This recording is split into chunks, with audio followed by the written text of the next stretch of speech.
All right, all right, all right, all right, all right. Bless up, bless up, bless up. Testing, testing, 139. Testing, testing, 139. Yeah. The goddess a move, she a move, she a move. So yeah, man, big up family. Welcome, welcome. One love, you don't know the rest. Grand risings and all that good stuff. It's looking grey outside, family. You know this already. That's probably why my day is still, but yeah, man. So, see if we can get into this. So, today is the 31st day of the 5th month, 2023. And yeah, broken record, man, but we're really zooming through this. Yeah, my gosh, man. We're nearly halfway through the year, family. Dear, oh dear, oh dear. I've said before, you know that there's a theory that they went from analog to digital, that we're effectively losing time. I don't know if you may or may not believe in such a thing, but yeah, man, because in terms of time, we know about minutes, seconds, and hours, and all the rest of it. But in other spheres, as it were, they deal with milliseconds, microseconds, and they really break down that 1 second. Even if you refer to athletics and things like that, whereby point this over that can be the difference between first and second place and all that kind of thing. So that's just to show how they can sort of break down time. And then if you sort of take that a little bit further, do you know what I mean?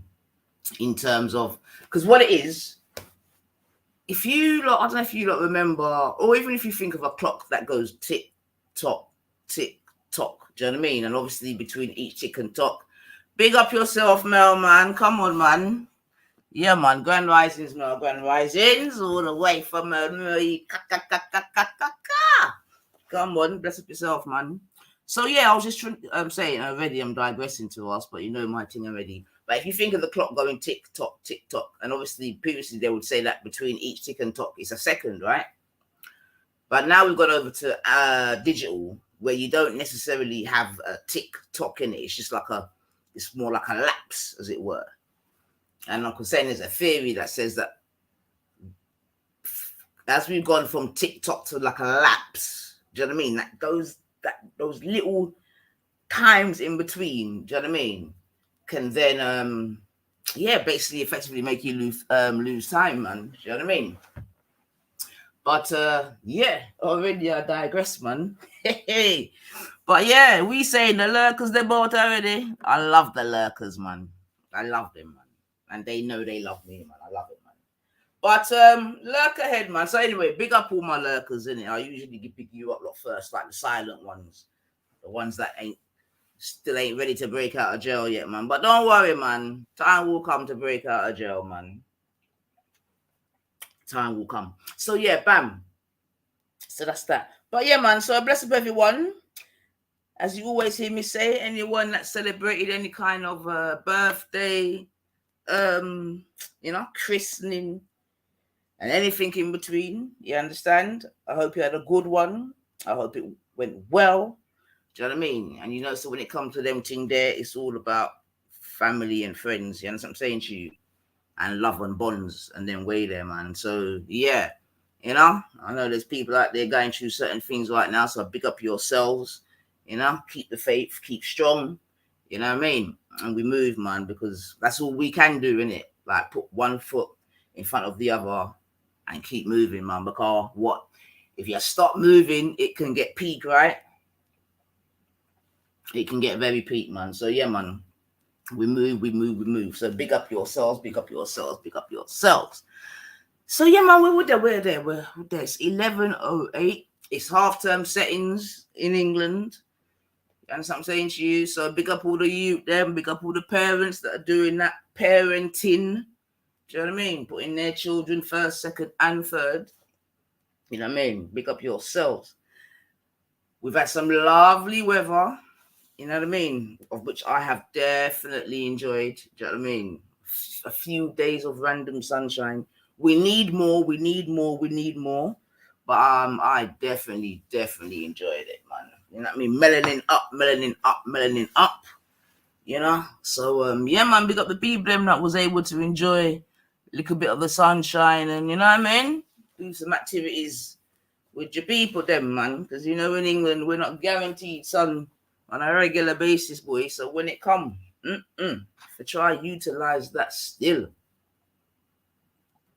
Crazy Gemini season. I'm me for tell you, boy. I know a couple of them still. Yeah, big up the Gemini them for you. For real, man. Dangerous season, you know. Mad thing. Dangerous season, man. But big up the Gemini them still, man, because all the signs are needed, you know. the signs are needed, man. But yeah, Geminis, you know, some of them are very true to their zodiac nature, I must admit. So all right then, so you know how we do over here. Come bless up the place before we get into the settings. And yeah, man. But yeah, missing the sun today. I can't even lie, man. It's been so lovely, man. You know what I mean? Fired up that barbecue. Get me meet up with some of the family, them. You know what I mean? Live that real life. And the thing is now, whilst sun are shining, we'll do a thing on the ScUmMy side of YouTube. Boy, so it's a gone. You get me? I don't know, some people have got too much time on their hands, but boy, so, when sun are shine, no sir. But we'll come see if we can get a little catch up still. So, whilst we do that, let me just get my girl in to come and bless up the place. And we keep it moving, let the people them know so we're their boat. And yeah, 9's breakfast settings. Come on. All right, let's get this going now. Come on. Get me. Grand Rising class. All right. Today we're going to learn about non-ether. Y'all ready? Yeah. Let's go. I'm calling segments on this one. Non-ether flow. Non-ether flow. Non-ether flow. My crown, kinky. My skin, melanin. Right. I'll say it again. My skin is melanin. Right. 9 need to flow, and you know I'm about to get it in. 9 need to flow, and you know I'm about to get it in. My crown, kinky. My skin, melanin. I'll say it again. My skin is melanin. Right. 9 need to flow, and you know I'm about to get it in. 9 need to flow, and you know I'm about to get it in. That 9 is so divine, it's infinite, the highest number. Supreme mathematics, multiply any number by 9. Add the double digits together and watch you get back. I don't think you overstand, so Jay, won't you bring it back? That 9 is so divine, it's infinite, the highest number. Supreme mathematics, multiply any number by 9. Add the double digits together and watch you get back. Now that you overstand, let me tell you who I am. Let's get it. Heaven, that's me. Hell, that's me. The originator, me. I am the avatar of 9. Check the follicles that I produce all the time. This my scientist flow. Don't think it's solely a rhyme. I'm the first physical being. This ain't no diss track. I came from Adam, then I was formed to an atom. That's a fact. I'm bringing awareness to my peoples. You are burning star. I'm seriously. Watch me ignite your whole being so you can see the truth unfold. This is no unsolved mystery. We are the creators, the all in the all. I said we are the creators, the all in the all. My crown, kinky. Yeah. My skin, melanin. Right. I'll say it again. My skin is melanin. Right. 9 eat the flow, and you know I'm about to get it in. Yeah. 9 eat the flow, and you know I'm about to get it in. My crown, kinky. Yeah. My skin, melanin. Right. I'll say it again. My skin is melanin. Right. 9 eat the flow, and you know I'm about to get it in. 9 eat the flow, and you know I'm about to get it in. I need to get away, get away.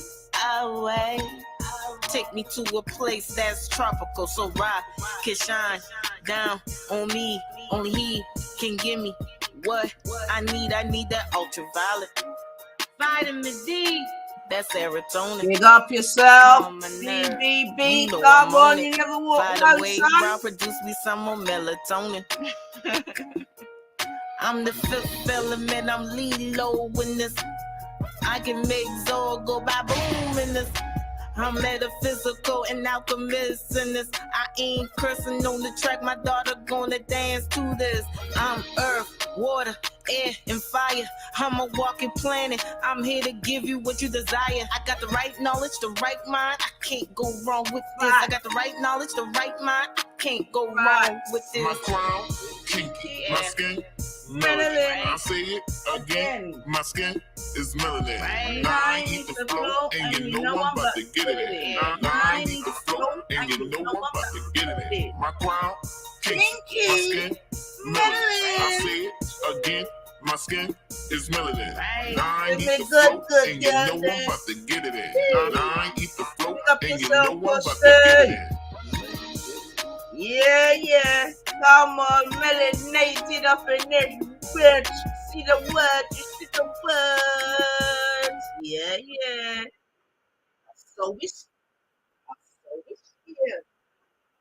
So it's here, my brethren. Yes. So me not tell you, man. So it's here. Yeah. Oh, so it's there. So yeah, man. You don't know how we do. Come bless up the place, and I see my bedroom BBB in the building. We came fifth, but you know, we live to fight again, man. We live to fight again. So yes, family, like I said, my there. I'm like, all right, then it's a bit grim out there, man. So let's do a little ScUmMy side update, man. We'll take a little break from the colonization settings, you know what I mean? Although we feel so we've started a little wave desert still, you know what I mean? So it's all good. But yeah, family, the ScUmMy side. I mean, and the thing is, you know, look, don't get it twisted, yeah. ScUmMy side ain't even just unique to these corners of YouTube, man. You know what I mean? And as you've seen me say, the rats are jumping. But before we even get to the ScUmMy side, we can even just talk about Philip Schofield. Do you know what I mean? In terms of the rats jumping again, because boy, this story, it's just can't stop gunning. You know what I mean? And for those of you that don't live under a rock, as they say, you know, your friendly what's he called? This Morning presenter, Philip Schofield, you know, started off with Gordon the Gopher in the boom cupboard. If some of you are young enough or old enough to remember that. You know what I mean? Started off in children's TV, you know, as a presenter. And now, you know, he's in a big news storm regarding, you know, basically a grooming of a young boy. And, yeah, the people, they're talking the thing, man. And I don't know, to be honest, this story is very... It's very disturbing in so many ways, to be honest. Do you know what I'm saying to you? Because seemingly people knew about certain things, had tried to warn certain producers, this, that, and the other, only to be basically moved out the way. Do you know what I mean? And exactly. And you know, it seems like there are glaringly similarities between this sort of case, and I mean, I don't know, and Savile, unfortunately, maybe not in terms of the numbers, right? Because we know Savile was very prolific, this, that, and the other, but just in terms of the covering up. Do you know what I mean? In terms of people knowing A, B, and C, but because of numbers, views, so you know what I mean? These views things is not even a new thing just in terms of social media in that regard. Yeah, obviously, in times gone by, it would have been newspapers and obviously the TV itself. Do you know what I mean? But yeah, man. So the story is that Philip was a what would you call it? Like a like a what would you call it? You know, like not a border governor, but basically he had some dealings in a young drama group, yeah, which were for children that are not down and out, but I would say probably underprivileged and all them type of way there. Do you understand? Which is obviously a good thing. We need those things in the country, especially with the government doing less and less. But that's a different story. However, seemingly this is where he met this young boy, because apparently he met the boy when he was 10. Yeah, he met him when he was 10. You understand? And, you know, the word groomed or grooming has definitely been used regard to this young man. You know, he at some point went to work on the TV show this morning as a runner and some sort of assistant to Scofield and all of this type of shit. And it's coming out that on Thursday nights they used to have play time, and the boy would be getting cabs from his Scofield's house to his house and all this paid for by ITV. And do you know what I mean? It's just seediness, isn't it? Do you know what I mean? Seedy stuff, you know. If you don't remember, a few years ago or a couple of years ago, Philip Schofield came out as being gay. Do you know what I mean? Having been married for 20 odd years and had a couple girl children, this, that, and the other. So now it's being said that the only reason why he came out as being gay is because this young boy that he done a thing with was going to the newspapers. Do you know what I mean? And as such, there was going to be some big expose. Do you know what I mean? And yeah, because of that now, he came out as being gay. So that sort of stopped that. But yeah, man, I'm telling you, when I'm talking about the rats them now, because of that Holly Willoughby, seemingly she's just distancing herself from him, you know, considering how tight they've been for so many years, this, that, and the other. You know what I'm saying? So I'm just using that to say, yeah, you know what I mean? When relationships go sour, yeah, whoa, be careful, innit?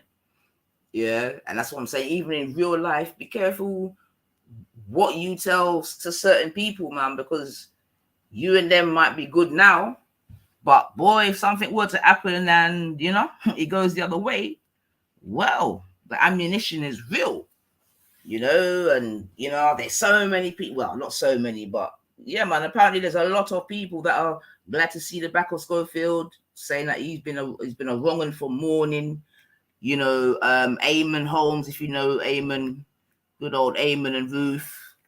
Do you know what I mean? They've definitely, well, Eamon's definitely had a lot to say about it. And apparently Ruth has actually been supporting the boy, you know. And I think Ruth, and there's a youth called Cotton that's like a, you never liked Willoughby. Phil and his bro, just exactly. You see, that's another thing that's kind of gets swept under the carpet. The brother who's been done for the Fido thing, man. And he was actually Popo. Do you know what I mean? He was actually Popo. They want that whole segment shut down. Well, boy, I'm not telling you, man, but it just shows how deep it goes, isn't it? Because like I'm saying, people try to warn executives, this, that, and the other.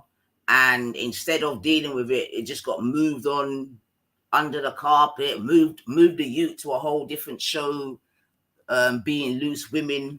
Do you know what I mean? Yeah, man, a lot of things, man. So when it comes to these, and the thing, and this is what I keep saying it, when it comes to that thing there, yeah, it goes so high up the echelons, man. So high up. Do you know what I mean? And that's why personally, I don't even like to talk about it because it's far too depressing. It is far too depressing. But you know, when they say ignorance is bliss, I just think when it comes to them things, sometimes it is the case because, because there was a time where, you know what I mean, you know, when we're doing that knowledge thing, and yeah, man, like there's real sick people out here, man, doing real sick stuff. I mean, there's people doing sick stuff to their own family, their own bloodline, their own daughters and sons. So you can imagine, exactly, Kushti, more to come, yes? So you can imagine what people will do to people that they have no affinity to, no love for, no nothing, you know? And yeah, it's sad that still in 2023 children aren't more protected, and that in some echelons they're just toys, like literally toys, you know. We know about Pizzagate. Some people don't believe that to be real, but I know that shit is real, man. You get me? I know that shit is real, man. And it's very, very sad. You understand me? It's very, very, very, very sad, man. But yeah, I tell you. So boy, if good old clean cut Philip, you know what I mean, that can beam himself into your TVs every day, if he can pull the rug over your eyes, as it were, then you know how the rest go. You know how the rest goes, man. But yeah, man, groomed the youth since he was 10. And again, people have been exposing it, apparently. Even if you go on TikTok, there's people that say they've been talking about it for years. One TikToker must have caught him and the youth in some cafe. Yeah, I'll tell you. And that's the thing, he weren't even hiding it, really and truly. By the sounds of it, he weren't even hiding it, man, because that's how powerful he felt, or he was. Do you know what I mean? So yeah, man. But no matter how powerful you are, you're never more powerful than the machine. Yeah. So right now the machine's made a decision, and they're like, "Yep, it's your time to go." But we have to see still. We have to see. Big up yourself, EIE. Big up yourself.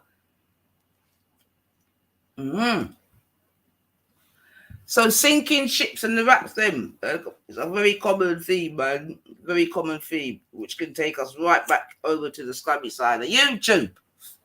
You understand? Big up yourself, Oneness, man. Big up yourself. No, it's true. I'm glad it's out as well, because hopefully what should also happen is that more of these things should be being uncovered, because we know that this rabbit hole goes deep. Do you know what I mean? Like Holly is also, you could argue that she's complicit because she must have knew. She must have knew. But again, as long as it's not put hurting her brand, money, this, that, them no business. Oh, they've dropped him. All right. Yeah, man, his publicist dropped him, been with him for years. What they know is coming, they don't. Yeah. Remember, they've been helping to cover for him for all of these times. So they're obviously looking like, nah, man, this one here, we cannot help you, bro. We cannot help you. But yeah, but it's good, man. Sorry, something dropped in my computer. It's good, man, and we need more whistleblowers. Because we have to protect the children, man. Especially as they're trying to even make this type of thing a thing in it. Like, I can't remember what the word is, some type of, where they're trying to say it's a condition and this and that, and then they're trying to legalize that shit. And do you know what I mean? Like I said, sick people, man. Do you know what I mean? And if we were to be honest, we can even take this back, historically and all of this type of shit, man. Like, people have done sick shit to children in the past, man. Yes, Kushti, I'll tell you why. And I'm saying, I don't want to say she's worse, but yeah, man, as a woman, and so them thing they're gone and that, man. But again, a lot of women are complicit in these things. We got to be real, man. Do you get, what's the famous cases in England? You had Fred and Rosemary West. Do you know what I mean? You had the ones from the Moors. Do you know what I mean? And these are just the ones that, have been found out about. God knows about the ones that we don't know. Yeah.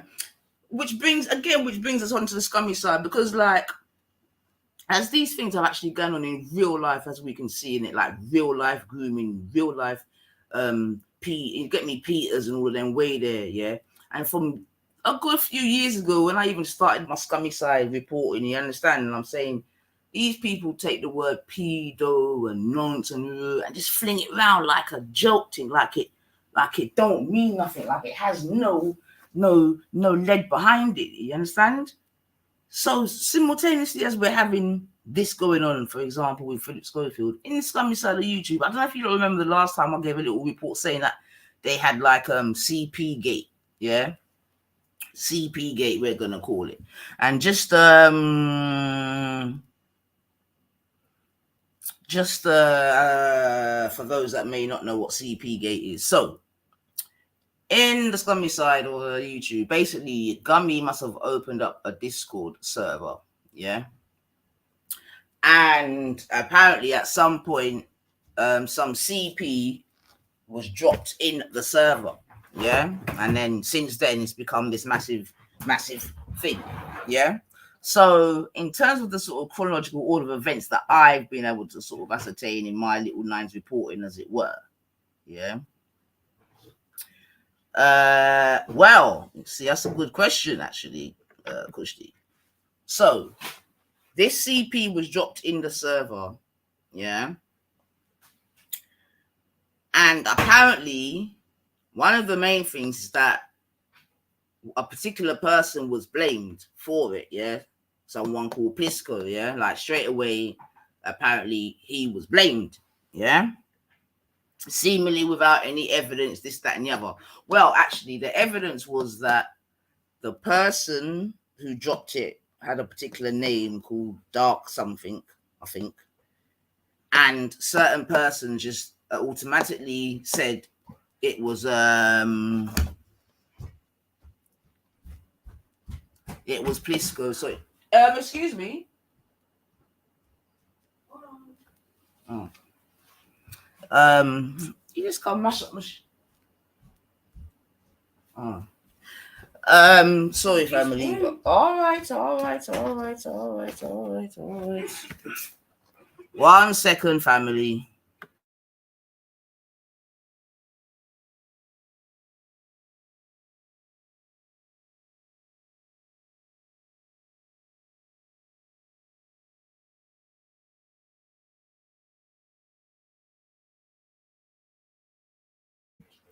Right, so like I'm saying now, and don't worry, we're gonna play some videos, obviously, but I'm just trying to give you my summarization, right?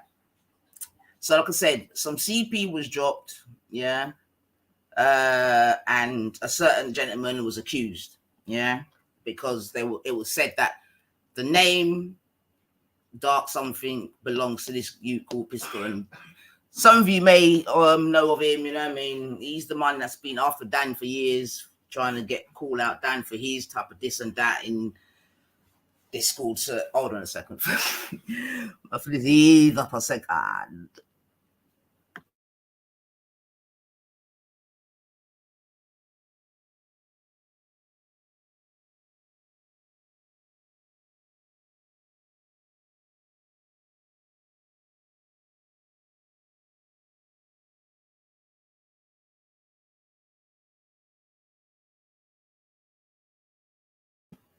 Oh, I must have missed out on that bit, man. That's when the sun has shined. I must have missed out on that bit, John. I'm going to need an update on that one. But hold on, I'm just waiting for this heat, man.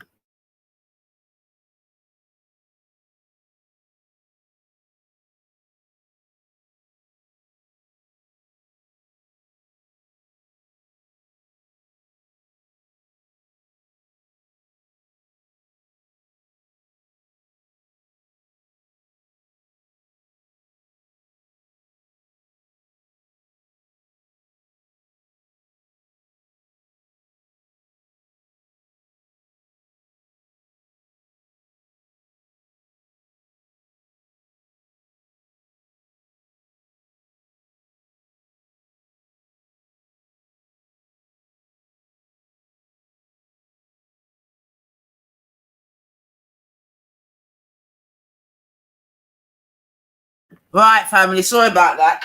So, yeah. Well, actually, it was last night he doorstepped him over. What? Oh, what?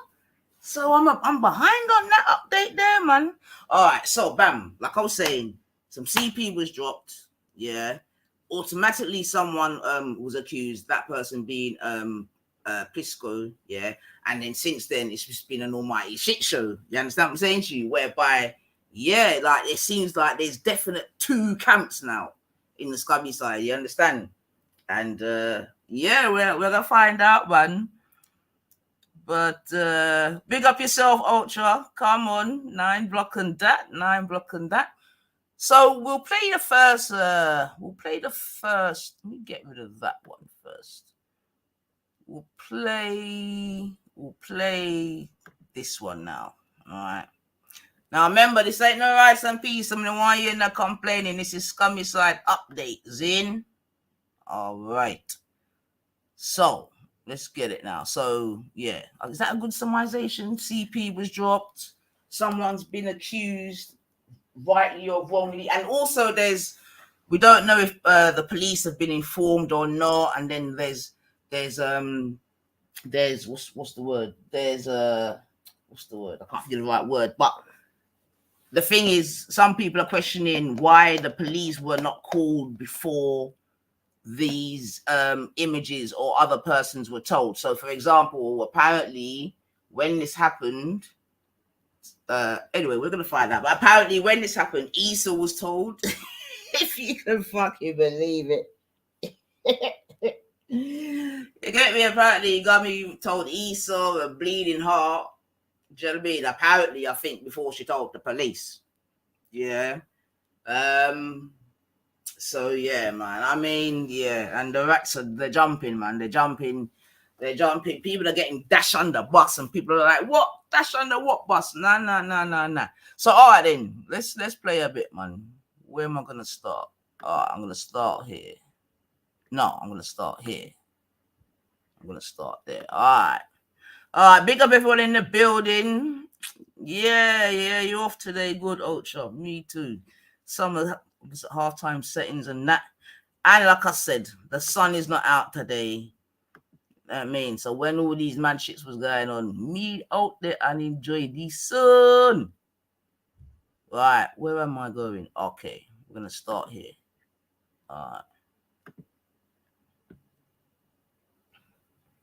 Right, so this is from. I'll tell you, man. These people just don't stop giving. All right, let me just play this. Let's see what we can get from this. Version of events of what happened, and she's stated twice now. Do we all get the sequence? Do we now all understand the sequence of events? Jupiter, don't forget you sent me messages and stuff which have got timestamps and dates. So let me have a look at your sequence of events. Guys, I'm going to explain this one more time for everyone.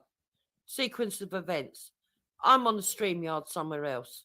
I get a direct message from Discord, bleeps up in the corner of my computer, that tells me Jupiter, or rather Jupes, Plisco has just dropped CP. I screenshotted that. Clicked on it, went straight to the fucking, dropped out of the stream yard that I was in, clicked on it, went straight in there and shut it fucking down.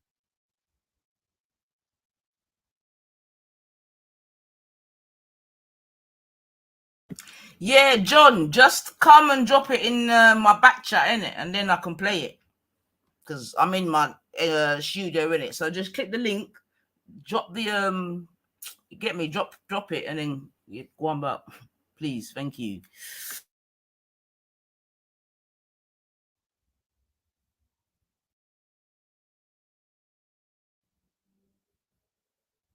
When I clicked on the message, anybody who knows about Discord will know that you will go into the message thread and not into the fucking community thread.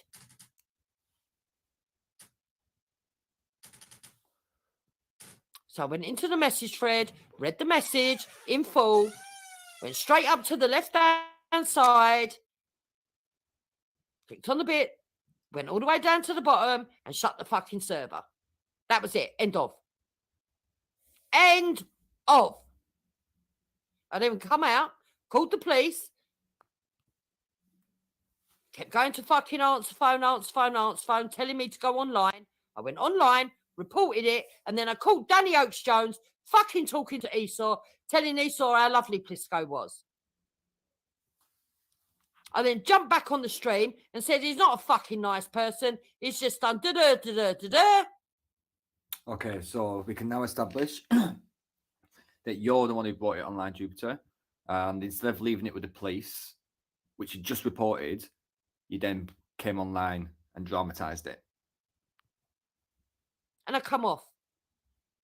Later that evening, Luke goes live, and in that live, it comes out that fucking Blackness was the name of the avatar. Darkness. Darkness, sorry, not Blackness, Darkness. Do you not understand the sequence of events yet? Nope.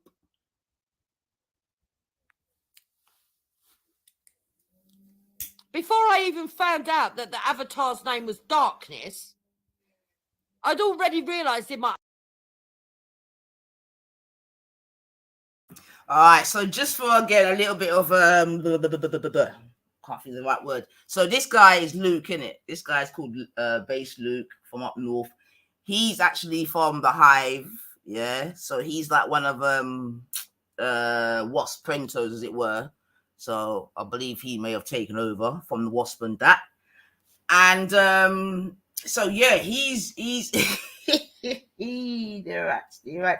So he's giving a breakdown and he's basically rebutting Gummy's lies, yeah, which is just the most beautiful thing in it, because enough people are rebutting her lies in it, you know what I mean? And before if myself or other person like myself are doing it, it's going to be called all sorts of isms and schisms, you understand me? But when it's your own people doing it, you can't even call it that, you know what I mean? So yeah, and at one point, this guy was actually one of her hitmen, do you know what I mean? And this is what I'm trying to say about when friends become enemies. Do you know what I'm saying to you? And that's why, yeah, I'm sure there is a good bit of sort of varsity in what he's saying, right? Because like I said, these at one point they were all in the same camp. You understand me? Doing the same bullshit. Yeah? But when friends become enemies. So yeah, hopefully that gives you a little update as to who this guy is. All right. Own head that anyone could have used and made up an avatar by the name of Plisco doesn't necessarily mean it's exactly. Sorry, big up yourself, brother Cal. You good? Big up, son, sister 99. Yeah, man, I just locked in, beloved, day off, so I thought come and support the Right. You might want to put your radio on for this, because this is not, you know what I mean? Yeah, this is yeah. not ideal food, brethren. Get me? This this has got everything I fly. So, boy, I mean, just I warn you, you know? Yeah, man, me hovers, man. Me All hovers, right. man. Good. Plisco.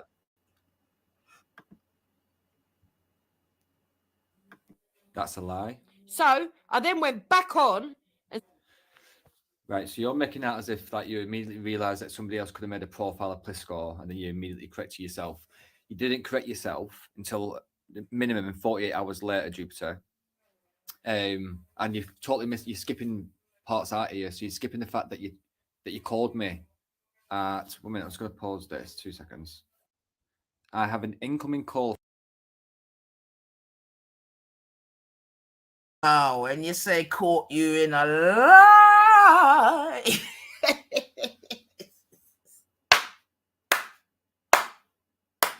Yo, I mean, I said, why's this a god, you know? Why's all this mayor of flying? Certain people, them monks, we are blood clot, argue about blood clot, gallywags to blood clot. From you, Jupiter, on the 22nd of March, the night after, at 1:48 in the morning, and it's a 37 or 47 minute, 1 minute, and the conversation we had was for 37 minutes and 5 seconds, Jupiter. After that, you sent me a message. Well, during that, you sent me a message 7 minutes with a link to your Google Drive, and you screen recorded all the messages that Crystal sent you. And on the conversation that you had with me, Jupiter, you told me that the account was called Darkness, and Moon had told you. And the reason you know it's called Darkness is because Moon's got all the screenshots of everything, and the reason why you know it's Darkness is because Moon has had beef with Darkness in the back chats before, and she knew that was Plisco. What was this 37-minute 5-second conversation about, Jupiter? I'm just going to pause this recording and screenshot it and just hide all the other numbers, but give me a second. Right, so I've just edited a screenshot here. This was my call logs. And as you can see, Jupiter, this was on the 22nd of March. Yo, don't play with these fucking people, you know. Yeah, you see people that got a lot of time on their hands. Hey, yo, brethren. Myford Mm. man. Come done, people. Done. Oops. I've scored out a mobile number. It was incoming call for 37 minutes at 5 seconds and 5 seconds at 01 hours 48 minutes. Oh, What was that 24-hour conversation clock about, settings, you know. If it wasn't you telling me all about it. Lying bastard. And said, actually, thinking about it, there is a slight possibility it's not actually Prisco. But it does seem a bit suspicious considering all the threats that were made beforehand and the conversations immediately when it was done. Don't forget that this was 48 hours after Jupiter, not straight away. The coincidence that there was a drop on another channel of a video that was being derogatory about me exactly the same time as the CP was dropped, and the conversations directly afterwards. Do I have to make it clear to you now, Danny Oakes-Jones? Nobody's going to be getting screenshots of them, by the way. So, Luke's sitting there with his fucking funny arse hanging. All people really wanted is a screenshot that Deborah was in that group. Because everybody knows, well, everybody who was in the group knows you're lying. There's only so many people calling you out, though. Out.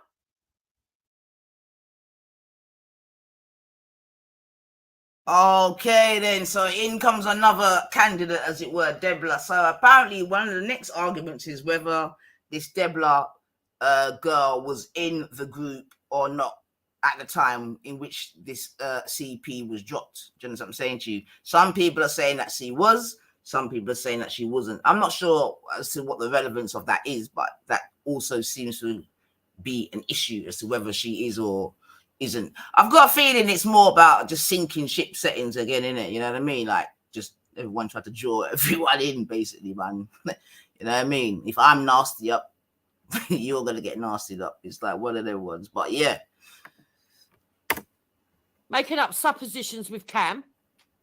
All saying that I'm lying, that I've made it up for fucking views. Even at no point did I don't believe Cam said it, but I'll speak for myself. At 0 point did I say that it was all made up. Do you not remember Louise jumping on my panel, Jupiter, saying how it did happen and questioning why you sent the evidence to Bleeding and Esau? Yeah, I mean, you see, I got to have a little one there, right? No, seriously now. Now, if we think about this, yeah, those of us that have been around long enough, you understand me? We know that for years, definitely all Esau's being accused of all sorts of things, yeah. You know, taking people's pictures and having it on avatars and all this different type of shit, right?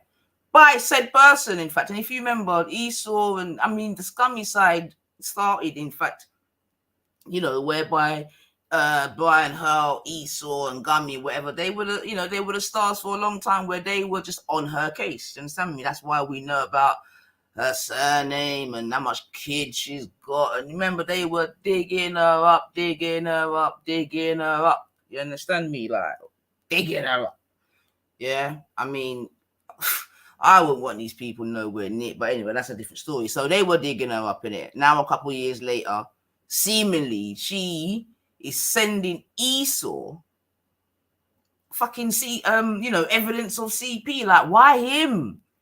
Even I would have to question that. Like, why would you send it to and Bleeding Heart? I mean, you know what these characters are currently, man. I mean, you sent it to people that dox children. That makes no sense, man. It makes no sense. But anyway, none of it makes sense. What we questioned was your fucking actions afterwards, Jupiter. I didn't go live and I didn't talk about it. It was still all for views, even though everybody that was making views out of it was Danny Oakes-Jones and Luke. They were the people firing up streams to talk about it for views, not me. No, you jumped onto Easy's and blurted it out. Nobody would have known about it if it weren't for you. Take some self-responsibility, fat twat. And their conclusion that they come to was that it was all lies. I'd made it all up. Have you got any evidence or bring your proof that I ever said that it was all made up? Come bring it. Nobody said that I know of. I said, I think it was Bots who questioned it at the beginning, and then Bots was on the panel when Louise jumped on. And even Bots was like, no, yeah, it definitely happened then. I certainly weren't saying anything like that.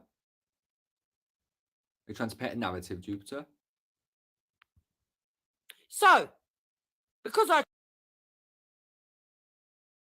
Sister Nines, first of all, I'm sorry if I've beefed you. You know what I'm saying? You're my elder sister. We chat shit to each other again and again. At least brother Kel is here. You know what I'm saying? I'm not here to beef you, know. We trying to get this pig in a blanket. I'm here for that. You know what I'm saying? So, anyways, I apologize. If I said something, I apologize. You said something as well. But fuck it, let's not get into that. Is everybody all right though? Yeah, man. All right. Anyway, we'll deal with that in a bit, We SK. still But do no, yeah. Can I just say something before you start the video? Nice. it This depends. stuff here, yeah, it's about this. Go I've on. heard about this, you know. I have tried to, you know, bring this forward even one time while and she was on Jedi's stream, yeah. I mentioned in the chat in it. And the way Jedi he took it up straight away, right? But one thing I've noticed with these people, right? They're always accusing everyone else of their own paranoia and something that might go around their own circles. You know what I'm saying? So like it is what it is, isn't it? But Well, when Jedi that's we're watching the rats jumping, man. So that's exactly what it is, okay. man. But Is it something about her Discord? Is it something about her Discord? yeah, Something that yeah, happened on her. about the CP that was dropped in the Discord. That's what I'm saying, you know, and that's why when Jedi asked them, yeah, Jedi asked her clearly, how come though whenever you people, I don't want to mention no their type of people get together in their channels and that this is what they always talk about and they excuse each other of these type of words, you know what I'm saying? Well, I definitely agree that there's too much talk about them type of things. I've said that from you know, I mean, I don't even know how people can just talk about that type of sick shit every day, to be honest, but it's what they We do. can't do that. Yeah, Like well, one, black people don't do that. And like even these people that accuse them saying they do it up where north and that. You never see them in the community talking openly like that, you know what I'm saying? Yeah, I'm just a bit confused, man. And I think the more we're gonna watch this, we might learn something. You know what I'm saying? That this a culture. This shit is kind of dangerous culture, man. You know what I'm saying? all right, big up yourself, man. did Luke at the time. I showed him part of a conversation. So was this after everything? Because I've just proven that was 22nd of March. That was the night after it had happened. And we all know that it wasn't until 48 hours after it happened that you came on and said that it might not be Plisco. So we're following the sequence of events. You're saying this will be around the 25th of March then that you're saying that you sent it me? The day after, love. To show him, listen, this is serious. It actually happened. That was not the fucking case at all, you lying bitch. We was on the phone for 37 minutes long. I was very sympathetic towards you. I was like, I can't believe that's fucking happened. I was believing it. 37 minutes long. You then sent me the video of Crystal's messages to you on that same phone call. Why are you trying to paint this narrative, Jupiter, when you've got... Where's the police? Like she always talk about the So police. one second. So yeah, that's another name that you've heard there. This name is called Crystal, and apparently Crystal is Dave's online girlfriend. You understand me? And because somehow she even got dragged into it, it seems like now Dave and Gummy, I'm not saying that they're beefing, but they're definitely at odds. You understand me? Because seemingly Moon has been lying on hey, yo, me said he hurt them, but yeah, man, but the thing play. Make sure you lot are cleaning and doing your little bits. You got evidence to back up what you're saying, and I've got evidence to back up what I'm saying. She was saying that we spent 37 minutes on a phone call after we'd fallen out, and you were saying there's the evidence. I don't think so, Jupiter, and I don't think anybody else would think so. That was a very, very, very civil conversation. We were both very friendly. I had not fallen out with you at any point. I believed you at that point, and it was all the actions following that I thought, you know what, this is a bit dodgy. Not what happened was dodgy, which it fucking was. I mean, dropping CP into it anyway is fucking dodgy. But I mean, the way that you have dealt with it is fucking dodgy. and the way that you have put it onto not you though, because it's Moon who's put it onto Plisco. So you need to stop protecting Moon maybe and speak the fucking truth.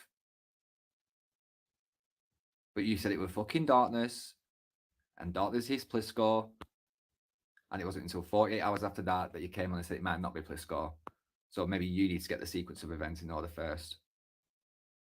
Nice, yeah. I was gonna ask you something before. Okay, Thanks for stopping this. 1 second. So okay, so straight away, Plisco was blamed by Moon, and my girl Gummy went with it because she then ran on to Easy's and said that he was not a nice person because he's just done this and this.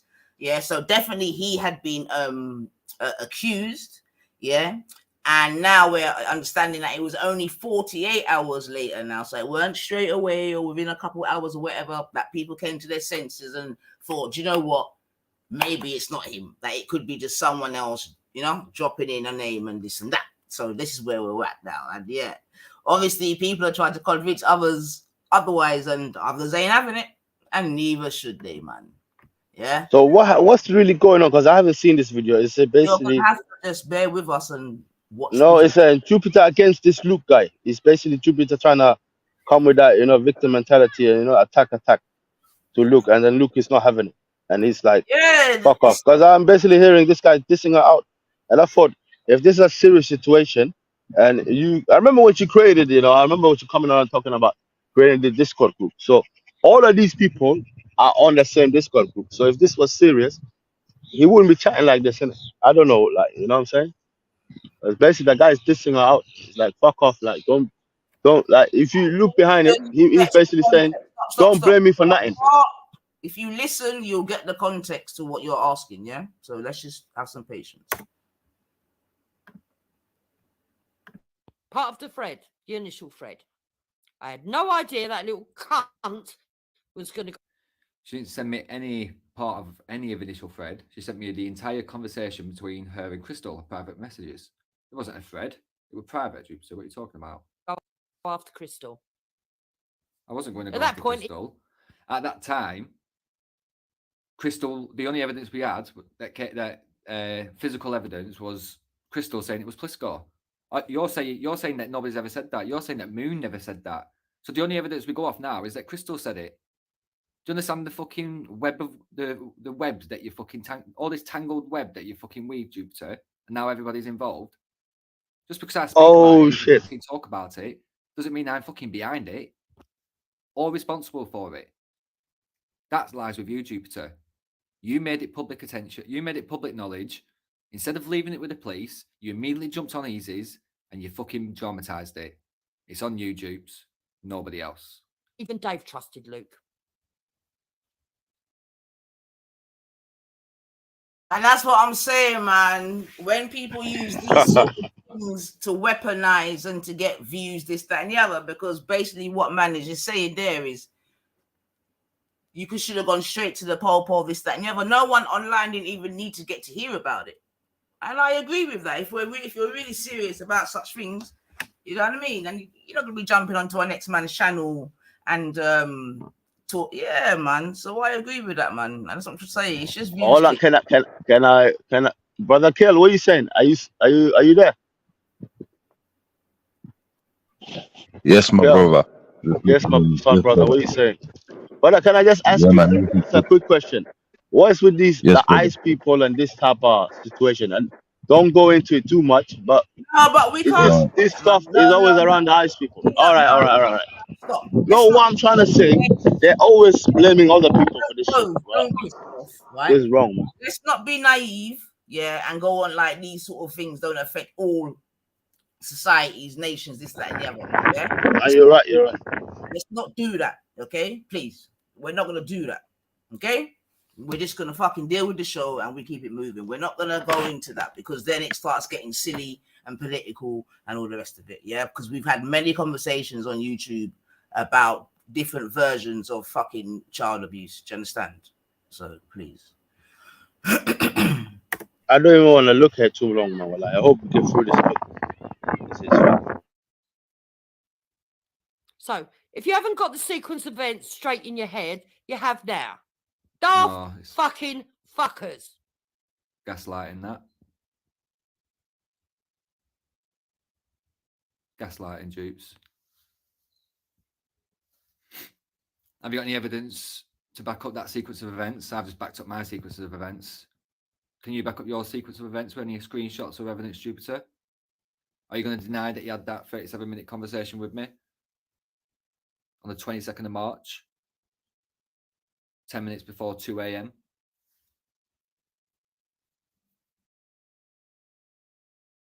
What is this? Nice. What are people even doing talking to people at 10 to 2 in the morning when, you know, like, what? Guilty. Nice. They're guilty, man. They're guilty aside. They're guilty aside, man. Do you remember you called me at that time, exact that minute, you know that? I am telling you, these lot, they're reporting themselves. They're recording. They're writing down their own notebook. You know, this idiot called me this time.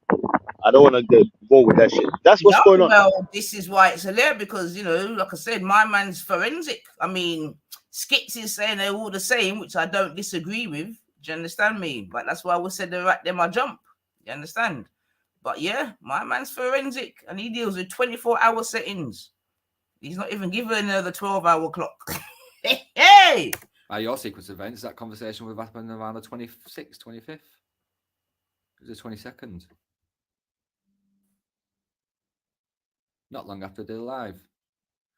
And if you want me to put that live back up,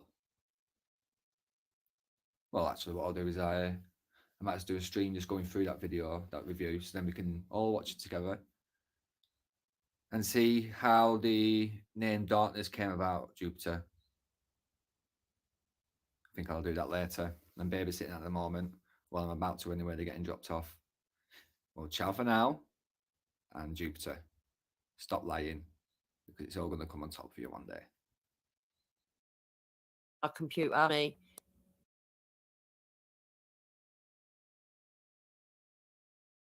All right, then. So that's the sequence of events regarding, well, the apparent sequence of events regarding this whole CP. And yeah, like I said, the massive fallout from it. So it seems like it's Gummy and Moon, I would say, against the world in it at this point.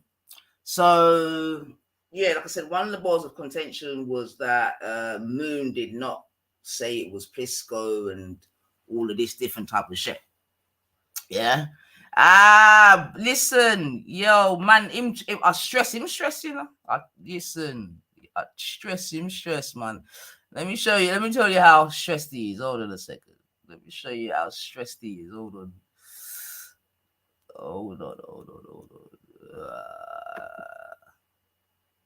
Is it this one? Hold on.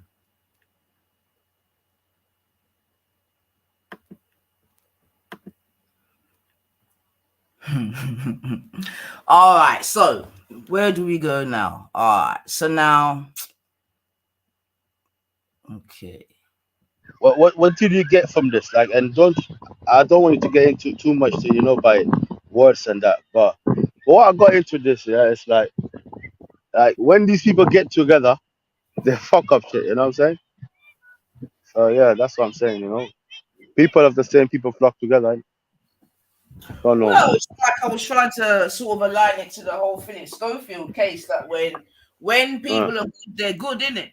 You understand? But if something then happens, you got to be very careful because if people have got certain information on you, like we're seeing here, and they're not scared to drop it. Definitely. Yeah. Now, what it is, but people are getting too comfortable. They're not even getting too comfortable, Nines. Yeah, this is. I believe. I don't want to mention it, but I believe it happened 100%. But I'll tell you why, right?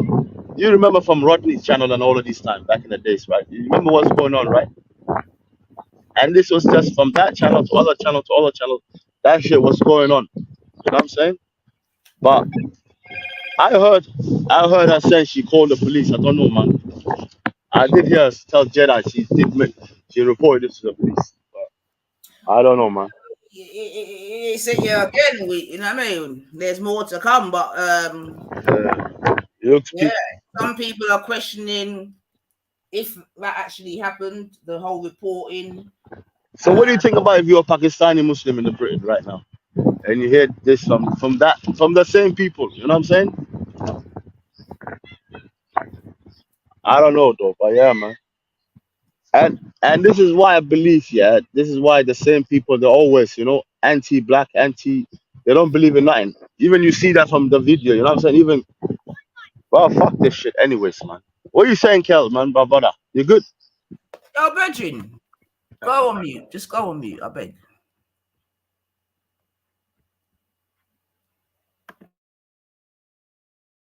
Right, so now, you're mashing up my flow, Right. So, let me just get this one off now. Bam, bam, bam, bam, bam. Man, I mash up my floor.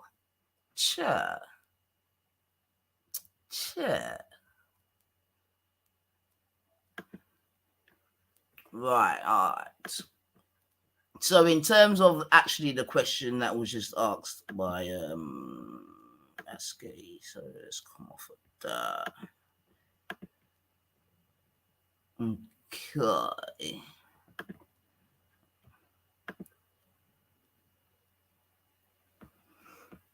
Right, so I think here that's actually being questioned as to if the police were called and when were they called. So let's play this one. Big up yourself, Divine. All right. I'm going to explain this one more time for everyone. Sequence of events. Clicked on the bit, went all the way down to the bottom and shut the fucking server. That was it. End of. End of. I didn't come out, called the police, kept going to fucking answer phone, telling me to go online. I went online, reported it, and then I called Danny Oakes-Jones, fucking talking to fucking answer phone, telling me to go online. I went online, reported it, and then I called Danny Oakes-Jones, kept going to fucking answer phone, telling me to go online. I went online, reported it, reported it, and then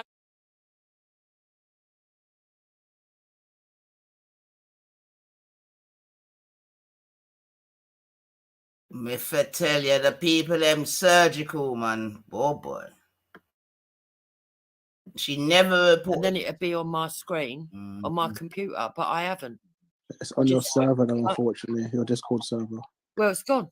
I've got rid of it, and I'm going to report it to the police. And I Yeah, will I'll be honest with you. Keep the Discord server the way it is now. If you can, retrieve it and bring it to police. Oh boy, the lies keep coming, man. So you see, we've gone from I've reported it. Yay! Oh my Lord, have mercy, man. Yeah, you see when you get caught out in lies, man. Fuck yeah, that's the. This has been this.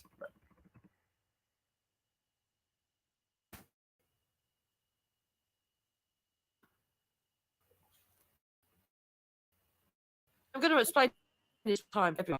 Sequence of events. Clicked on the bit, went all the way down to the bottom and shut the fucking server. That was it. End of. End of. I didn't come out, called the police, kept going to fucking answer phone, telling me to go online. I went online, reported it, and then I called Danny Oakes-Jones, fucking talking to fucking answer phone, telling me to go online. I went online, reported it, and then I called Danny Oakes-Jones, kept going to fucking answer phone, telling me to go online. I went online, reported it, reported it, and then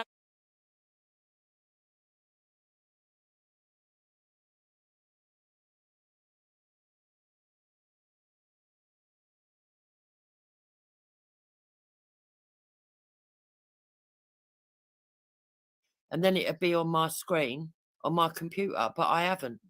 It's on your server, though, unfortunately, your Discord server. Well, it's gone.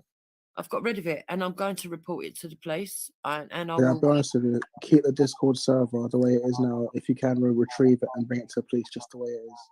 I've got rid of it. Nice. Can you pause it for a second? This woman, looking for all.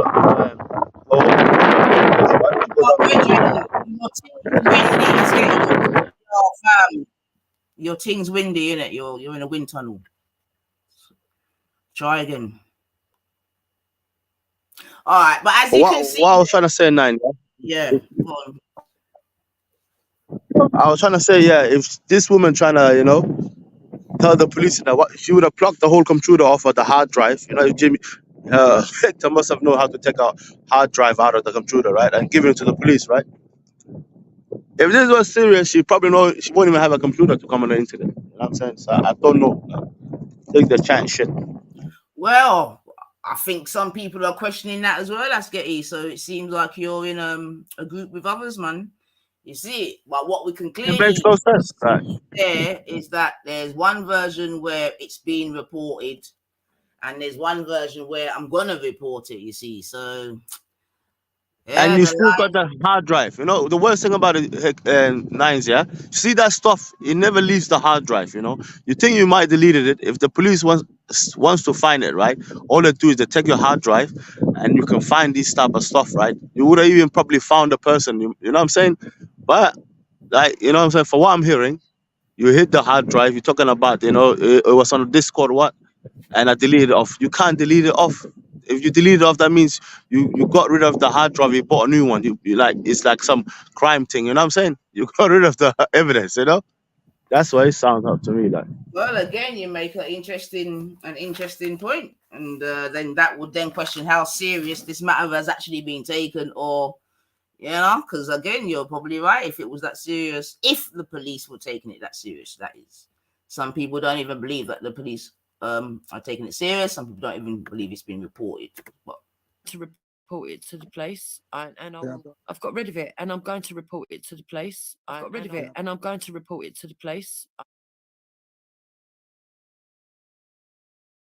Yeah, so we can see where that's problematic, right? Because I'm going to report it to the police, but I've got rid of it. So yeah, that's problematic.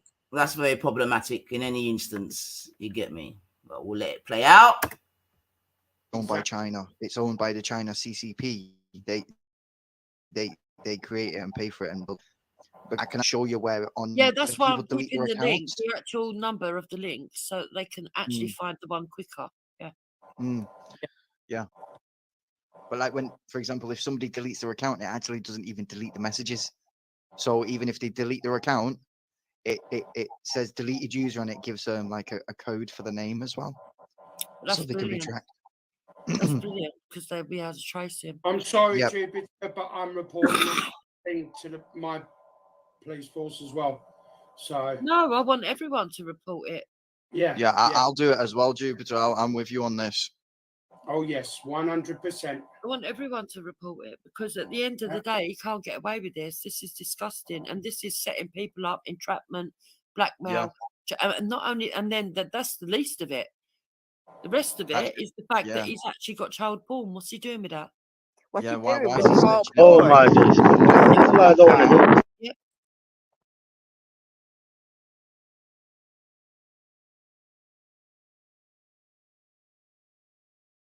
All right then, family. So as you can see, seemingly it's all quite discombobulated as to the actual true version of events. If it was reported, if it wasn't, who it was reported to, this, that, and the other. But what is definite is that these things were sent to Esau and Bleeding Heart, which I have to say, I just find that very questionable. Anyway, do you know what I mean? Like, why are you going to be sending that to Esau and fucking Bleeding Heart? Like, there's some fucking CP police or something, So, yeah, man. So, already we see the lies, doing their rounds. So then we go back to this, because like I said in it, it's been a proper little case, man.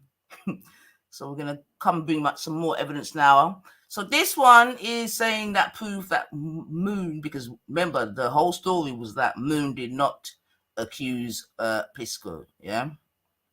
That's basically the crux of it, okay? And like I said, seemingly, because Gummy ain't got no more friends, it's like Gummy and Moon against the world. You understand? Right, now, where am I gonna go? All right, we'll just quickly come here. Let's check this one out. Yeah, this is a nice little short one. Then I've got a little 90 bonus coming up as well. Just gonna make a cup of tea. Get me. But big up everyone in the building. Make sure you slap that like still.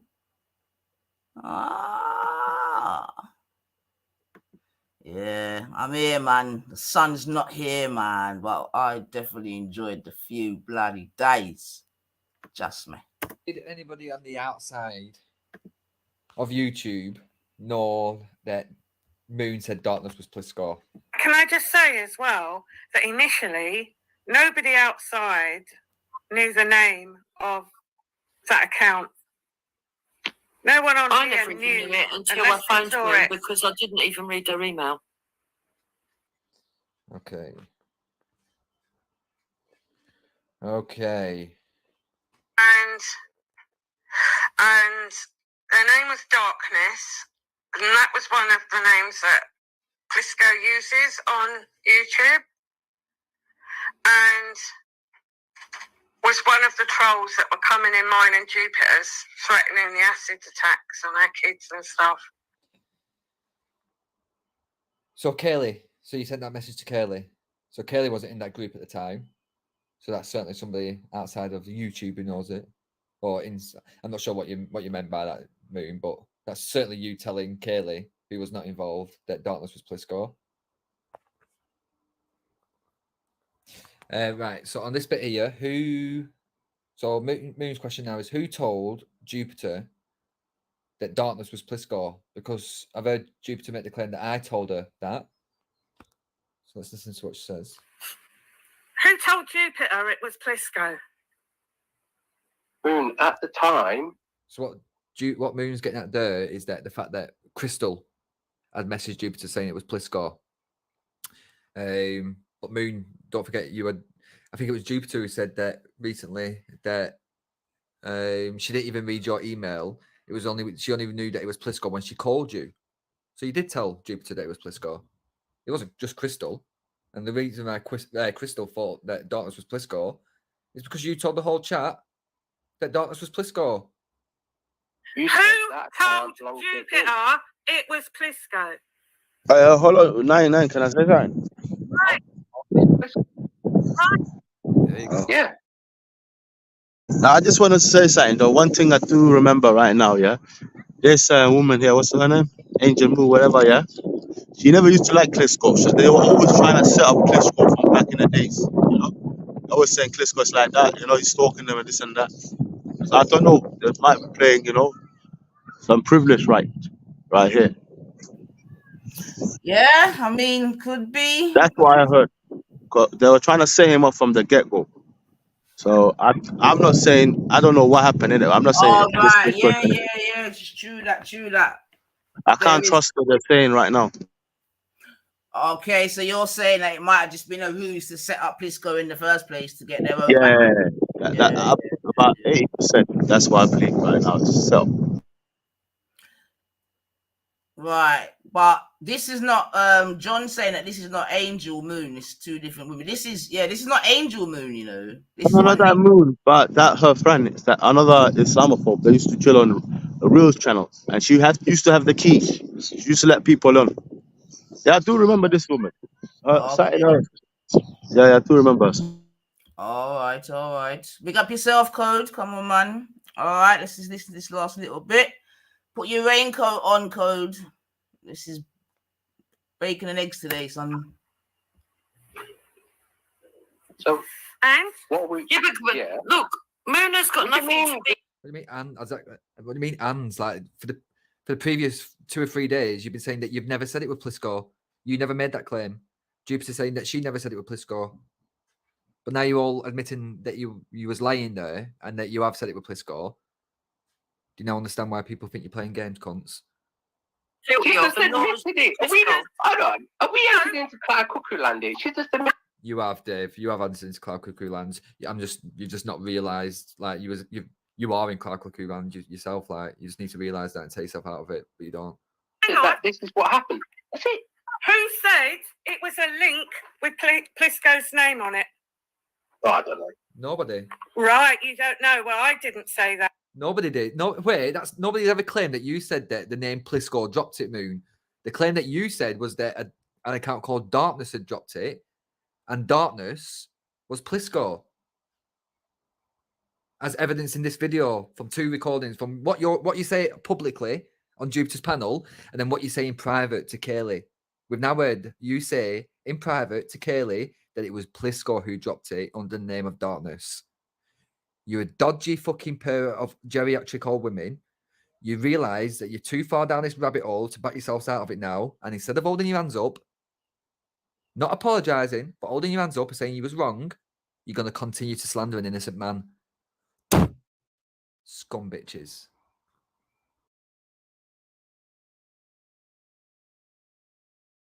Yep, the slander, man. But you know, that's the normal settings because that's all some of them people them know for do. Just slander. But like I said, look like they slandered the wrong set of people. They slandered people that got time on their hands that can do recordings and screenshots and prove that what?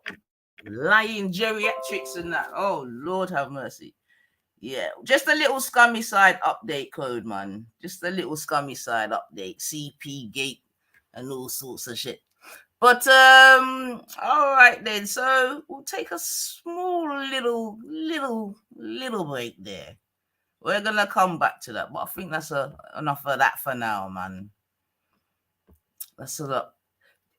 John, I'm still asking you to come and put those 2 links in my back chat, innit? Like, come on click the StreamYard link and just put it in the private chat because I know you put it in the actual main chat, but I'm not in the main chat, but I am behind, man. So, John, just come and drop them links or someone copy and paste them and come and drop the links in my private chat. Oh, bigger. Right, so boom. What we're gonna do, all right. We're gonna do one more because I know EIE said, boy, so somebody give my boy a bun. But I'm more saying, I know about the bun thing, but man, no say, man, I get stressed out, man. Man, I get stressed out. Yeah, man's getting stressed out, man. It's not even fair on him. I mean, you know, I can't take the dickhead, to be fair. You understand me? But I do. It is fair, nice. Allow your life, sister. It is fair. My man goes, you know what I'm saying, bruv? You know, when you, bro, I'm not even trying to say coon, but certain people like that, they follow, you know what I'm saying, the worst of the worst. You know what I'm saying? This is just, God provided this for him. You know what I'm saying? If you want to hate on your own people, you get the worst. You know what I'm saying? What am I supposed to say, bro? Don't hate on your own people, innit? Well, you know, like I said, I think people are under pressure because I'm sure all people really want to do is go clean 2 toilets on the top of the roof, come home and have an enjoyable life. But instead, they're just constantly embroiled in just madness. You get me? Madness, you know? But I feel in business that still, but let's just play this one. It's madness. It's disproportionate anger. And a lot of these people need anger management. It's madness. It's disproportionate anger. And a lot of these people need anger management. Because they gave us a formal warning not to go. We said we're going. Yeah. I told them on that day, it's documented. They wrote it down in their notepad. I tell people, listen, I don't throw stones. And I don't expect you to throw bricks. I use that parable day in, day out whenever I come on stream. A lot of people will be tired of it. That is my personality. If you throw me stones, when I've not thrown you a pebble, I will throw you back bricks. And I'm going to put it here. When they will, if I find your address, I will come to your door. Yeah. Said it to the police before, and I went to Rodney's on that same day. So you ain't going to. Hey, see that family? So, yeah, man. I tell you, it's big bad midgets out here doing the most, man. So, yeah, you see. Because they did go after Rodney, apparently. They did try to go to Wembley to find Rodders. And Rodders ain't really been online. So I don't know. I don't know if Rodders got scared or if Rodders' his wife was like, that's enough. But Rodders ain't about again. Yeah, my man said, ooh, if he finds out where Wendy Wu is, it's you know one. You understand me? And we already know that they went after Dan years ago. So, yo, midget, you got a lot of time on your hands. That's one thing. But I know, man, you're getting yourself into situations that are just, I mean, come on, in your 50s and fucking, come on, man. Like, That guy came from Nigeria. Hold on.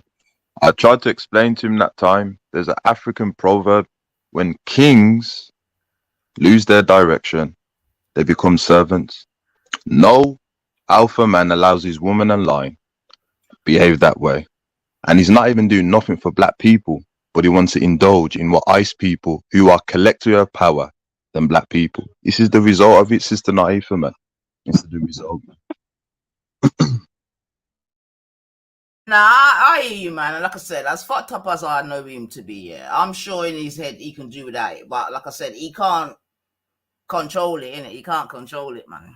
For whatever reason, he can't control it, man. And you know what I believe, brother Kel, yeah, what I believe as well, yeah. I think that guy has realized his own people don't actually accept him. You know what I'm saying? That's why nowadays, if you see the way he's talking to us, he's more angry with it. You know what I'm saying? Because I think even his own Nigerian people have told him, you know what, you're cooling off too much. You're doing madness. You know what I'm saying?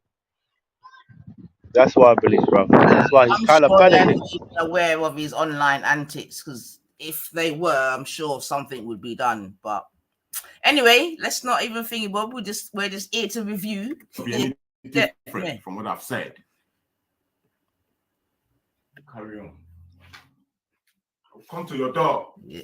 Threatening Wendy Wu. I have an idea of who you are. I will come to your door. Just calm down. No, I ain't taking the bullshit anymore. I sent it to the police on that day, and as soon as they left, I kicked my engine and went down looking for Rodney because I already told them. Hector, that's what. Hector, listen to me. That's what she wants you to do. No. I will listen. I will go. Even if you don't follow me, I will go myself. That is because I ain't going down by myself. Ain't going down alone. Don't pass that stage. But that's what she wants you to do. So she can make out she's been the victim all along.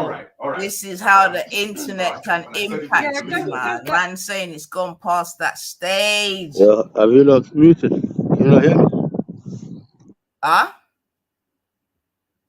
Wendy Wu must be scared, man. Double up your doors, Wendy. Okay, star. What did Wendy do to them then? Get angry. That's what she wants. If she calls the police to me tomorrow, I will tell the police the Yeah, same can you not hear thing. me? They will refer to their logbook. Yeah. I told you people the other day, I said I was going to this address and I went. Is it a lie? Fact check. So I don't give a fuck. Let her put it out there. How does that discount my credibility? You see how thick these people are? Well, I'm not even going to have a go at you, but there's people out there that go, oh, yeah, Jupiter's with a big black cock, yeah. They're just jealous. Fuck off, you fucking nosy bastards. They're just jealous. Don't worry about it. Well, I'd rather have a 10-incher than a micro. Yeah, my fault. They've got small white cock. Is it my fault? Is it my fault? Small white cock. Satan plus Satan equals the devil. Yeah, hi. Exactly. If you have a small white cock, is it my problem? Yeah, I've got a big black cock, and I'm proud of it. Oh. Yeah. So what? He's losing it, man. They're just jealous, Hector. They're just jealous. Fuck you now, midget. Man, you're online talking all those fucking men talking all those fucking fuckery. Their wives who want a fucking big black cock like mine. As their wife. A lot of white women that want that. And that's the bare truth. They all speak a good story, but actually they've lived a very, very seedy lifestyle all the way through. If she calls the police to me tomorrow, I will tell the police the same thing. They will refer to their logbook. I told you people the other day, I said I was going to this address and I went. Is it a lie? Fact check. So I don't give a fuck. God. Let her put it out there. How does that discount my credibility? You see how thick these people are? Well, I'm not even going to have a go at you, but there's people out there that go, oh, yeah, Jupiter's with a big black cock, yeah. Oh my God. Off, you fucking nosy bastard. Oh my God. They're just jealous. Hold on. Has someone out there said that my girl is with a big Yeah, but remember, that's the political He's not science. even a man now. He's just a bit. He's just. Yeah. And this is what I don't understand. It's like it's fine. We're not getting it, man. Oh my gosh! Oh, I've got to go on mute a sec. Oh God.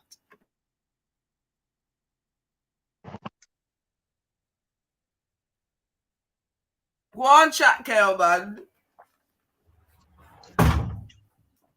And I hope the Sun people understand the reality. We are not disciplined unless you understand political science. When you're around non-African people, you become subservient to their ideology of how they believe that you should be in this life. And it's sad, but this is the reality of it.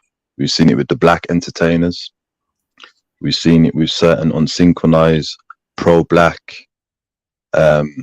leaders, etc. We are not disciplined. And yeah, man, we have to sort ourselves out. Big up to the chat and the comment. Big up to the Sun people and the non-Sun people that are listening. The sister Naive says breakfast show. So I hope you have your plantain and dumpling. No plantain and dumpling. What? No. There you came back quick. Yay, banana in the building. Come on, Nana. Glad to see you, girl. Banana said it must be like chucking sausage up an alley. Oh, stop it, Banana. Oh, that's proper sausage. Right. That one sweet me, man.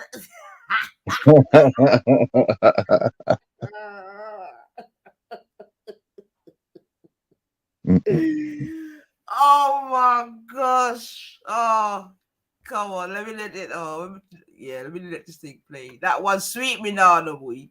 Yes. Don't worry about it. Well, I'd rather have a 10-incher than a micro. Yeah, my fault. They've got small white cock. Is it my fault? Is it my fault? Small white cock. Let me tell Satan plus Satan equals the devil. Yeah, hi. Exactly. If you have a small white cock, is it my problem?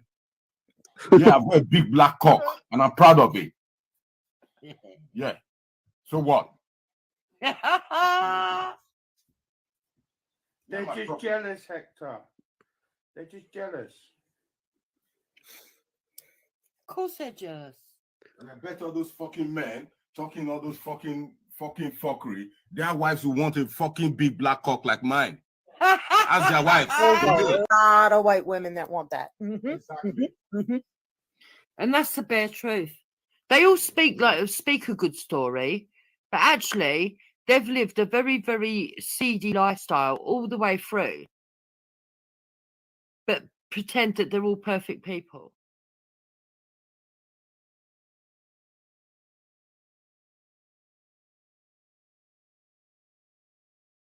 Yeah, man. So like I'm saying, Kel, I think your brother Hector is under pressure, boo. Yeah.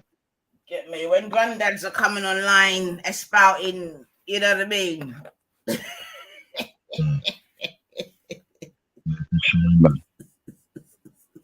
It's like that film, innit? What I watched with family, man. You know, you remember that film Get Out? You remember that film Get Out? I do indeed, man. I do indeed. You know when the ice woman, she destabilizes his mind by hypnotizing him. You remember that scene? Yeah, man. This is what happens to us brothers, man. This is what happens to us when we go into that particular temperament. You know, we hypnotize, man. If I tell you, my man's so hypnotized, he's doorstepping, he's going looking for people. Yeah, man. Because of, I don't know, man. I mean, rather than put yourself through all of that, why not just say to you people, like, have a break, man, have a Kit Kat. Man. Yeah. Simple. That's all he's got to do. He's just got to sit her down and explain to her what men lead, women follow, but he doesn't want to do that. You know what I mean? It's a shame, man. It's a shame. Yeah, I mean, it is at this point, it is a little bit, but you know, obviously I'm here for the shits and giggles, but big man thing, yeah, man.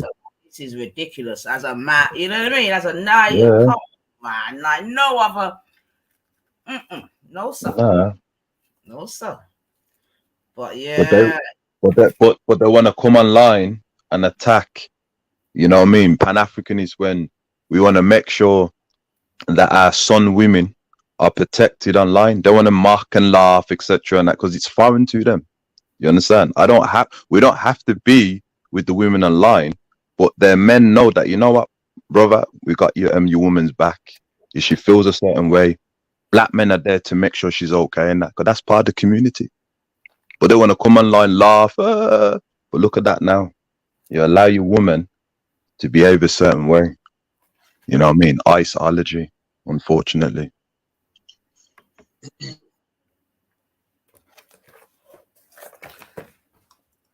All right, 1 sec. You have to wait because I'm not even in that part, Ghost. But 1 second. But just jump on and put it in the private chat. Like, why won't people just jump the StreamYard and put it in the back? It's not even a problem, man. But yeah, man. So, bam. Let's have a small break from that. Okay, just take a little sip. Now,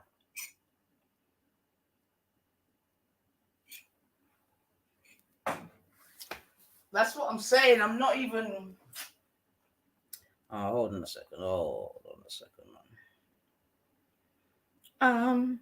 So have you enjoyed? I don't know what it's been like where you at. We've had a few days of sun where we're at. How's it been for you where you at, bro? I took, the family took me. We got to my older son and daughter we went Alton Towers. Oh, okay. Yeah, man, the bank holiday. So that was all right. Yeah, man. The sun, obviously, is not no Africa or second Africa, the Caribbean. Sorry, but you know what I mean. You have to make the most of it, isn't it? Exactly. You gotta make the most of it, man. I've done it, Ghost, anyway. But exactly, you gotta make the most of it, man. And this is what I'm trying to say, man. Where we're out there enjoying the sun and getting our melanin up, these people on here just having the most maddest conversations about the most sickest things, man. So now, bam, we're gonna make another quick move again. Right, which one's this one now? Hold on a second.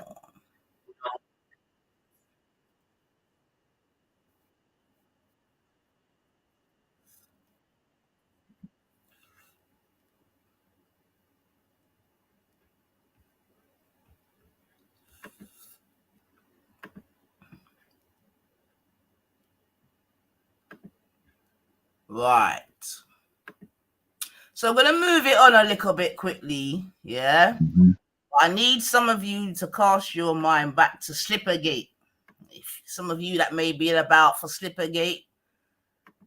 Yeah. And SlipperGate is where basically by the end of this stream to the night, Cocoon went to the police. Remember when he came off of his single bed with his single cooker and put on his sliders saying that he's going pole to report I don't even know what, yeah?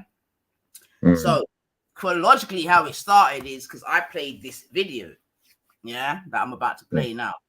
And Gummy and her midget tried to get it struck for child porn, that type of thing. So to show you how long they've been in this type of mindset of, you know what I mean, children and all that type of fuck shit. Do you understand what I'm saying to you? So they tried to strike this and tried to call it child porn, and Cocoon was in agreement. And I think even Gold has tried to say something the other day as well, yeah? And I don't know if you remember the other day that on my show when I played the Golden Buzzer, where some children, some orphans from Africa they done their dance and they went straight through to the final because they got the Golden Buzzer, yeah? Right. Similar dance to this. So I'm going to play this quickly and then I'm going to come back again. So let's just play this so that we can remind ourselves of what the actual... Whenever that's no highline of border, wave your hand from your door, you know, come there, so we no bad order. Ask them where bad mind I go. They say me want know where bad mind I go. Me tell them, say, move and wait. Me no want no bad mind, so me have to ask them where bad mind I go. Me want to know where bad mind I go. Me tell them, say, move and actually, this actual video, I named it what I actually called it 9 announcement move and where bad mind kangaroos. Yeah, cause this is when I was beefing with Gummy, and at that time she was called Kangaroo Court because they were doing the most. You understand? Yeah. Oh, yeah. And now they wanted to find out where I work. You understand me? Huh? To my headmaster and all the rest of it, so I could lose my job, so we can't feed our families. You get me? So that's what her and Kangaroo was up to. But like I said, when friends become enemies, it's a beautiful thing. A wicked, I'm a wicked man. Well, so the thing's sick. Whenever no highline no Buddha, wave your hand from your door, you know come there, so with no bad order. Ask them where bad mind I go. Me say me want know where bad mind I go. Me tell them say fi move and wait. Me no want no bad mind, so me have to ask them where bad mind I go. Me want to know where bad mind I go. Me tell them say fi move and wait. Me no want no bad mind, so them walk bad, look bad, talk bad, smell bad, look to the food when they cook that taste bad. Them see your success, I come them and wish you bad. God will beat them bad. Oh, you go so bad, feed them, me can't bad. Situation bad, them wish it did bad. A fresh pass, them say them no like. And me this a climb up the ladder. Watch you know, where bad mind I go. Me say me want know where bad mind I go. Me tell them say fi move and wait. Me no want no bad mind, so Christo G asks where bad mind I go. Chan Bam say where bad mind I go. We tell them say fi move and wait. We no want no bad mind, so them a read. Right. Okay. So that's the video that I played, and like I said, they tried to say that that was inappropriate, this and that, and just the most. Yeah. Yes. Right. So, do you think that's an inappropriate? No, and truthfully, right? Do you think that's an inappropriate video, Kel? No. Come on, sister. Now you come on. They're practicing unethical code of conduct, man. You know what I mean? Denying what control African numeral. There's no way that is exploitation of children in any way. And we're Sun people. When you go into yard or the continent, you know what I mean? The Sun children are dancing. You understand? It's just that none of us are going to get a camera and film it because it's normal. So, nah, man, that's... All right. Yeah. So, like I said, I played that video. Yeah. And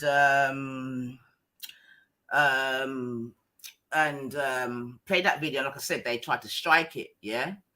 And they got it pulled down, but I appealed it and it went back up again. So obviously it became a topic of conversation, yeah, where them two were saying, bam, it was inappropriate. Now, where the nastier bit comes in, this is why I say I can't take this disgusting person, yeah. So then what she done, right, is that she went over to Wendy's show, yeah. She went over to Wendy's show, and what she did is she made Wendy play a video that had nothing to do with the video that I played, yeah? The video that she made Wendy play was just, it was disgusting, yeah? It was definitely children dance, but they were doing the most disgusting things, and it was nothing like what I had played. You understand what I'm saying? That's how my girl works, innit? As you're even hearing from what Luke and these people are saying, get me out in it for the disgusting things, you understand? So now I'm gonna try and play the what would you call it? The facts that back that up. Because I remember when she done that, I just thought you're a sick bitch, man. A sick bitch, man. Can't you play with children like that? Yeah. That's what I'm saying. Even this thing now with this whole CP thing, yeah, man.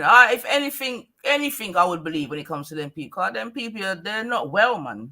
Nah, of course they're not. Remember Roman Grinko culture. Hey. So you know what I mean? Right. Let's play a bit of this. But yeah, man. Trust me. When people are sick, they're sick. So what we're gonna do now, we're gonna play a bit of Wendy Wu.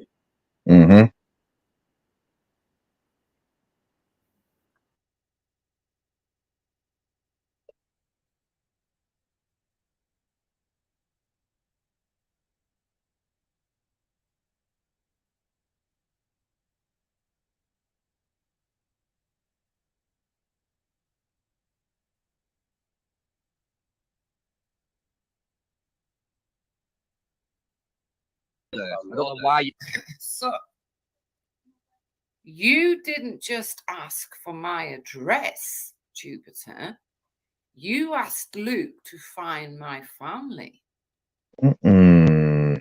Now, I find this all very interesting because I've never done a thing wrong to Luke, ever. Never had a wrong word with Luke. So I'm wondering, why did you choose Luke? Oh, is it because he's good at, what is it, looking for families and family trees and all that, and you thought he'd be able to find mine? Was that? Mm-mm.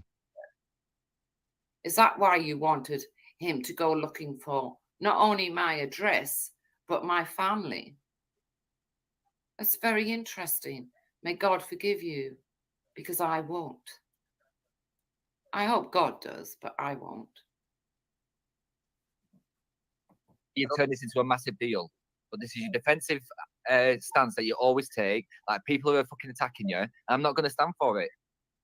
You're not going to stand for what? You thinking that people are fucking blackmailing and just throwing out buzzwords and thinking that they can attach to people when they don't. How is it blackmailing? Well, I think it is kind of blackmail, isn't it?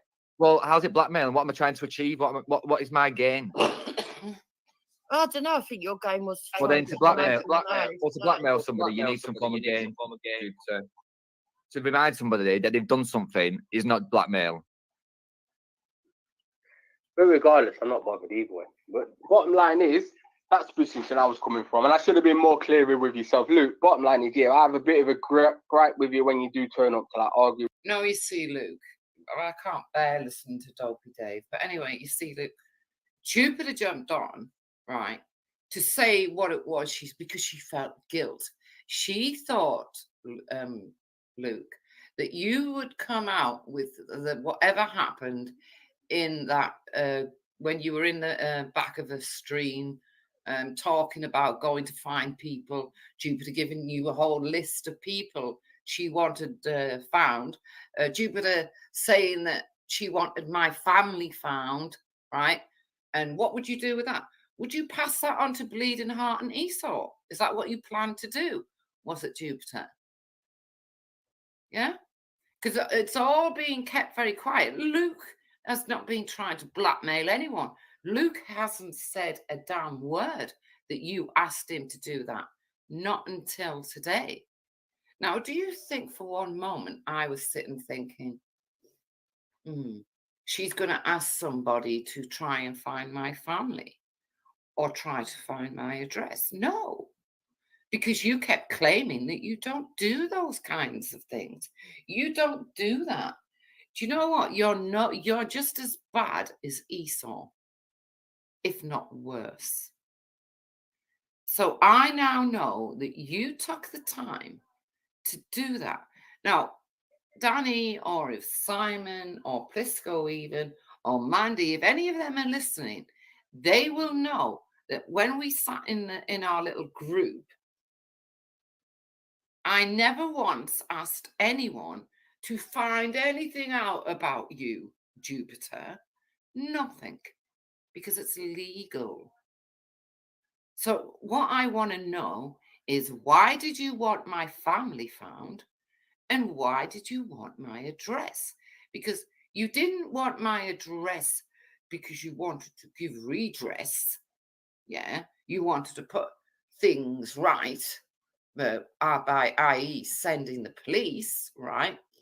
Because the verb redress, right? If you redress something, such as a wrong or a complaint, you do something to correct it or to improve things for the person who has been treated badly. That is the verb redress, what it actually means. So from that, there's two things I can look at. You actually felt that I'd been treated badly and you wanted to put that right. Or you felt that you had been treated badly in some way and you wanted to send the police here, right? Well, go right ahead. But if you really want my address, all you've got to do is send me the name of the police authority that's dealing with it, right? And the name of the police officer that's dealing with it. And I will ring them up and I will give them my real name, and my address under the provision that they do not pass it on to you. Do you understand that? But how sneaky and fucking sly can you get? Forever you've been shouting, I don't do this and I don't do that. And there you are, sitting trying to get Luke to look for me and my fucking family. How low of a person, well, I already know how low you are. And while I'm on the subject, well done, Cam. Well done, Cam. I was so happy to hear you finally have your say, Cam, with her, because she deserved it. She deserved everything she got from you. Everything. And never feel bad about what you've said to her, Cam, because believe me, she doesn't feel bad about what she says to anyone. No one. All she cares about is herself. So yeah, let's carry on listening, shall we? With certain people, but it's not a massive thing. So I think that certain people from the group that you associate with go around and just turned up and just argued with somebody. What, the Kaylee thing? I think you definitely took that position just to disagree with her. What, Kaylee? What you mean when I helped Kaylee and in the same email chain she said that if I don't give her a copy of my stream, she's taking me to the police. And this is not blackmail, Luke, but I need that stream. Of course I fucking said fuck off, bitch. Yeah. That was emotional blackmail. She was threatening him. She was threatening him. Like, do you see any side? Do you just see one side, Dave, or what? Yes, he does, Luke. He sees one side of like, pointing the finger at everybody else when they've always done the same. So, it was the same. 1 minute, let me lose my wig a second. Because it was the same when people started picking the fucking finger at me for doxing Bleeding Heart, when everybody else has done the same, including you, Jupiter, when you doxed that fucking Jonathan guy and made him shit himself to come online and fucking say that it's not me. And you also did Mama Reed, so you doxed people's family, which was a fake family. So don't now sit there with high attitude thinking that you've not done the same and you're this, because I'm not going to have it. See, I agree with you on that. I actually do. I don't think you can take a higher ground because it's not going to happen. I can't stand people like this. I don't like arguing with people I like.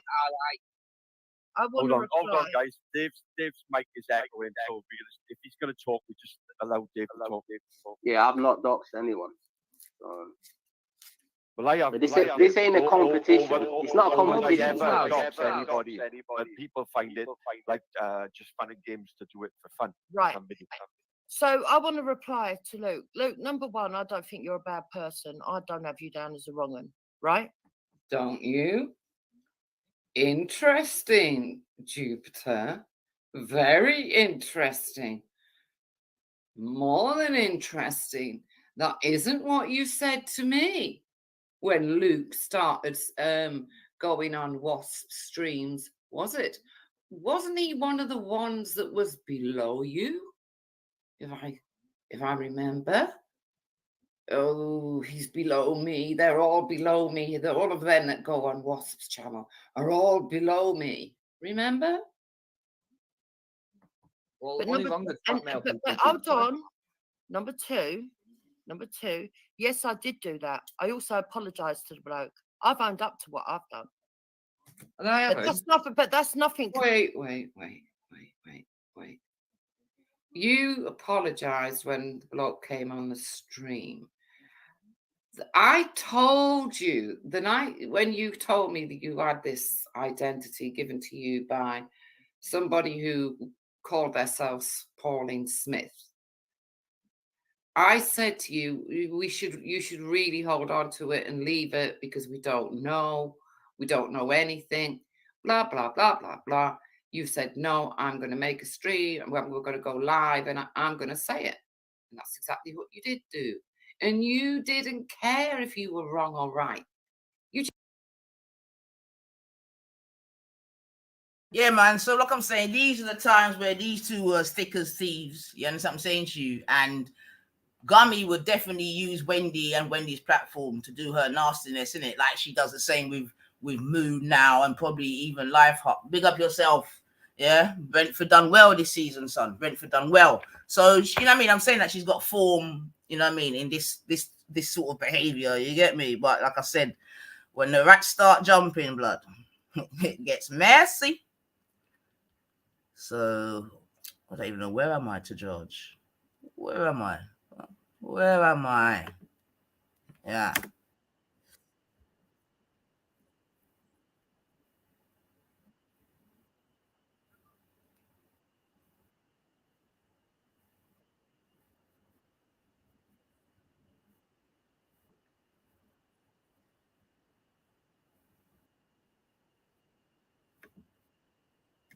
Oh. You just wanted to do it because that's what you're like. You should go right ahead in there like a fucking bull and you do it, don't you? So, yeah, let's carry on. Compared, and I won't include you in this, Luke. You've never doxed kids as far as I know. Never.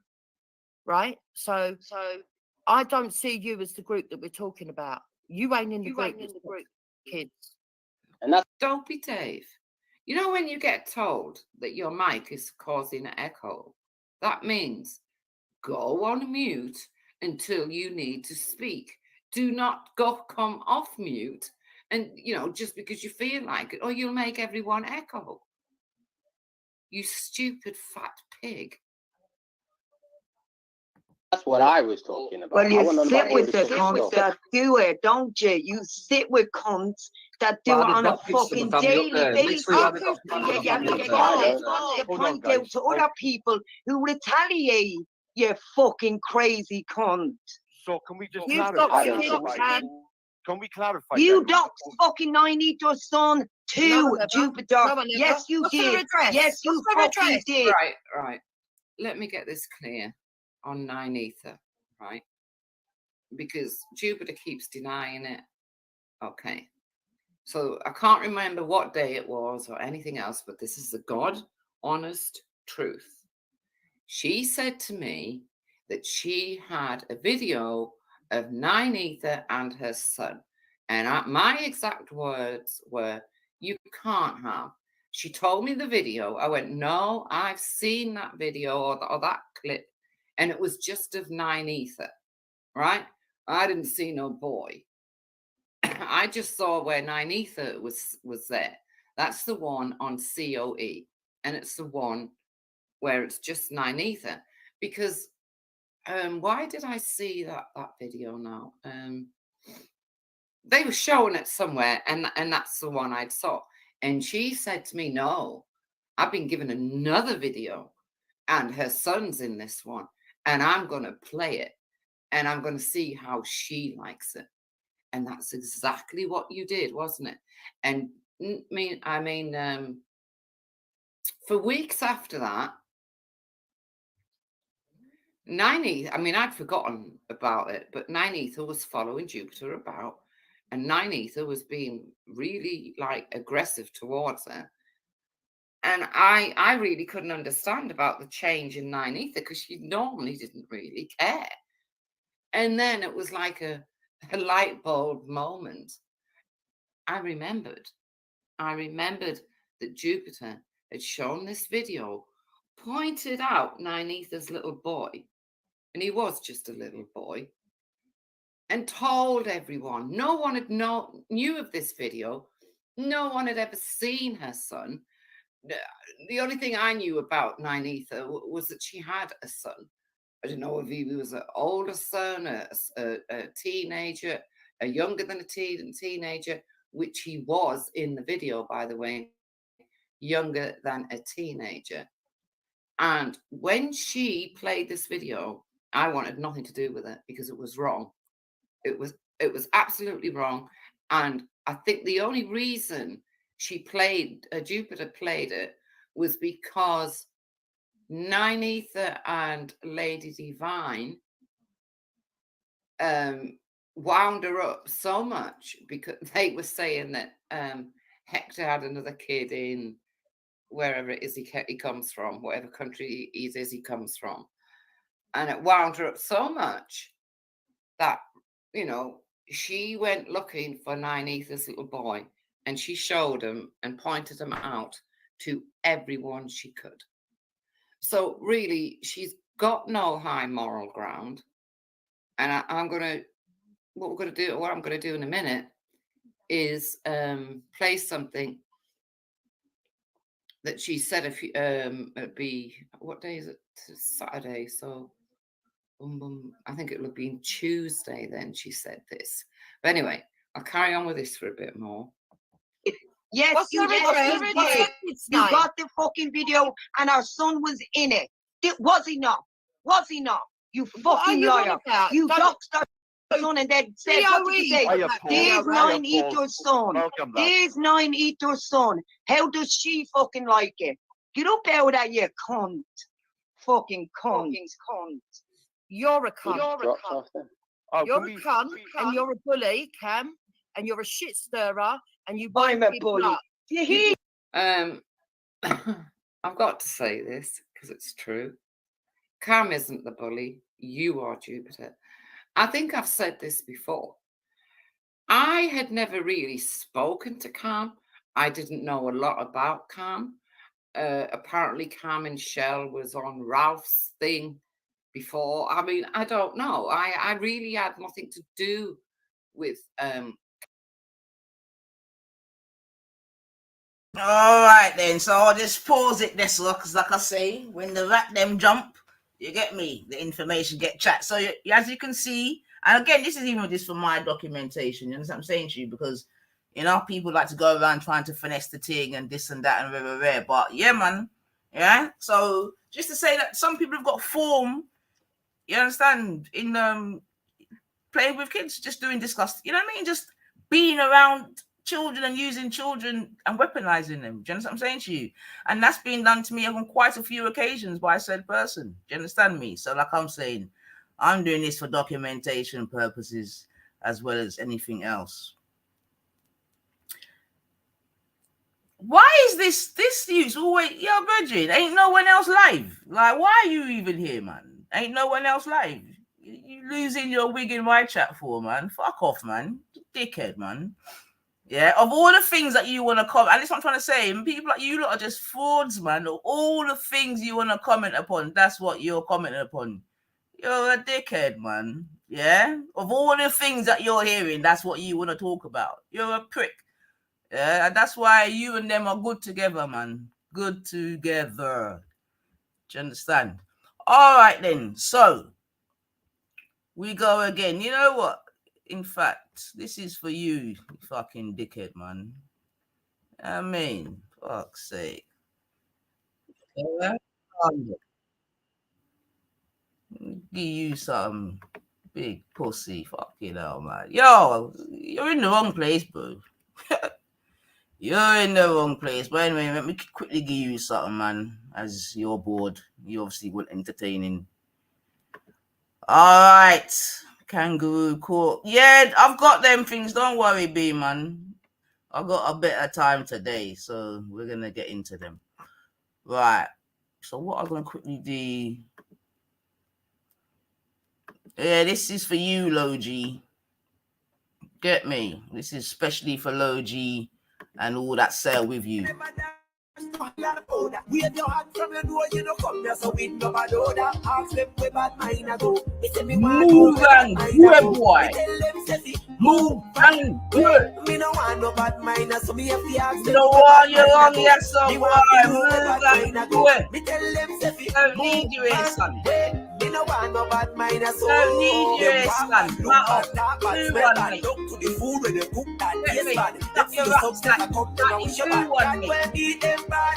Oh, you know, bad feed them. Me can't bad situation, but them wish it did bad. A fresh man, them say them my life. He is a climb up the ladder. Watch you know where bad mind I go. Me say me want know where bad mind I go. Me tell them say fi move and way. Me no want no bad mind. So Christo G asks where bad mind I go. Chan Bam say where bad mind I go. We tell them say fi move and way. We no want no bad mind. So them are idiots. Oh.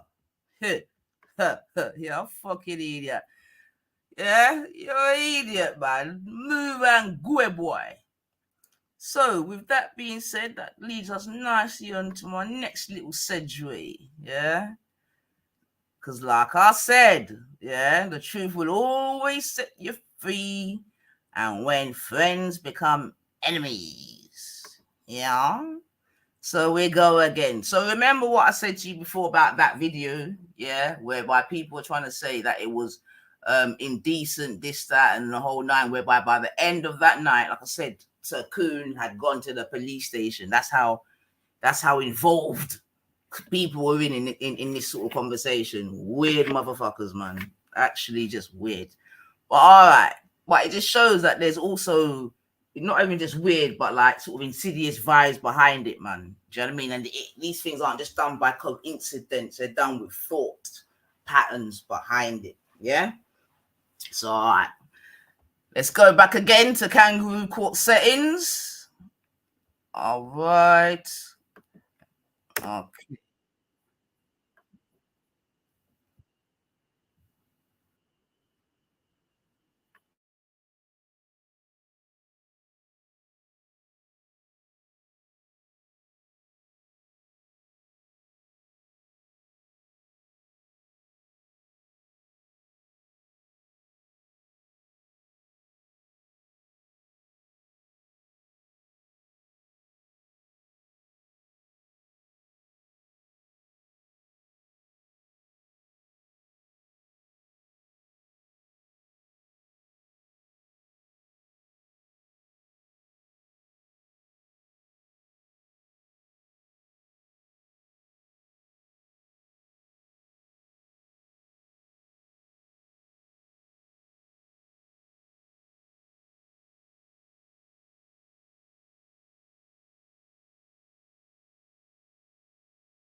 Well, she fucked up when she fucked up with Luke, boy.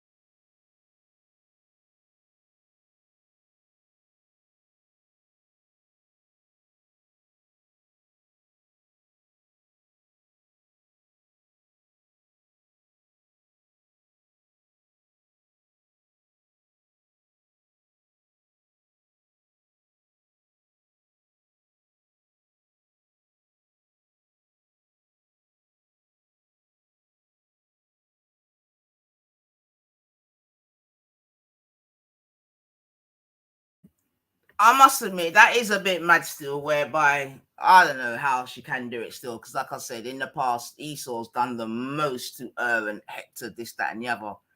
And yeah, man, she's showing definite good Christian spirit by sitting in and amongst them, to be fair. Because like I said, they definitely dug out her family, man. Do you know what I mean? Like seriously going into Facebooks and this and that. Oh yeah, then there's the story of the spice, and oh my lord. I tell ya, I ain't got enough time in the day to cover the scum, man. Seriously, it's a lot, man. Because I remember several months ago when Rodney was on, I went on and asked, what do you think? Let me ask you actually, what do you think the main what would you call it? What's the worst thing about the people on YouTube? That they ain't got no job, substance abuse, or mental health? So that's what I'm asking. What do you think's making more of a negative impact in these YouTube streets? Unemployment, substance abuse, or mental health?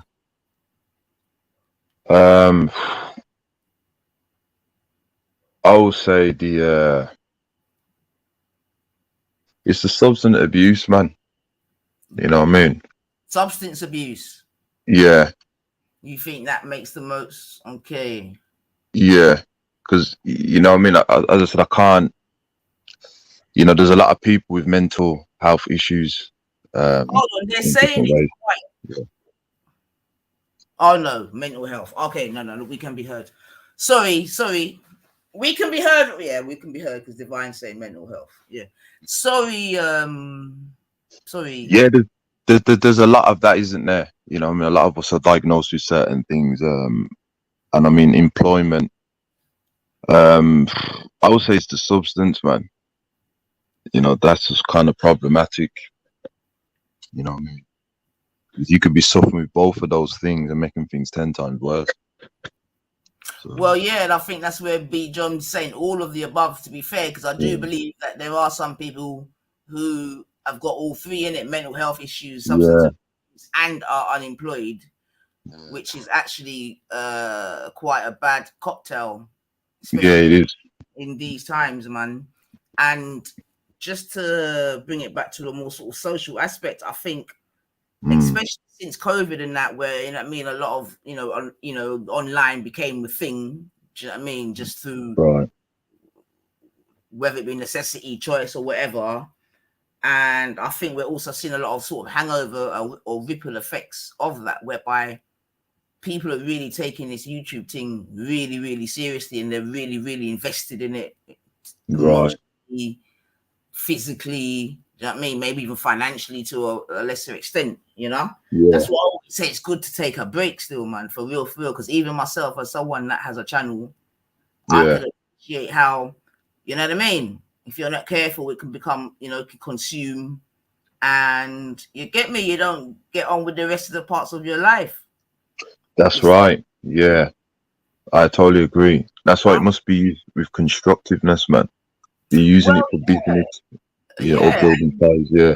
I know I don't, me and this man do not get on, but like, maybe you as a brother can speak. I mean, he probably tell you to fuck off, to be honest. But you get me, when I'm hearing big mans out here, talking certain things, it's a bit. It's a bit disheartening, regardless. Do you know what I mean? Because you still want to have some element of respect for people. You know what I mean? And yeah, man, when you're in a situation when you're coming out here telling people how you're, yeah, it's one. It's problematic, man. It's problematic. This guy sounds like another retard. It's 1 and you won't at work. You won't at work. We are top work, Virgin, man. You're unemployed, top G. Low G, you are definitely unemployed. You're unemployed. You probably got like 1, 2 GCSEs, and you're on a building site somewhere. Because you're always about. If you ain't here, you're there. You know what it is. You're another. You are another J.R. Kingston, man. You're another failure. You get me? A failure in your own country, and you only feel good when you're around us doing what? Like, this is another thing. Like, I don't understand why people like you come around. Yeah, you don't like us. You don't like what we stand for, this, that, and the other. But yet you're always sucking off our energy. That's why you and them people are good friends, man. Why do you think they're always around us? The non-African people. The non-African people. They have to be around you. They need to know exactly how you're thinking and what you're doing. Remember, they are the minority. So regardless of how academic they are or less academic, there is a behavior that they've been taught. You must control and must find out what they're doing. And we don't seem to understand that. This is why Pan-Africanists always says, in any institution or any form of social life, as much as possible, do not involve them with it. Myself, I said, I don't socialize with non-African people. It's not because I don't like them. It's because there's no benefits. I only socialize when I'm on these panels. You understand? But that's why they're around all the time. And they always find out who's synchronized, who's not, how we can use this information, this and that. And then, but that's the reality of non-African people. You know what I mean? Unfortunately. Rig up yourself, Suge. Yeah, this Low G, he's always got lots to say, man. But if I felt the way in which he did, I just wouldn't be about. Yeah.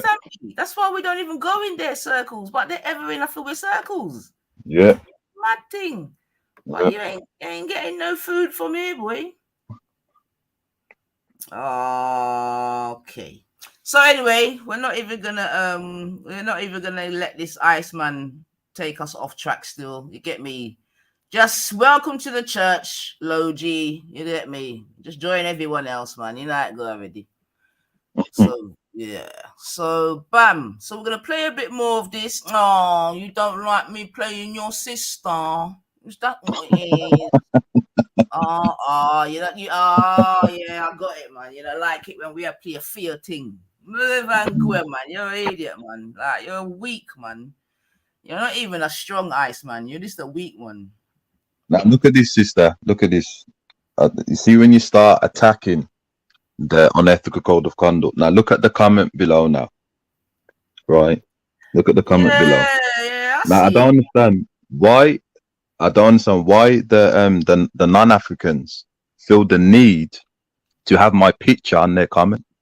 You understand? This is not Britain's next top model. I'm a son, man. We have nothing in common, but they have a need. That's me. Oh, dash him out, man. If he's doxing you, dash him out, man. You can dash him, innit? You're a mod. Dash him if you want, man. Am I? Okay. I didn't know. You know what I mean? Dash the fucker, man. These little weird skunks, man. Yeah, weird guy, man. Or someone dash him, man. I can't even do it, you know. Yeah, he won't let me do it. Yeah, it's weird, man. No, Low G, you're feeling it. Yeah, that means I got it right. Weird. That means I got you right, man. You're another J.R. Kingston failure in your own country and jealous of all the immigrants that are doing well. That's what you are, Low G. I've clocked you now. I've clocked you. I know you ain't got no house. Probably ain't got no car. Like I said, you ain't got no qualifications. You ain't doing nothing in your own country. And yeah, when you hear the immigrants and see the immigrants doing well, you get upset. That's what it is. I understand. I'd be upset too. Weird, man. If I was a failure in my own country where I'm giving all the helping hand that I need and I still just can't make it. All I can do is stay in melanated people's panels and in their chats, I should say, and just cry and bawl and bitch and moan. You understand me? But yeah, if that's what you want to do, come, man. Stay right where you are, top G, low G. You know what I mean? But I would say try to make sure if you do have any children, you're probably another one who ain't got no children neither. And probably bawling about immigration and numbers, and yet you ain't put one smuddy on the earth. All you probably do is bash every night, 5-finger shuffling to fucking whoever the latest blonde bit is out there. Yeah, not an asset.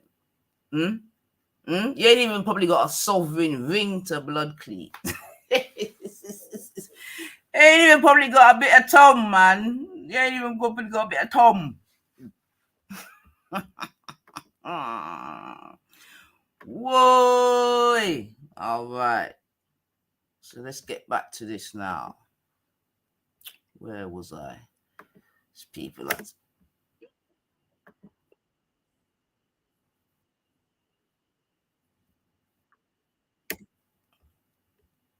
All right, I need to stop and come again.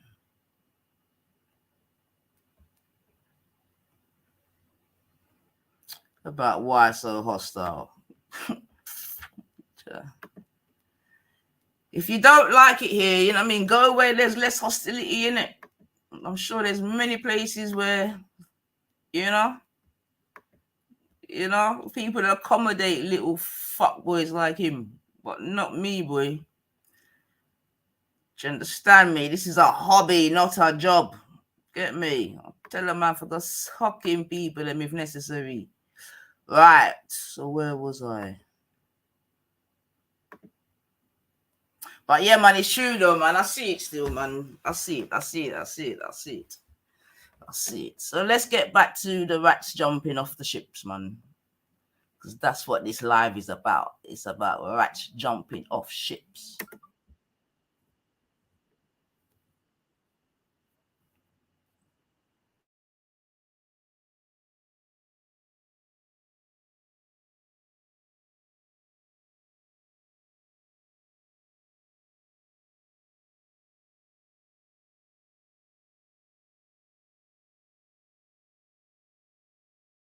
See, that word again, man. That word again.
Okay, then. So that seems to be the genesis of the breakup of the relationship. Then.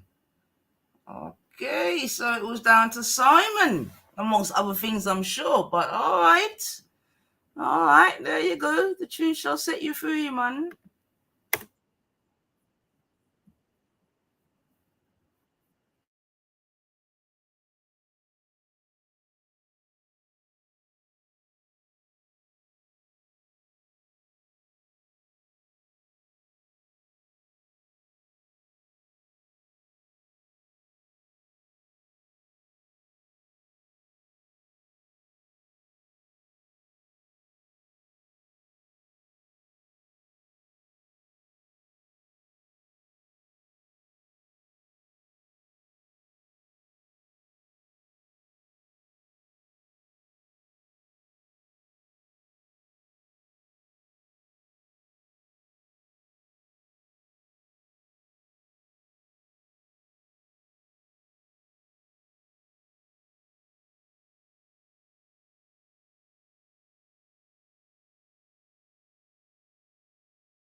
What do you mean you can't hear nothing? What the fuck?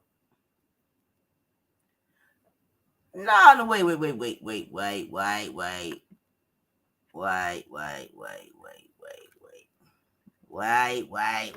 The fuck? What's going on? Because I can hear, so why can't the people them hear? Hold on a second. Oh boy. Right. Not sure what's going on. Not sure what's going on. None of them tell me to blows not. Right. Nobody. I don't know though. Let's try this again. Not sure. Not sure. 4.5 minutes. Fucking hell. All right. Not my argument. Did you hear the other night on Bellies? Yeah, with this guy called Kale. I mean, this guy called Kale apparently had told Betty not to date white men, right? And Betty B. Betty took offense to that, which is fine. But it was an argument between Kale and Betty. But Jupiter joined in. Jupiter didn't need to join in. Right, so that video is not playing for some reason. And Betty certainly doesn't need anyone to back her up, okay? Right, I'm not As sure. Jupiter joined in the argument of having a go at Kale. Sure what's going on there. Let me just check something, make sure no one ain't.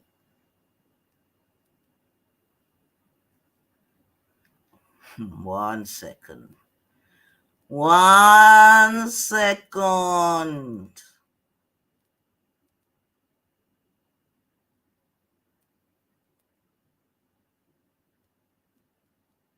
Right. Not quite sure what happened there, to be fair.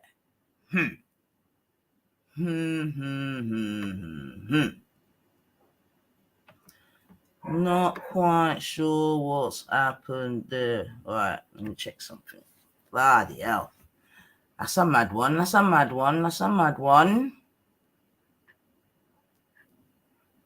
Right, so can you not hear me now? Oh, well, I'm gonna have to check myself. Hold on. The video's not playing for some reason. And Betty certainly doesn't need anyone to back her up, okay? Right, not As sure. Jupiter joined in the argument of having a go at Quite Kale. sure what's going on there.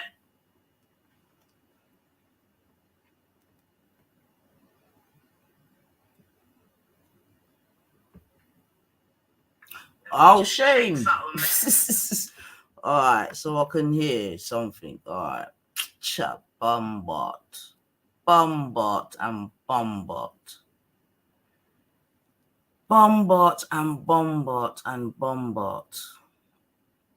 All right, that's thrown me off a bit now. Okay,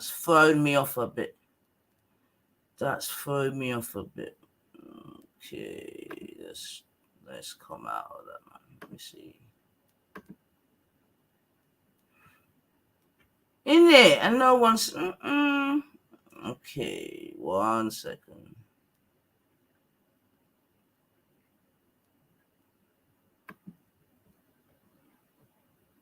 Oh, and I know what I've done as well. Just flipping closed it.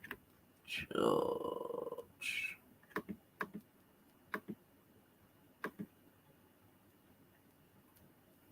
Was it this one? No, it's not even that one.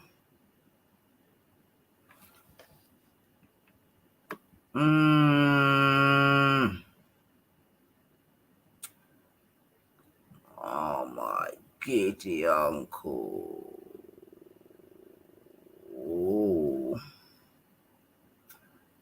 Right, fucking hell, I'm a bit lost now. Hold on a second, family. Bombard, man. Sure.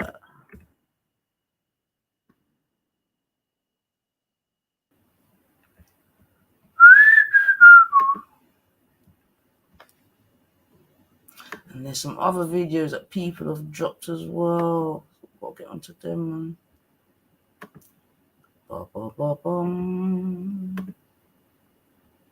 I can see the sun peeking out, boy.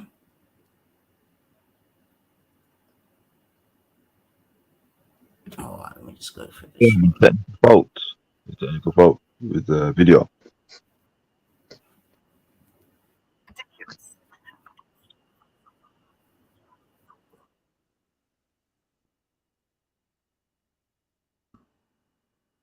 Some people want to try and share again. Let's see what happens. I'm not sure what happened. So I'll try again. Okay. Yes. I don't want to get involved. It's not my argument. Did you hear the other night on Vellies? Yeah, with this guy called Kale. I mean, this guy called Kale apparently had told Betty not to date white men, right? And Betty BB took offense to that, which is fine. But it was an argument between Kale and Betty. But Jupiter joined in. Jupiter didn't need to join in. It wasn't her fucking argument.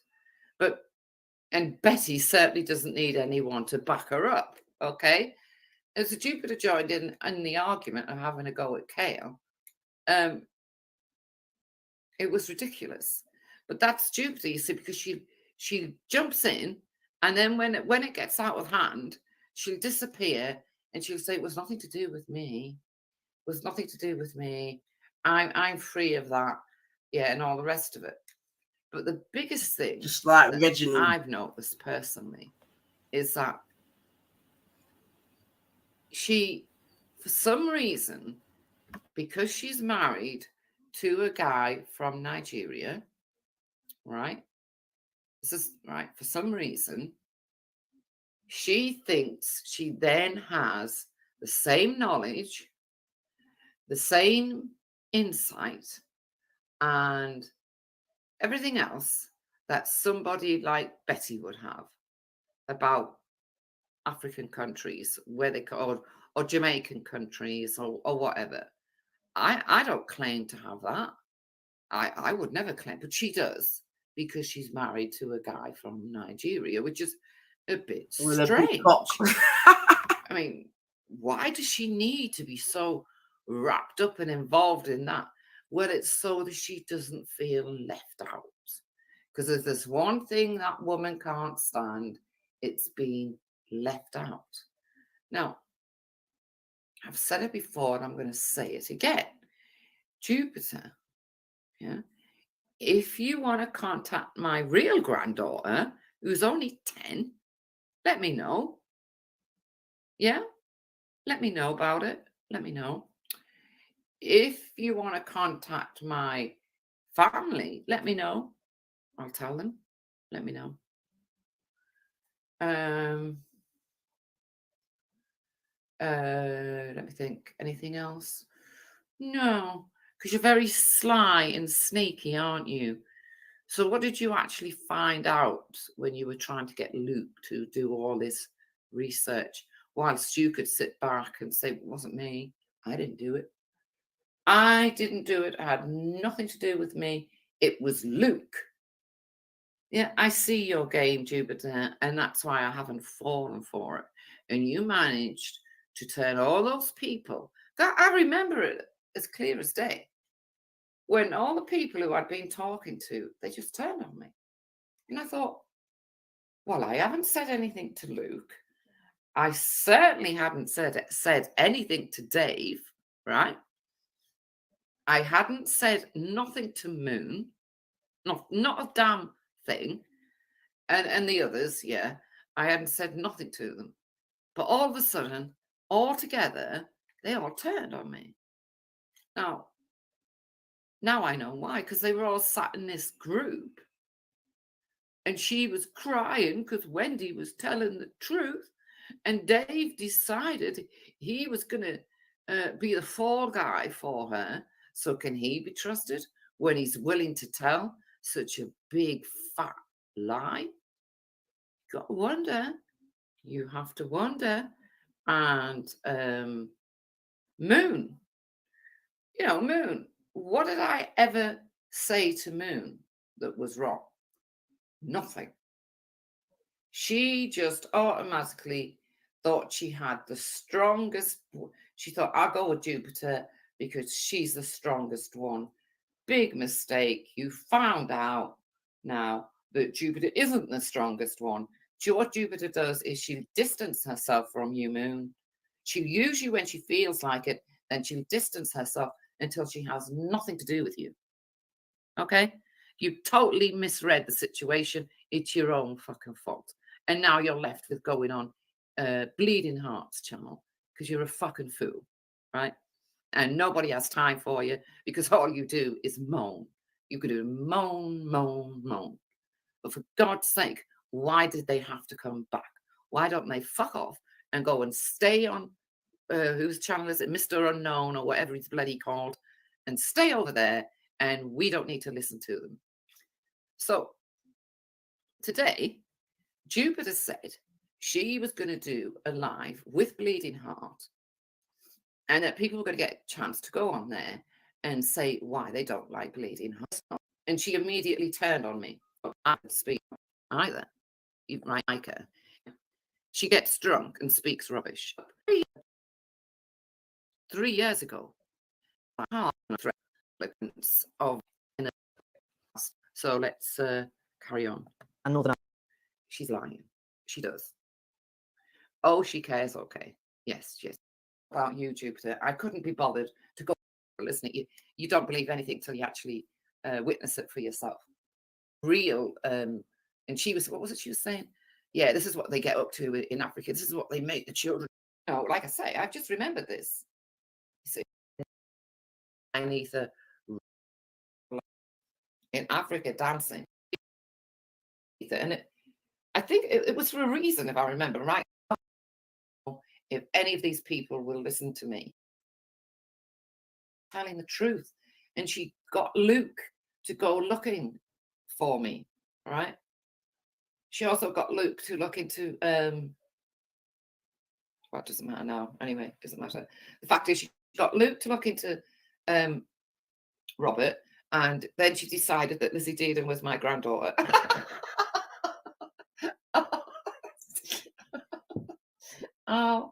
Oh my word. I mean,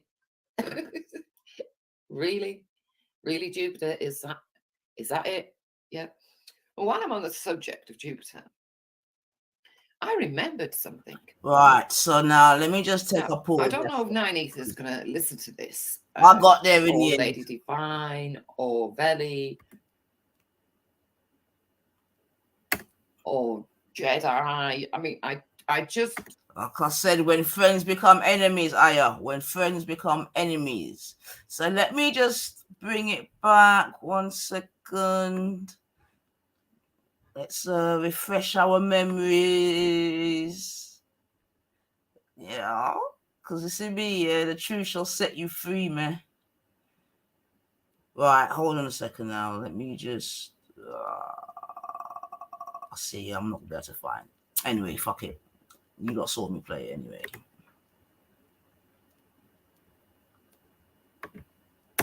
Do not know if any of these people will listen to me, right? Because, well, I really haven't got anything against 9 Ether or Lady Divine. They are who they are, and you're never going to change them. Yeah, so yeah. But if 9 Ether can remember when she played a video. Yes, she played a video of some young children out in Africa dancing. Now, I don't know if 9 Ether can remember doing that. But that's what we did, 9 Ether, and I remember. I think it was for a reason, if I remember rightly. I think it was... I'm trying to remember, but you had a reason for the video. Because I was telling you to move, and I remember you arms over this video, going nutty over this video. And I remember I said, well, it's just a video. Well, I don't see the problem. It's just a video. Yes, but it's a video of children, and that's not the dancing they really do, you know. And within seconds, she sent me this link. I clicked on the link. I think I watched 5 seconds of it, and I had to click off. I literally had to look away from the video because the video that Jupiter sent me, right, was of children in Africa dancing, but it was, oh, how can I put it? It was in a very sexualized manner. Yeah. That's the only way I can put it. Yeah. I can't put it any Was other way. very and it was so disgusting. bad, I couldn't watch it. I didn't want to watch it. I didn't want to look at it. And I remember I looked, You I allowed her clicked to off it, play it and she on your said, "Have you channel watched it?" And I already. said, "Yeah." I didn't need to watch it. It was disgusting. Now, where she got that video from, I do not know. Well, you know, why she would even know of the existence of such a video, I do not know. But I do remember that happening. And she claimed that that was what 9ether really wanted to show. See the finessing? Really wanted to. You hear that Something to do finessing? with This, it. She was oh, scared to show. Oh, you hear that type of low IQ finessing? This is the video that 9ether really wanted to show. Yeah? But blah, blah, blah, and blah, blah, blah. You know what I mean? And this is what I'm saying. I'm enjoying the exposure, man, because it's a long time coming, man. Yeah? And the best exposure, like I'm saying, is when friends become enemies, because you know, say, and alike, or you know, so then people hold each other's secrets. You understand what I'm saying to you? But that's what I'm trying to say. It's disgusting, man.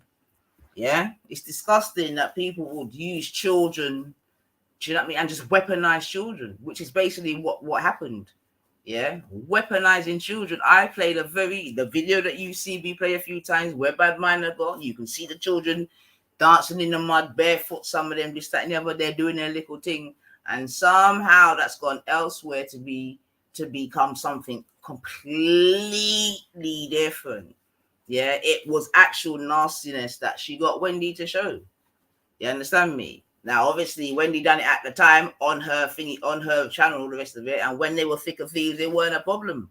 Yeah, but obviously now, like I said, when friends become enemies. Yeah, but you see, and I'm trying to say, it was all what's the word? It's what's that word? Premeditated, man. You know what I mean? It's not just through coincidence or this, that, and the other. These things that are done are premeditated. When people are going to find files and this and that, these things are premeditated. So could we say then, Sister Nine, that because she didn't take the action of doing with when it came to that situation with the child abuse, that she's associating that feeling onto what you sent? No, because this here was a couple years ago. But Wendy's just letting us know the truth behind it, you see. Because like I said, the video that I played was the one that I showed you where I even questioned, I said, do you think this is inappropriate? Yeah.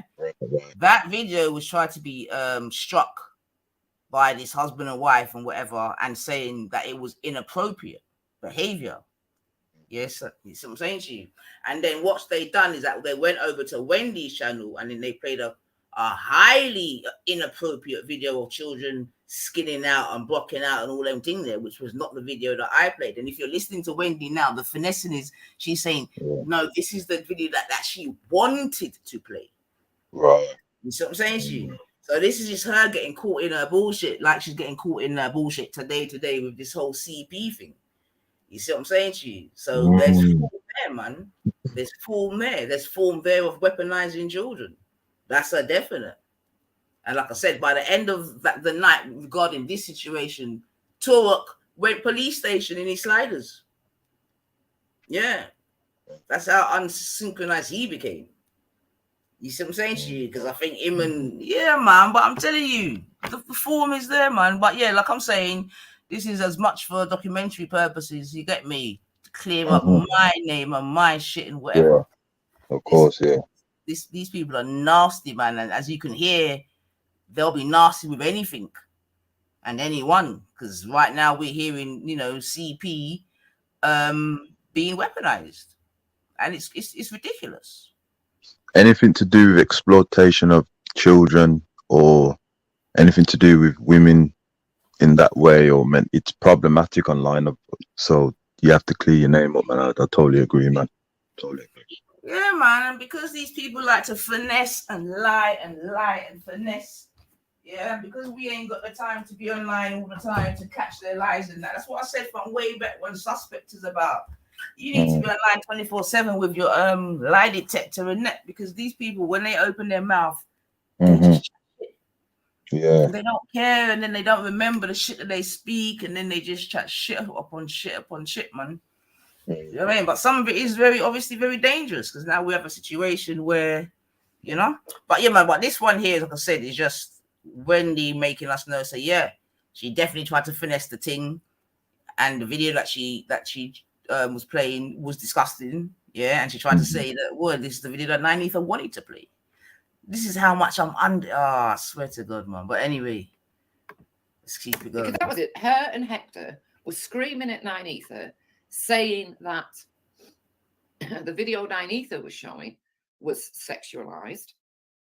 And I remember saying, well, I don't know, because I wasn't taking much notice, right? Because Jupiter had it in for Ninetha. So then Jupiter decided to send me this other video. And that video was, 5 seconds in, and I thought, no, thank you. And I didn't watch it. But I know that her and Hector have watched it. And I'd like, like I say, I've just remembered this. You see? So maybe you'd like to put, people would want to talk. That would be a good talking topic.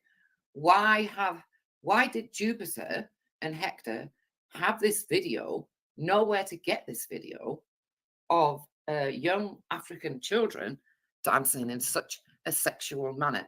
It was not the video that Ninetha showed. Now, I don't know how many of you who listen to this will even know what I'm talking about, but I do know that if Ninetha is listening, or Lady Divine, you know exactly what I'm talking about. Yeah, and I think that is quite an interesting question for real though. Like, where really, yo, Gummy, I know you can hear me. Like, where really did you not go and pick up that type of video, man? Like, for real.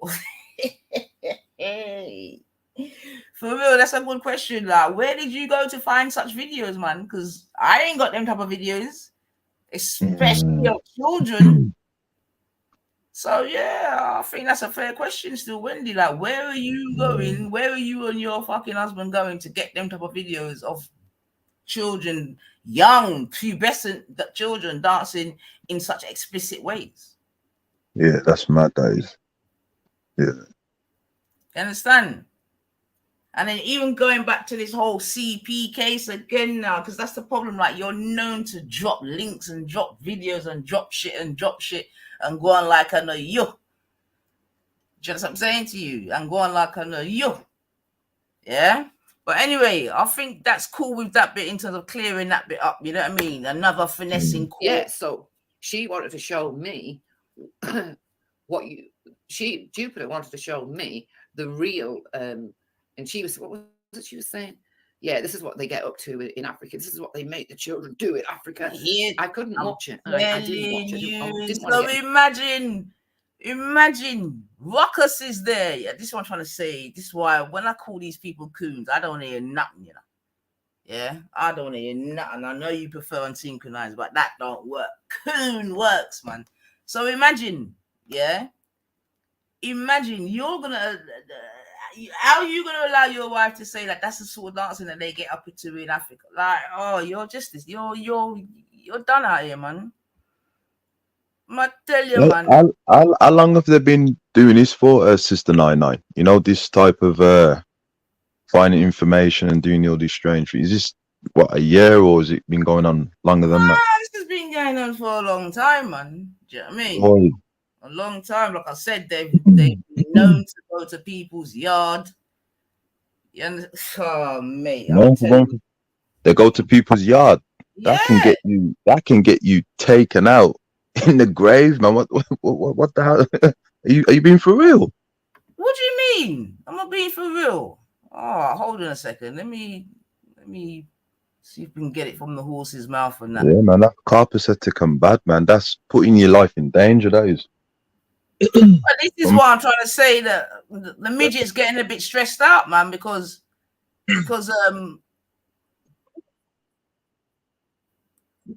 these things are actually going into their real life, man. You know, police have been called, she's been arrested. So obviously, you know about the fight down the park.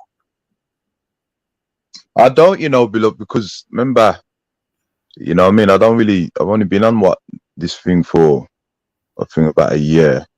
You know, the Pan-African elders in it, they were saying that, you know, the YouTube good. So Well, obviously my kids come on there and that. So I don't really know about everyone except for those who used to go 104 and those, you know, my family like that. So nah, I don't know, man. You know. yeah, I mean, there's too much to even go over, man. But definitely, Gummy and one little mixed race girl got into it at the park, and the girl threw coffee at her, and they actually went to court. Actually, it actually did go to court, and I think the girl got done for something or the other. I'm not sure. This is what I'm trying to say. Like when people say YouTube ain't real, which for some people it isn't, I guess, and they do try to maintain their real life and their, you know what I mean, their YouTube life as being different. Right. Some people, it's definitely impacted them. You understand what I'm saying to you? It's definitely impacted them, like I said. And to be fair, even at that time, although me and that woman, we were friends, even I said at that time, I thought that what the young girl done was wrong, etc., for varying reasons and all the rest of it. But it is what it is, you understand? And yeah, man, she got into it. So the point being that they're used to Habaloo, man. You know what I mean? Like from she's come about, Habaloo, man. You understand? Bear Habaloo, man.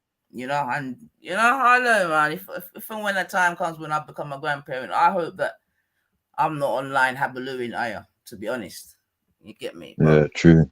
But in terms of, let me see, I don't know if this one gives it straight from the horse's mouth, but yeah. So thanks for that, Wendy. We might come back to that again. You know what I mean? Hopefully you keep remaining angry and keep dropping the gems, man. That was so funny when she hit to like a baby with her shoe. Yeah, see, enough people remember that, man. You know, it was quite a big thing at the time, to be fair. And obviously that was at the time when Speaker's Corner was popping, you know what I mean? And right. Yeah, I mean, someone else would probably find the video and show you, man, but I'm not that petty. But if anyone can find the video, come and drop it in the link. Let's have a look at it. Fuck it. Hey! I was telling a brother, the last time I went to Speaker's Corner was the late 90s. And after that, you know, it just changed, man. Not to say that it's political, because obviously the late 1700, we know what it was there for, to track down on the liberate or the revolution. So we know what it's for and that, but it kind of changed the game and all these cameras and, you know, so it's only because my youth them was showing me about, you know, the YouTube, man, and Speaker's Corner. So it's a lock on. So yeah, there was a time where it was very energetic, to say the least, man. To say the actual, I mean, like I've said before, my journey into YouTube definitely came, you know, via Speaker's Corner and the gang and all that shit. So yeah, so we coming still. Yeah, no problem.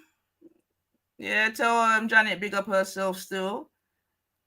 But yeah, man. But you know, the thing is though, it's a shame though, because that girl, I don't know what, you know, what's happened to her in the end. But yeah, that started off a chain of events for her that weren't good, because at one time, because she got banned from the park, and then because the people then kept gassing her up on YouTube, she kept going back, whereby in the end she got fucking carried out by her legs and arms by the Popo. I've never seen that at Speaker's Corner. Like, I mean, she probably didn't say how she was going on, but you know what I mean? She got carried out, man. Carried out, man. I think she even tried to spit. Yeah, she done the most, man. She done the most, man. Why can't you believe it, man? Gertie, there's all this fair in love award. Don't you understand? When enemies become whatever. But let me see if this is where my man. These people need anger management. It's madness. It's disproportionate anger, and a lot of these people need anger management. Because they gave us a formal warning not to go, and we said we're going. Yeah. I told them on that day, it's documented. They wrote it down in their notepad. I tell people, listen, I don't throw stones, and I don't expect you to throw bricks. I use that parable day in, day out whenever I come on stream. A lot of people will be tired of it. That is my personality. If you throw me stones, when I've not thrown you a pebble, I will throw you back bricks. And I'm going to put it here. Wendy Wu, if I find your address, I will come to your door. Yep. Said it to the police before, and I went to Rodney's on that same day. So it ain't going to be any different from what I've said. Yeah, you see what I'm seeing, Kel, man. People take this thing into real life, man. Yeah, man. Definitely went to look So- for Rodney, and they threatened to look for Wendy. That's probably why Wendy's even dropping this information. Do you get me? Because, you know, Right. if they were still friends, we wouldn't have been hearing these things. But like I say, the rats are dumping. You understand what I'm saying to you? But these are his words, isn't it? So he's saying he don't give a fuck, man. And these people are known to go to Popo and this and that, and you know, we know the more recent case that there was where they accused man of this and that, and man said, "Take me to court." You get me? I swear down, man. But anyway, I don't care about that because them man, they don't care. So it is what it is. But yeah, just a bit of self snitching, man. I'll come to your door. I have an idea of who you are. I will come to your door. Just calm down. No, I ain't taking the bullshit anymore. I said it to What's the police Wendy on that done day, to you? and as soon as they Why you left, gonna I doorstep kicked my Wendy, Indy boy? and went down looking for Rodney because I already told them. Hector, I've that's had what enough. Hector, listen to me. That's what she wants you No, to no, do. no, no, no. I will listen. I will go even if you don't follow me. I will go myself. That is because I ain't going down by myself. I ain't going past that stage. But that's what she wants you to You do. get So no she problem. can make out she's been the victim all along. All right. When I said it to Yeah, the police, don't let her get you angry. That's what she Stress, you know, if she calls the police to me tomorrow, I will tell the police the same thing. They will refer to their logbook. I told you people the other day, I said I was going to this address and I went. Is it a lie? Fact check. So I don't give a fuck. Let her put it out there. How does that discount my credibility? You see how thick these people are? Well, I'm not even going to have a go at you, but there's people out there that go, "Oh, yeah, Jupiter's with a big black cock, yeah." They're she's just with a big jealous. black cock." They're just jealous. Fuck off, you fucking nosy bastards. They're just jealous. Don't worry about it. Well, I'd rather have a 10-incher than a micro. It's not my fault they've got small white cock. Is it my fault? Is it my fault they've got small white cock? Satan plus Satan equals the devil. Yeah, so that you can hear the admission there, Kel. I don't even need to get into. Yeah, man, it's synchronized, man. Reducing us to that particular aspect that we got. That's yeah, man. Well, you know. But yeah, so I'm saying, you know, YouTube can definitely become real life, and for many of these persons, it really, really has. For whatever, you know what I mean, for whatever reason, man. But yeah, I think he's stressed out though, man. I think if he had a friend, someone should put their arm around him and say, like, take a break, man. You know, like when you're getting to a situation where people are calling you uncle, which is one thing, but if you're then gonna start coming online and talking like that, come on now, man. Come on now, Hector. You can do better than this, man. God damn. Yeah. But yeah, I think that's He just needs to just pull her aside and just talk to her and just let her have a break offline, man, and you know what I mean, sort things out, man. Because he's the man. He's married. I don't agree with the interracial relationship, but you know what I mean, it's his wife, man. So he needs to kind of help her out, help himself out, get the respect back for his family, and just you know what I mean, nurture, man, instead of letting things play out like this. You know what I mean? Yeah. I just think at this point, because like I said, at the moment it just seems to be like huge, like one, like two sides, boy, and boy, she's only got one proper ally left, it seems. So I don't know. And obviously he's gonna back his wife, come what may. But boy, no say to have an impact on his health, man. I know it's having an impact on man's health and that, but yeah, man, like I said, so there we have that bit. So that's self. So hopefully it doesn't, you know, have any form of mental effect on him, man. You know what I mean? Hopefully, man. Punjab, you make a really good point. I was going to say the same for myself, because I'm saying a couple of years ago, like these people, like Fat Dan, they're saying they were banning him out and saying no one should be talking to him, no one should be platforming him, this and that and this and that. And here Punjab saying Fat Dan, who's talking to Jupa, has a conviction, hasn't been in prison for being racist. Gummy loves racists, and this is what I'm saying, man. You know, it's all bullshit, man. Because now you're there so comfy with Fat Dan talking about your husband's dick size. I mean, what the hell, man? But yeah, for real, that man Fat Dan's been to jail for racism. I think he must have used his own feces and wrote racist language and stuff like that. Then again, it's the ice people, ain't it, man? Me know them know for them thing, them man. Feces and wrote racial language and so forth. And this same guy, which is really interesting, again, the same guy Plisco, who they tried to accuse of dropping the CP, he's been hounding this Fat Dan since he's come online, trying to expose his sort of pedo tendencies and all this bollocks. And apparently he dropped his towel in front of some young girls and spoke about how young girls' tits are caught, like just real disgusting-ish. You get me? But yeah, these people are all still associating with each other. You know, so that's why, you know, it's just all entertainment, man. No one really don't give two fucks, man. You know what I mean? It's just all what's another word for it as well? False outrage and all of this type of shit, man. Do you know what I mean? And going back to that whole CP thing, you know, if they were serious about it, it would just be reported to the police, and that would be the end of it. We, you know, that other parts of the public wouldn't need to be hearing about it. All right, hold on a second. I've got one more. Is this the right one?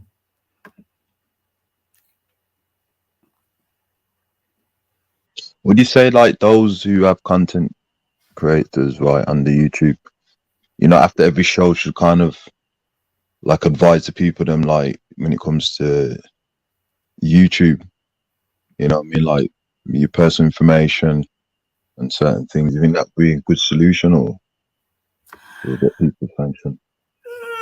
Nah, not really, because by now everyone knows what it is, man. But I mean, I suppose you could do it maybe just for legal, you know what I mean, whatever. But I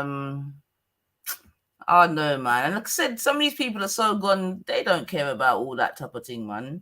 If they're willing to leave their yard to go and check people and this and that and this and that and docs and dig up records and go in Facebook and, you know what I mean, a little health warning.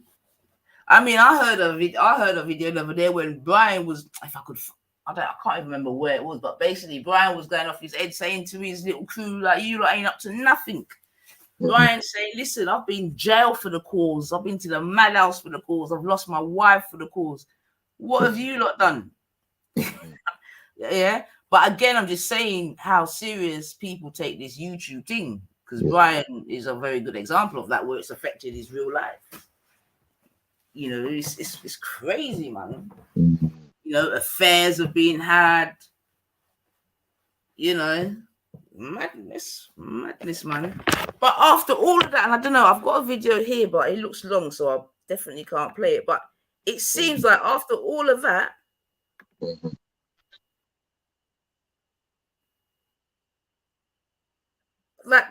seems like the I don't know if it's true or not, and maybe someone could tell me in the chat, like the whole Moon has retracted the statement about the whole CP thing.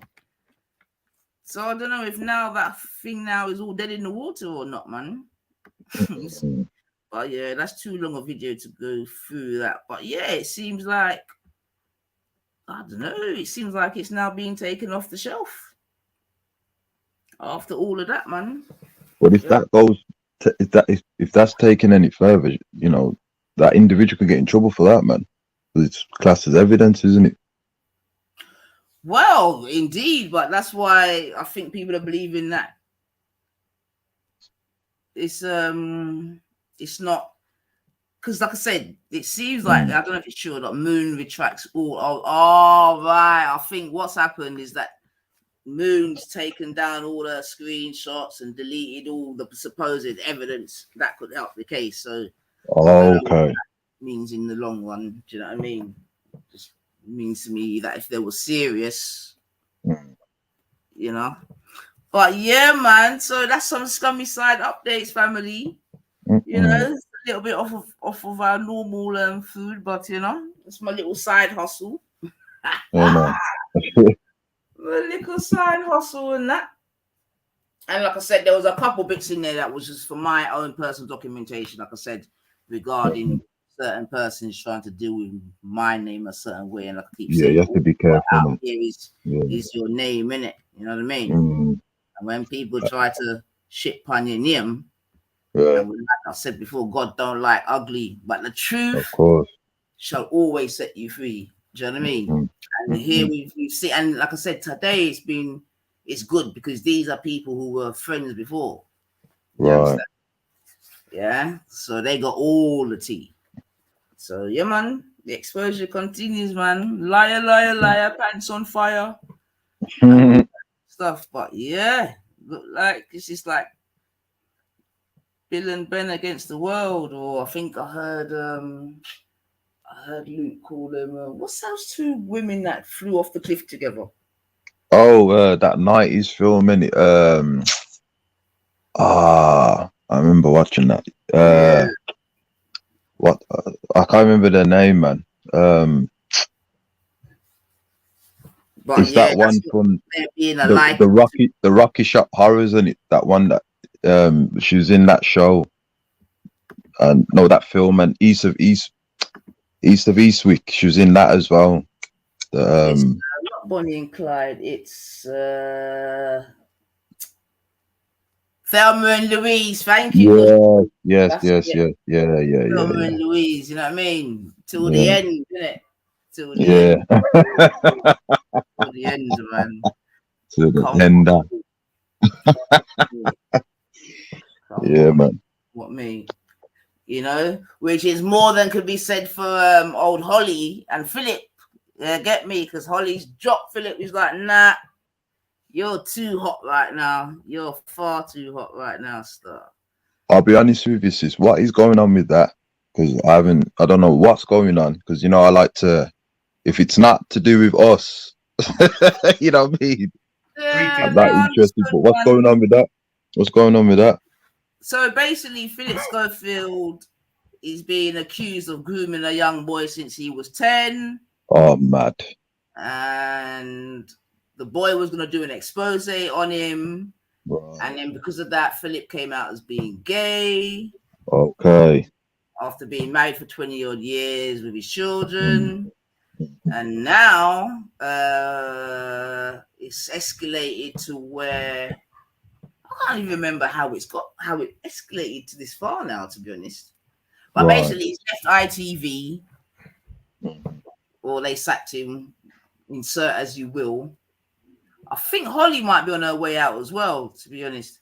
And yeah, oh yeah. So basically, what's being said is that Philip's being protected throughout this because people tried to warn the ITV executives, but because he pulled in the numbers and the viewers, they allowed him. Right. Okay.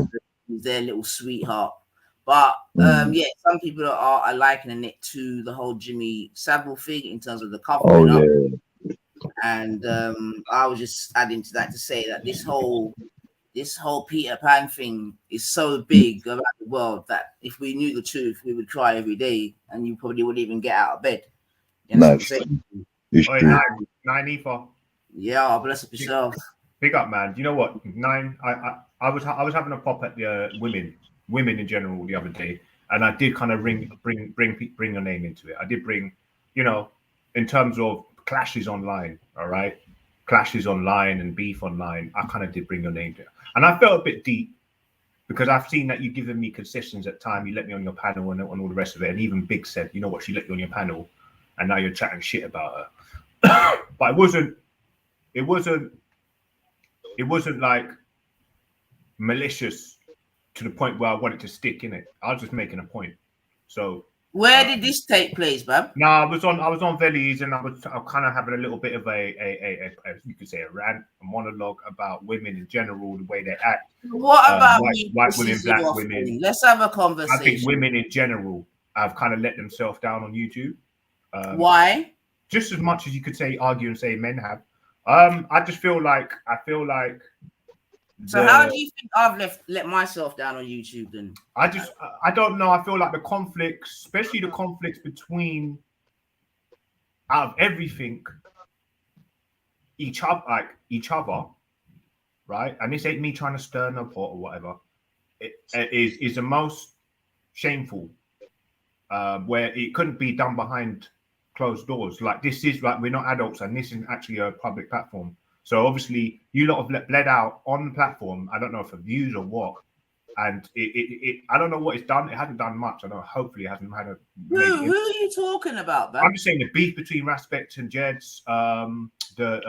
Generally when black people tear each other down online on YouTube. Wait. It's shameful. Wait. Yeah. If we're gonna speak about me, we can do that, but you can't bring me into their mandating.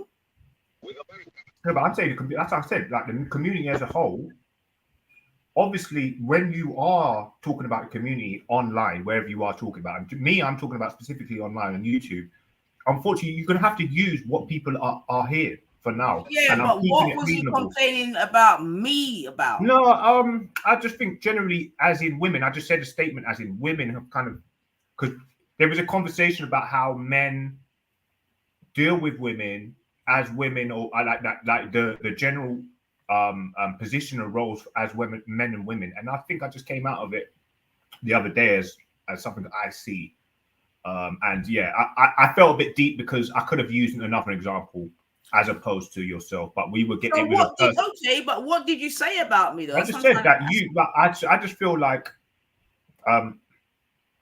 the people, like the way the arguments and conflicts have been happening, has been, to me, shameful. All right, example, because we're not into your bullshit today. Give us an example. Shameful, or it's Give just us like, it's an up to you, innit, example. what you want to do. Innit? Listen, Brethren, stop your fuckery, yeah? Give us a fucking example. Shut up. Because what are you talking about? What are you actually talking about? I'm talking to like, because to be honest, I think Nine's got a bit more rationale than you, Lady D. I don't know why you always on this smoke thing. Like I came on the panel the other day. You know what, Nine? Do you know what the good thing is? Thank God she came up here, because she was one of the reasons why I actually made a statement, because you know what? She sits on the panel.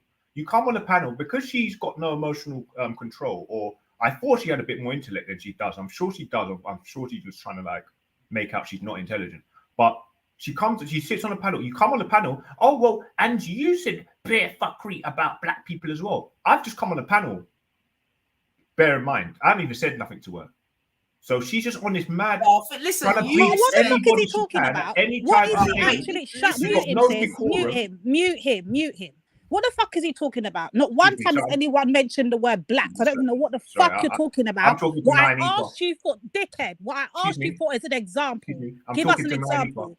So I could just hear a little bit of noise coming from a mic. I don't know if that's Lady D, but maybe you should turn her up or something, because I can't really hear you. So you need to shut the fuck up and present an example. Present an example or hush. Simple. Yeah, all right, one of you clown. You know what? You can't. See, that's what I'm saying. Like just the example just now.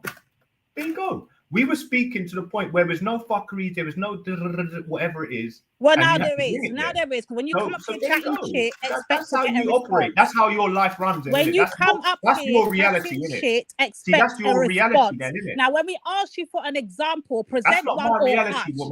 Present one or hush, because I don't know where you see sisters arguing. I don't know where you see sisters fighting. I don't. You want to talk about sisters need to be behind. Shut up a minute. You want to talk about sisters need to be sorting out things behind the scenes. What sisters and what situation are you talking about? Present an example or hush up, innit? It's just that simple.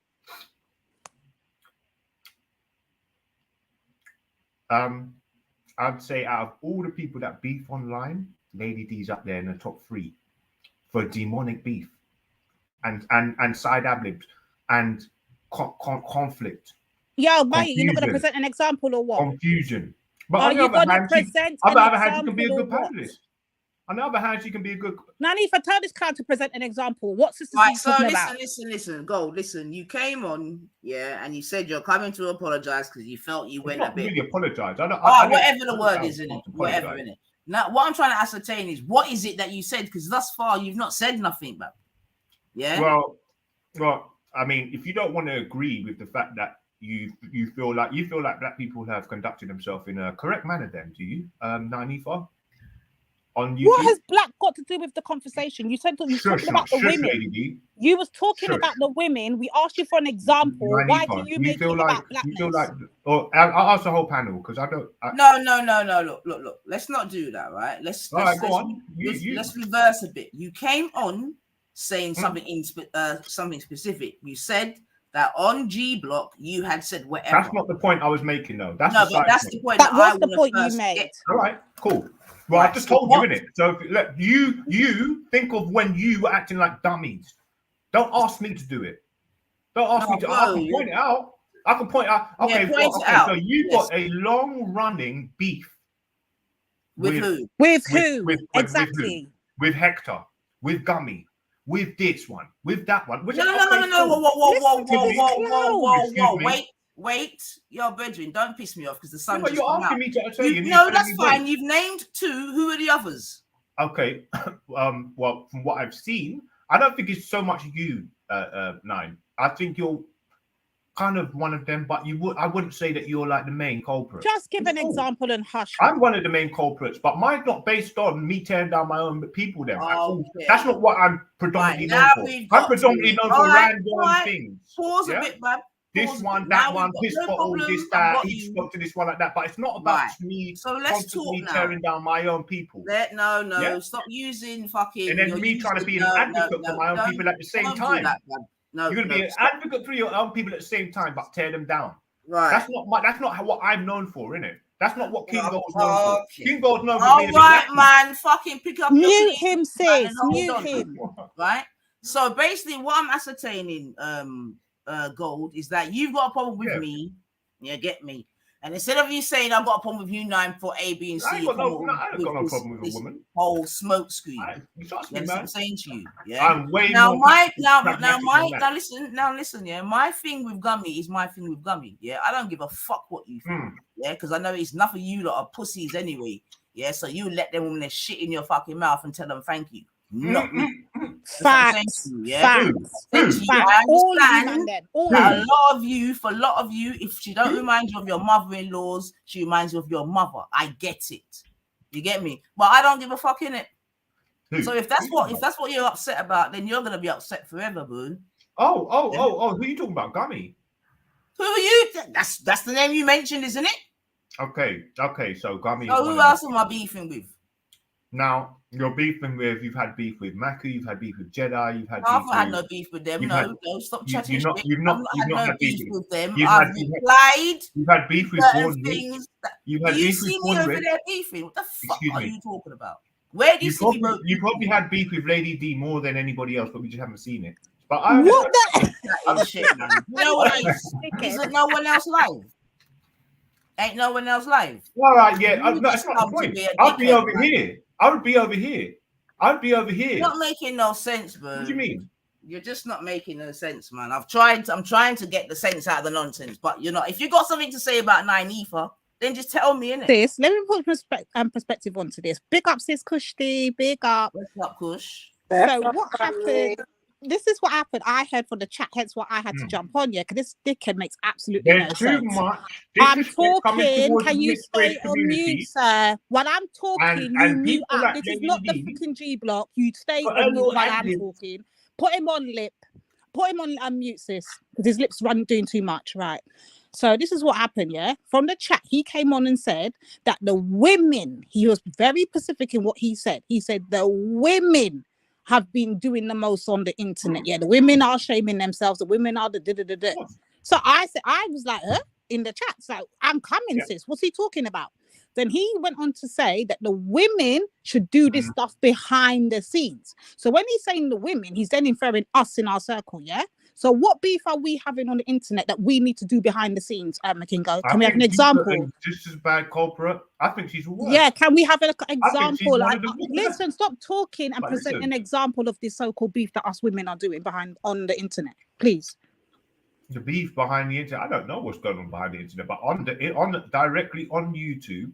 No, you're not listening. I said, what beef are we having on the internet that we should be doing behind the scenes? Can we have an example? All of the checks. I mean, look, Lady D, I know you're a woman. So you hold on to all of these different events and situations that happen. I'm merely here, the person who's labeled you now and gets the energy from you from what you've given out. I can't pinpoint particular things, but because you ain't got one, right? That's the fact about you come up here talking nonsense, but you actually haven't got one. To finish. The bulk of the things happening online have been, oh well, you're cool, sell out this one. Have you not been hearing that? I mean, have you been missing the whole? Have you been missing? Is anyone not following this conversation? But is it me or is it him? We asked him for an example of women. Listen, I don't think you're following. You're off your meds or something, yeah? Because I asked you for examples of what us women are doing. Listen, this is why you've got a problem. I need for muting because he's got a problem with listening. So just mute it. The question is this. It's not an argument. It's a question. Your simple brain can't follow a simple question. So I'm going to ask you again. You said the women are on the internet doing the most and they should be doing this stuff behind the scenes. So now I've asked you, now we're up here, the women are here. Now we're asking you for the example of what are we doing on the internet that we should be doing behind the scenes. It's not a hard question. It's too late, mate. It's too late. Go and look on the old streams. I'm not going to go through everyone. What old streams should we be looking for? We'll play it here. What old streams? Bitch that like you that keeps on. Listen, Kinga, I think you should jump off, bro, because you're not making any sense. We're asking you respectfully to provide some evidence, yeah, and rather than it becoming a slanging match. Okay, cool. Well, I'm not going to bring evidence, so I'll jump off then, innit? Well, then, you either take it or you don't, innit? I think you either take it or you don't, innit? When you asked him for direct examples, he gave you Gold. Go on, Bush.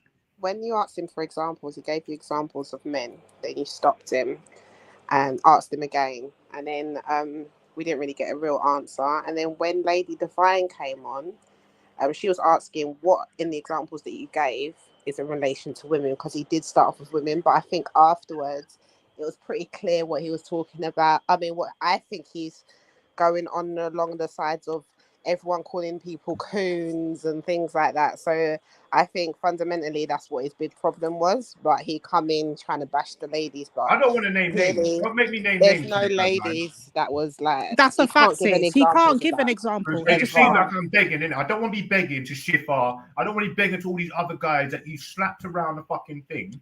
All these, like, there's other people. Yeah, that's what I mean. That's what I'm saying. I'll do it. I'll go through the fucking list. Take a breath. He can't hear you.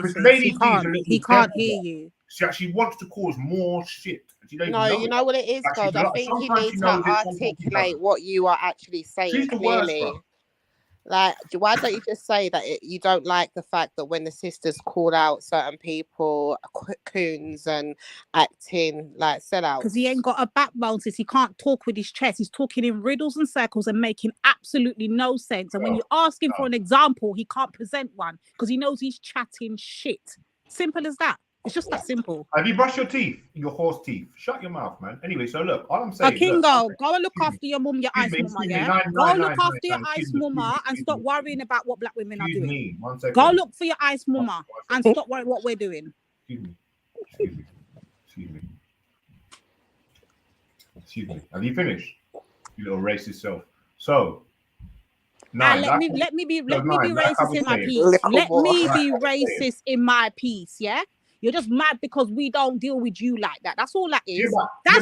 You're built like a rake. You're not built. We don't deal with you like that, Kingo. We know you're off the hinge. We know one day you're pro-black, the next day you're anti-black. So we know how you run. It's just that simple, isn't it? I'm saying, isn't it? I'm just saying, like, I just hope people haven't got madness. Doesn't like go out into the street, because after I leave this and spoken to you nutcases about all your little fucking problems, What you need to do, you need to get malpractice from a problem in your fucking life. You waste my time. Listen. About Wait, don't get me started on you, right? you know. Let me ask you a question, Don't annoy me. This is the thing, sis. Did you hear Don't him annoy me. yesterday? Did you hear him on the Don't block annoy me. yesterday when he was What, going? wait, This what is are the you same doing for thing. work? This is the Wait, same what thing are he you was doing working with at? Becky What have you yesterday done on for the your block. Yeah, community? he What have you came done for on. your He had a community? little meltdown on the What have block. you, Then he was Lady talking D, about he ain't Lady coming back D. again. But then he's I back the want next to day. see. So I would like to see. Let's go with what Kushti said, yeah, and I do agree, Kushti, the Lady D, that it is along. Yeah, Virgin, stop it. Yeah, I do agree, Kushti, that it is along those lines, right? Because the thing is, what I was going to ask him is, one, does he consider himself to be a coon? Are you a coon? Am I a coon? Yeah. Am I a coon? When I need to be, when I want to be, yeah, I can be a coon. Well, thanks for your Yeah, honesty. well, you got to go then. We When don't I talk need to to like be. No, 1 coons. second. So, okay, so thank you for your honesty. Because the thing is, at the end of the day, yeah, like I said before, Let me finish what I'm just saying. I'm gonna make. You want to cling me down on the statement. All right, cool. Mute him, sis, man. Just mute him. No, because I finished what I'm saying. Don't try and like lock off what I'm saying so you can catch what the first bit of what I'm saying. Okay, go on. Yeah, because like, that's dumb. I'm saying I can be if I choose to be, I want to be, but that's only because I might be trying to annoy someone. So I just say, yeah, you know what? Yeah, I love whatever it is, but it's just not what it is. But that's what it is. This is what the whole sector has degenerated to. No, there's no sector. Not at all. Not at all. Yeah. Don't put No, us in I'm the saying same the whole category. YouTube All right, sector. so basically, I'm not saying nine you do sector. coonish behavior. Like, why do you want to write a fucking paragraph on it? What the fuck? I'm saying the whole area, not just a 9 area. Yeah. So what I'm saying is now, good. So you admit to being a coon at times for whatever reason. All right. So if someone then calls you a coon, why are you gonna get upset when deep down you know you're cooning? You're even saying that sometimes I'm speaking in it. You've even admitted that sometimes you'll coon for effect. Yeah, and there's many of you like this. You get me? You just coon for effect. So what do you expect someone like me to do? Like, oh, well done. Yeah, but well listen, me acting normal. And the thing is, this is why I know that you're the problem. And that's why he's a big problem. That's why I said to Brother Kel, yeah, the unsynchronized word don't work. That's like water, duck off a water's back. You're a coon for views. When you call them coon, it goes into their inner soul, whereby because the truth hurts all the time. Yeah. You literally came on and admitted that you're coon. Yeah, man, I'm a proud coon. I'm a proud coon. Yeah, listen, the next white woman I get, I'm gonna lick up on. Oh, no one cares. I'm That's gonna lick the up difference. when I get the next white woman, You lot just expose yourself so hard to like, and I'm so glad that like certain brothers are seeing it now, because you came on the show, started talking about you're a coon, and now you're upset. Like, you're mad, you know. Like, you're an actual definition of why people just don't have no energy for people like you. Like, if you want to sit, shut up, man. You're an embarrassment. Stop talking about black women. Go worry about your ice women then, man. Go on, worry about your ice women then, man. Allow us, man. And like, this is what I feel sorry for the people in the mixed race community, man, because it's cool after, it's like this after this after this as an example, and you wonder why you get this kind of narrative. You came on there and said that's the problem. People come on there and pretend to be a coon and stuff like that. So I'm doing it. And then you start screaming. You're the problem. That's why we don't rate you. All right, cool, that's why you are what you are. And if it hurts, it's understandable. You're only human. I get it. I'd hate to be a coon too. But you act like one. You're going to be called one, and we're going to treat you as such. So look, this is what I'm Get going to say. over it. This is what I'm going to say to that, yeah? This how You're an embarrassment. No one wants to hear what you've got to say. All right, so this is what like, I'm going to say. That's the problem. You man just let these man talk so much, and then they get a surprise when they get the real life reaction. You come on here saying that you're a coon sometimes, bruh. You don't have it. No one cares what you got to say. No one cares. Like, are you crazy? Like, you're in the wrong place. You're gonna get what you're given now. Like, accept it, swallow it, shut up. No one cares. Are you done? You're an embarrassment. You're an embarrassment. All of you lot are I embarrassment. came back to tell you you're You're embarrassing. done, man. No one cares. Go and bleed on another panel. Go and bleed on another panel. Go and bleed on your Go and bleed on another panel. I know she reminds you of your mum. Go and cry to her, man. Innit? Go away, man. You're an embarrassment. You can't hear the truth. I'm not here to support you. I'm here to tell you the truth. You're an embarrassment. You're here to be an embarrassment. You're an example of what everyone talks about. You're a walking, talking an example. You are constantly a living, walking, talking example why some of us are telling our youth to make a better decision. You are an embarrassment. Yeah? You're an embarrassment. You're an example to why we say certain things to Brother Cal. You are an embarrassment. I'm evolved above your movement. And I told Kel this the other day. I could see myself in him, but he's a younger version of me, even if he's older. Allow all of that, no, Brethren. Allow all of that. Brethren, go on with your KKK self and go on over there. So Kel's not on your. No, you and yourself can never be on the same league. Are you mad? Are you freaking sick in your? I'm telling you, Brethren. You're gonna try and that wasn't a diss, though. You're gonna try and make that was a diss. Really you're gonna try and make that was a diss. Like, black women just sitting down minding their business, you know. Black women be sitting down minding their business, and someone jumps on talking about, yeah, I'll be a coon sometimes, but I don't like the way I get treated. Like, what other culture of women have to go through this rubbish? Like, this is not our business. You are only 50%. Do you give this 100 to the other side? Do you go up to the other side and ask them why they don't accept you? Do you go onto their panel, disturb their vibrations, and start asking them why that they're not accepted? Because he already knows the answer. You wouldn't do it. Knows the answer. So expect the same kind of treatment down here. We're not stupid. They've been asking me what I'm doing here. They've been asking why I'm speaking for black people. Expect the same treatment as the other side, bro. When really you're lucky even on this panel. You're lucky you had space to talk. Really, you don't know what I'm doing behind closed doors. Because he's a walking, talking example. He's just whining out. How do you know I'm not leading the whole black movement? And you know what the joke thing is? Man came on leading with black women that got problems, you know. And he's showing the most problem. I'm telling you. Because the real black movement's in America. It's not even here. You lot are sell out. Most people don't even know it. They don't even know it. They don't even know it. That's why I say I don't mind being a sellout, because I'm in England. You are in no position to judge black people when you're only quarter black. Stop your noise. I'll go over white woman, Italian, fucking black, and you want to become like black Chinese, Japanese. Man, go look for your eyes, people. Then stop your noise. Oh yeah, that's what I'm just actually look. Listen to what she's saying. Go look for your ice woman. So that's why you're hurt. That's why you're hurt, most of all, and that's the thing. That's why I say I'm a coon. Why I'm hurt is because Nynefa still got to see me as a coon up here chatting if I date a white woman. And I don't know why she don't throw your fucking little punk coon ass. No, but I can go. The black woman's done more for the black community than the white woman, brother. This is the problematic thing. They've done more than the white woman, brother. I don't mean to be disrespectful, but that's the reality of it. They've saved us, united with us. And the white woman hasn't done nothing like that. So when you're talking this way, brother, it will be used against you. We've got the proof historically. They helped us out. That's why I will never be with them. Never have anyway. Okay, but the same women. Kel, I need you to understand. You are trying to communicate with a guy, this quarter black guy, yeah. This is who you're trying to communicate with, yeah.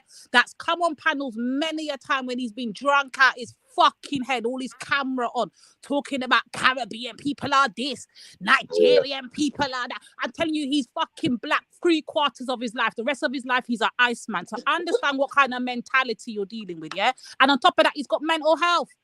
Remember, yeah, I know. He can't stand up to go piss nothing. I'm so just saying, who you're talking to, yeah. Lady D, the mixed race movement have got scrutiny from black people, and the black people haven't even fact checked what mixed race people are doing behind closed doors. If they've secured. Don't care. Help. Oh my God! You don't care. Problems. That's what I'm saying. You're saying you don't care. Everybody's problems. No. We steady there having a panel, and this man jumps on talking about the problems of mixed race. Are you looking into? Bro, you're talking about you're a coon. Now you're talking about the problems of mixed race. You are. But I'm saying that's the only thing that makes me a coon. You are the living definition of confusion.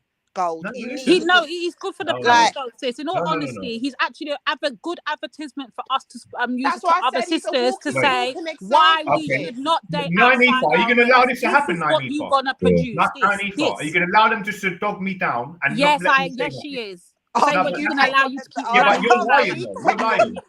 No. After you came on her panel to dog her down, No, and no, now I you're didn't dog. I pleading wasn't for the trying to dog same her black down. woman's panel that you jumped on to diss her, the same black woman you're pleading, no I'm need not for. dissing No her. I'm need for. not Are you gonna dissing let man. me dog you down? All right, cool. All right, fine. Yeah, That's okay, fine. cool. It's like That's you lot right. want to see That's drama, right. cool. Another different breed that you're not used to. Come on. Idiot. So, brother, a King Gold, right? We spoke about this before. I know what exactly you're going with this, right? Is that brother, you keep talking about the mixed race thing, but there have been leaders, brother, from the Europeans, the Asian. They had African ancestry, and they've always helped their people out. Why do you have a problem with politicizing from your admixture? What's the problem with that, brother?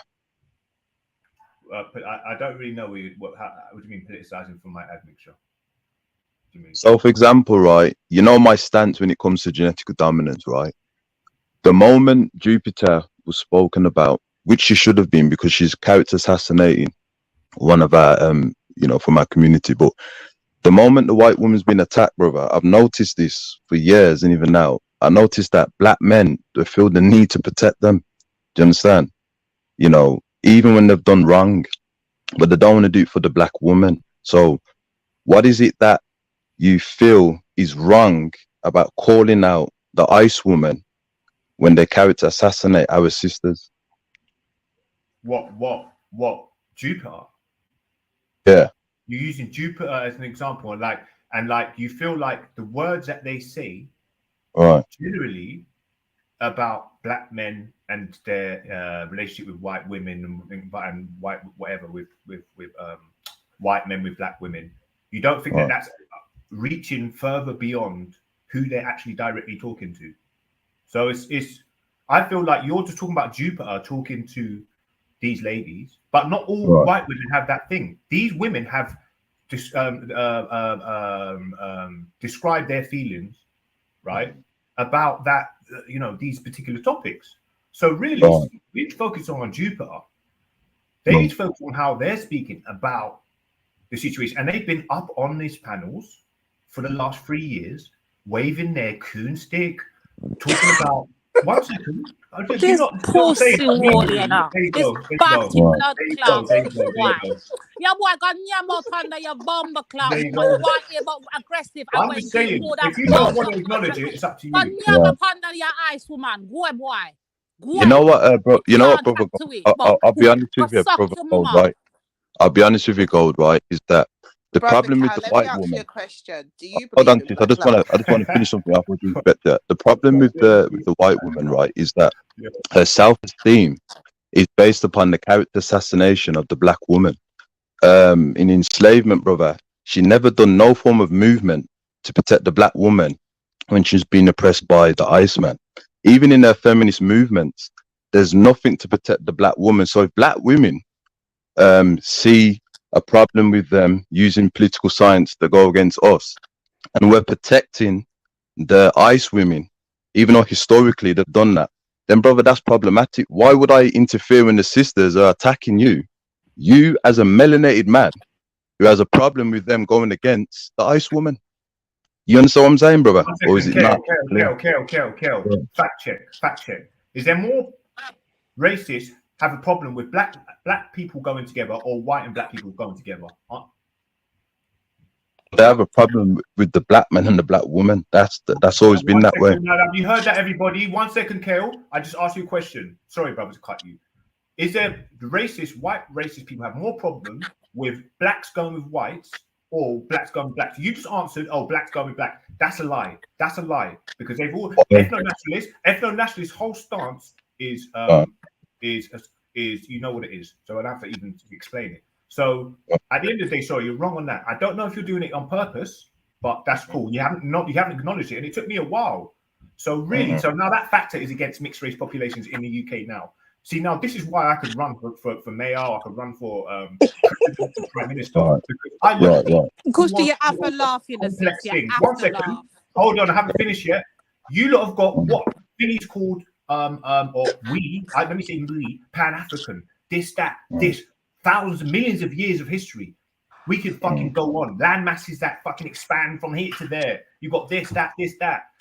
Everybody wants a black man in their fucking gym. Everybody this, that. So let's not go on like the jealousy. 1 second. There's not going like there's not anything going in black people's direction. So now we go on to now the mongrels, the mixtures. Now, that's a different demographic. That's a smaller demographic in the UK now. Then we've got blacks in the UK. So now, once you got lot start to get a little bit more understanding about an overview, right, of the world and numbers and everything else, yeah, just critical thinking, then you will understand that the people you've been battling with is where you're going to be. You got you still have a preference on where you want to go and what you want your kid to be, but your whole outlook will change, and hopefully your attitude does as well. But Kingo, this is very selfish of you because I've just said to you already, right? Is that biracial Africans, right? The non-Africans don't want them at all. Imagine this, brother, like in enslavement, and even now. And as I said, the biracial thing, I don't go by that, but we're using it for political reasons. They've just been dumped on the non-biracial black women. Do you understand? And the black women's had to look after and carry that. You know what I mean? Remember rape and etc. And then the biracial Africans are going to turn around, look down, and don't realize that the non-Africans never accepted you. In Australia, there was a thing where like they were speaking about, this is the Iceman, by the way, and he was saying that he was trying to negotiate with the Africans in Australia that we need to go against the biracial Africans because if they multiply, they'll destroy both of us. This is what the Iceman said. Do you understand? So there's always been them going against biracial Africans, but the biracial Africans seem to always want to go against the non-biracial Africans. That's selfish, brother. That's very unsynchronized. And that's why I always have to stand by when the sisters are explaining simple things. Why do you want to attack black women when we've been there the most? It makes no sense, brother. I have to have loyalty with the black woman. Okay. I have to. Excuse me, Kale. My narrative is not attacking black women, Kale. So then what do you come up here to do? Well, is there one time I can mention that I feel like, you know, that behavior could have been a bit better over the years? Oh, okay. So as soon as I open my mouth up against the black community, now I'm become the prime target #1. When you never said listen, in this conversation today, you didn't say nothing to me. You didn't say nothing to me to make me jump on about the black community. What you said was the women. I'm a woman, innit? So now you're including me. You said the women can handle themselves better and should do things behind the scenes. So I come on to ask you, what are you talking about? And give us an example. And all now, you can't give us a simple example. I mean, I'm saying men and women. But women, you know, I kind of expect it. But listen, I wouldn't expect the women to be as bossy as they try to be up on these panels. Jupiter trying to rush some mixed race girl. Whoa, listen. Hold on, I'm going to women. I said women. I didn't say black women. I said women. I said women. No, because what you're not gonna do, yeah, you're not gonna do this abracadabra bullshit, yeah, and go in between women. Like you're not doing that. No IQ finessing up on here, yeah. Like stop it. So let's just get to you in it, because I understand you got a problem in it. You and many other men like you don't like being called a coon. I get it. Okay, I get it. I've listened to your protestations. Okay, and my answer is this: there's nothing I can do about it, bro. Yeah, nothing I can do. I know there's other people. Even Betty's like, oh, I'm not. I say, yeah. My name is 90 and 99. I'm not fucking cotton wool and all that. You step on Betty's shoe and she'll put you in the head. You don't want to be a coon. You'll see the black power then. Yeah? Yeah, you'll both be in a cell because you'll beat each other up. So listen, how would you like me to reward coonish behavior? giving you If you pats step on. on listen, if you step on Betty's shoes, you might catch a body. I don't. That's very unsynchronized. Why do you want the black woman who has intelligence and knowledge? Why do you want her to scream and lie? You focus on the narrative about the black woman. Argument, Why would you want that, brother? Tell me what Gold wants, yeah? This is what Gold wants, yeah? He wants a hug, man. That's all it is. I'm going to send you a I'm just talking, you know. I'm going to send you a virtual It's true. You're I'm just talking. Because I know enough like of a the man, sad what man. they really need, yeah, when they're coming to me is just a hug, man. Literally. But because a lot of you don't really know how to have relationships and don't really know how to articulate yourself, it just comes can't over as dickhead talk, yeah. But I'm sending you a hug, bab. No problem, because you know black women hugs are the best. Of course they are. Big up, man. Sending you a hug, bab. Take the hug, King Gold, man. Take it, brother. Take it. Yeah, Take I'm sending you a hug. Yeah, I feel synchronized after, man. Take the hug, man. I can't Take be it. your mother, I can't be your girl, I can't be your cousin, but I'll send you a hug, man. Yeah. And I know you love my You vibes. sound like my family I know you love my vibes, but like I said, you lot don't know. It's like when you're in primary school and you like a girl and all you can keep doing is pulling her hair, and you know what I mean? Like, you know what I mean? Like, and that's another thing. Us with children, I think we've got to make sure that our children, especially our boy children, know how to interrelate with girls. Yeah, That's right. That's right. Very Yeah. mad. You get me? Very, That's very right. mad. Do you think it's Anything YouTube has shown is definitely that. Like, teach your young boys how to articulate themselves, how to come across. Understand that just because you wowed out and went to sleep and woke up the next morning, no one's forgotten. Like, we really need to bring these kind of principles back because, yeah, the display shows that there is deep lacking.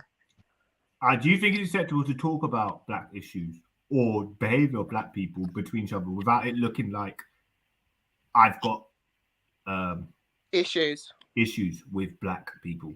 Because personally, I've seen people in the chat come in the chat and just start talking about this monk, this one, that, all the racist thing, patriot, this English patriot and all that. They don't give a shit about black people. Like, clearly, they will never. Like, they don't. We know. Yeah. Who are you telling? Message for a Kingo. Message for a Kingo. Message for a Kingo.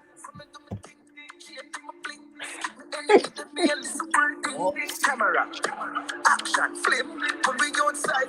I'm going to drift up your blood. Keep chatting, I can keep chatting. Brother, your 90s boom system is I can't hear it. King Gold, I got a question for you, brother. Big up to you. Do you believe that all white people are racist? Do you believe in that? Boy. You know what it is, man. You know what it is. Human beings, just like when a cheetah's catching an antelope, all the rest of the antelopes are just watching, right? So it's a case of no one's gonna help you, bro. Black, white. I don't think black people have completely got it out for all white people got it out for black people, but if it shits the fan, they're not gonna help you. And it's very rare that even another black person is gonna help you when the real shit is on. It's only your family that will hold on to the edge of the cliff and hold your hand whilst you're hanging off the edge of a cliff. But no one else is really going to help you. So I personally think that, and the whole world doesn't like each other individually. I don't think, no, I'm saying, I don't think why you're not going to answer that people question. don't want to help each other. Full So stop. rather than listening to your paragraph, we're going to play a video. Thank you very People much. don't want to help people. Full stop. Sorry, that was my point. I'm just. Yeah, but that wasn't the fucking question, was It's it? very. It's going to be very difficult for you, Kingo, and this is the problem. I can't answer that. When it comes to politicizing, brother, and going to war. Can I play the Chung Lee video? It's not unanswered. Yeah, where is it? Because I feel like a lot of white people aren't racist. Gold, I've got a video that I want your opinion on. I'm gonna pull it in. I'm gonna go and find it. All right, so stay on. Brother Gold, has Europeans, brother, taught you how to navigate through the unethical code of conduct system, which is called white supremacy? Have they taught you about this, and have they said that all Europeans are racist? Do you feel like all Europeans are racist? Brother, I'm asking you, bro, because I'm gonna get to the point of. I'm asking you, bro. So you're saying based on what? I'm asking you, right? Have they taught you how to navigate through white supremacy? Have they taught you that? Taught me. I'm trying to think how you're trying to construct that. Have they taught me? In who's they? But I mean, like the system, the education system. Would you say? Is that what you're asking? Now, brother, you know you're very intelligent. We spoke many times. I mean, look, bro. Look, no one's. Look, everybody's taught how to navigate through the system from their mum and dad. No, but I'm asking about, has the Europeans taught you the ins and outs of white supremacy? There's a difference. No, because for one, most of the women, near enough, I'd say 100% of them won't have any power. So we can rule the main helpers of black people out of it because men hold that power now. So did you say that they don't have no power? The white woman. They do, and they have ideology. There's definitely rotten ones in there. But if we use our common sense, not try to get too semantical with our thinking, just think about it. Look, like proper, just head on. Women have had sex with more black men than really probably any other races, I could say, right? So they're now, no matter how we look at it, if it's whatever gain it is for what reason, white women are now the closest ally black people have. Black people have. Okay. So you can rule out a lot of women for having any power to be able to teach me how to navigate. But we can't say that they wouldn't.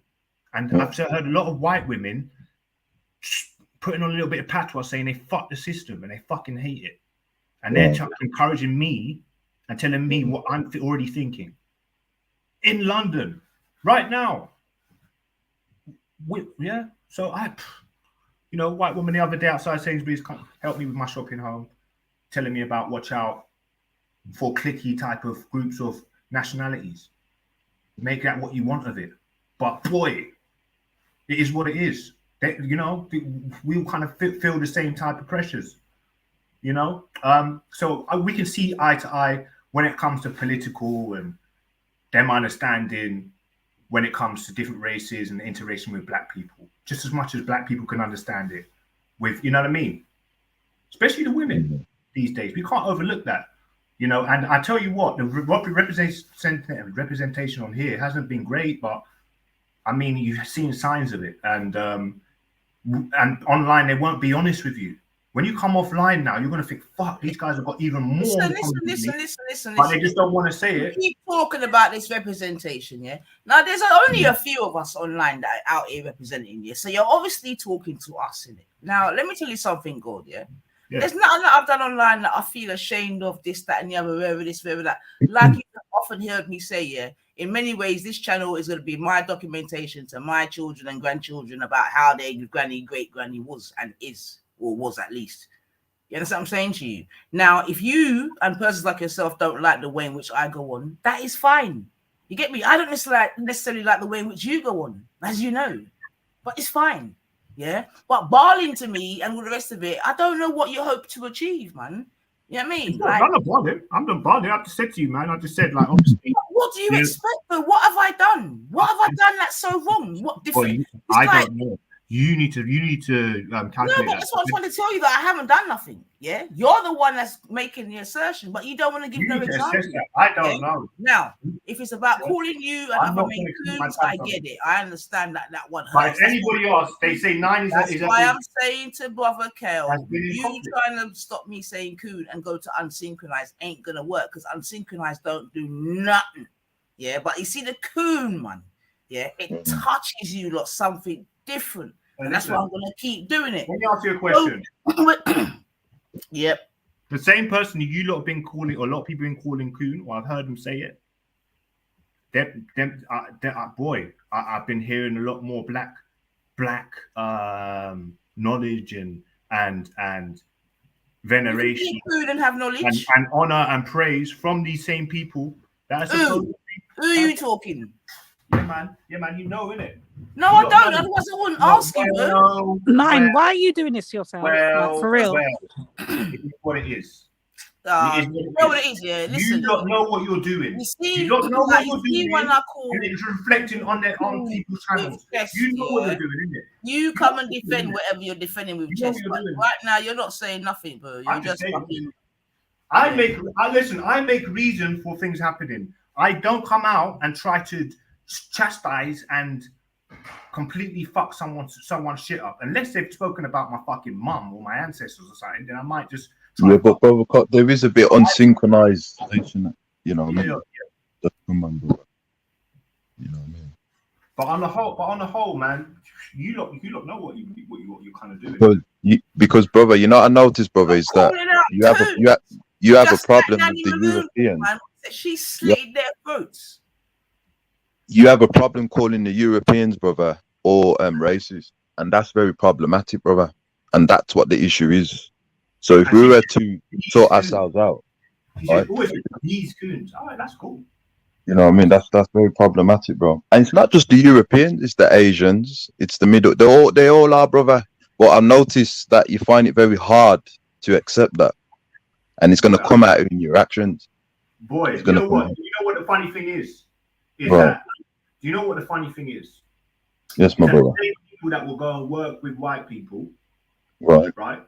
And don't have so much hang-ups in terms of, all right, well, we can't go there or they can't be involved with any conversation or nothing like that, right? And the same people who are building economic wealth platforms for black people to and representing Africa, right? As African first. And it's interesting. So you're going to isolate a lot of people. Especially the indigenous. The indigenous don't really want to. What's this guy talking about, man? You know what I'm talking I don't know, sis, but all I do know is what I'm talking about. No, listen, let me ask you a question. All I do know is this guy's having a laugh. I'm gonna play this video. Red, black, and green. This one's sort of saying it with chest, but I'm not there. So this is another one that's barling about something. So let's have a listen to him bawl instead. That's something. Honestly, I don't envy. Like having to buy weed is like fucking long, bro. Yeah, trust me. And let me put the link. It should be pinned though. Should be pinned. What's this? It should be pinned still. This, yeah, when I was outside enjoying the sunshine, eating some good food, some good people, someone else is on the line bawling about 9 ether. You understand? What? One to them idiot boy there. For real. We might as well give copper fish some company with the bawling. And let him know that he's not alone in his tears. Do you understand? And that there's a whole block of you. It's like your whole, even what you label. I mean, run, get to the chopper. Am I calling you? Hold on a minute. You're gonna have a go at me saying copper fucking fish when you got people like calling you. You got people like me calling you cripple and the most and doing the most. You've never ever heard me take this out of your disability or nothing like that. Yeah. So don't fucking have no steam for me if you ain't gonna have it for people that stick it on you on a day. I've been having steam for them. Don't think I'm going to chats and see bare wheelchairs flying. What the fuck? Wheelchairs flying. You don't hear me saying nothing about that to you. Nothing at all. Listen, you see what? You're funny, you know. And proper fish. No, but listen, you know what that means? No, you want my attention and you're not having dynamic attack. You know, I've been attacked on many fronts. Shut up.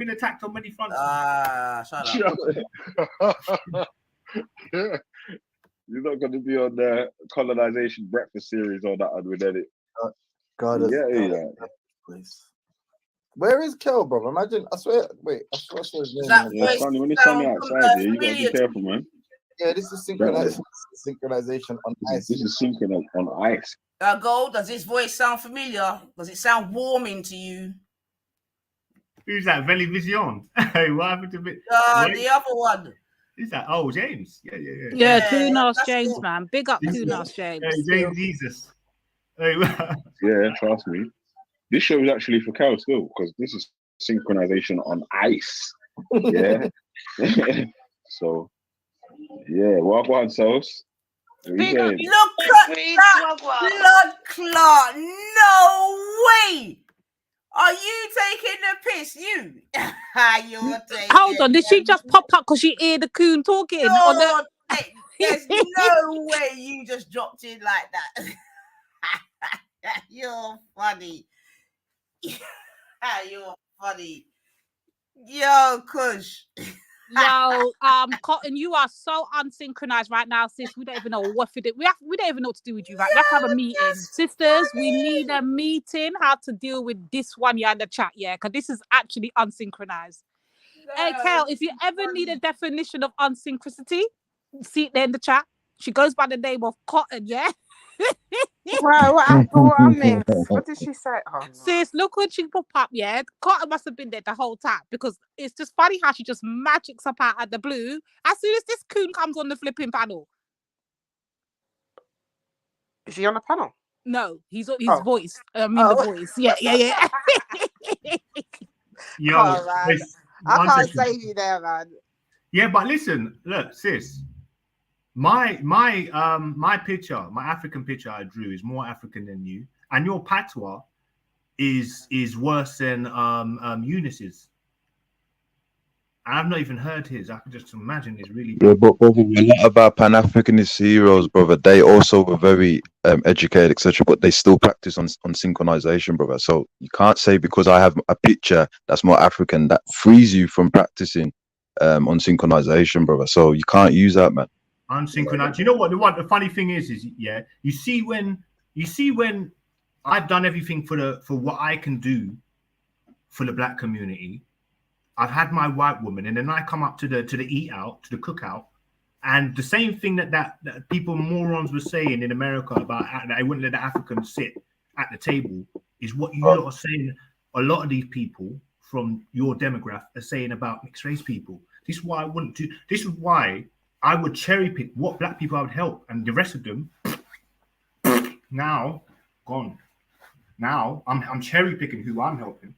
I ain't gonna spend all my energy. There's a link in there. But when I come to the door, there's someone telling me, get for you. Just press play. You can't come into the cookout. The violins are violining. Yeah, none of that. Ken, are you actually taking in what this man is saying to you? None of that. He's literally asking you, Kel, to carry the coons along with you and help mash up your team. That's what he's asking. Yeah, but what's a coon though? What's a coon? You are. You know that I would never do that. You are that's your never community, gonna happen. Lady D. You don't do shit. What have you done for your African people, for your immediate people in the UK? Forget about Africa. What have you done? Show me receipts. That's for me to know and you to not find out. That's what it's for. No, I'm joking. No, I'm only joking, girls. Look, you know, I love you, innit? I'm out, man. I'm just have a good day, man. The man is bipolar, man. No, I'm just saying. I'm saying. I listen to this little link. Lady D, I don't mind the rest, but Lady D is a little bit of a. She loves conflict, but she can't show me no receipts, though. Cal, I'm asking you. Do you understand what he's asking you to do? Yeah, I know. He's asking you join to in with carry the the weight of unsynchronizedness. I've been left out by the girls. Ladies, if you hear me, I know you're hating on me. I don't care. I'll see you next week. Anyway, I just thought I'd come and join in on the madness. Oh, what is it? Is it like a girls' day out today? Or should we Flops. That's right. I'll pop a flop. What are you gonna do at the end of the day? Fucking look at make a fucking David Beckham mural or something, you know what I'm saying? Wait, don't start. Don't get me involved in your fuckeries, yeah? I'm not in. So dry. So as we know, this guy's in the Church of the Nine. Bless him. Get me, my sister Soul. She's just probably gone on there to have a little chin bag. As soon as she goes on, get me a little bit like gold. You know what I mean? Just hear him bawling about 90. Wait, look, Queen Kush. If so we'll play it a little bit more. Sorry, sis, go on. Thank you. And yeah, man, we just listen what it sounds like for men to ball and wine, man, when people are out in the sun and that mad thing. I'm not able about David Beckham. You think I didn't hear that? Listen, you wouldn't marry David Beckham, no? For what? No, I don't know. Like, I'm joking. Like, obviously, the question that got asked to me. I know exactly where you're going, bro. No, hold on, look. The question that got asked to Nina was, if you had to marry her, what was it? I can't remember. If you had, she actually bugged out. Now that I think about it, the question was. I'm gonna pause. Nah, you know what the question was? I'm gonna show you just how. What is he even talking about? I don't know why we're listening to this guy. Yeah. Because I was giving gold company in the balling, but what I can do is I can pause that and try to. I'll come back to that because no problem. Well, I don't even know what point. But since you already know he chats a bag of shit. That was just a He's another one at the Church of Gummy.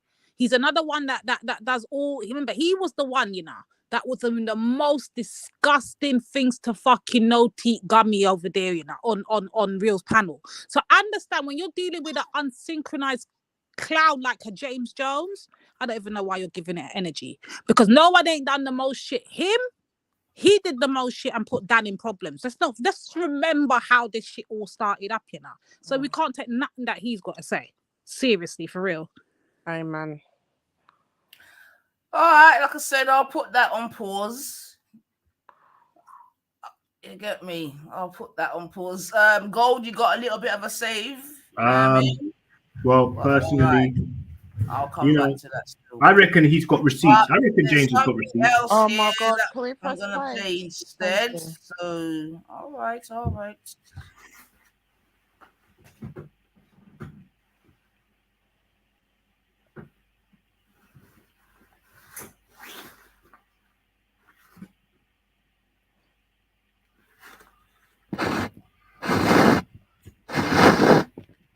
Gold.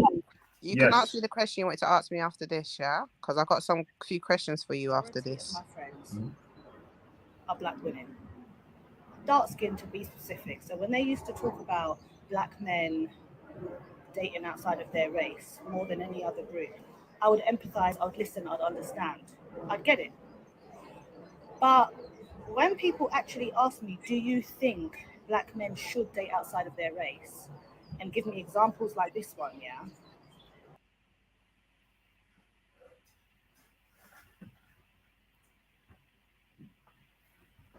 Like, bruh, I'm a product of interracial marriage. Like, what do you want me to say? The moment I speak against black men or anyone dating outside their race, I'm essentially against there being mixed race individuals like myself. Like, do people not think about the impact? I'm not saying we're victims, mixed-race people, but every time people speak against interracial relationships, they're speaking against us as mixed-race people. Thank you, Nan. Are you not trying to I have to laugh. No. I just want to firstly say big up Black Betterment, because it was Raven that showed me this link. The majority of my friends are black women. That better, man. Dark skin to be specific. So when they used to talk about black men dating outside of their race more than any other group, I would empathize, I would listen, I'd understand, I'd get it. But when people actually ask me, do you think black men should date outside of their race, and give me examples like this one, yeah? Like, bruh, I'm a product of interracial marriage. Like, what do you want me to say? The moment I speak against black men or anyone dating outside their race, I'm essentially against there being mixed race individuals like myself. Like, No, that's pause, please. I'm not saying we're It's like a victims, 2-second thing. Just every have time people patience. speak against interracial relationships, they're speaking against us as mixed race people. Okay, so if you're speaking, does you mean against it as in it shouldn't happen, or you're speaking about the situation and how things could change, or pros and cons? See, she's not specific. See, now Yeah, she is specific. Had you have not interrupted, you might have heard her. She's saying that she doesn't like the promotion. She doesn't, I'll let you know. She doesn't like the promotion of Black love because she feels, although she has black friends, and she wants to be specific, dark-skinned girlfriends, and she understands the plight of the black community and her black girlfriends. She doesn't feel that the promotion of black love is fair because it excludes her.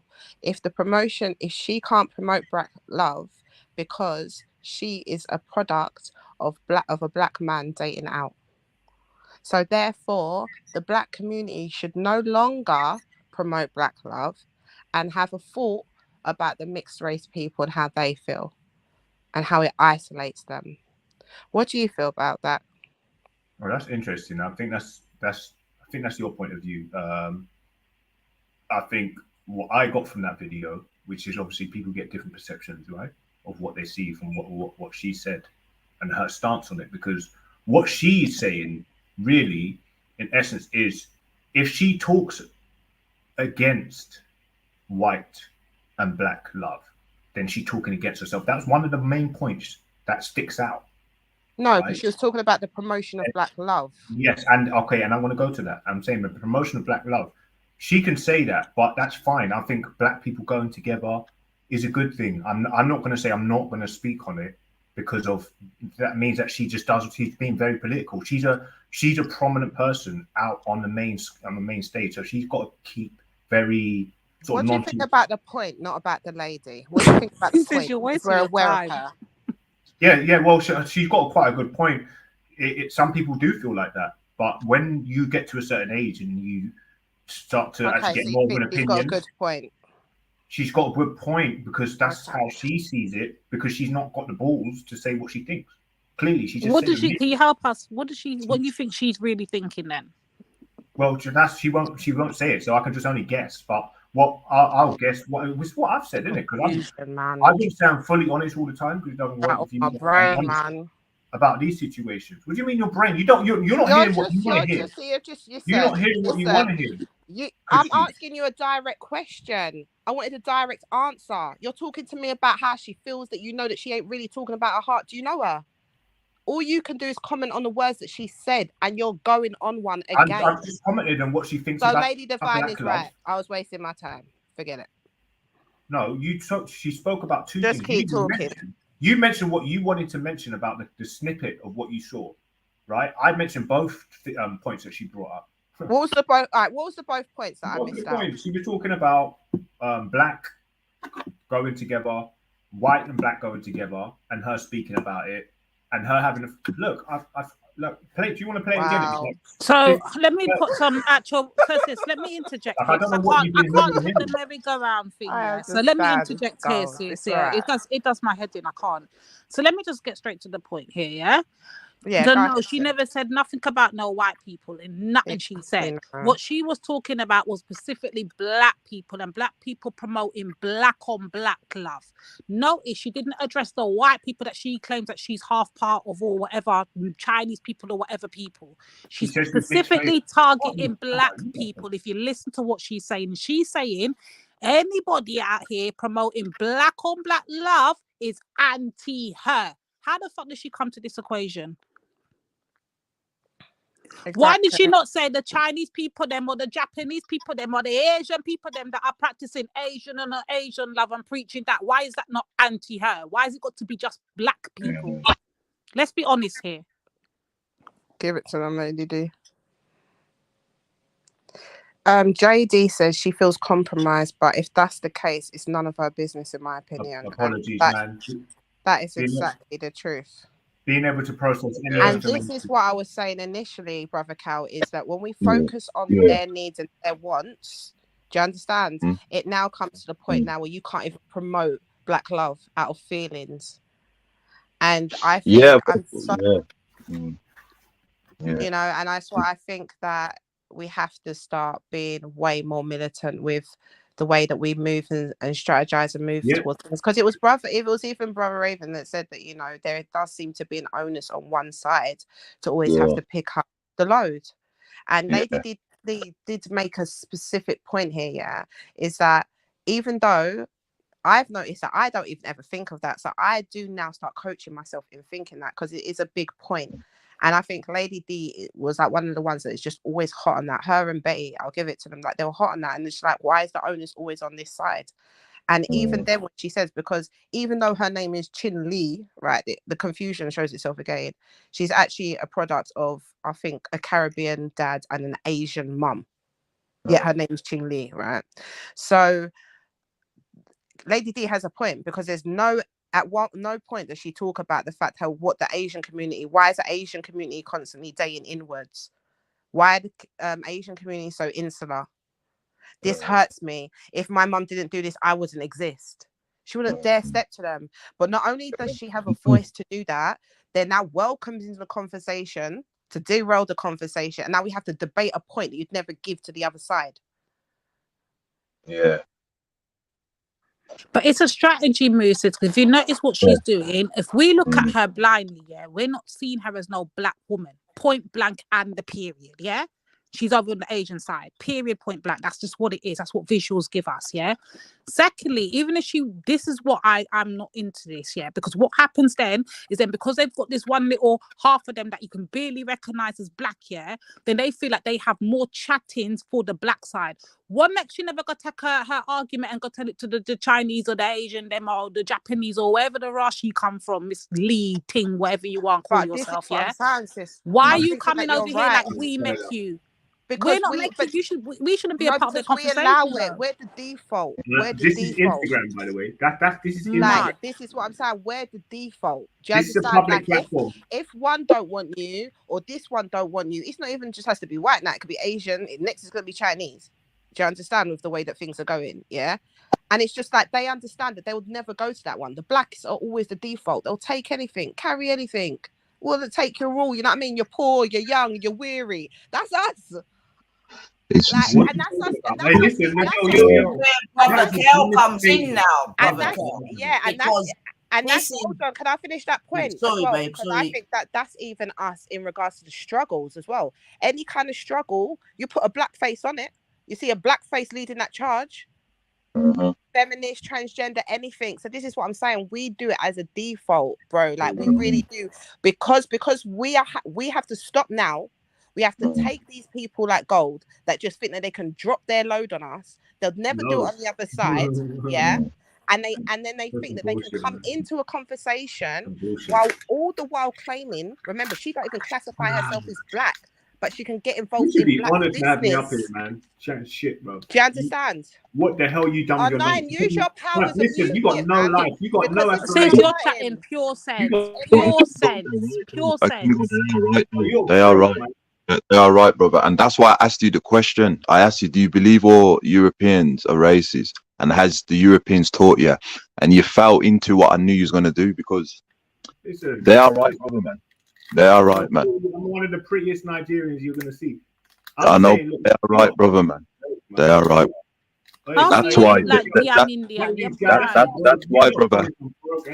You think that you just what I'm saying? Do you think they could come on and do this on the other side? No, they would never do it. They would never do it. In the whole time we've been on YouTube, notice you'll never see a Kingo step to the white community and go off like that. He always has to smoke for the black side, and this is what I mean about these mulatto productions. Yeah, this is what they do. They get the 1 foot in, and then they feel like they can come and chat to us any which way. But we're here to let them know you might can get away with that on other panels, but you see over here, so we will done your dance. Behave yourself.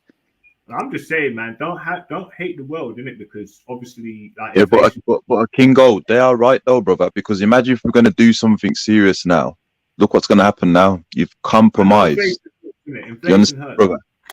Yeah, that's what I said. Like, imagine if we was gonna do some revolutionary movements and that, right? You've just compromised the whole movement.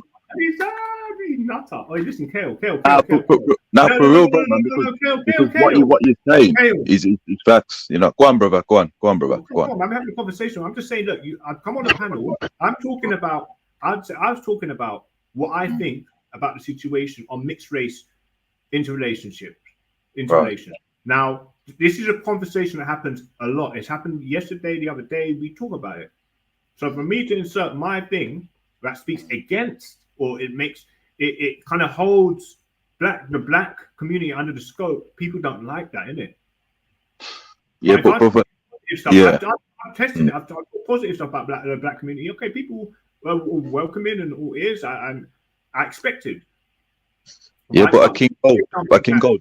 Ed J Hoover, brother. Ed J Hoover. Do you know that his mother was an African descendant? Did you know that, brother? Go and read his autobiography. And he was the man, brother, that shut down the Honourable Marcus Garvey and the Black Panther movement. He dismissed his African ancestry. So what is it about them that they have African ancestry but still understand I'm going to politicize the code of conduct to help Europeans, Asian, Middle Eastern? And that's why what the sisters are saying is correct, brother. It is deceptive and unsynchronized, and it's to sabotage black people. Wait, hold on. Edgar Hoover is in the founder of COINTELPRO. Yep. Yeah. When he was young, he was hired solely to go for Marcus Garvey, and then he destroyed Black Panther, and then the Panther. Yeah. It's to hide his when his mother used to hide ones that want to, it's the reverts where they got to prove their worth. And this is what I'm saying. Like, if that's true, this is just. No, it's true. You can read it up. You can read it up, beloved. He used to hide it. Actually, bro, I never meant it like that. But, 1 second. How I didn't mean it like that. I'm definitely going to look it up, bro. I never knew it, but it actually makes so much sense when you look at how they use people like that and their confusion and they work extra hard. And Gandhi as well, a King Gold. You know, he had Ethiopian ancestry, and look how he felt about us black people. Mahatma Gandhi, the one who black people always refer to him as spiritual, Ethiopian ancestry, and look how he treated black people. You know what? Yeah, you know what the funny thing is. A man's been called a million coons. Yeah, I've heard people getting called coons or whatever. Now, the funny thing is about it is that as a person who's mixed race in the UK, I've learned a lot of my African side. Yeah, the language, the spiritual system, like the history. Okay, quite extensively. Not as much as I want to, but enough. I know that half the panel can't say the same thing. You learn the things, brother. It's good that you learn those. I'll be back. I know, but brother, by you learning those things, it still makes you unsynchronized because you can learn African culture, which you should, and African language. But the main thing is, brother, having a code of conduct to control your dopamine so you don't go against the best interests of your race. That's why we use the word unsynchronized.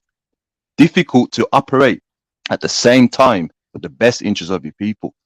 So that's a humiliation again, brother. And you know I like you, brother, but if you learn all those things, which you should, and you're still on the panel, and you're still saying things to go against the best interests of our people, that's problematic. Problematic, brother. But like there has been mixed races, like there's been people in the cause who have been of mixed heritage and have been true to the cause. Like this is why I think I officially just got sick of it. Like I just came on a panel and I tried to ignore, and I'm just like, that's why I just like I just feel, because I know some people who have mixed heritage and like, you know what I mean? They're the realest ones. Like they're some of the realest ones. So it's just like I don't know why there's no demonstration on here. It's just like one after the other of just the typical cliche. Like so it's just I'll be quiet, man. I just think that it's just I don't want it to come across that we're just anti anything. But I do now see more and more a reason to have a militant stance on this, like what we just saw the clip here, the constant demonstration of the bleedings that we've seen throughout the years, of the same kind of tactics and demonstrations that we've seen here today. Like, there's no way you cannot, like Lady D said, this would never happen on our Asian side. She said with her chest on the black community, talking on the black community, and she doesn't even class herself black. It's the hopscotch, it's the 1 foot in, 1 foot out. You're not black, but yet you can talk about how black people should conduct the most important thing for a community, black love, promoting more of themselves, producing more of themselves. That's wild. That is wild. But since they do it in all, if you notice this, they do it in all aspects. So now we're seeing that it's a new thing where they're going to come up against black love. First of all, it's anti Pan-Africanism. Yeah, cool. I'm not even a Pan-African myself, but I wholly stand firm with the Pan-African teachings. Yeah, so I'm going to align myself in that direction. Yeah. First of all, it's against the Pan-African thing. Cool. Then we're seeing it's now, it's the anti-black woman thing. Okay, cool. Yeah. Now it's a case of, it's an anti-black love thing. Brethren, they don't stop, leave black people alone. The fact of the matter is, the black people that they're over here crying to, like our Kingo is doing right now, none of we not producing a blood cleat mixed race. Yeah? We don't produce none of them. So they shouldn't be over here crying to us. Go cry to the people them that got mechanus. We promote black love. So if we promote black love, the only people that should be crying to us is black people. I shouldn't have to be dealing with mixed race people and their issues, you know, sis, because I don't produce none of them.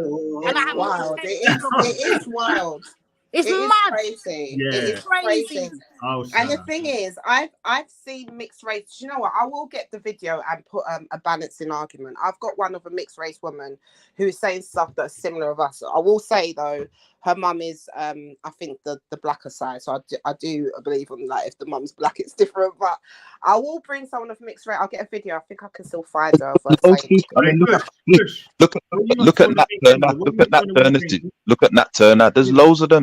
You know, I mean, look at Walter White. There's too much. Yeah. There is loads, bro. This is why I always have to remind myself when I come. That's why literally I felt offensive on their behalf. Like when I'm listening to him, that's why I'm like, just stop. Like because he can't be the only constant voice of people with mixed heritage. Like there's too many real ones. But even they will say, even they will, oh my God, bro, shut up, man. You, listen, contain your masculinity. Yo, maintain the bit of masculinity you've got. Like, I'm a woman. Don't why you just I will win? win. I will win. I will win. I think I shut up. I will win. I will win.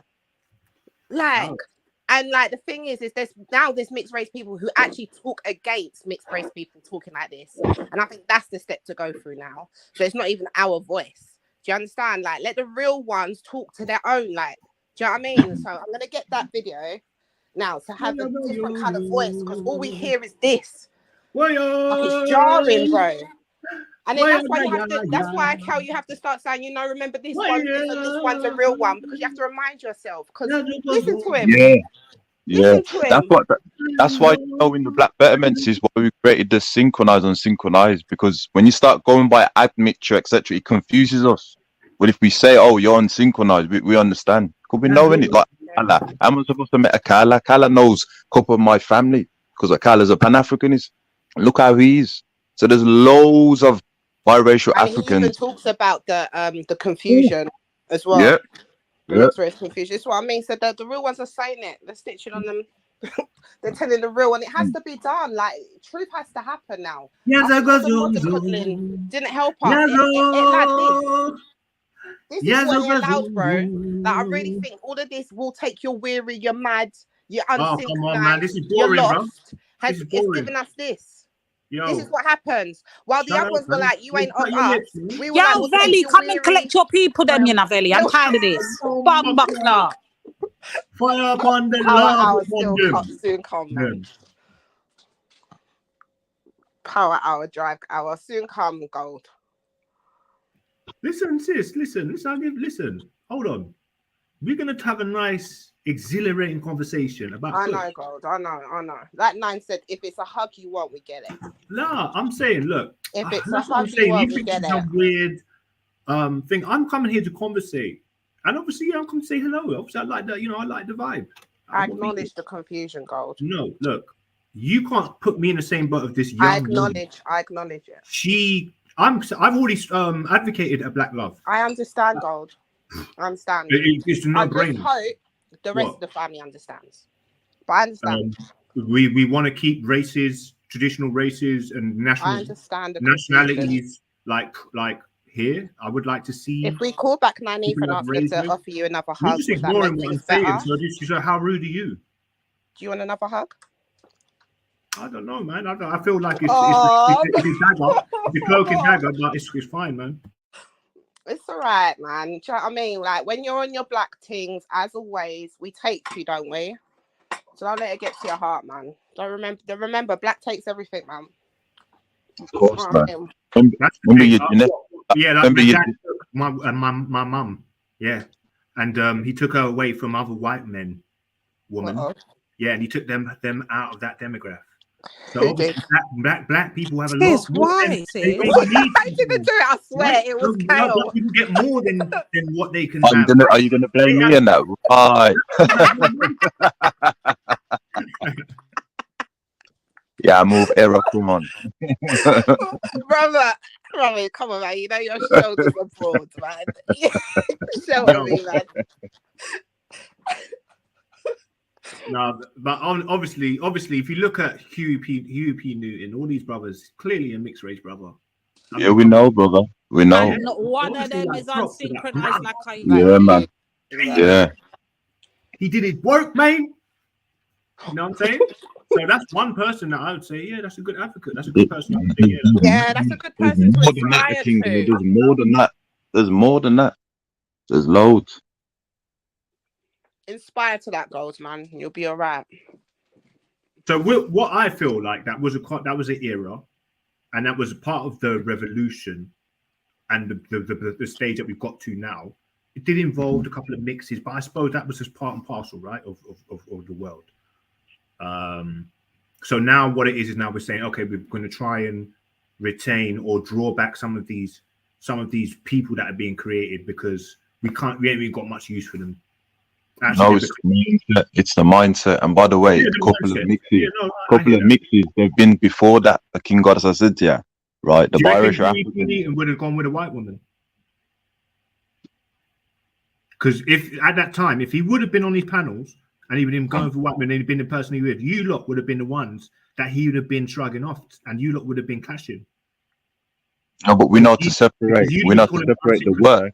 We know to separate the work from unsynchronized. We're politically educated that way. There's a lot of our Pan-Africanist scholars or black nationalists that have entered into that, and we accept their work. You know what I mean? So. All right. It is selfish, King Goldman. That what that sister was saying on it is very selfish, man.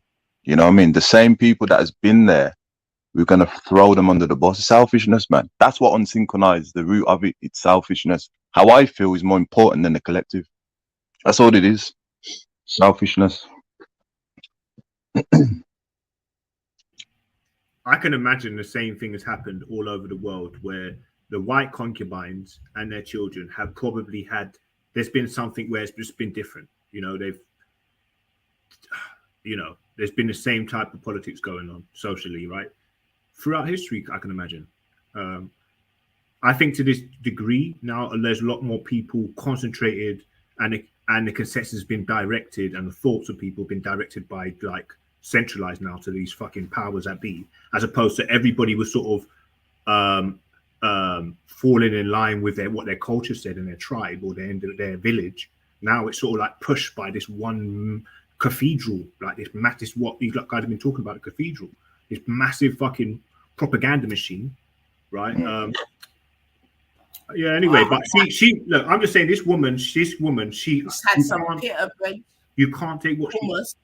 I can't hear you, Nine. I said I'm back.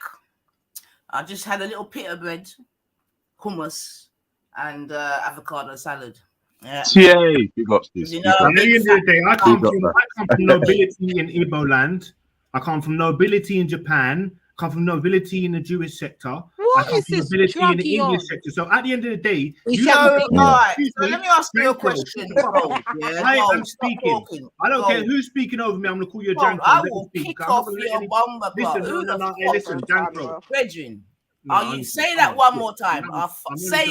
Where you learn blood cleat Jankra from? Because you's not no fucking Caribbean, yeah? So where you learn that word from? Where you learn it from? Move and go, little pussy. Right, so I just want to ask you a question and then you can go, Gold, yeah? No problem, because I think your time here is coming to an end, yeah? But let me ask you a question. Do you go on any white channels, Gold? Oh, sis, I'm saying you lot make everything personal. That's what I'm saying. Even my jokes won't be accepted. Just an answer will do, babe. It's just a yes or no. It's fine. No, listen, it's fine. Listen, man, don't tell me it's fine. Do you? Do I got no? Why would I want to go on the panels? They got nothing with me. What do you mean? Why would he said no? He said no, Nine.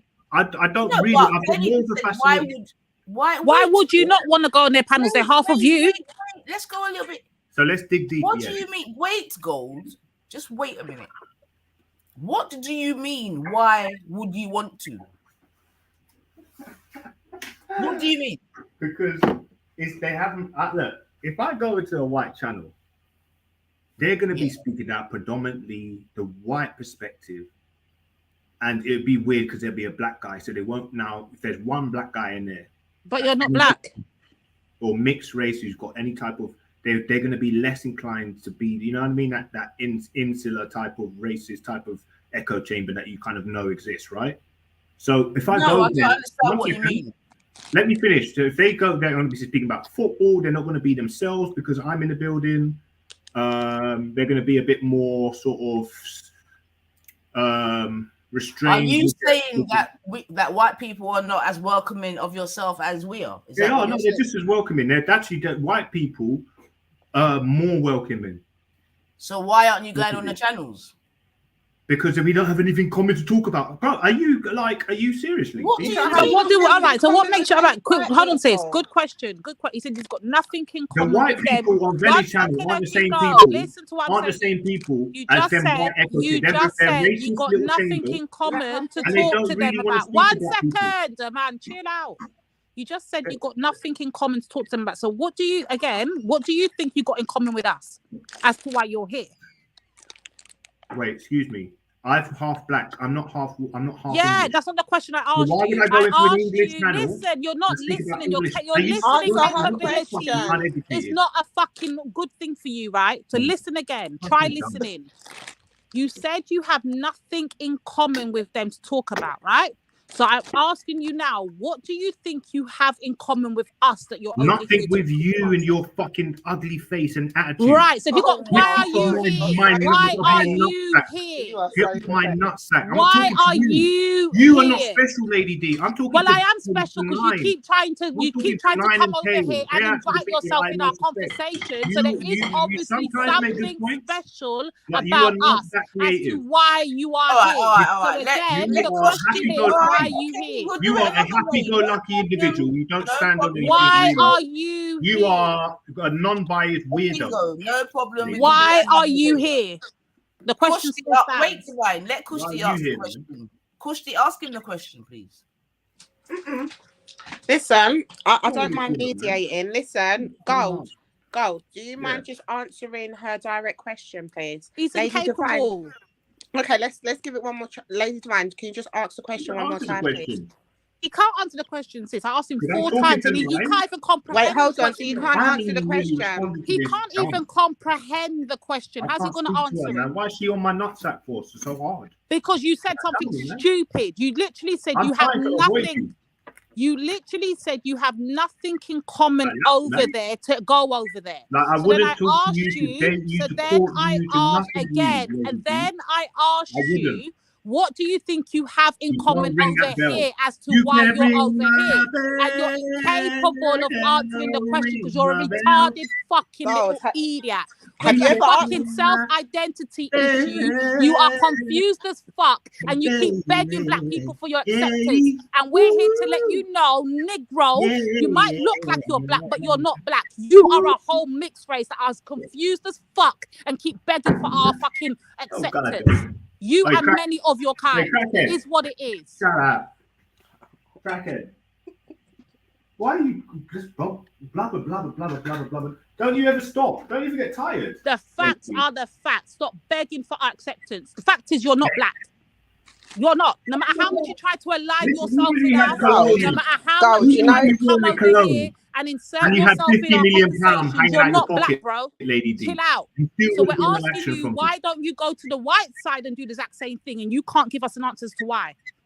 You have to grow such an enormous backside for me to be even remotely interested in you. Gold, you know, like at one point you was conducting yourself, you was actually having a conversation. That's how we got to this part. But then all of a sudden, it does seem that either you're just trying to run away or it hurts you too much to answer the question. So have you ever like noticed those kind of parallels? Have you asked yourself that, what the sisters are asking you? Because I'm dangerous, you know, I'm dangerous. I'm just saying, I've answered your questions. I'm saying he hasn't. asking me the same question. I'm literally giving her pointers as to why I wouldn't really want to go over I get to it. the other Maybe you haven't asked these kind of questions. And she don't want to. She don't want to take it. And then the first time you're hearing these kind of questions are on panel, and it's hitting you hard. Like, this is your life, isn't it? Like, I get it, but you're showing it. It's very evident. Like, you're not winning here because she asked you a basic question. She asked you a basic question.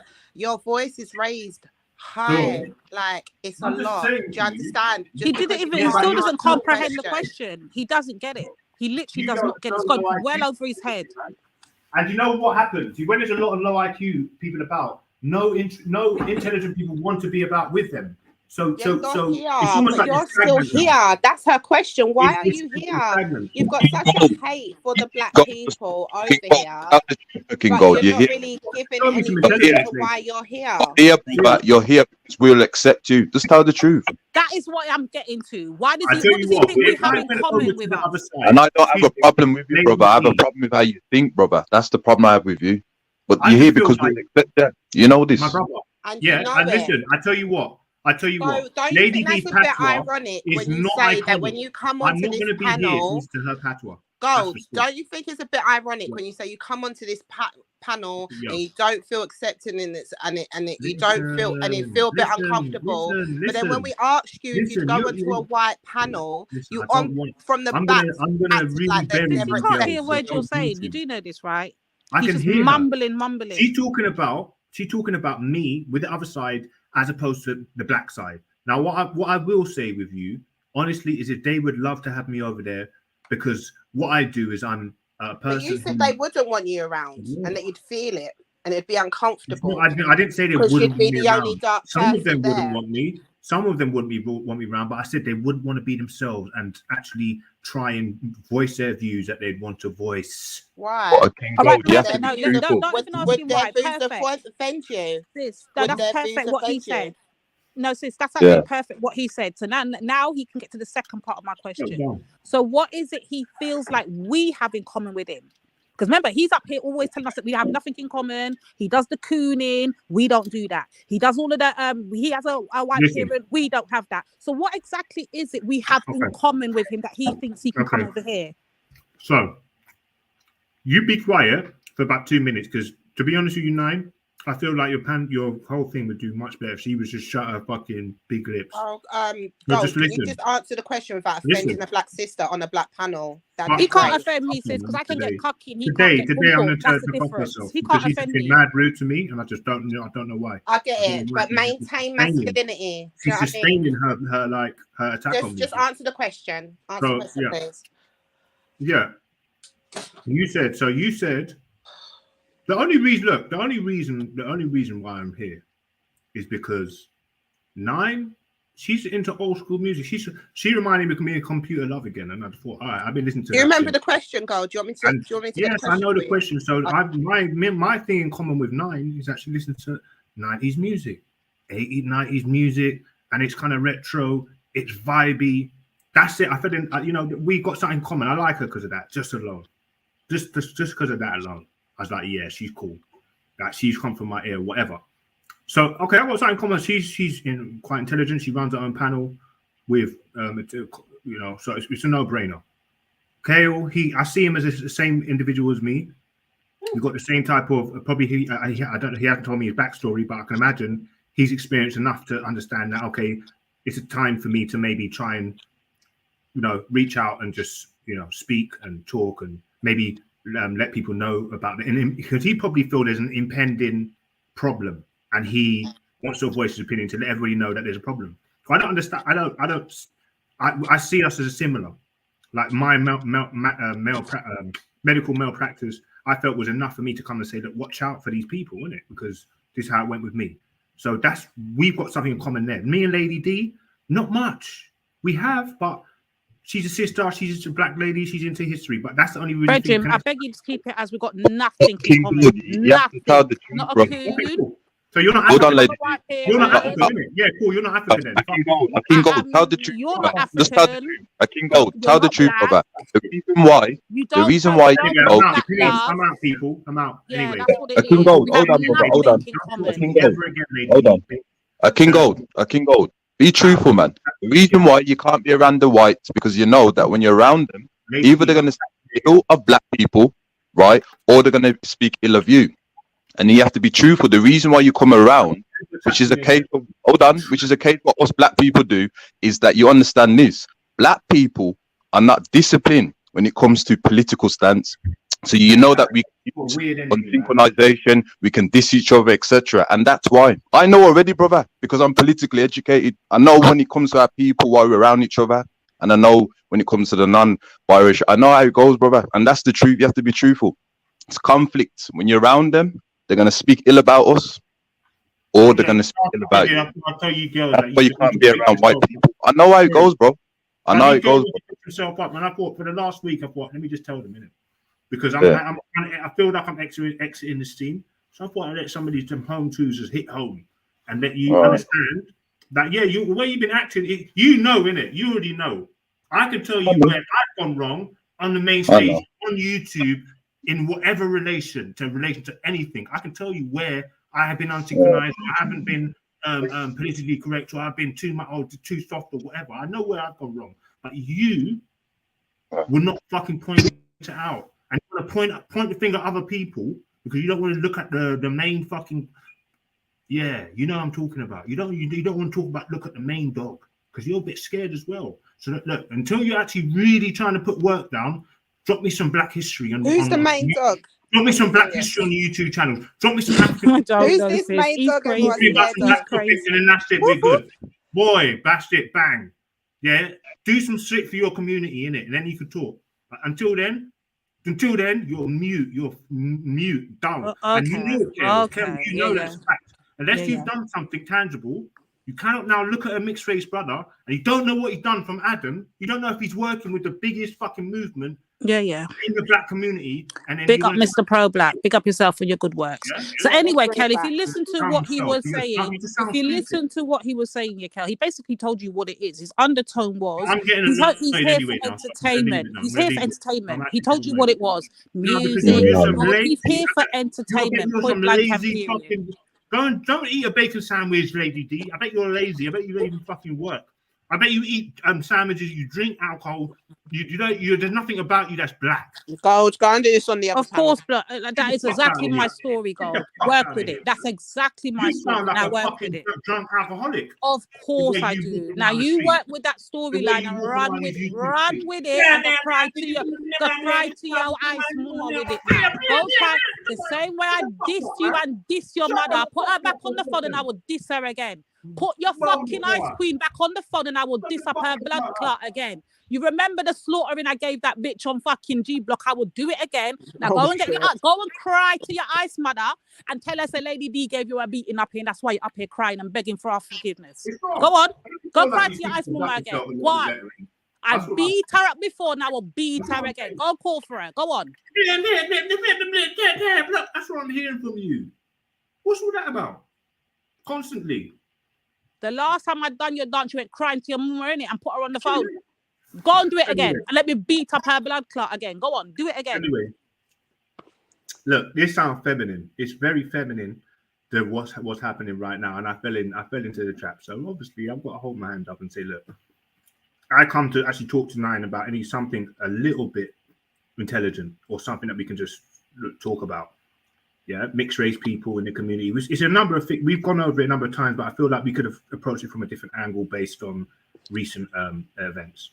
But that Lady D had to come on, take it to weird shouting thing where it rolls it all the way back 6 months ago when Gummy and Hector were screaming and it was them and that's the whole energy. So it's just like stagnancy. And how old are you, Lady D? You're my senior. This is coming from a Kingo that was doing this. The exact same thing he's complaining about right now. You are my senior, shut up a second.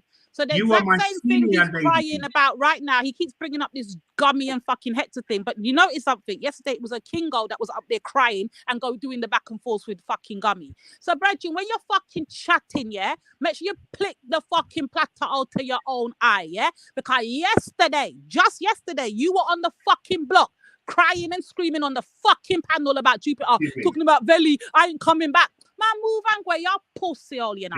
Until you fucking practice what the fuck you preach, Don't come on chat to us about no fucking gummy and no fucking hectare. And not only does that go for just you, that go for all of you man them, yeah? Because all of you man them have got a lot to fucking say when it comes to hectare and fucking gummy, but all of you fucking man them sit on fucking panels and fucking done her dance. So I don't want to hear nothing from none of you pussies, yeah? Shut the fuck up. Okay, so how progressive, how much joint enterprise can you do when you can't even get off the baseline? When you meet on a neutral platform, okay, on the internet, and you're still stuck on backs and forths. I hope that you've ascended. I hope that you've gone outside here and managed to, through all the chaos, you know, or non-perceived chaos, because we're in the UK, apparently it's meant to be easy here. You've actually created something with your life and the community or whatever you're promoting online. But to be honest with you, I've taken steps to do what I'm doing, and I can show and prove it. I can go and show and prove it to you now, but that's all my business out on the line, and you lot know my business. Them lot know my business. If you're smart and paying attention, you probably know what's going on. But King Gold, we know that you got intelligence, but we know you do things, but you still got to synchronize, brother. You can't come on the channel, brother, and disrespect black women, bro. I can't. You understand what I'm saying, bro? It's not going to work out. So that's what I'm saying is, get political, learn about the code of conduct to control your dopamines, and then we can sort things out. You know what I mean? How do you know that I ain't spoken to Kevin Samuels himself? I could have spoken to anybody, any of the leaders right now in the space. I don't want to name names. That's what I'm saying, because they could be watching. But you know, whether you spoke to them or not, you still have an obligation to those who did not show selfishness when those who didn't want us. Do you understand what I'm saying, brother? And you're showing that towards those who've accepted. You see what I'm saying, brother? You don't make no sense. Kale, if I was working for NOI, or I was working for any of the black movements out in what GAS, Global African Supremacy now created, whatever it is, or it was part of one of the groups, one of the camps, one of the Israelite camps or whatever. I was working for one of them, and they were doing mad works in America, right? Which you could probably feel the effects rippling over here in the UK, you know. What would you lot say then? And I was one of the main people in on the back end, coming up with all of the direction for the movement to go into in terms of where you're going to invest your money, what topics to focus on, you know what I mean? What people to highlight. What, you know, it could be an outlet, a media outlet that's got thousands of viewers on their shit. How do you know that I'm not one of the main people involved in their administration? Yeah, I might not be in the front presenting it, but I could be funding them millions. I could be wiring them 50K every month to the most radical group I can find in America. How do you know that? So before you start casting aspersion or try and say that people aren't doing stuff, or you're dissed, or that, or call someone a coon based on their actions on YouTube because of a couple of things they said, you lot are mad. So your classification of coon is not a good one to define it as. You can't now say, okay, what's your definition of a coon? You can't come up with it. All yours is, oh, I'm synchronized, fucking a white woman. So that's cool. So that means that you're just going to shoot yourself in your leg every time. If that's one of you, that's the main. I think that's one of your main does things. He know what he's talking about? And Kel, this is actually a product. It could be argued. That's why I said to you, Kel, certain of your thing can't work. Yeah, because there's no or else policy, etc. You understand what I'm saying to you? And because you don't then wanna circle off, you get me? Products of the rare and rare. This is why we're hearing all of this, man. Yeah. I don't know about that, sis. I don't know about that. No, of course, absolutely. Because now he knows about political science. No, I don't know about that. You know, when I knows about political science. Tap on the noise, yeah. Because when asked the question, do you go to other channels? Yeah, the answer was no. Yeah, and he gave some of his reasons as to why that is. Now, you said the way in which you packaged it, Kel, you said that that they are better at political science than us. You get me? That's Who said that? Who said that? No, I didn't.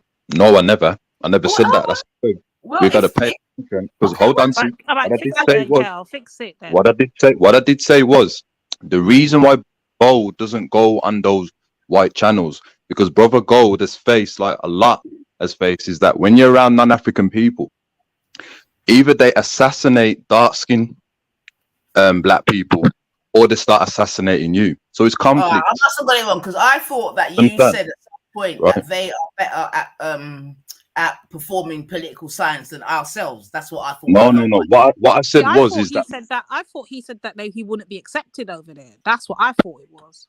right because they and practice political science. You get me? Anyway, if Right. he said it or not, I do apologize in it. But that basically is the point in it, because he himself said that, yeah. But he said it in a different way in it, a far more softer version in it. You get me? And then since then, he's been oohing and ahhing and this and that, which he's supposed to do, no problem. You see what I'm saying to you? However, what I'm saying to you, brother, now is that bam, because of no else policy, because we're bringing every, you understand me, and the kitchen sink, it will always be problematic, man. Because he will never go and bawl to the other women. Get me? He will never go and bawl to them. But nothing. What I will say though is, I don't know. I'm not sure if that would transcend in the real life though. I think that transcends like for example, if there was like an actual meeting, like Gold wouldn't be able to make it for like 5 minutes talking that rubbish. No, he wouldn't be able But here's to. the interesting thing though, Kush, He because wouldn't be history able shows to. us. This is the thing though. This is what I find interesting, because history shows us, yeah, when Okingo does frequent those spaces, you know what he does go over there to go and do? Chat about the black women. Wait, Boney, listen, you ain't had sex. I'm talking. You ain't had You sex can in about wait. 10 years. You can wait. You just joined into the conversation again. Wait. So when he has gone over there, history has shown us he goes over there to talk about how we're anti this, we're anti that, how we want to call people coons. He will go over there and kiss up with Gummy when he's ready to go and slay us, but he will never go over there just to be normal and have conversations or join in their conversations. It's only when it comes to targeting Anifa and Lady D, that's when you'll find him over there. Hence why asking the question, so what does he think he's got over here in common with us? Because we've heard you. Trust me, the footage is out there. We've heard you can go when you're over there. And what is it you're talking about when you are over there? Anifa and Lady D. No, I hear you.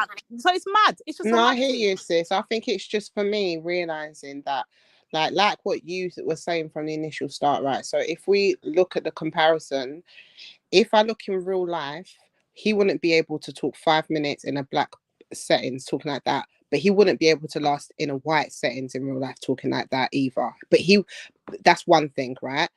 But I don't think he'd even attempt the white setting. Now, if we bring it to online, yeah, where you're just like a voice, he still won't even bring it to that setting, but he feels more comfortable bringing it here. So I 100% saying hear what you're saying. Do you understand? But the dynamics just shows, I mean, like, it shows you the weakness, really, doesn't it? Like, so. And that's what I was saying before, Sister Kush, is that a lot of us understand.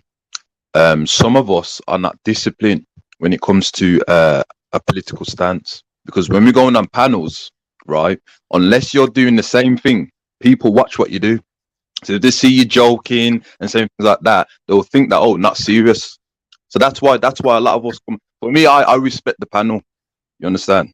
When I go on people's panel, I try and respect them as much as I can. But I know what Akingo's doing. I know what he's doing, and it's a shame because we all have that mindset. We're not really disciplined when it comes to political science. We'll give and take, allow this and allow that. And when something serious happens, then that's when we'll start taking the stance. And all black people know that. So what do you think about the thought of like black people just being the net? Just carrying everything, taking But see, this is why I'm strongly against it, because what I tend to notice, yeah, when we're having these conversations about, it's always somebody, mainly 9 times out of 10 when it comes to these panels, always a brother. So it's always going to be a brother that's going to jump on and say, oh, you lot can't say that because obviously we got mixed race children, or you lot are what about the mixed race ones, or what about, they always come with that, even though they already know before even hitting the link we're about pro-blackness, isn't it? We're about black man, black woman, black child, yeah? So they already pre-know this, and then will try come and force in their mixed race business, like that has any business with us. Hence why when I ask a Kingo, what do we have in common? He can't give us an actual commonality, other than he can say, well, he's part of the black community. Yeah, so I don't use that. To me, you're not using that as no weapon with me, you know. That don't run with me, because I never made none of these mixed race children. Mixed race conversations is not my conversation. It's not what I'm about, and it's never going to be what I'm going to be promoting 100%. So I can just tell you like that, before you even touch this link and think you're going to come with the mixed race chattings to me, it ain't going to run. It can run on the other panels with the other people them that have the mixed race kids, or for the mixed race on the coalition fucking unions, but that's not what I'm about. So as long as you know that from the jump, don't expect no sympathy when I'm coming cutting for your throat, because you're anti what I'm on. We are total opposites. We have nothing in common. So where's the commonality? Your practices is not what I'm preaching and not what I practice. So where's the commonality? When you're ready to switch it all up, you want to go against black people and whatever, you can do that. Guess why? Because we understand you're mixed. You're going to align with what you're going to be conflicted. You are compra-fucking-mised, whereas I'm not. So I'm going to be militant and defend my thing. It just is what it is. I do. I hear you. I mean, it is weird because I don't think Nine was even talking about mixed race people yet again. Like the amount of times it has been brought to black women, that's what I've noticed the most on here, that how the conversation comes up. For example, even the video she's got on her screen, she just saw something and now it's, you know, a promotion of black love hurts. It's like black people literally be minding their business for real. Like that meme is so true, especially on black women. Like we just be minding our business and then they just come with it. And now we're having a whole debate within ourselves. And I just can't help to think, had we have just like going forward, that's why I was just like how I am with him. Like I don't care anymore. Like, especially if you don't identify as black, why are you coming in talking black business? And if you'd identify as black, you'd shut up and you'd conduct the conversation because you felt like you're involved. But you see all the confusion where you don't know where you are and where you're at, and I've got to try and figure out what side you're like repping today. Now you need to fix all of that internal conflict, confusion before you click on, like for real. And that's okay to say that, because there's many out there that are not like him or like that who can just get it together. You know, you don't even think of that their other side. So it's just, it's wild. Like it's actually wild. I don't know. Maybe it's just because I've obviously as a female, I'm more around females. So I don't think I've seen like this much like men spazzing out, or you know what I mean, or just showing themselves like this all the time. And especially on this kind of conversation, every single time I've noticed it has been brought to the black people. Black people not sitting around worrying about this. The onus or the caring ain't on this side, like how it's portrayed. So yeah, but I do believe. Sorry, bro.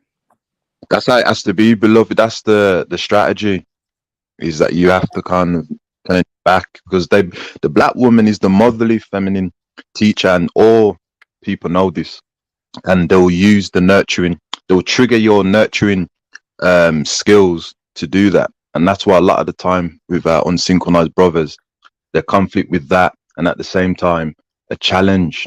You know, I have to try and show the black woman I'm the man, but at the same time, you know, that she'll accept and she's motherly. So this is the thing that we're facing, man. Case studies is important, you know that. Yeah, for real. That's all I saw. One of my problems is that they spend more time maybe trying to show women that they are the man, rather than competing with the men out there they're supposed to be showing who are men, i.e. the other men. That is true. Yeah, right. And that's why I keep trying to say, one, man, them is each other's competition, and yeah, like man, them need to go out there and fight the lines like the rest of the people. That minute, if you want to get that man talk and that this talk and that talk, but if the only people that you can fight is people like us, then allow it. And this is what I'm trying to say, KO, man. Because there's no all else policy, it not gonna work, brethren.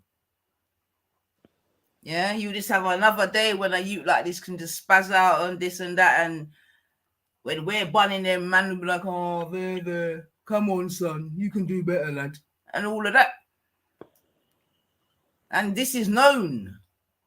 Well, actually, so I'm glad that you kind of brought that up, you know. What do you think to that? Do you think that like black men are more harsher towards black women, or are they more harsher towards black men when we're criticizing or we're scrutinizing the action? Do you think black men tend to be more harder on black women than they are black men? Oh, yeah, most definitely. Yeah. You know, I think me and Sister Naifa spoke about this already, man. Okay. With the Roman But one culture. second, then, Kev. Sorry to cut you lot, but I want to quickly pick up on Anifa's point, yeah? Because Anifa, I heard that point and I did play back the show and I heard the conversation, innit? So, Kel, Anifa did ask a very good question. That's what I thought we can talk about actually right now. What are the actual consequences for being unsynchronized? Did anyone get to? I didn't think I heard that at the end of the show. Like, what was the actual outcome? On Brother Veli's show on the G-Block Ravens on Ravens. When she was saying, when Anifa brought up the point about the what is the punishment for moving out of the synchronized fold? Is there any, or if there is any punishment, like do men hold the upper men accountable? There is, right? The problem is that what I've noticed, because I'm new to YouTube, I will say certain things that I actually do and recommend as well, and it can be very very extreme to some people. Do you understand? Because as I said to you, I live in a very segregated type of environment, right? So until we get our power and we're all on board with the code of conduct, right, then it has to be shunning. So you turn your back on them. You understand? Offline, it's completely different. You know what I mean? Way completely different. Like, for example, the conversation we had last year, when I'm saying, right, if we get our power back and unsynchronized African descendants decide to help the non-African people, even though we've defeated them, etc., and that, then you have to go. Now, have you seen what's been happening now? You got people saying this, oh, he wants to go and kill all African people. But when you understand political science, military science, and a certain lifestyle, is that when you do a certain penalty, you have to face, right, the repercussions of it. Now, whether I speak more better English or whatever and that, right, I'm about that lifestyle. But when you speak these things online and people are not following the code of conduct, they become very scared and, oh, he's a madman, etc. But that's the reality of it. The Italians do it. When you go against the best interests of the mafia and that, what happens? Guy Fawkes, the same thing when he went against Parliament. Do you understand? And Asian people do the same thing. So there's always penalties, but it's how we view it, though. You know, are you a madman? Or are you a killer? Are you a murderer? And that. This is where the real people start to question. But no, it's about the best interests of your people. Do you understand? So for now, it's like shunning. That's the only thing you could do right now. But offline, there's many ways, and it's practice. You know, and I'm not afraid to even mention that. It's the reality of it. But even the shunning thing, I don't see it happening. I don't see the. In fact, I think man them embrace man them when they're doing their buffoonery. I don't see the shunning part happening. Like Nine, or maybe I'm wrong. Nine, are you seeing it happening? Nine. I don't know where everyone's going. Can anyone hear me? Am I still here? Yeah, sorry. I just. Oh yeah. Go on. Yeah, I was asking you, are you seeing that taking place though? When the man them are moving unsynchronized, they're getting shunned.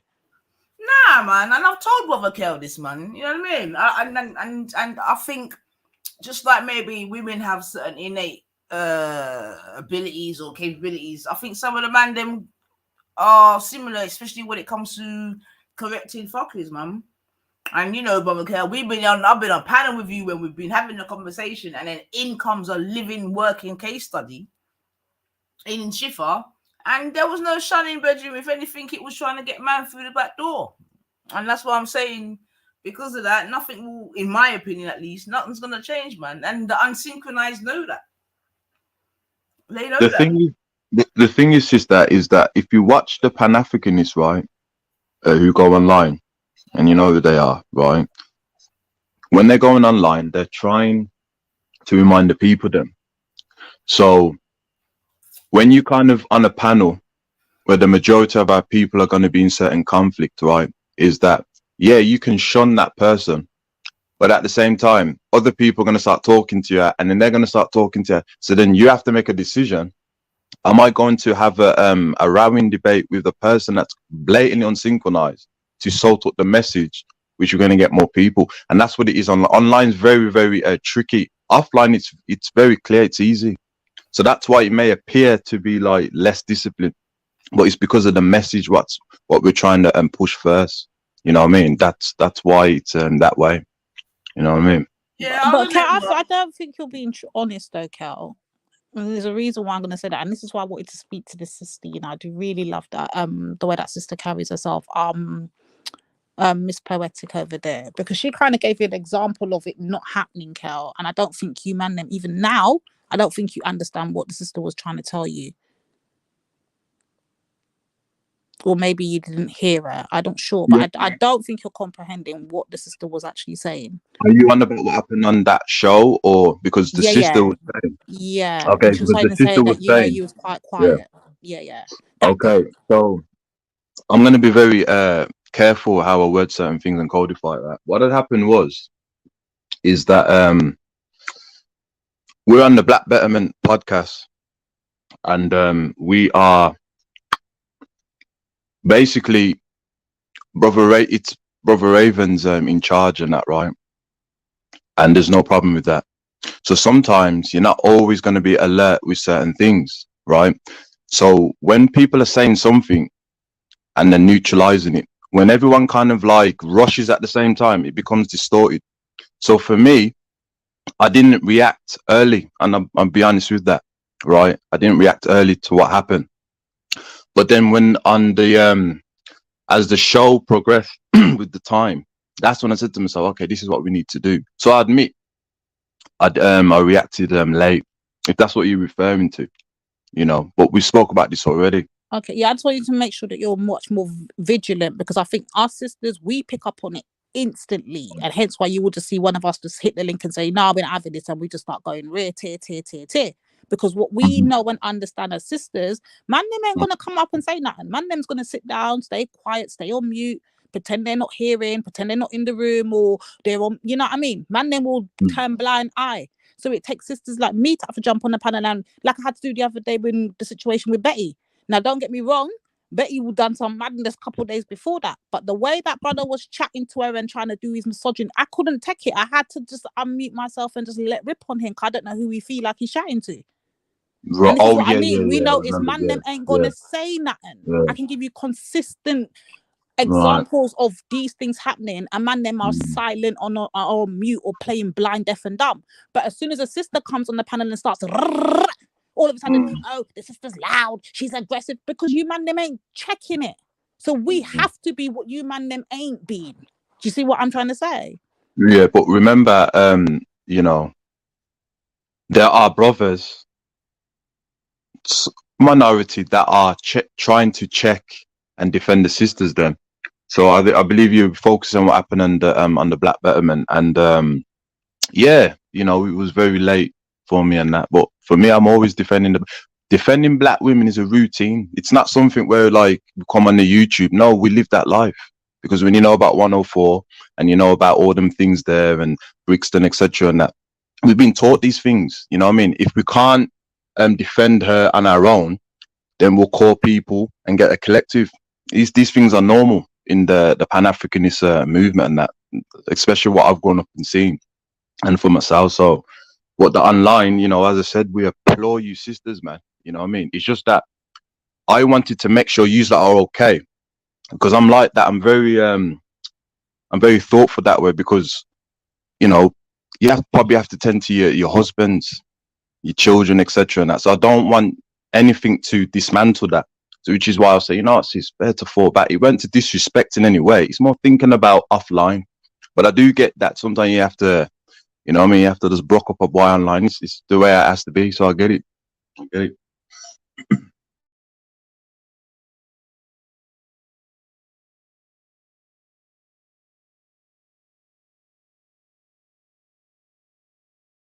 Yeah, big up Brother Kel for that. I don't know where 9 is. 9, give me a second, yeah? I'm just doing something. Yep, there. Yeah, sorry. Yeah, well, fair play, Kel, man. You like that already. I mean, like I said to you before, man, we've been in these streets a long time, bro. A long time, man. So, you know, and the thing, the bigger problem is that it's when other people then, which they do, take that same coon behavior and then weaponize it against, you understand me, against us. It's a mad thing. Huh? It's very dangerous as well because, you know, the other communities, they really do study us, man. 100%, man. Us, man, all the time. Like, the fact that they believe this is how you're supposed to treat us, like with some form of caricatures. You understand what I'm saying? Like, we don't have no feelings, or like it's scripted. This is how you treat black people. But So some that's of why, the people don't help themselves neither, though, Kel. This is what I'm trying to yeah, say. true, Not true, true. everyone can be an entertainer, innit? Some people Yeah, need to look woke. yeah, true. Because when you're doing the entertaining thing all the time, yeah, you can become compromised, innit? Like we get, you know, you got man out here saying they'll allow their woman to talk for them. You got other ones saying that they have slave shit, sex games, and all this type of mad shit, and they're saying on these things on public platforms, man. And the thing is with the non-Africans is that they will find myself and others, because I'm not the only one, very extreme, very horrific, and horrible. What they don't understand is that if you are submitting to your religions that you ascribe to, or submitting to some form of moral law, we won't need to be this way. But because we know you don't, it's very dangerous. So we have to categorize ice, mountain, sand. You understand? People. We have to do that because it lets us know this is your temperament. You know what I mean? We have to use certain things, and I'm always going to use it. You know, I'm not going to stop. You understand? Because we're not all the same. Because you don't use religions. You know what I mean? You don't use things that will tell you, you know what? If I'm talking about black people like this way, I should stop, you know? Because if it's done to me, I wouldn't like it. But there's no kind of like a gorge that you can turn and say, you know what? I'm doing too much. They go to the next level, Sister 99. It's like they go to the maximum. And they keep doing it, keep doing it, keep doing it, keep doing it, keep doing it, and they don't stop. So we have to have something where we let ourselves know that if we entertain them, this is how they're going to treat us. The moment you show your vulnerability to non-African people, they exploit it. You understand? You tell them your problems that you're going through at home. If people don't know that, and this is what I'm trying to say about how enough of the man them have been groomed. Do you understand me? Because how you don't know that? But listen, all of what you're saying is known, yeah. Right, and what I understand is that people use different coping mechanisms to get through. Yeah, like I said in it. Yeah, and I think I gave an analogy where people put on different types of clothing, different suits of clothing to get through. You see what I'm saying to you? Yeah. So I don't think I hear what you're saying, but I don't think for many, I think they acknowledge very well what it is. You get me? Who's that? I'm talking about African people. That acknowledge what we're going through. Absolutely, yeah, because you're saying, I just heard what you said, right? And you're saying one set's doing this and the other set needs to understand what the other set is doing, yeah? And I'm saying there's many persons that are very much in the know as to what is happening, okay? But rather than fight the good fight and battle, yeah, they'd rather just go into different sets of clothing, yeah, and just kind of Jimmy screech through. You see what I'm saying to you? Yeah, and that's why that someone like yourself or myself or whatever who might come out and run a fire and fight a fight will be seen as extreme, right? That is why they love them other sort of coon characters, isn't it? Because they're easy to control. Oh yeah, most predictable, you know what I mean? They fucking walk a smile on their face and you know what it is. Yeah, most saying? definitely. Oh I'm yeah. saying some people are very comfortable playing that position rather than fight. Yeah. Like I said, some man will fuck their way through it. Yeah, exactly. Yeah. I feel like, you know what I mean? That's their way to get through. Yeah. But the point being is that they're very much in the know. You cannot be. Oh yeah. You're willing to accept. You understand? Because like I said in it, if you're really out here with your eyes wide open and your ears wide open, you know what it is. And if you listen to them, they do know what it is. But like I said, they just use different blinders, in it, and they've got different coping mechanisms. And most importantly, yeah, when some people close their front door at night, yeah, to the outside world, because really all of these only things, it could be argued, exist in the outside world, innit? Right. You go into your own kingdom and whatever, you can make that shit be whatever, innit? That's right. And That's that's right. what men do. You get me? 9 to 5, they will avoid as much as possible. They're not trying to be too, you know what I mean?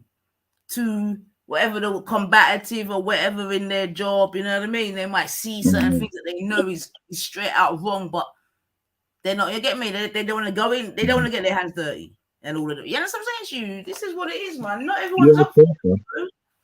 Just like, and that's what I keep trying to say, just like on the plantation, man. Enough people looked away. Oh man, I ain't seen that. I seen Master do that. You know them ones. Come on, man. Just like enough of them went and told Master Wagwan, when we're looking to run out of this, or we're looking to kidnap something, or we're looking for do something. There was coons then, and there's coons now. You know what I mean? Some of them wear straight pants, some of them wear baggy pants, some of them wear Nike, some of them wear Bally. Do you understand? It is what it is. Some of them have got nice face, some of them have got locks, some of them are bald as coots. But this is what it is, man. And I think as long as we realize who is who and what is what, then yeah, the language and all that's something else. You know what I mean? Like I said, I know you don't like the word. Me not gonna stop saying it, brethren. Coming right, bun them blood clot. You get me? So, just. It's just that, remember that there was a time where I know, but you know. Okay, what was I going to say then? What was I going to say about the original use of the word and that? No. I was going to say there was a time where Umar Wali, Malcolm X, lived a very unsynchronized lifestyle, and had it not been for the community dropping the reminders, he wouldn't have been great how he is. So some of us, because remember we've been taught that when you go against the best interests of ourselves, you get rewarded for it. That's why black people do it. You know that, don't you? And that it's more rewarding. You get accepted. I don't have to feel more heaviness of racism. That's why we do it. So some of them want to wake up, and in order to wake them up, you have to remind them. And this is where it's the difference between those who have patience with that and those who cannot deal with that. The ones who don't have the patience, there's always different roles. You know, and in the African continent, in our type of democracy, we always have different roles for each other. Sometimes that may not be your job. Sometimes backstage, funding, etc. You know what I mean? But when it comes to reminding, you have to, because it's going to take all of us to destroy this unjust system. And when I'm talking about all, I'm not talking about non-African people, and I'm not talking about the black woman. I'm talking about the black man. There's going to have to come a time physically, he's going to have to take from what was taken from us, and that's the only way, unfortunately. Okay, so Brother Kel, when the black man's doing that, and take it, what are we black women doing at that point? What do you mean? Like when the black men them are going to have when the black men have come to the realization that you have to forcefully go out there and do what you got to do. Right. What are black women doing at this point? What is our jobs? Well, the black woman is to be nurturing and reminding the boys and the girls their original roles, and providing that. That's all we want the black woman to. We don't want the black woman on the battlefield. Them days are finished, because the black man relies too much on the black woman doing them. When you rely on the black woman in the incorrect way, do you know that it destroys our masculinity? And that it destroys it. When you understand psychology of the logic mind of the woman, and you automatically you finish. The incels now. You finish. So if we're gonna do that, we're damned, and I'm not gonna be doing that. No way. So this is how we want the black woman to be. But I know you don't want to hear this, but you have to take from what was taken from us. You cannot intellectualize the struggle. You know, this is why debating on African people, what's the point? It doesn't change their mind. Brother, can I interrupt? The reason why I asked that question, and I don't know if you even heard this conversation. This is why I had to go off on Village, So we had a brother. This was like, I can't remember, sis. It was about a good 3 or 4 days ago now. I can't even remember. It was a while ago. It was last week though, And obviously, I just gave an example of a story with some situation happened with Betty and this brother that come on, this brother Icon. You know, the Rasta one there that come on, yeah? Cool. So he comes on and him and Betty are having some madness, but the conversation started moving to the actual conversation at hand about Africa and stuff, and it started taking shots at black women. So he said something along the lines of, when the black man, when it was slavery, and when the black man then was fighting against slavery, the black women then was just laying on their backs taking white cocky. In other words, that's what he's basically saying, yeah. So I have a problem now when Kel's saying man them's gonna go on the battlefield, but women have to stay back, because that same thing there that he's preaching now, the same black man them's gonna take it and use it as weapon on us. When we were out there as fighting, Una just sit down there prettying up yourself and doing up here. I don't want no weapons used against us no more. Was Kel on that panel? Yeah, but sister Lady D, you know what the black woman to stop doing. I mean, Sister Kushti spoke about this last year. Why are you validating unsynchronized black men? All of yous grew up with your mum and your dad in the house. All of yous know the thing. All of yous know the difference between the alpha man and a non-alpha woman. You see, YouTube, what I've noticed, it promotes all these characters. You know what I mean? I'm going to say this large and hot. But when you're outside, right, and you have to walk with your wife, etc., and that, and a man has to do, you have to sort that out. None of these men are going to be doing that. But brother Car, I They're don't not think doing you're them hearing things. my underlying frustration there. And this is the thing. So when we're hearing these unsynchronized, you want to call them unsynchronized, I'm calling them coon asses, yeah? When we want to hear these coon asses brothers come on these panels and they say shit like that I just gave for an example. This is only a few days ago. I didn't hear no peep from no black man. No black man unmuted and said anything to say, Reggie, what you talking about?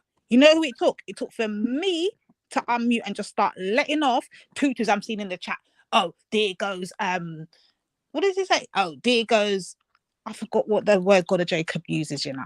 So I'm thinking, Brethren, you're in the chats, you know. You hear this coon shit and you don't come and check the man. The first thing you want to do is address me.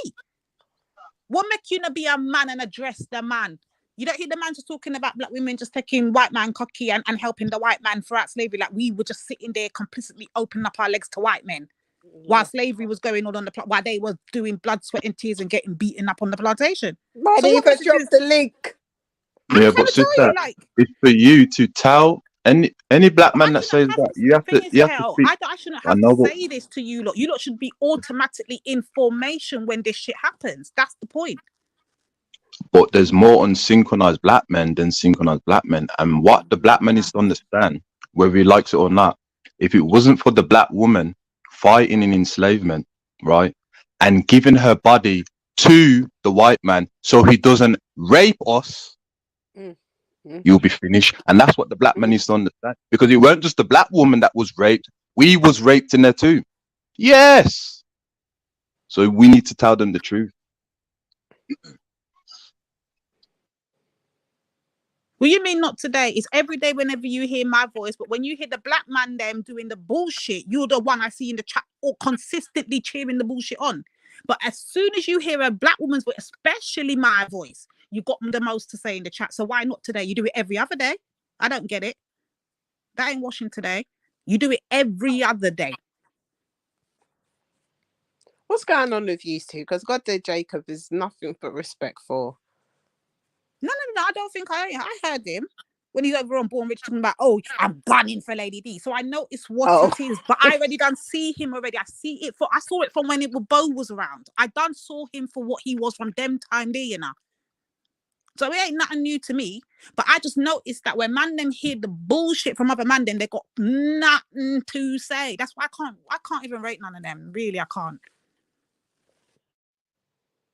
You shouldn't, sis, man. Don't rate the unsynchronized, man. Well, the thing is, though, Kel, and that's what I'm trying to say. I think it's a little bit of a circular sort of argument or sort of conversation, because as much as I appreciate you're saying that women shouldn't do A, B, and C, which is cool, that's fine. But the problem is that if women ain't doing it, the men ain't doing it, right? So then you're just left with this massive vacuum as we have now of utter bullshit. Do you know what I mean? Yeah. It comes to you saying, you know, man, them got overcome the system and all this. Like, Yeah. I don't know, man. You see, again, to me, I don't know. I don't want to use the word pipe dream, yeah, because it sounds disrespectful. But how? It is kind of a pipe dream, though, sis. Because what we would wish for is not necessarily what is actually going to happen. Do you see what I'm saying? So it is kind of to overcome, yeah. You have to lay down some foundation and groundation, which are seemingly some are having problems doing as we speak now. Yeah, but this is what I'm not understanding about what you and Lady D are saying though. But that's the mindset. If you just use these group of people as the benchmark. No, but even if we can go Kushti, we can go macro with it. No problem. So shall we? Okay, let's use England as an example then, yeah? We won't even say the world, innit? Because when they talk about a system, we know it's a global system. But let's just talk about the system in England. How is it going to be overthrown? How? Using what instruments? We don't know. That's the problem. Yeah, but the thing is, sorry, sis, go on, sis. Yeah, I think that conversation was with you and him in regards to the overthrowing of systems and all that. I'm not into the systems of that. I'm just saying though, we need to be mindful that we don't want to, like, even Cal has said that. I mean, okay, like online, we can all agree, yeah, that there is way more unsynchronized people or coons, yeah, as Nines would say and Lady would say, than there is not, right? So even if it's not like he's denying that, so where do you go from here? If you know that, like, we don't, sis. We're in a stagnant situation. Hence why we're going to keep seeing the same cycle continuing. Hence why for years you've seen us dissing off the people them that we seen cooning and man them praising them. It's a vicious cycle.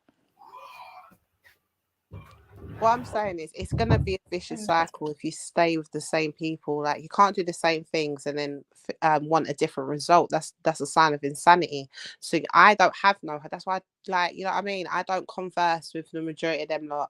I don't have that kind of jazz because I know there's nothing there. And since I've come in and out and checked in and out, I ain't seen no real improvement. I don't expect to see none, and they haven't done any. But if I look at other people and what they've done at certain points and checked in, they have. And it's what I'm saying. Like, I get what you're saying, and I think it holds weight to a certain standard, but not if we mark all of them at that standard. Then then it is a hopeless task. If this is all we've got, then it is a hopeless task. But you know it's not. I know it's not. Do you know what I mean? We're all daddy's girls here. Come on, you already know. I mean? Like, that's what I'm saying. Exactly. So it's a whole different ball game around here. So we can't think like that because we've had the true examples. And no matter what they want to think of us or anything like that, that's why I always laugh and giggle, because they have no clue. Of course. They don't have what we have. They don't have that, like, listen, do you know what I mean? Like, if you don't know what it is to be a daddy girl, then I feel sorry for you, especially a black daddy. Do you understand? Like, they don't know that if you don't know what it is to have black love, I feel sorry for you. Do you know what I mean? I'm not going to sit there and justify it. I'm just going to see that, yeah, there's a lack there. I'd be jealous too. I'm not going to lie. Like, if I fell for the okie doke that, going out is something else, and then the whole culture is evolved and people learn, like I said, since BLM, there was like this push of knowing self and black community, and like you're turning around and you're in the outs. I'd be jealous too. Mm-hmm. And that's what I think we need to acknowledge. That I mean, look at the display we had today. That was a bag of her dumped on our lap, like you said, Lady. We were in the chats minding our business, you know. Tutors are here man talking about the women and we need to do things behind the scenes. So I come on to ask, well, hold on a minute. What is it that we're doing that we should be doing behind the scenes? Man can't talk about Jupiter, blood clean, pussy old Hector. Like, who the frick cares about them? Or what makes you think we're going to be contacting these type of people behind the scenes? Like, what are you doing? What are you actually doing here? Exactly. So just all I'm saying, I'm not saying that I don't disagree with you ladies, and I do hear what they're saying, Cal. Like, I think the way that you're perhaps maybe clashing with them, where I do agree with them, is I think that there's a miss of communication, because what you're saying to them, okay, when you're online, right, I understand that there's a lack of synchronized mouths, right? So then they're saying to you, so, you know, are you going to still tell me that I should just sit down, cross my legs, and just zip up my lips while, like Lady D just gave an example, someone just like directly disrespecting black women, or like what Gold did. Gold came on specifically. Lady D was right. He came on specifically and started talking about black women when there was not one example of any black women here bitching out and doing all the stuff that we've seen all the men do. Just the funny thing is, not even that, you know, sis. The funny thing is, us black women, you don't see us. You saw Nanifa do a whole breakdown on the ScUmMy side today, yeah? Like, big and serious now. We sat down and we were in and out of the chats and we're listening and whatever. Nanifa doing a whole breakdown of the ScUmMy shit that some of them ice women are doing on the other side, you know? Doxing people, using kids, and making kids into sexual objects. No black woman in history on or over Yassa ever participating in any of them fuckery. We don't dox, we don't use kids as our weapons, we don't do all the filth, we don't call fucking police online on these panels on black men, we don't label black men as rapists and pedophiles and all these things. We don't do that. You know, the most they can say about us is that we cuss when we have to cuss and bun them out when we have to bun them out, you know. But you will hear them run around these panels talking about we're the most this, black women are that, black women this. But it's them fucking white bitches that they be running behind are doing the most fucking shit, like the one named Gummy, yeah? The one that's out here doxing people, looking for people's addresses, trying to find out all her friends she turned against. Poor Wendy that have to go undercover and run. My girl's dragged her whole dirty, stinking pussy old Hector into her fuckery. My girl's been arrested and have the bare face to come online and let us know, say police come take out her pussy whole dirty pit, yeah, and hold up. No shame, man, will still embrace her and have her on panel talk about she's a good panelist. But the sisters, they got the most shit to say. The sisters, they want the smoke with. The sisters are anti-black. The sisters are out for black men. But the sisters ain't calling police on you Negroes. The sisters ain't out here labeling you Negroes as rapists and pedophiles. The sisters ain't out here slandering your bitch asses. But it's the sisters you got the smoke for. Yeah, we see you lot. We see you. And that's what I'm saying. I think what happens, and yeah, she has a total point there. And I think that like I say, I just think it's a misunderstanding, because I even heard the brother say now to the sisters that, you know, as it stands, I understand. Do you know what I mean? You can't just sit there and let someone do it. If you've got to write your fire. So I think that there was a misunderstanding there, but I think he has come to understand what you lot were saying. And that's why that's one of the main things that I respect Cal for. Cal's not wrong and strong and things. Like, he might seem he is in what he feels is right to his heart, but if as sisters, like, you've tried to give him examples, you're giving him, like someone said, a live demonstration where it's happened, and I feel like he does see them. And there's times where you'll see me say, like, there were a whole conversation going on and you'll just see me saying, Cal, are you listening or are you watching? And the brother's like, I'm here, sis, I see it, sis. So I do rate you for that, you know, and I do respect the fact that you've said to the sisters, look, you know, I get it, like, I've been there, and if you need to roll fire, you need to roll fire. But I can understand him saying, as a man, I would prefer my sisters not have to go through that. But unfortunately, Cal, yeah, I mean, and I get that as a man, but that would give him more fire to have to direct that thing to his other brothers, where, like, come on, like, you're making us look stupid, what we do, we can't allow it. That's why he is how he is with the brothers. Do you understand? So that energy is respected, and I appreciate that, Cal, but just keep directing it to the brothers. And I think for the sisters, just hear him when he's, like, kind of understanding in it, because I don't think he's still coming with that same narrative to you. So I don't think he's bringing the smoke like that. I think he's like, all right, I see it, but at the same time, he don't like to see it. And to be honest, he shouldn't like to see it. We don't like to see it. We're tired of seeing it, but we're not going to just sit down and let people roll over us as well. And that is what's unique about black women. And if black women were not like this is not us. This ain't something we decide to do. This is in our genetics. This is in our DNA. If we weren't like this, we would not be here. Do you understand? This is not me. This is my ancestors. This is my makeup. Do you understand? So I'm not trying to be Miss Kumbaya, but I just wanted to say that. So if you don't want to flip on me, you can, but I just wanted to say that. No, sis, pick up yourself, man. Yeah.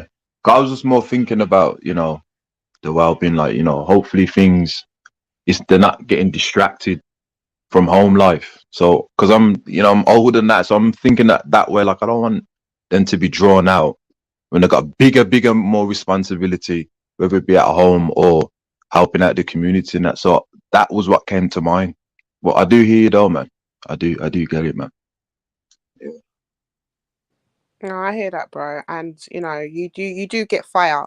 You do get fire. Do you know what I mean? Because after the fourth person has just been an idiot, you do get it. You know what I mean? Be like, Gal, what is wrong? And you're like, you know what I mean? So I rate you for that. You know, but at the same time, I can't lie, like I love to see it. Like I rate sisters in this climate, the situation they're going through. I rate what Black women are doing, you know, for all of the onslaught and everything else. Like I'm proud of Black women, you know. Yeah, man. But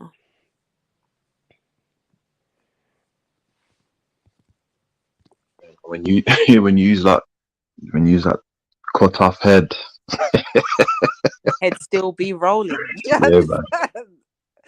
Them come like headless horseman. Yeah, man. Use that, man. And they can't handle it as well, you know. I've noticed. They can't. They can't. And they can't handle it so badly that sometimes Kel jump onto the panel, they give it to Kel. What's going on with your sisters, Kel? Kel, please save us from the Black women. The Black women don't know how to talk to us. Kel just coming to that betterment family. What's going on with the Black sisters? I know. Trust me, it's not easy, bro. It's not. And also, we just got to always bear in mind that it's going to be a small number, isn't it? So it's going to be a small number, man. Yeah, but the smallest numbers have always made the biggest impacts with us. Remember that. That's true still. I mean, and when them small people make that impact, the masses turn like the sheep that they are anyway. Do you understand? Look at look when Black Lives Matter happened at the height. Certain man was talking black. I've never seen them talk so black. Do you understand? Like everyone realized what they were. So could you imagine when the few get it together? They'll all switch and turn like the sheep that they are, man. With a catchy hashtag or whatever, and they're gone.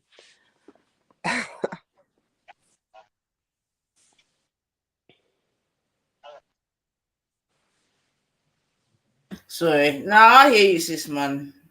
I hear you, man. Like we say, you live to fight another day and that. But yeah. All right, cool. No problem. No problem. Yeah, man. They keep blazing your fire, man. In a righteous way. Not like you'd stop for anyone anyway. Yeah. Oh yeah, Bob. Oh yeah. Wow, I was just trying to slightly quickly do something. Why don't you put on the tune? Huh? Why don't you put on the tune? Because I don't know where my phone is and my speaker's not even in front of me right now. Oh, okay. But going back to this Ling woman, because I know obviously you sort of spoke to her. But I think it's really yeah, I do. She's about to come back in. I do think it's quite an important discussion still, because again, it leaves us very, very exposed, right? Yeah. Should I get the one where there's a mixed race woman saying opposing to her? Yeah. Because at the end of the day, you see, and this is what I'm trying to say, like, I just don't think that at this time in 2023 that we can carry like the what's it called? The problems of everyone on our shoulders, man. You see what I'm saying? Like, for real, man. Because that's quite a mad one. You're basically trying to discourage us from encouraging Black love, and that's but the Pan-Africanist forefathers and mothers, they've never promoted this. You understand what I'm saying? And that Garvey never said all of us to go back to Africa. So where do we get this mindset from? Because it's not from Pan-Africanism. Yes, we remind people of taking the burden of everyone on our shoulders. Oh, well, that's interesting. You don't think that, bro? Because sisters here, that's why they were directing it to you. They were kind of saying that, like, I think I was going to direct it to you, saying, you see, I would have given you the first opportunity to reply back. Right. So this is where probably the confusion lays, right? So you're saying that it's not like that wouldn't be the kind of mentality or accepting her, but some people would say that that would necessarily be because it's almost like the one drop rule, right? So because she's got black in her, we have to accept her. No, sister, I'll be honest with you. Offline and online, particularly before, I've always not just myself. I've always been attacked when it comes to the biracial Africans. I've always said in it that they were used, with our to go against those who want to sync on. I've always said that, and I've always had like backlash. No, you shouldn't be saying this, etc. Not just on online, offline. The problem is that we're online and we have to remind. I'm aware when it comes to the biracial Africans and that. I'm aware of how they think. It's very unsynchronized. The problem is that a lot of us want to involve everyone together. I don't believe in that at all. You know what I mean? It's very dangerous. Like that mindset what she had, right? Can you imagine projects in the Caribbean and then the continent? And she goes and says that. So basically now, let's say, for example, we've got a person from that tribe, and they're marrying for black love and securing economics, etc. Right? And then we're saying this, in order for this to flourish, we're going to keep on allowing the black love without non-African people. She will destroy the whole movement. You understand what I'm saying in that? So we know already that these types of statements are rhetoric and that you cannot be involved. However, it's not for me to blatantly say things. I have to use strategies, test them out. Okay, blah, blah, blah, this and that. But if you have that mindset, you can never be involved in any form of movement. You'll destroy it. No, I hear what you're saying. So my humble advice to you is probably just lead with the whole mindset thing rather than it just depends on just because they have the African blood in them, because then I think it stops the misunderstanding between people that you actually agree with, like what happens between you and your sisters. Do you understand? It's very clear. The problem with some of our people and that is that they want to use personals instead of the political stance, right? I can accept this, and a lot of us can, right? The African is different than the Pan-Africanist. The Pan-Africanist is a tribe, as you know. All the cultures that we have, right? But at the same time, we're not going to let our tribal culture interfere with the best movement. That's a tribe. You understand? Whereas the African who doesn't believe in that, right? We can separate and say, okay, you're not politically educated. You're one of us, but you can't be involved with the movement. But the sisters know this, but the problem is because personally, what's happened, because biracial females, unfortunately, the light-skinned ones, right? They have done a lot of damage to the dark-skinned black sisters. So sometimes our sisters will put that into the political movement. But at the same time, if you think that way, you can't be part of the movement at all, regardless if you have the genetical African phenotype, etc. And that you think in that way, that's very dangerous. So it's very clear what I say, beloved. It's just sometimes you want to remove the political side of it, which I prefer to tackle than the personal. I hear you, bro. I won't go to and another day I'll go back and forth with you. I hear what you're saying. I just don't think I've made myself as clear, but I just don't want to overtake Nine's thing. I know Nine wanted to come in, but I hear what you're saying, bro. It's a good topic for us to talk about. Yeah. Happened. Yeah. I'm just saying. Yeah.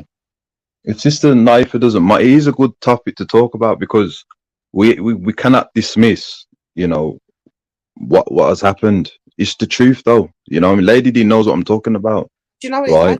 I'm talking about it. I do, Kel. You know what I mean? The biracial Africans, I love them. You understand what I'm saying? And that I love them to death and that. But let's not ignore politically what's been used. But when I talk this way, and Lady D knows, and other people from offline growing up, you get attacked more because it's like, why are you saying that for this? But it's the truth, though. If we're for our people, shouldn't we say things that will, even if it goes against us, shouldn't we think about the collective instead of how we personally feel? Do you understand what I'm saying? And that's the Pan-Africanist understands. Dr. Umar Johnson, right? We've had an example on the panel where what you said is clear. That's obvious. That makes sense, especially if you identify as black. But what if you have someone who can, while you're actually literally having a conversation, identifies with both? Like literally within a paragraph, 2 of the sentences, they will be identifying as black, and the last 2 sentences, they'll be identifying you as white. That's when normal logic, what you're talking about, doesn't apply. So then that's why when I was trying to give him the opportunity and talk to him, Lady D's like, don't bother. And this is where it happens. So where your logic applies with those who get it, we're going swimmingly great. We're all stroking upstream. We all understand. It's when you get that person that is literally spinning with one fin and going around in a circle. Do you understand? And that is when you have the problem, bro. But I know what you were doing though. Is that what you were doing is very and it's not negating anything with the other sisters, is that you're doing a case study, because how are we gonna learn if we don't let things carry out? Brother a King Gold, you know what I mean? Love the brother and that. However, we need to understand this is what's gonna happen when you start mentioning people who are connected to certain communities and that. So the youth can hear this, watch it, okay, blah, blah, blah, codify. So I understand what you was doing. Whereas Lady D, what she was doing, which makes sense sometimes, cut it off, because sometimes our dopamines can get triggered and you validate that and you can mash up your mind more. So I understand why you would do that, and sometimes you need to do that. But in this case, you will more lean to the stronger point, but we need to assess it, because the biracial African, they're very tricky. You understand? Because they look like us, right? But then they do the same thing what the non-Africans do, and that psychologically, and that. You know what I mean? Mixed race girl was saying in this video that I'm trying to look. So they did a good quote saying that. I don't even want to say what she said. I let her say it in her own voice, but that's exactly what she's saying, is that if you look at it from their point of view, they don't know who they're getting. You know, you look like one of us, but we don't know until we can't look in your brain. We don't know where your mindset lies. See? It is. I think it's a conversation that needs to happen, to be honest. Yeah, a vetting conversation, essentially, sis. I think that's what we need to have. How does the vetting thing go? How do we detect? And are we aware of the differences? Let me find the video. Definitely. I'll be 2 seconds. I'm just going to mute.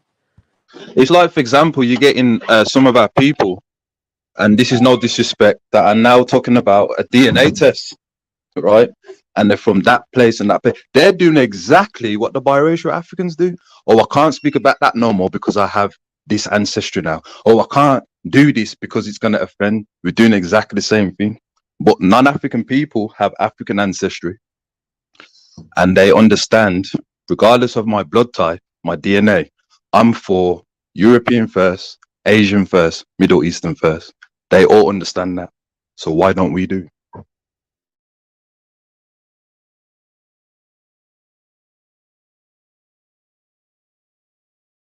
Yeah, because many have not emancipated themselves, innit? Yeah, because the worst place to be a slave is in your mind, you know. Listen, I found it, but I think there's just her part. But I think the whole conversation is very interesting to listen to. So do you want to watch the whole conversation? And then if you don't get bored, then we could just, I'll try and find the parts, give it to the part. Yeah, play it, sis. Just play it. Yeah, do that. Although I've got to quickly do something as well. All right, Buddha. You could say good. Okay, you did say big up. All right. Immense yourself. I'm gonna come on my lap here so I can think. That's even better for me actually, because I can quickly do something and you can play and pause it. So that'll be good for me. Here you go, Buddhage. Can you send the link in the chat, please?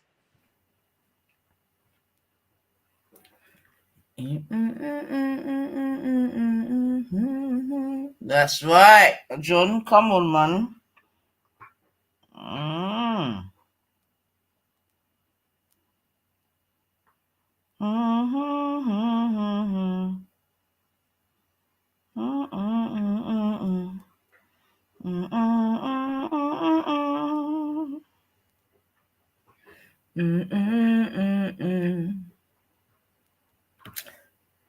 Do you know I tried to find out where this blocked thing is and I couldn't even find it.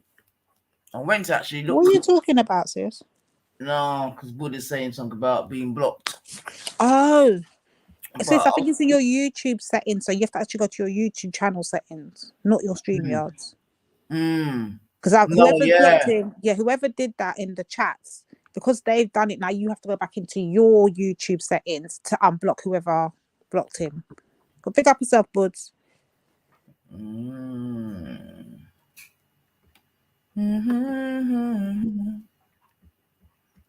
Old pirates, yes, they were by.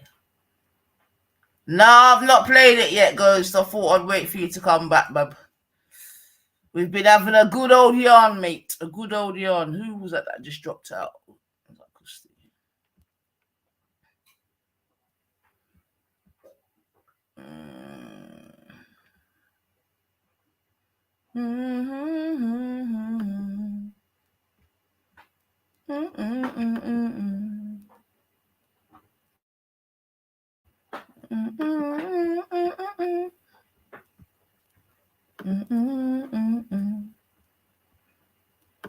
Not yet, Ghost, mate. Not yet. All right, we'll just wait. How do I share it? I'll present. Oh. Yeah, present, sis. And then click on the link that you're going to present.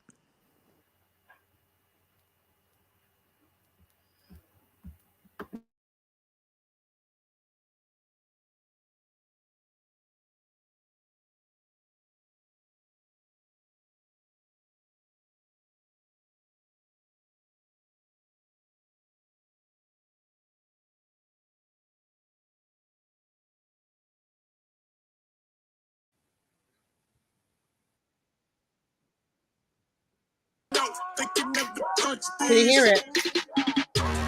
Yeah, sis. So this is when we can hear it nice and clear. But when you're playing, just to remind you to mute your mic on here on StreamYards, yeah? I should unmute my mic? No, mute your mic when you're presenting. Yeah. Oh, so shall I mute it now then? Yeah, so what happens when you press play, then you mute, and then when you're ready to pause and then talk, then you can unmute. Oh, cool. Otherwise, Thanks you'll get for that, feedback. sis. Yeah. All right. See if you can make it a bit bigger as well, Kush. Yeah, thank you.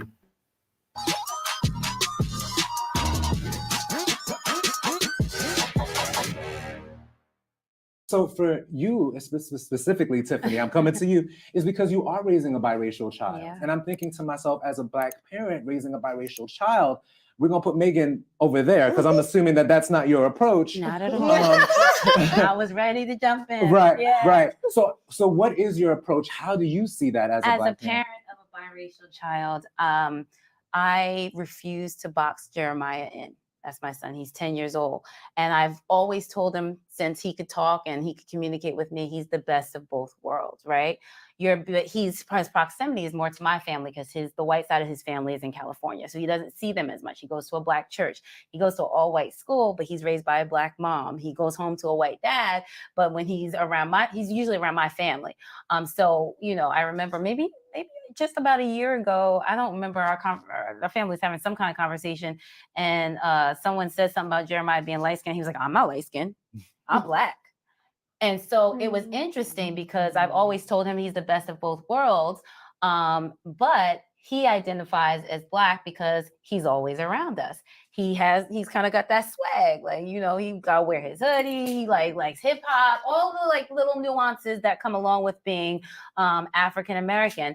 But at the same time, I'm like, well, you can't just erase your dad's contribution to who you are. But I think because once the summer comes, he gets a little bit more melanin, the sun hits him, you can definitely tell my son is, biracial. And they always say, well, he's like Visa, he's accepted everywhere. But I have to tell him, I raise him in a way to let him know you're going to come in contact with people that look like your mother, and they're not going to like you. They're going to be on guard because they're not going to trust you, because they're going to wonder whether you think you're better than them. And I said, your two cousins who are the same age as him, or a year younger, who are both darker skinned like me, I said, there are going to be places where they go and they're going to be treated differently. And every single time I'm going to expect you to stand up for them. Every single time. I was like, because at the end of the day, no one chooses to be in this color skin that they're in.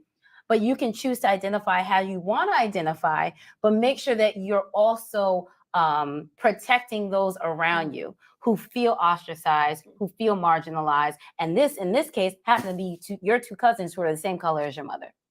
Because you do have light privilege. So I teach him, I have those conversations with him because I don't want him to be shocked when he's around Black people and like, oh, I don't like you because you light skinned. You know, I want you to be prepared for those conversations. But he also already recognizes just from the melanin in his skin that he's kind of the white boys in his school kind of treat him a little differently. He doesn't get invited. Like, he's starting to recognize those things on his own. And because of that, he chooses to identify as, yes, mom, I'm the best of both worlds, but I feel more comfortable identifying as Black.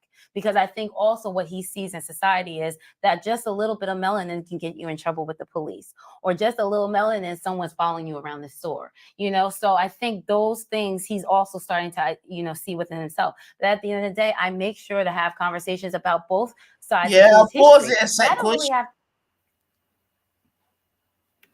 Okay, so what do we think to what this lady said so far?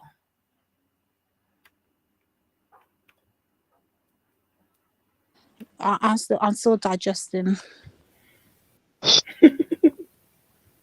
Yeah, as I said, sister, you know what I mean? It's unsynchronized, you know what I mean? I'm just going to leave it as that.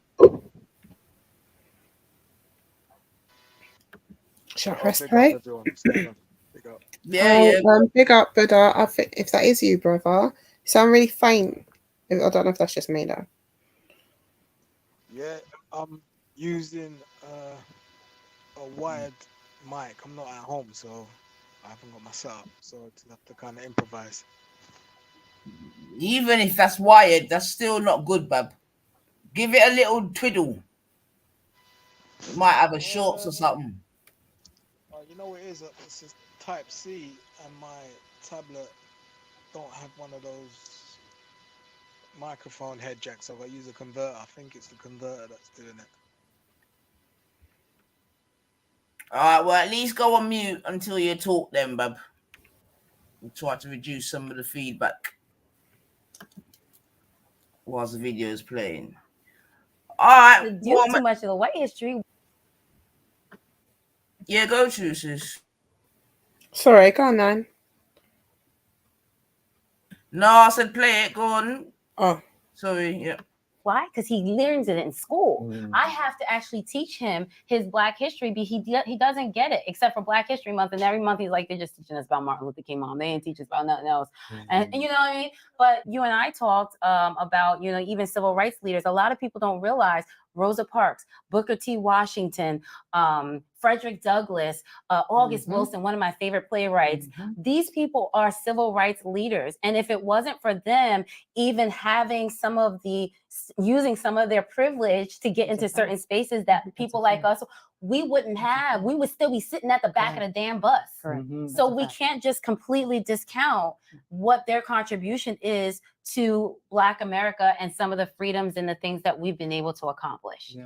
But we also shouldn't just say, oh, because of light-skinned people, we got freedom. Come on, son, don't do that. Right, like that makes sense. Thank you for that, Tiffany. Thank you. Because like even like the story of Rosa Parks, it wasn't her story. No, it's not. It was story. Colette Colvin's story. Yes. Exactly. And because she was the wrong color, because she was too poor, because she didn't have the right optics, they decided to co-opt that story and do it again. Exactly. Right. And There's they did it always again because they did not feel that anyone would have sympathy for a darker skinned somebody. Do you think do you think it was true though? Yes. Do you think I that think was it's true that people would not have had sympathy because Black people don't often have sympathy. So like even with the names that you named, Tiffany, I'm also just like, yeah, and these are mixed race and light skinned leaders of the civil rights movement. And I'm just like, and where are the dark skinned leaders? Go ahead, quick, name 3.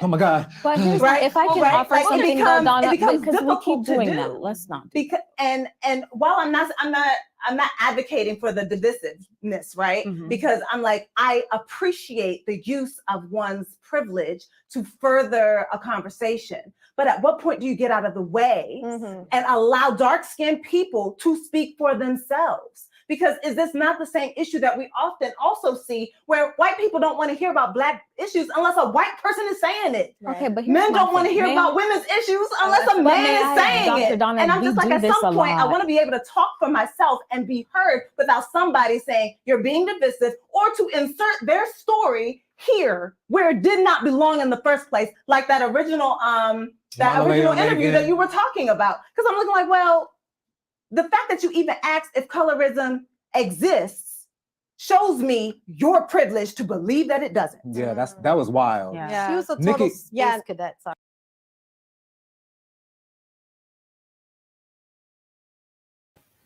You still here, family? Oh yeah, yeah, man. No, I just Yeah. wanted to I comment on think, you know something what I quickly. think I've realised? There's 2 parts. I've played part 2. So should we just run part 2 or do you want me to go and find part 1? I mean, No, I'm if you gonna can- jump off, but I wanted to just quickly comment. All right, go ahead and speak. Can you guys hear me? I know. I'll find Yeah, part go 1. on. We can hear you, bud. I don't know if She was. I want. Kush, can you hear him, sis? Yeah, I'll find part 1 while he's talking, I think. So I if you find can it hear me. interesting in what the lady was saying about the civil rights movements and the icons of those movements, and there is something to be said about that. I think Khalid Muhammad and maybe Umar Johnson are the only really dark-skinned leaders that I can think of that comes to my mind, apart from like Patrice Lumumba and them man there. But specifically the civil rights movement in the US, it's really Khalid Muhammad and Umar Johnson. I can't think of anyone else. Rosa Parks weren't really dark skin. Malcolm X weren't dark skin. I mean, even I was watching something the other day about Martin Luther King, and he was apparently besotted. The FBI had a file on him. Most of the leaders had files on him, but apparently he was besotted with this white woman, and he was all thinking about marrying her. But obviously, the movement was saying like that ain't gonna look good if you marry a white woman. But it's crazy. Even when you get to think about all the icons like Mike Tyson, if it weren't for someone like his trainer, who was a white Italian guy, behind all of these people, we always find there's a white person amongst the mix, and it's interesting that lady brought that up still.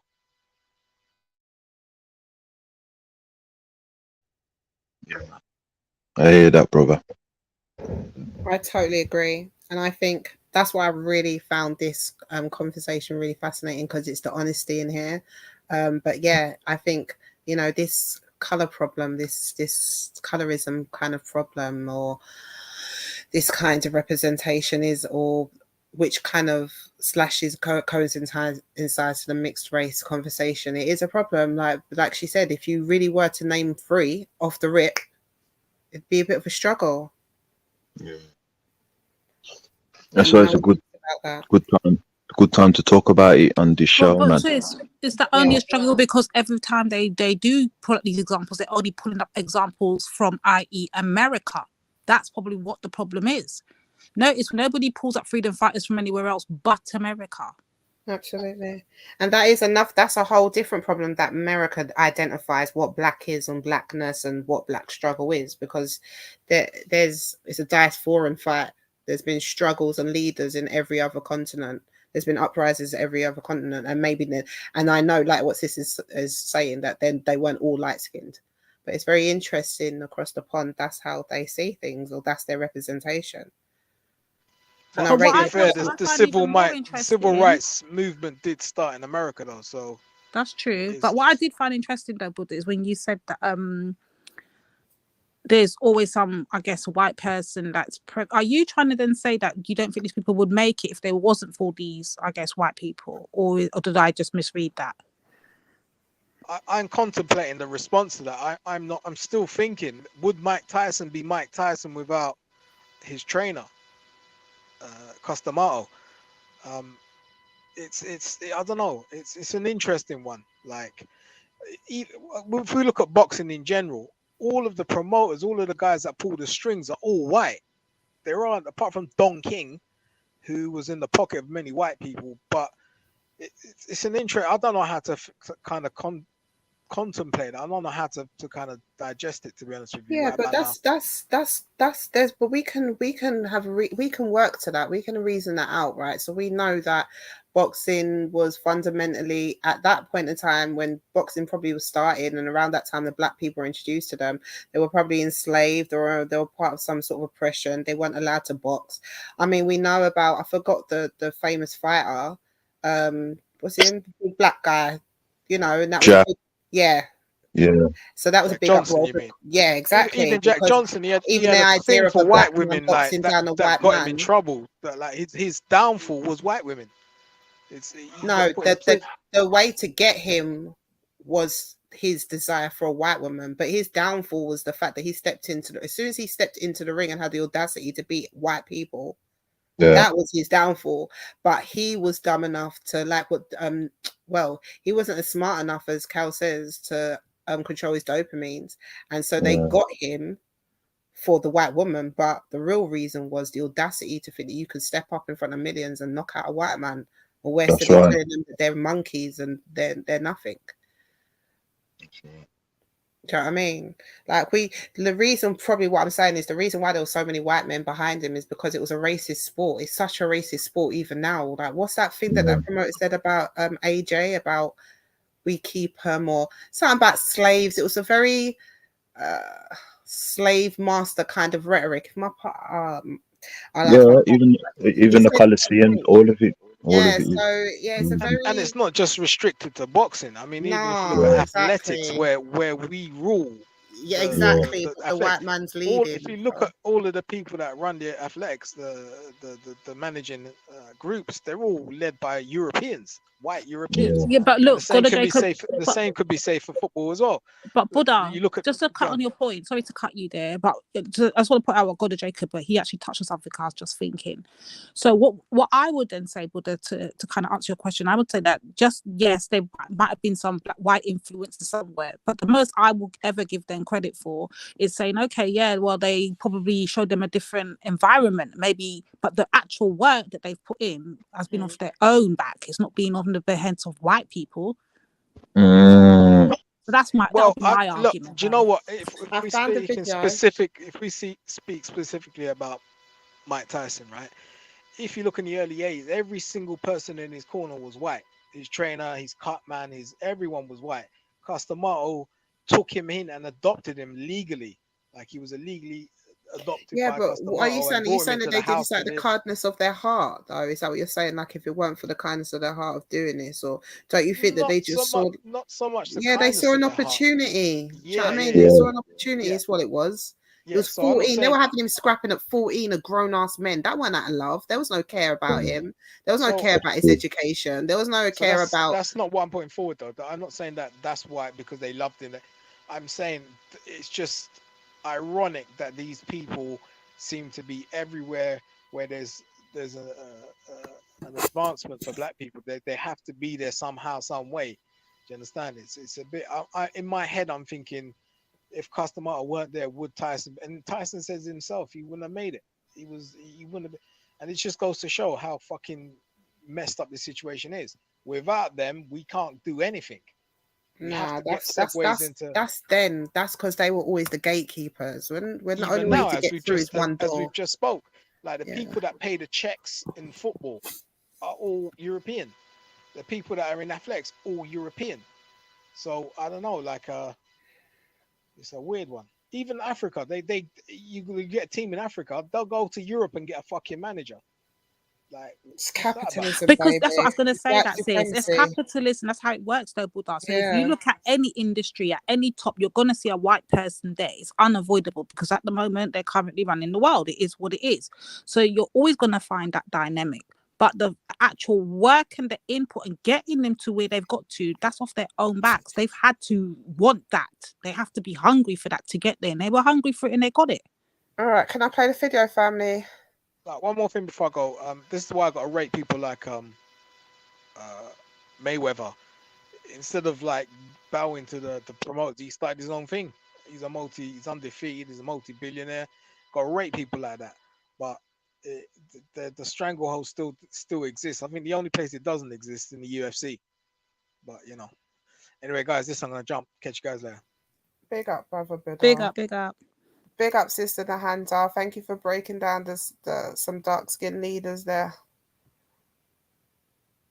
So let me go to, hopefully this is the first one.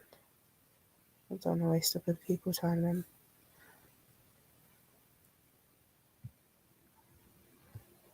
Okay, can you let me know when it's up, please? I don't even know if Nines is there, sis. I'm Nine? here, but Ah. you've not presented nothing, bum. You got it? Yeah. Full screen play. Having to make choices for yourself and knowing, you know, like the history of your ancestors on both sides. Does that bring you any sense of conflict? Do you feel like you have to make a choice? Do you consider yourself Black? Do you embrace your white side? Yes, I would consider myself a Black biracial woman, and that's because my mother is actually half white. I am a quarter white, technically, even though I look like I am half white. Most people think that I am either mixed Puerto Rican, Dominican, especially when I came to New York. Like there was lots of confusion as to who I was, but I would consider myself Black, culturally Black. My family is Black. My mother is the only one who is half white.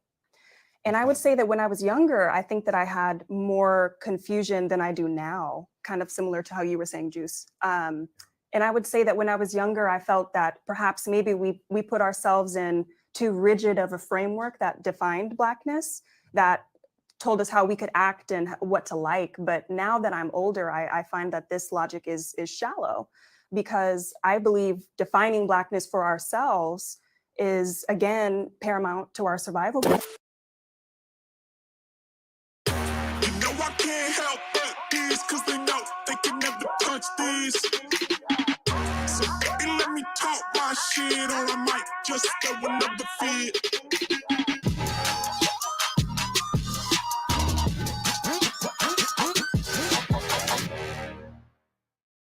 Wagwan, everybody. I am Donovan. And I'm Constanza Eliana. And welcome to Stranger Fruit. Today we're asking the question, what does it really mean to be biracial? Now I'm gonna be honest with y'all, and what's up everybody? Hi. Originally this was called Biracial versus Black. There was this cringy interview that really made me decide to do this conversation. Although I've always had the question, what does it actually mean to be biracial? I remember watching The Cosby Show. I talk about this often. I remember seeing Denise and Sandra, and I just remember being really confused. Like, why the fuck are they here? Like, whose child are they? Who do they belong to? Literally, seriously, I had that question because it was confusing about why they appeared the way that they appeared. But then I also noticed other things. I also noticed, like, when we went on to a different world, that it was centered around Denise, that she was the one that everybody wanted. So I began to see that all over television, there was this experience of people who did not quite look like me or the Black people that I knew, but who were often called Black. So now fast forward all of these years, and I've learned a lot more, obviously, but the question still remains, what does it actually mean to be biracial? So there was this interview, I don't know if you actually watched it, with Monaleo and with Megan. It's like a video podcast that was circulating around, and it was around colorism, right? Oftentimes, because the conversations get conflated around biraciality and light-skinnedness, all of these things happen at the same time. So essentially the conversation went this way. We're going to insert it. But essentially the interviewer says, do you think colorism is, right? Which is already very violent and very, very strange. My first question was... Yeah. Okay, listen, I'm going away for a couple minutes, but just don't forget to pause every now and then, yeah? I've just got to quickly do something, okay? Hello? Oh, dear. Can anyone hear me? Yeah, we can hear you. Yeah, I heard you. Okay. It's just, so you got to remember, I've got to go back into the thing, unmute, and then go back into the thing, but I heard you. Can you hear me? Yeah, no, we can hear you. I heard you. I said my bad. So I'll be back in a minute, yeah? Thank you. Just pause it every now and then. Cheers. No problem, more. Who's that I heard? I heard an extra voice. Big up, sis. It's me. Big up. The pattern. Big up, everyone. Big up, Kel. I'm going to press play. And big up yourself, sis Sanko, for my long time. We ain't seen you about the bits and that. But big up to yourself. You don't know. Yeah, man. Big up, sister. And then press the link now. All right, press it.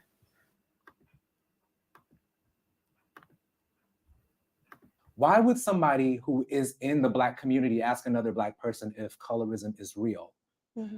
And they proceeded to have the conversation, and they followed up where essentially the term, Dr. Donna, reverse colorism came into play. So this annoyed the shit out of me. Colorism is very real. It's a very real thing.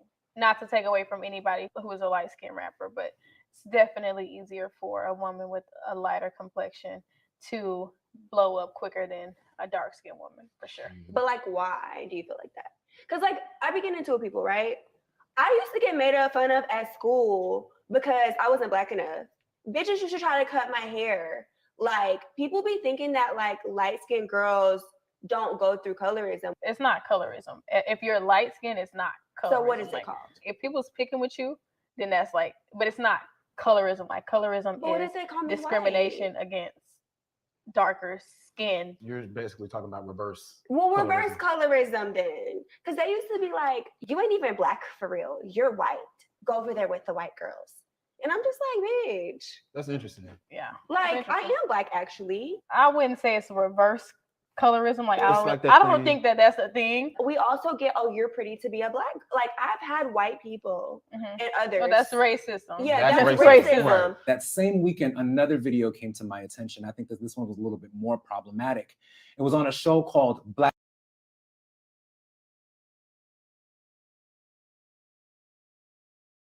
Yeah.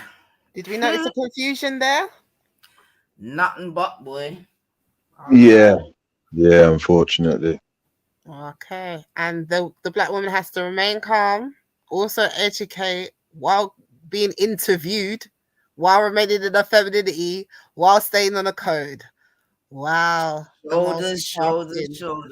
Yeah, Yo, big up yourself, Sankofa, man. Long time. Come on. Rise up, everybody. Ron, sister, fan, Kofa. Big up. All right, it's about to be a conversation now.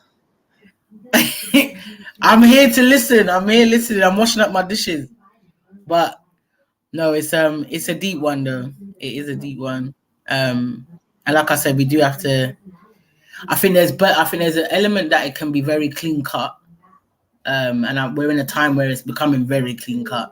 There was a clip that he was showing, I think, right at the beginning, and I think that same sister, she was talking about Megan and Megan's the whole colorism conversation around Megan. Now, her analysis with that, I agree with 1,000%, and that's, to me, that's the clean cutness of it.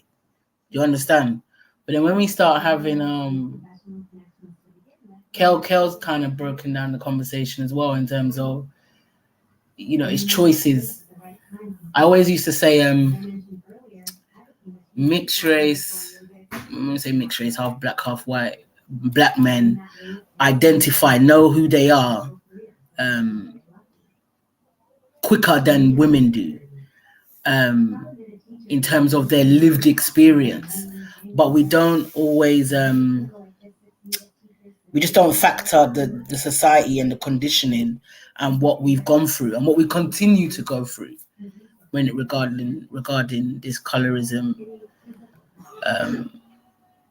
aggression, let's say, attack, terrorism, and in a sense, you know, a creation. Not in a sense, it's a creation that they knew would cause a discord in some senses that it has. So yeah, it's a deep one. It's a sensitive one. Right. And in all things, you know, it's education, because there's no person who has a clear understanding, historical understanding within context that doesn't make clear, definitive choices about their identity. I've not seen it yet. More often than not, they're able to. So education is plays a big part in this situation. So yeah, and you know, what's his name? what's his name? Akala is an example of that. And like I said, men and women look at it differently, but his sister, Miss Dynamite, is a clear example of that. So, you know, when you know who you are, you move accordingly, because we've had many firstly, we recognize the spectrum of our skin tones as Africans, so we have to start there, because sometimes this conversation is getting a bit distorted with certain levels of our range.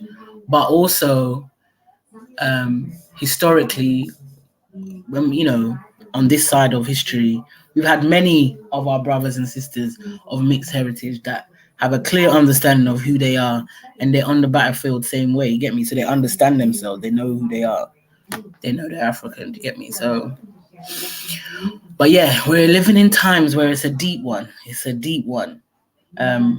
And how we move forward is definitely start from our motherland. And like I said, the range of our color spectrum comes out of the motherland. So when we're Africa focused, that's it. There's no deviation and all of this nonsense.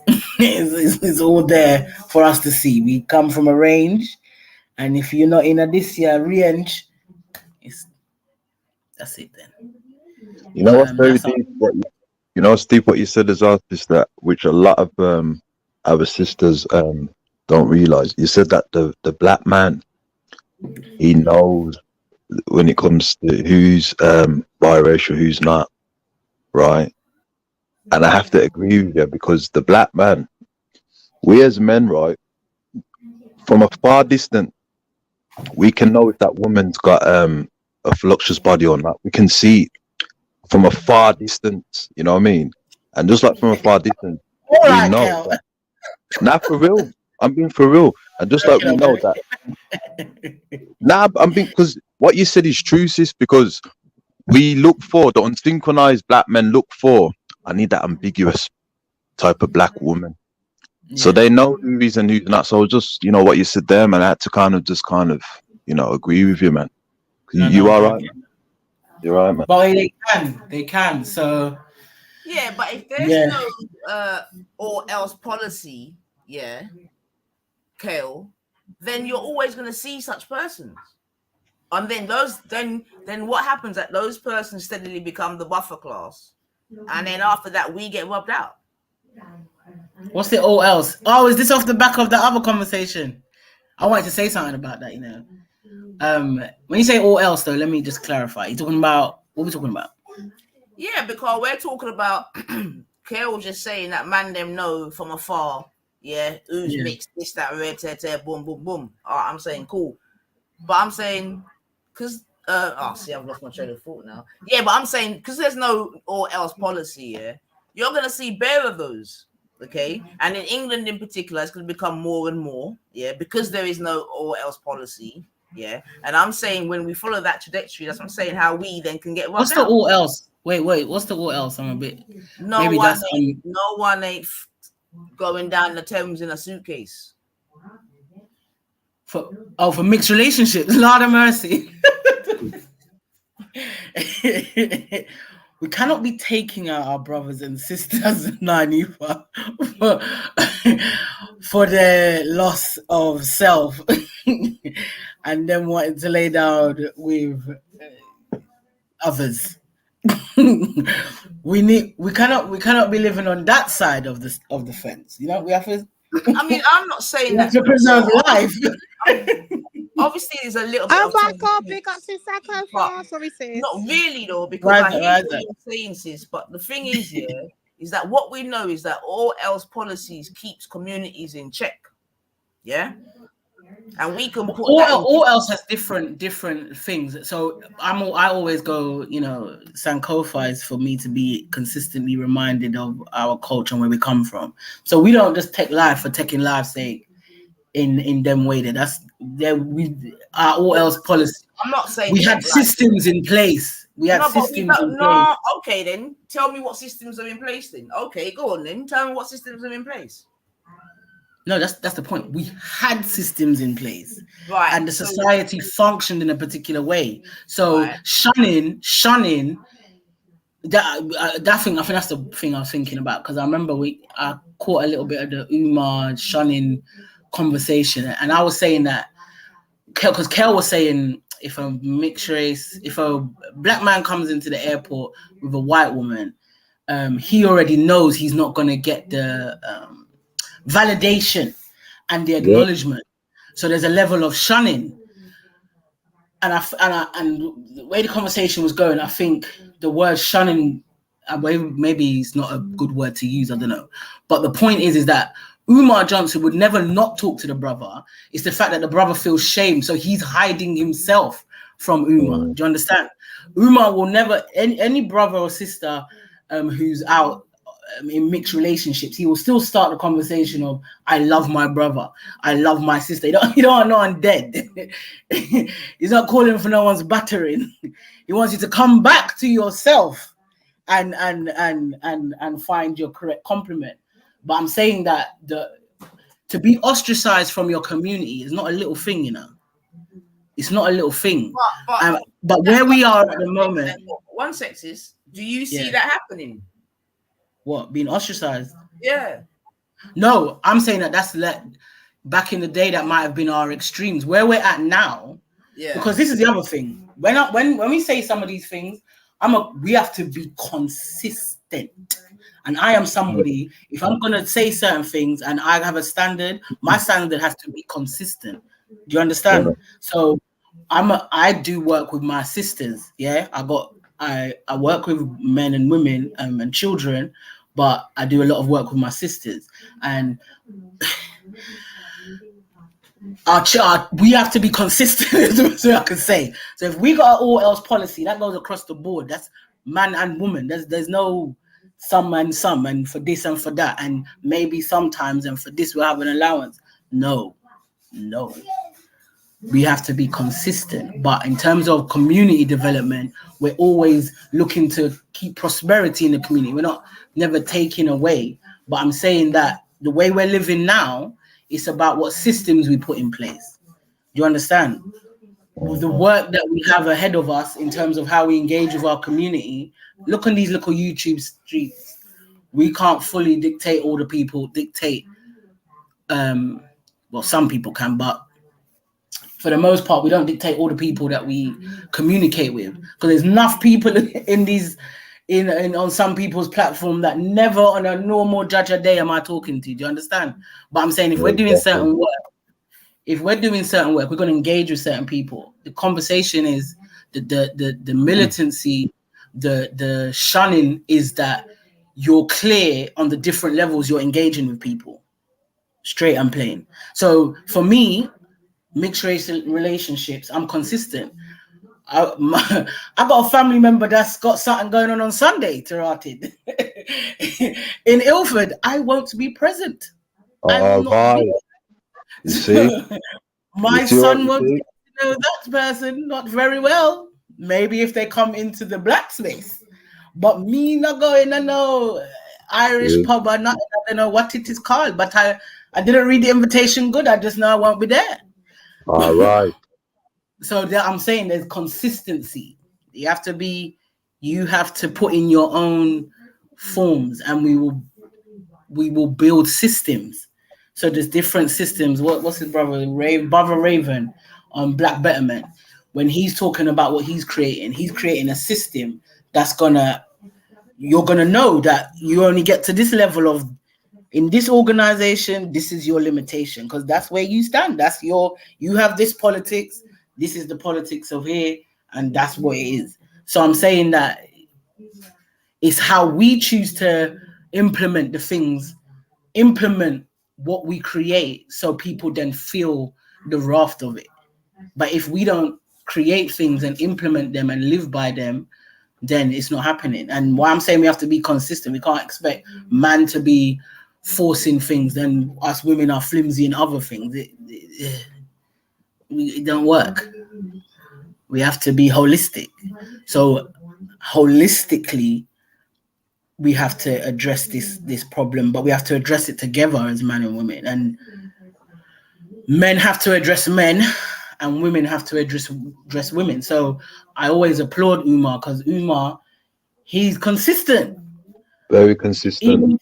Even if he's what other people's, there might be, you know, things to critique about him. Absolutely, no one's not open to critique, but he is consistent. And when it comes to his, go on.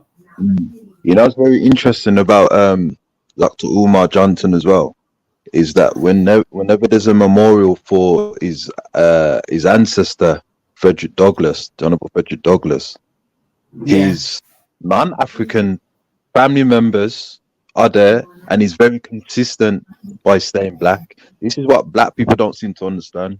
You can have all these admixtures, whatever it is, but you can make a choice and say, I may have that inside of me, but I'm helping out black people only. That's it. Just to reflect upon. In 2023, you know what level of militancy that is. Do you know what kind of next level that is to say, I acknowledge it, but for me, no, thank you. No, he will say his great ancestor, like you're saying, Kel, but he will say no. I don't respect that move. Exactly. Absolutely not. And look, Kwame Nkrumah. We hail up Kwame Nkrumah. People will say he married a woman for political reasons, but as a nationalist Pan-Africanist, we don't sanction them thing there. Of course. But he's still who he is. Yeah. And that's where discernment it comes in. That's where context comes in. That's where even understanding the holisticness and the gravity of our experience thus far. Because if I was to write off a Kwame Nkrumah, a whole Kwame Nkrumah, you know, what does that do to history? Do you understand? So we have to context everything, and we have to have grace with ourselves differently.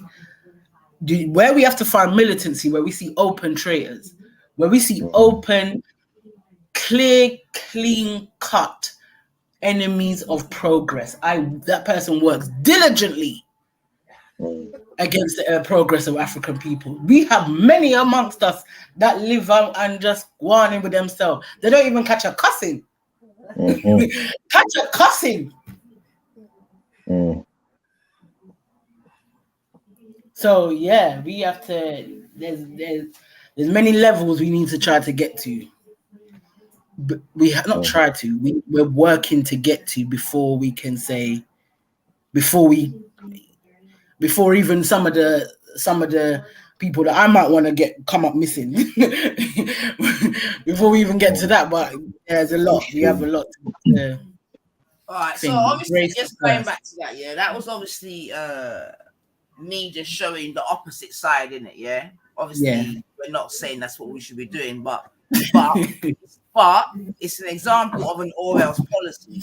You know what I'm saying to you? And obviously, I'm not saying that one needs to be that extreme. However, what I do acknowledge is that all else policies work.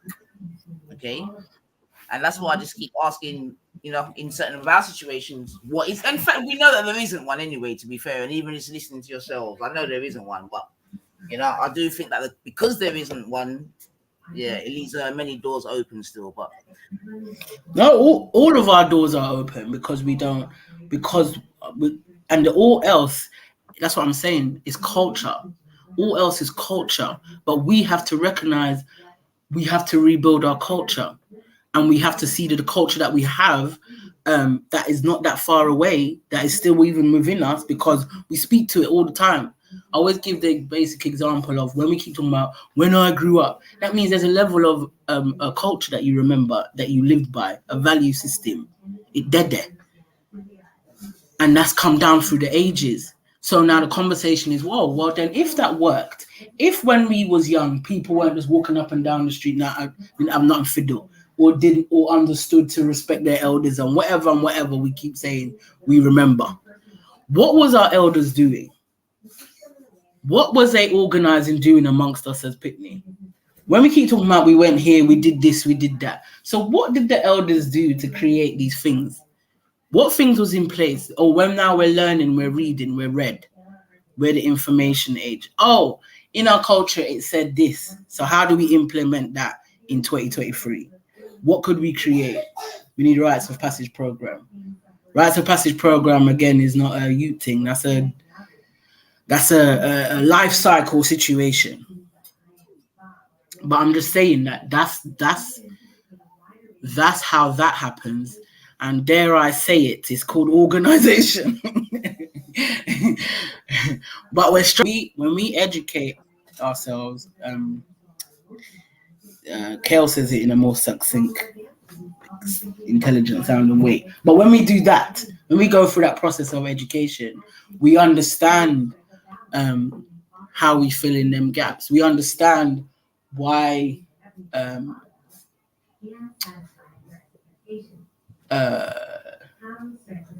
lost my train of thought. We just get it. We just have a clearer understanding of what we're needing to create to solve our problems. We have an understanding of how we got here and where we need to move forward to. But we have to continuously engage in that process. So again, we just have to continuously engage in that process. Sorry, I was trying to read the comment.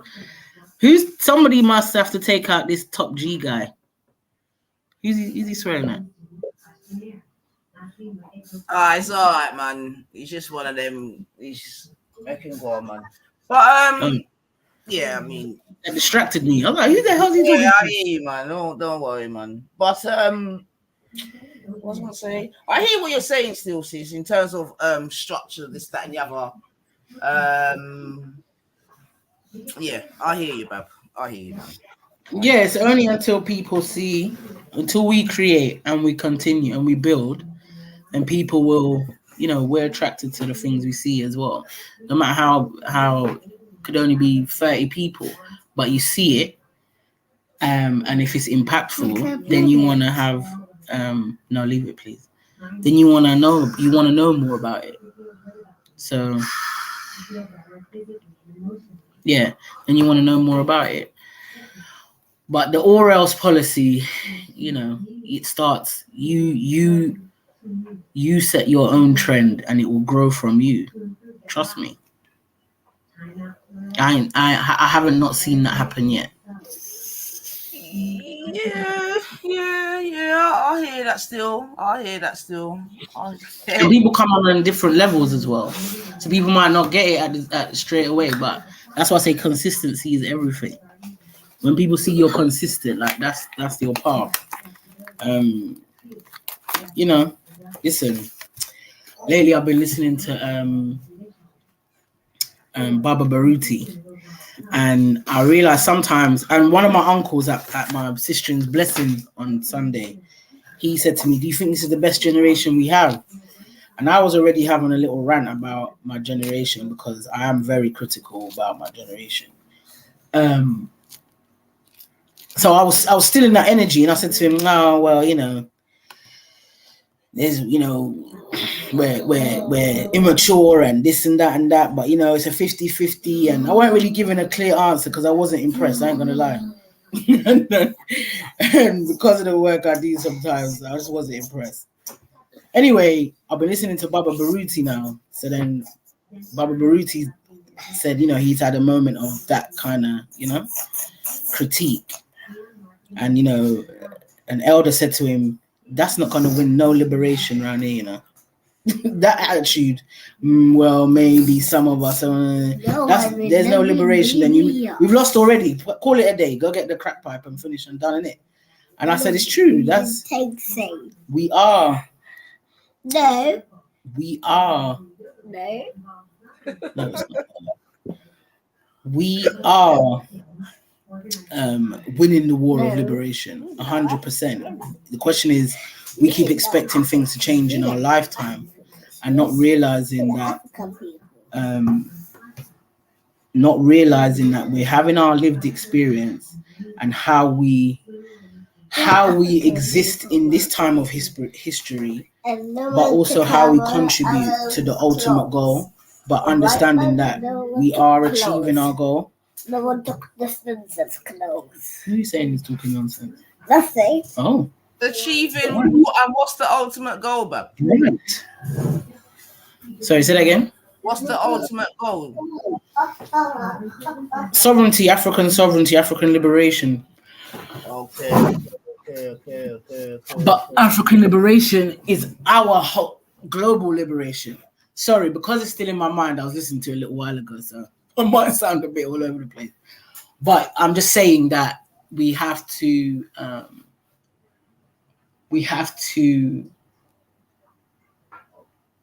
again, the more we learn about our historical history till present day,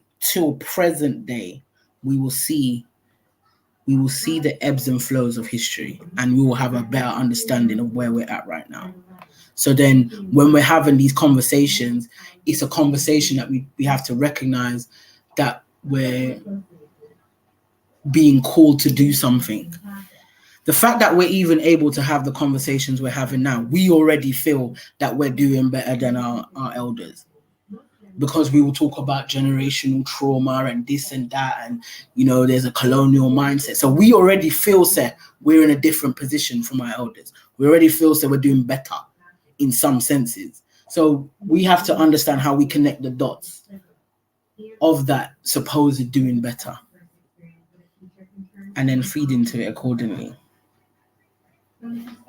If that made sense. No, yeah, I'm definitely listening to what you're saying still, especially when you speak about generations gone by, because that's my thing still. So yeah, I mean, so in terms of this passage, then how do you think the history books are going to reflect it? I have no idea. Like I said, globally, there's stuff, things are going like. Really, what's his name? Are we going to do the libation? No, I don't want you to do no libation right now. Thank you very much. Please. No. We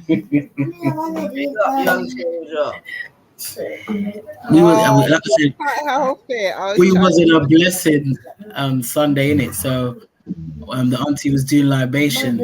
I didn't realize how attentive he was, because twice now.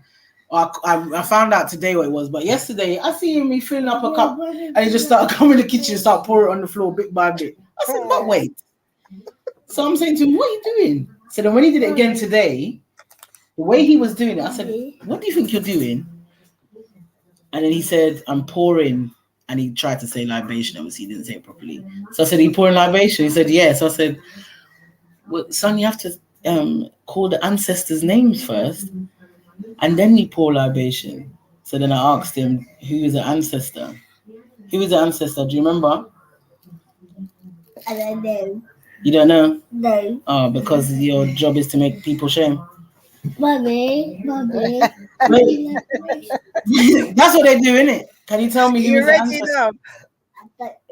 All right, then you can't pour libation then if you don't know who your ancestor is. I am. All right, so tell me, who's the ancestor?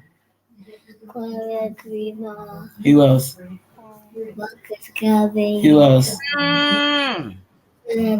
Who? Who?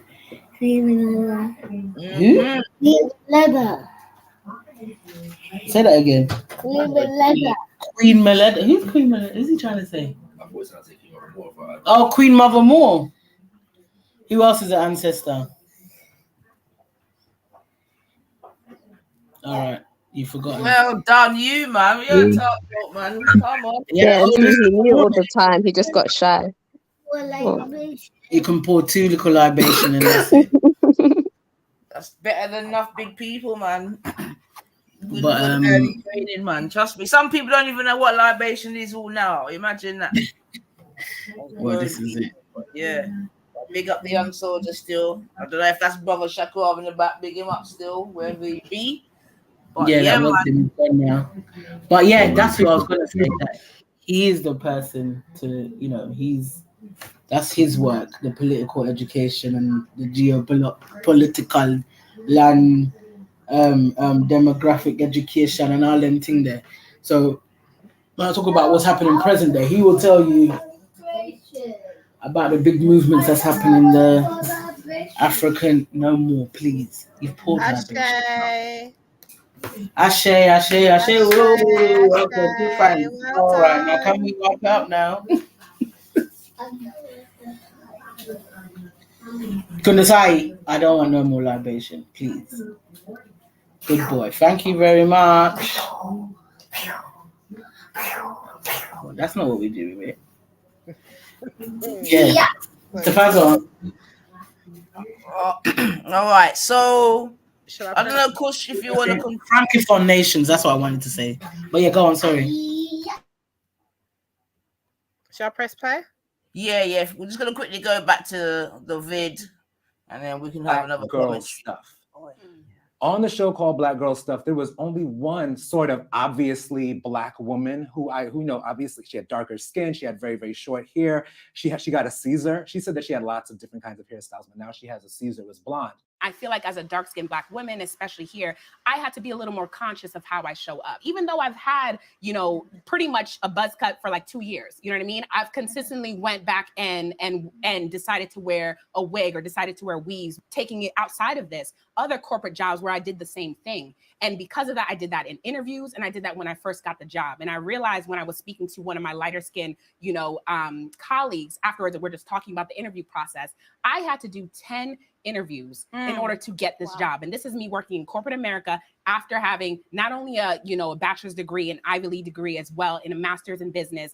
And then I still had 10 interviews while she said she had 3. Not only that, I then realized when she told me her pay and my pay, there was a gap. And this is not just my experience, and this is not for a lack of negotiating, because I did. It's the experience of tons of darker skinned Black women. I've been in casting rooms where I did pass and benefit from looking racially ambiguous, right? I have gotten roles based on that. I can't deny that privilege. But I also have been in rooms where, like you said, they tend to associate darker skin with a certain type of woman. And I think that's not fair. No. In a casting room one time, a casting director said to me, "Oh, you did great in your performance, but you can't play this church girl because light skin gives us vixen vibes. And we need more of a wholesome vibe. So they chose a darker skin complexion woman just because her complexion gave more wholesome." And that's not fair. Here's my thing. I think the conversation about their experience is valid. What was confusing was why it was happening then, right? So I'm gonna open up the conversation with that same question. What does it actually mean to be biracial? Can you have a Black parent, for example, and a white parent and be just called Black? I wanna start with you, Alex, on that question. We had some pretty good conversations. What do you think about that particular question? Can you be half Black, half white, and just be, I'm Black? Well, in my experience, sometimes I just don't get to choose. I don't have the privilege to choose whether or not everybody is seeing me in the room as Black. I spent half my life in Morgantown, West Virginia. So as wild as it may seem, I was the Blackest person in the room. So even if I wanted to say like I was white and I would beg that whiteness, people were choosing for me that I was Black, and that was all. It was kind of as if the one drop rule still applies. It didn't matter in a lot of places that I was in. That is crazy. What about now? Versus your experience in West Virginia, what about like here in New York? Versus New York, I went one time into I had a dress stolen and I went to go file a police report, and I thought it was interesting because the police officers didn't even ask, they just marked me as white. And so I came out and I was like, right. And I was like, what a privilege, especially now when we're talking about how the like prison industrial complex is like a big issue and barrier in overreach and dismantling white supremacy. We can't do it with that still there, but that really showed me that if even like police officers are seeing me as white in New York, my experience in New York is much different than it was. So I really, when I'm in a room full of other Black people or people of color, I have to look to see where does my privileged voice stand? Who are the other people in the room? Is it my turn to step in or step out? Depending on where I'm at, it changes in a blink of an eye. That's kind of crazy. That is kind of crazy. So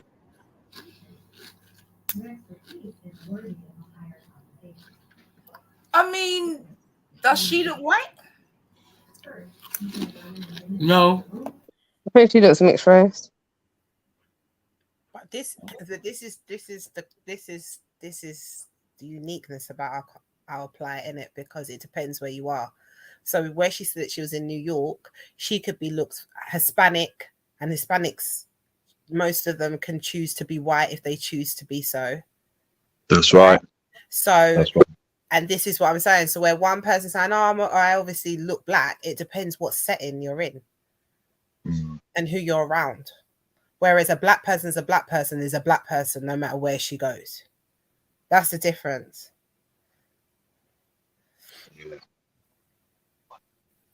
Shall I press play, or do we want to talk more on it? We agree, sis. Okay, thank you, sister.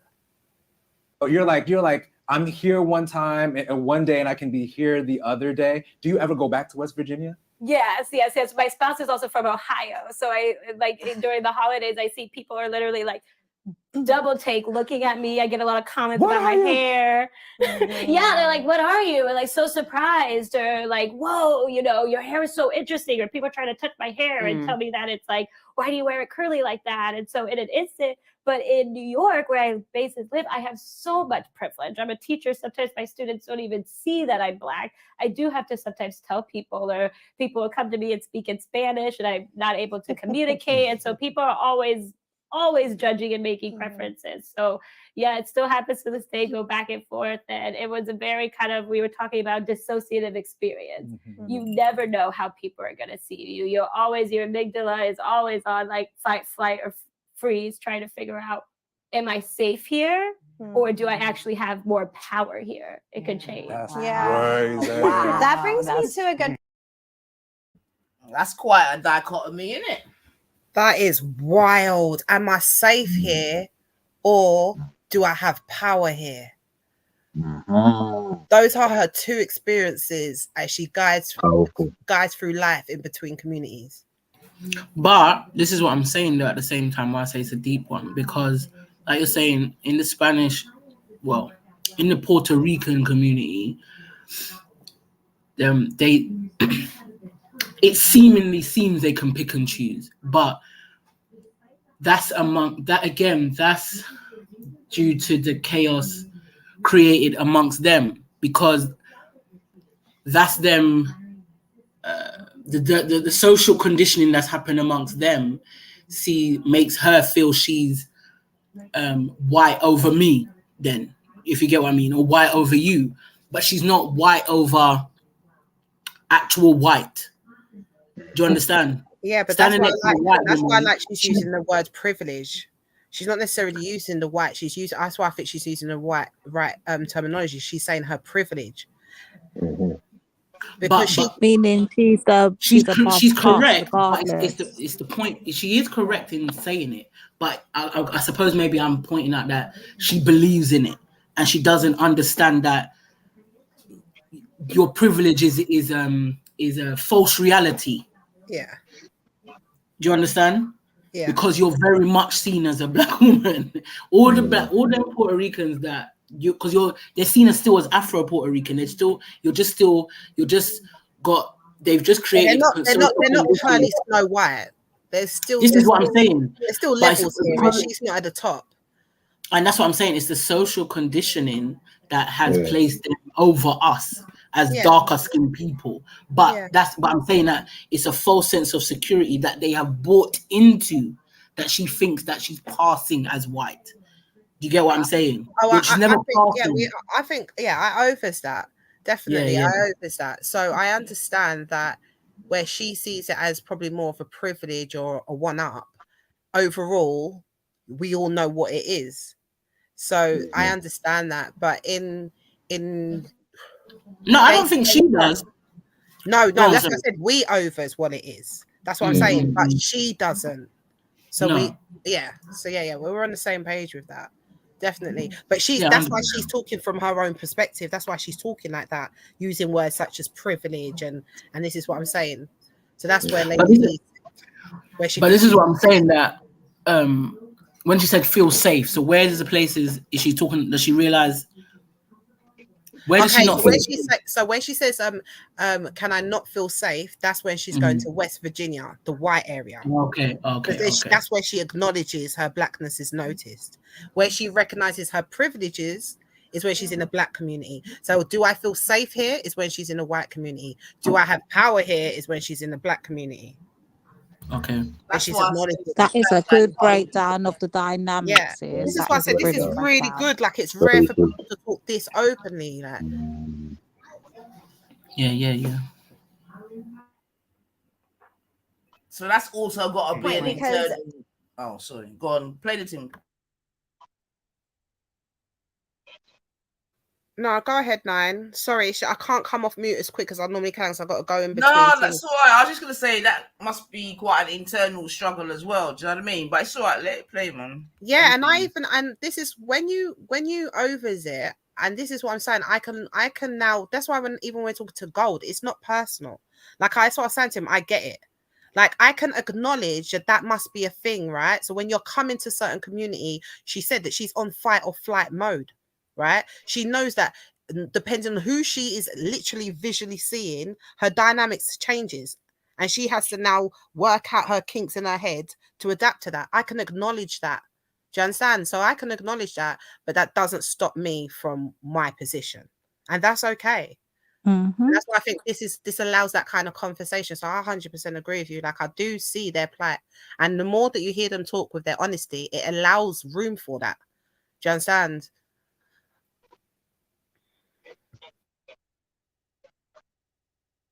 A lot of the conversation also is revolved around like racial ambiguity.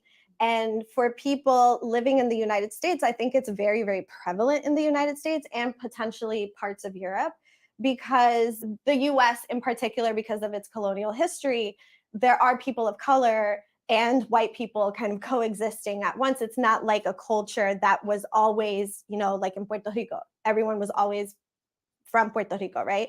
So the racial ambiguity piece is really interesting to me, where, and in particular myself, I always get confused for being Arabic or Persian, anything other than Puerto Rican. And so I can imagine being biracial, that can also be a little bit of like a piece of confusion where you feel like you might have to choose one or the other. I think you're saying that other people choose it for you, like choose your race for you. Does anybody else have the experience of wanting to choose a race for themselves or an identity for themselves, but still has to combat that racial ambiguity piece? Great question. I have that all the time, but I'm not even biracial. Black. Well, I consider myself Black. Yeah. And the problem is when I show up and then people see my hair and my features, they're like, "Oh, you're Dominican. Oh, you're this. Oh, you must be half Dominican. You must be half." I'm like, "Why can't I just be Black? Yeah. Why can't I just be African American and that just be my experience?" But it's almost as if they want you to have something else if you're not. Right. And I always, ever since I was little, I always ask, like, why can't I just be African American? Like, I'm sure I have a whole bunch of other stuff floating around in here, but I'm just not interested in figuring out what it is. And that should be okay. I should be able to rock with that without having to be like, am I Samoan? Am I Puerto Rican? Am I Dominican? Like, I don't have to guess that stuff about myself. Yeah. I know who I am and I just want that. But people want you to have like this big story. Like, yes, my mother was Indian and my dad was Irish. And I don't have that story. That's so funny that you say that, Juice, because I feel like growing up, every Black person wanted to have Indian in their family. Like that shame and that type of like anti-Blackness, that inherent anti-Blackness that we possess, caused a lot of people to buy into that fact that like, oh, you have something, like they're not thinking it's bad. Pause it. What you got in you? It's like, oh yeah, baby, I got Indian in me, or I got whatever. Pause, holla, pull up, pause, go that, go. It was just the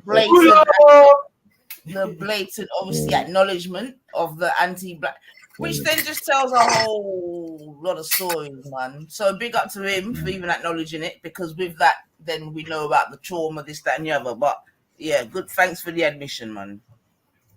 That's the core. That's the core of the whole situation. That's the core of the whole conversation, really. Anti-Blackness, anti-Africanness, because like we all was able to identify immediately, that's something that's in us. We got everything else in us, but we're African. But everything else we're trying to fight. That is definitely not a truth, though. All right, I don't know. Maybe it's because of my background, culture, how I was brought up. But I was never indoctrinated. And I don't remember none of my family members being indoctrinated with, we've got something other than African within us. I've never heard this. So I don't know where this conception And I don't know if it's because obviously I come through Rasta and all them something there. That was never something. Yeah, maybe. My family is Dominican and St. Lucian, and my nana, my auntie, them used to be always love to tell me, say the surname is a Scottish name, and there's some Scottish in there. And my granny's husband is from Venezuela, and this and that, and the color of him eyeball them, and it's blue. Because I got family members that's, like I said, full spectrum in it, like freckles, ginger, blue, black, like the whole situation. So, but for the ones, colorism was deep in my family. That's why I know how deep it is as well. But the ones that was of lighter complexion, was that credit was given to the Scottishness and the Venezuela complexion and all these kinds of business. And then on my St. Lucian side, you know, there's Asians involved. Oh, that's what it is. I ain't got none of that. See what I'm saying? And then it becomes, oh, you're coolie and your hair is this way because of this and all kinds of business. So I'm saying that, I don't know, maybe it's to some extent it is about who was colonizing your islands and such things. Maybe that's a part to play in it, but yeah, a lot of us can relate to that statement because a lot of us, a lot of the colorism conversation is, like I said, it's a deep historical situation. Yeah. So none of us, our elders, you know, we grew up hearing some very, you know, strange commentary around complexion and what's red, what's not red, fair skin and all kinds of business, and who looks white and who don't look white, and who's got Indian them and who ain't got Indian in them, and all kinds of business. Everything but African, put that way. You never heard no one's got African. African was more like, so my bum's always been big in it. So my bum's always been big. I was always been built a certain way, and I was always one of the darkest people out of most of my cousins. The girl cousins as well. Boy cousins, none of them all kind of complexion. But the girls was a bit different.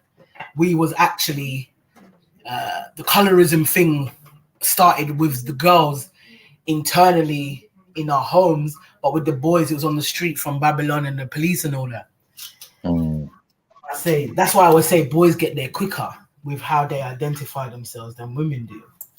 But that's a really interesting point that you made there, sis, and definitely another show. We're definitely gonna run through that still, because I've had a couple of people talk to me about them type of vibrations there, and I guess just like Lady D, because that hasn't been my, you know, foundation, etc., etc. So we might take for granted what sort of traumas can start from early, from just within the home. So within the home, regarding like what we calling it, colorism, texturism, and all the rest. And I guess while I was listening to you there, still, although it didn't happen in my household, I can definitely think about other households where it did happen. Do you know what I mean? Oh, you can overvisit. Yeah, I can overvisit, but I just find it mad that it's like a notion, though, that's a mantra that's put out there, like, oh, black people want to be something other, when that's just not my reality. Do you know what I mean? And the few Indians and that we do have in my Lucian side, they're through marriage. Do you know what I mean? They've married in, so it's like, okay, cool. Well, I wouldn't call them Indians; I'll call them Caribs. Yeah, to be correct. So yeah, they've married in. So I've never been brought up with the, oh, aspire to have coolie here and all these coolie lies, and none of that. None of that was ever in my, I don't know, and it's not been in my children's. I don't know. Yeah, and that's normal. That's a normal talk for a certain family, and that's normal. You only, and if you raise up a bit different, I know people are raised up different, and it didn't really impact them in that way until they went to school, and then school. Yeah, that's right. Yeah. And media and all that got them. So you always, that's what I'm saying. We're always, all of us are impacted in different ways. You get got, especially, or sometimes you might raise a particular way, and don't realize, like I said, if it's school and the socializing that we go through, the socialization process in somebody else's culture that we go through, it will come out in the partners that we pick. So you might see a person that's got a pattern that no one can't be dark skinned or something like that. Do you get me? So yeah. There's loads of like, that's definitely a given. Like definitely a lot of self-hate or I've got anything but black in my background. That's very common. Definitely. Was you ever taught that though, Sissy? No, like That's what I mean. But I definitely saw it though. Do you know what I mean? I saw it for early because I think as a kid, I think I saw it more so because it wasn't in my household. Do you understand? So when I saw other because you remember being a kid and another adult saying certain things to a kid in your head, like you're thinking that's not very nice, or that's not right. That's not what my mummy says or what my daddy says. So I did notice that there was a colorism. We've all seen it, and I think we do see it as kids first because that's the first time we step outside of our house. Like we're in school, we're amongst other people, or if we're at venues, and even though you're with your parents and that, you've got a whole other heap of people who are raising their kids a whole separate way than them. And I did notice a lot of colorism and set ways, even if it's just words, like someone being blick, or you might not hear anything like that in your household, but you're hearing it outside amongst black people. That's a fact. Yeah. So you're noticing things more than you're internalizing things more than you know. And as we all know, after the age of 4, you're no longer your child's biggest influence. Their friends, the people around them are. Yeah, the society. Yeah. So I think people who have avoided it are definitely more blessed because they never necessarily had it directly in their household. But I think we all as the communities experienced it young, even if we didn't have it in a household, because we were around people who were, and the majority of us are self-hating as a people. This all fundamentally does come down to self-hate. I absolutely agree anyway. Shall I press play? What I was wanted to say as well, it's very interesting that the Puerto Rican lady was saying she identified with the island, right, and then referred to the rest as biracial. And I want black people to understand that I understand that there's different shades. I know that there's black Puerto Rican, right, and I'm not being discriminative towards the light ones. However, she should be in that category as well. You understand what I'm saying in that? But notice, I am a Puerto Rican, and I'll be classed as Arab or Persian. These are islands or countries.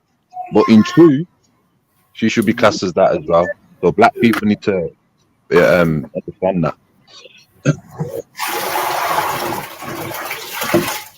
Right, I'm gonna press play. Ever in me because it's currency. It's currency for a lot of people, especially in the hood. And I think like that is an interesting part of the conversation as well, because for you, was it that you resented people for asking that? Like was it a bad thing that people asked you about that? Well, I think when I was younger, when I was a kid, it confused me. Because at first I always my mom always told me I was black. That's how we rolled. But everybody else around me would be like, oh, he got to be mixed with something. Look at his hair. Look at his face. Look at his skin and red undertones. He has to be mixed. Yes. And I started questioning myself, like, am I, Mom? Where do I come from? And she's like, you're black. Like, where do you keep asking me that? And I'm like, well, everybody else is saying. So I think as I got older, it started becoming a negative for me because it was like, once you ask me and I tell you what I identify as or what I consider myself, why are you still pushing this? Mm-hmm. Like a lot of times I would say, oh, no, I'm just black. No, you got to have something because look at this hair and look at this. And I'm like, now didn't I just tell y'all, you ain't, what's happening here? There's a disconnect. Like, why aren't you listening to me? Yeah. That's when I started getting, I guess, like it started becoming a negative for me because I don't mind people, because I know I have like a look. So I don't mind people asking, but once they tell you, let that be what they tell you it is. Stop trying to figure out other people's like DNA. Like it's just it's fine. I get that. Yeah, right. I personally hate being asked. Like my friends know that it's a sensitive subject because I've been asked that question my entire life. What the hell are you? I'm like, what am I? I'm tired. What am I? Like that's what I am. So But I don't find white people asking me that. It's always my people like looking for a safe place to like open the door and allow you in. It's like, are you us? We can't tell. But now that you confirm, we'll crack the door a little bit. You're not all the way in. Do you think that do you think white people assume? White people know I'm not white. And I think for them, that's all that matters. It's like, oh, okay, you may not be. Yeah. Very interesting. Yeah. And this is what the sisters are saying, right? It's not even a conversation on the other side. But that's exactly the point I was trying to raise with her. Kinga earlier says if you saw the director, he's just retarded that he can't comprehend what I'm asking him. Yeah. But the thing is, why are you not over there? And the reason why you're not over there, because you know you just don't fit into that bracket. They're not having it. They're not here for it. They're not trying to hear you're white. They're not trying to hear you claim your whiteness. They just know you're not one of them. Point blank and the period. But do you know what's interesting about this one? We're expected to just take them on and just carry on because we're all grouped together as black. And I'm just like, well, hold on, who set these standards? Do you know what's interesting about this guy though? This is the one that this is why I wanted to play the whole thing, because I was interested to hear, because I think this guy maybe utters some of the testaments that we hear, the sentiments that we hear from some people, this guy. And notice that he said that he doesn't like those questions. He says the majority of the time those questions come directly from black people. Right, so he's saying that white people don't even answer that question, but as long as you're not white, which is like the default of perfection, then it doesn't matter to them, right? So, and what he's saying is that he doesn't like it getting asked, which is obviously coming from black people. So the white people don't have to ask. The white people have shunned him, right? But he's saying now that when he goes to a black community, he doesn't like the fact that black people even have the audacity to ask him, you know, what are you or what's your heritage? So listen to how this I heard that as well, sis. Yeah. So listen how this plays out. To question him about what he identifies as or how we visually see him, first of all, yeah. But white people, it's not even a question. And it's a standard thing, and they already know it, so they won't even bother to get disgruntled by their opinion. But us, it bothers them. I get it. I don't know if you're black, you might be Palestinian, you might be this, you're not one of us, and I'm gonna treat you as such. And so they don't really, it's not a question. Like they know, they look at me and they go, yeah, you're not one of us. Clearly. And I feel like my people look at me and know I'm one of you, but how are you one of us? Explain to me. I just want to understand. So is it a sensitive topic to like talk about your background in terms of like, so how do you identify in terms of like race and ethnicity? Well, when people ask me, I go, my mom's Puerto Rican, my father's black. That's what you want to know, right? Like you're not asking me anything, like you're not asking about my experience. You're asking me what my background is. So my mom's Puerto Rican, my father's black. I don't do the half and half.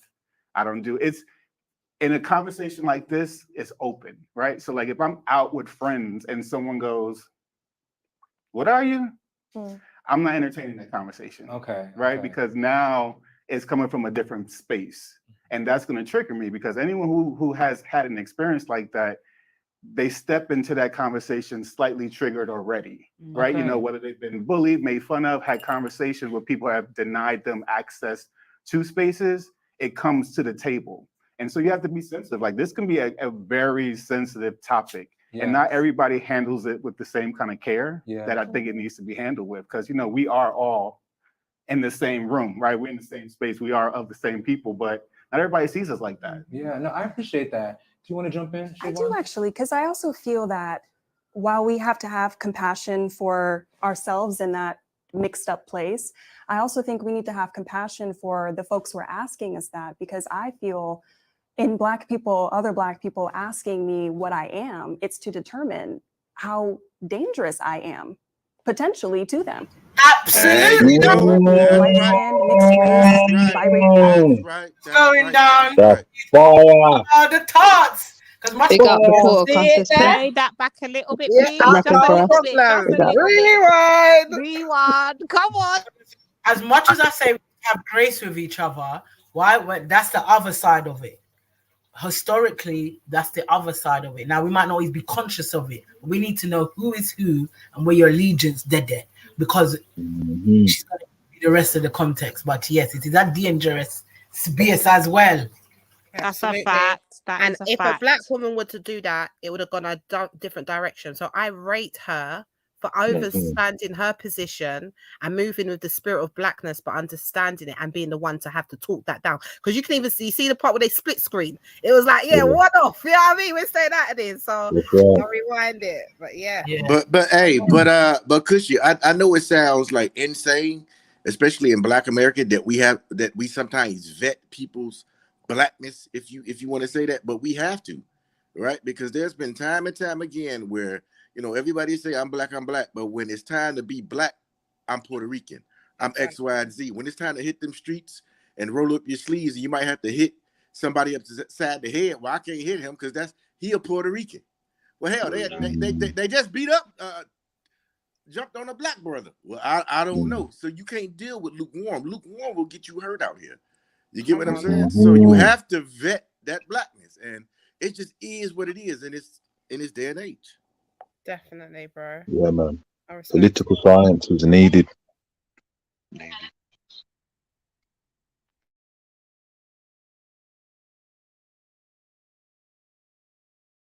Just like that. Yeah, no, I appreciate that. Do you want to jump in, Siobhan? I do actually, because I also feel that while we have to have compassion for ourselves in that mixed up place, I also think we need to have compassion for the folks who are asking us that, because I feel in Black people, other Black people asking me what I am, it's to determine how dangerous I am potentially to them.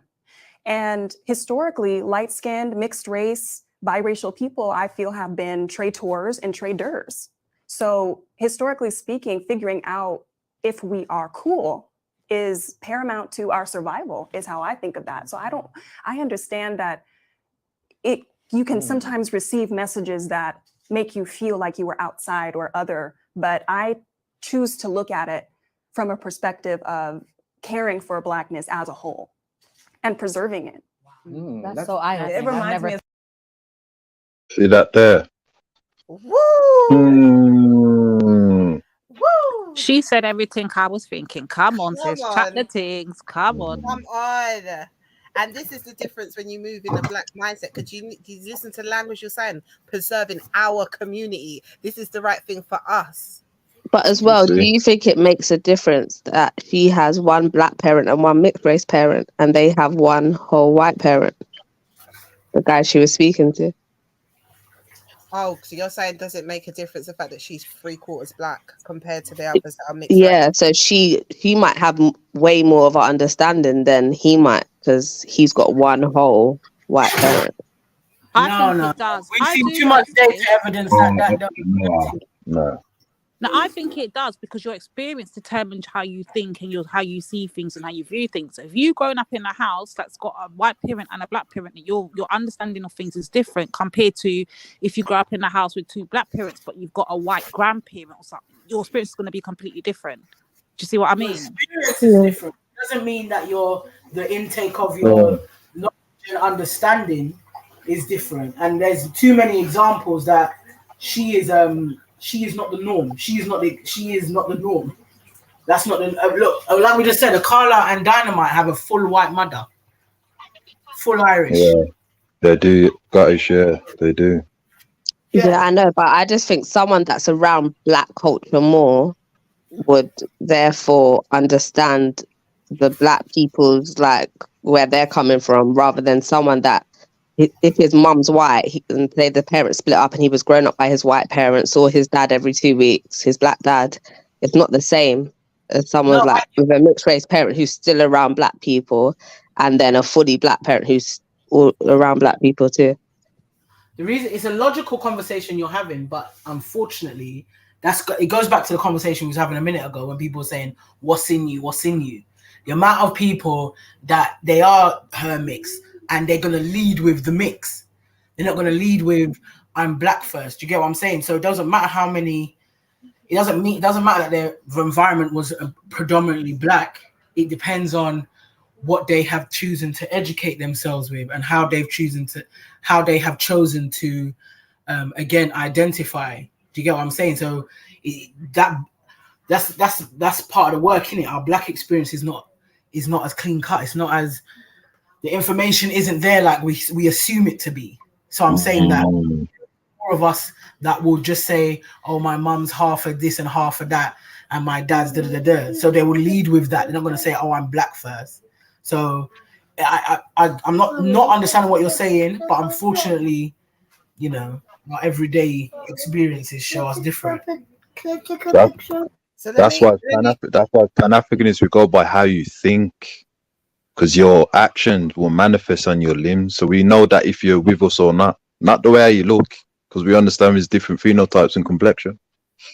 Yeah, but there's two different. But that we agree on that point. I think what we're having two different conversations, because I don't think Cotton's conversation was in regards to question was about what they're thinking. She's saying, what were the conditions that made her think like that, coming from a mixed heritage background?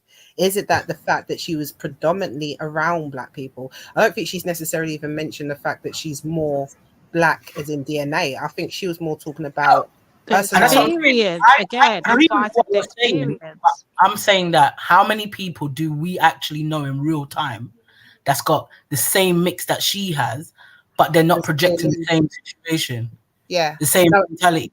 Yeah, no, and I agree with you. So I agree with you that this is not the norm. That I'm glad that you said that, because I think that needs to be acknowledged, that, you know, most mixed race people, with whatever the mixture is, if it's evident they've got mix in them, they're going to lead with the mix and not lead with the black. They're going to see the privilege in the fact that they're mixed.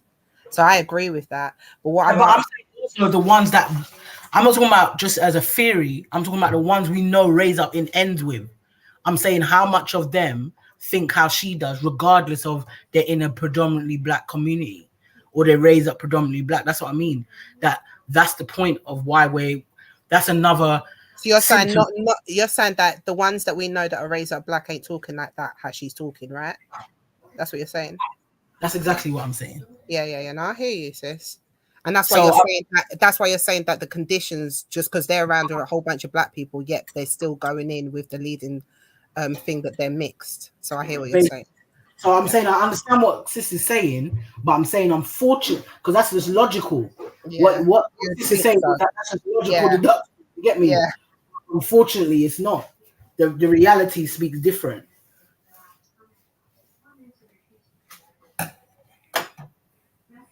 Definitely, that's a good example to theory, but it just not playing out that way, because it fundamentally comes down to the fact that in our community we're self-hating. Do you understand? So just because you're around black people, you're gonna lead with the fact that you know that you're around a bunch of self-hating people. So to have the white in you is your privilege. Do you understand? So I still do think it's different for people that's quarter white.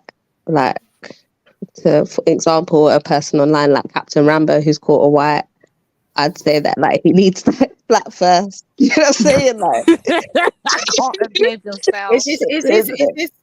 I don't, if he's not declared this online, don't answer me. But is his mum? No, I haven't finished the question, babes. I'll say, is his mum black or mixed race? Mixed race.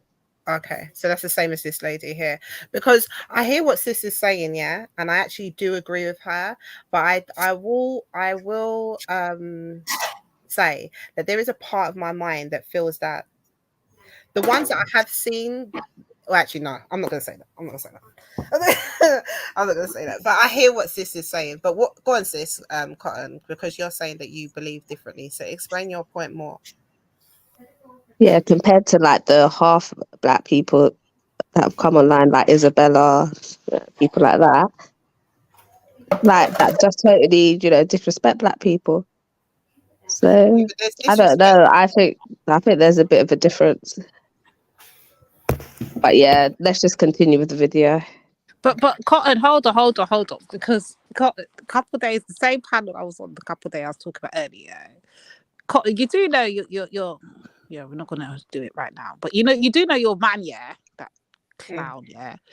He was making a point the other day on the panel, and he was saying that I think the conversation was about mixed race again or something like that, yeah. And he made a point in saying that from what he can see, the mixed race people that come online, they seem to want to fight to be black more than the black people, or they seem to want to have to prove their blackness. I think he was actually trying to say.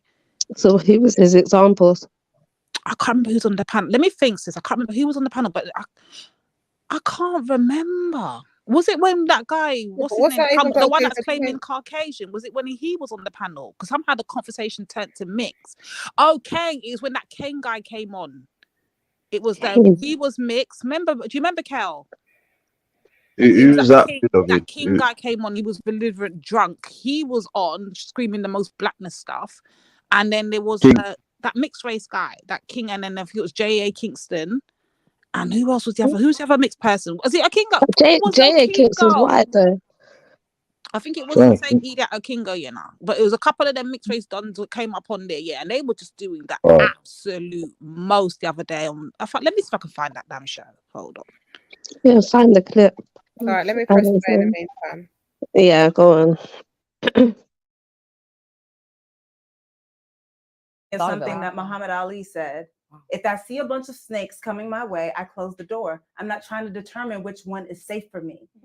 And I think that oftentimes, and this is something that I've also said mostly to light-skinned people who are trying to come for me in my DMs, that that I'm like, when people are asking what you are, it is a question of safety.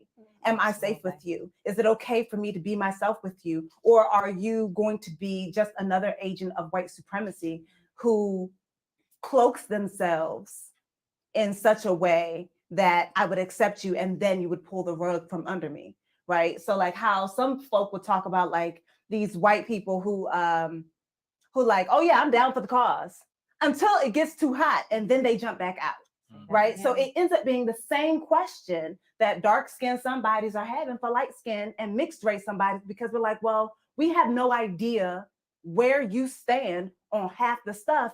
And if I stand with you, I might get hurt. So I'm asking, what are you for my safety? And I'm sorry that my safety question bothers you, but I still have to ask it. Well, that makes me beg the question that we can't necessarily put biracial folks in the same folks as white people who claim to be allies, because biracial folks didn't choose to be that.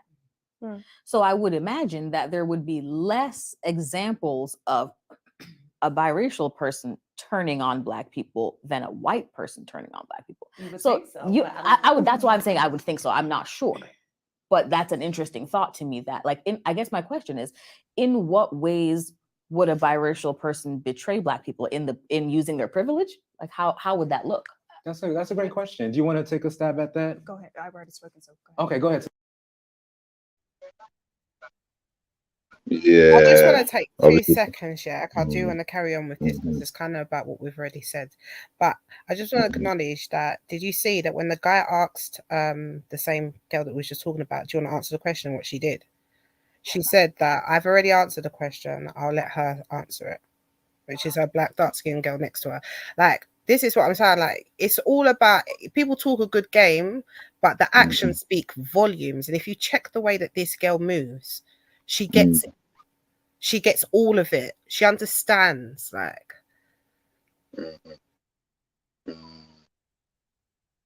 I was going to say, if you know any history about the Haitian Revolution of 1804, right? Haitians were able to accomplish that because they had to get rid of what they called the collaborators, right? And a lot of the collaborators, unfortunately, were lighter-skinned Black people who were the children of the slave masters.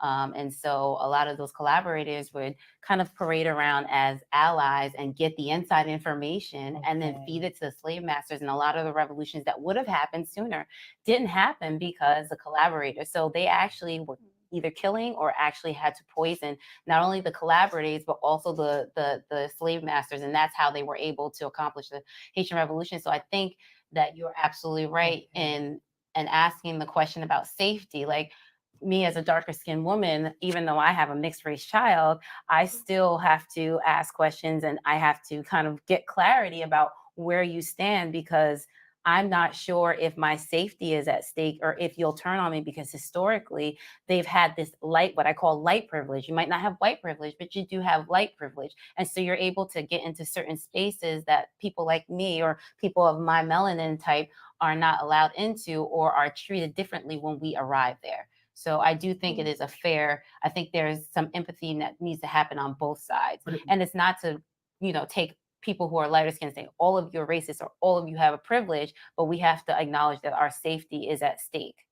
But I don't think Thank that's you, a burden Tiffany. that just because I noticed like with the whole like are you my enemy or my friend thing, a lot of times light skinned people have to carry that burden. Yeah. Because they're the ones that initially you go to like, okay, now I can see that there's something else going on here. But if we're gonna do this whole like we need to question everybody, see who's our enemy, see who's our friend. It needs to be across the board because I knew a lot of people who were my complexion and darker who had a white parent and a black parent. They just happened to come out darker, and they did not really identify. They always tried to disconnect themselves from the black experience. So those are actually the worst kinds of enemies because they're wearing the same skin as you and walking around. You're not even questioning what's happening. Oh yeah. So I just think if we're gonna do it, we need to do it across the board and not just pick out lighter skinned individuals and be like, well, we need to figure out if you're a friend or foe. At this point, all of y'all are my foes until I figure out you're my friend. Which are my friends. That's an interesting perspective, Juice, because I was gonna say before I know you wanted to jump in. I saw you like, but it is an interesting thing to think about because, you know, at the end of the day, for me, like growing up in the 90s, like I said before, and some of us were talking about Mariah Carey before, like you couldn't tell me Mariah Carey wasn't black. Like that she is black. I'll punch her in your face. Don't nobody care what you said.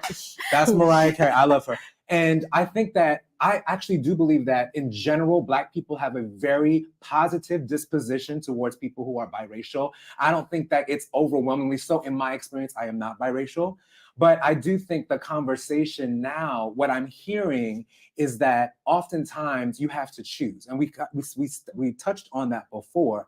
You were describing, Alex, that your choice was taken kind of like away from you. A lot of people put you into, you know, whatever category that suits them. But I have a question about the choice. Because for you, Shavon, who like have described, like I am very, very well aware that people who are darker skinned have been subjected to certain things. So they have to ask, they have to be skeptical in knowing that as a biracial person, the legacy of whiteness, right? And the legacy of Blackness and how extremely like opposite they seem. How do you feel being in a biracial body, having to make choices for yourself in knowing, you know, like the history of your ancestors on both sides? Does that bring you any sense of conflict? Do you feel like you have to make a choice? Do you consider yourself Black? Do you embrace your white side? Yes, I would consider myself a Black biracial woman. And that's because my mother is actually half white. I am a quarter white, technically, even though I look like I am half white. Most people think that I am either mixed Puerto Rican, Dominican, especially when I came to New York. Like there was lots of confusion as to who I was, but I would consider myself Black, culturally Black. My family is Black. My mother is the only one who is half white. And I would say that when I was younger, I think that I had more confusion than I do now, kind of similar to how you were saying, Juice. And I would say that when I was younger, I felt that perhaps maybe we put ourselves in too rigid of a framework that defined Blackness, that told us how we could act and what to like. But now that I'm older, I find that this logic is shallow, because I believe defining Blackness for ourselves is, again, paramount to our survival, because it protects us from specific biracial people, whether it's because they are light-skinned and can pass, or because they have a specific proximity to whiteness that has allowed them to erase their Blackness in some ways. Gatekeeping, a certain amount of gatekeeping allows us to prevent those types of biracial people from coming in and reaping the rewards from the Black community without coming to its defense or claiming it even. And the last thing that I'll say, if you will endure me talking about Meghan Markle for a second, is that let's go. I think that it's obviously very complicated talking about her. I empathize deeply with her racist plight with the media, and that's exactly what it is. It is racism that she's experiencing. But I have a problem with someone who cannot call themselves Black, but is nursed and nurtured by a Black woman, is given safe haven by a Black man, has her reputation publicly protected against the likes of Pierce Brosnan on national television by a Black woman activist. You have all of these, you have this whole entire Black community coming after you, but you cannot call yourself Black or honor your mother and her mother before her by calling yourself Black, even calling the community that welcomed you Black after you realized you were Black close to 40. And now you have them retracting the racism claims against the royal family, and I feel like that's just a slap in the face of any Black person who's helped them. And two, the last thing that I will say about that is she also serves as a representative of someone who could potentially bring harm to the Black community by upholding white institutions and standards. Harry said something very disturbing to me on I think it was the Oprah. It was the Oprah interview where he said the institution missed out on an incredible opportunity with my wife. So disturbing because the opportunity there was to wield Meghan's Blackness as this double agent. As this double agent in their racist promenade around Africa to connect with the Commonwealth. But really what you're doing is padding Africa's legitimacy in Africa, you're padding the UK's legitimacy in Africa. And you are also glorifying and softening the racist transgressions and the current rape of resources that are happening now. So that's present harm to the Black global community that your representation is having. And you have to care about that. If you're going to accept help from us, you have to care about that. And tokenizing her. Yeah. So well done. That was fire. I think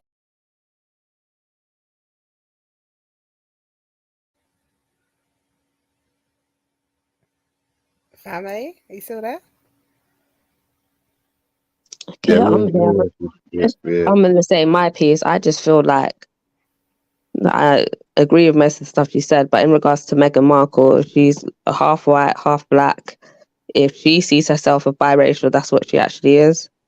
And just because she has a Black mom doesn't mean that now she should just say, oh, she's Black and she's doing everything for the Black community when it's false anyway, because that would be a lie. Because she joined the royal family. That's it. We should know she's not for the Black cause anyway. That's it.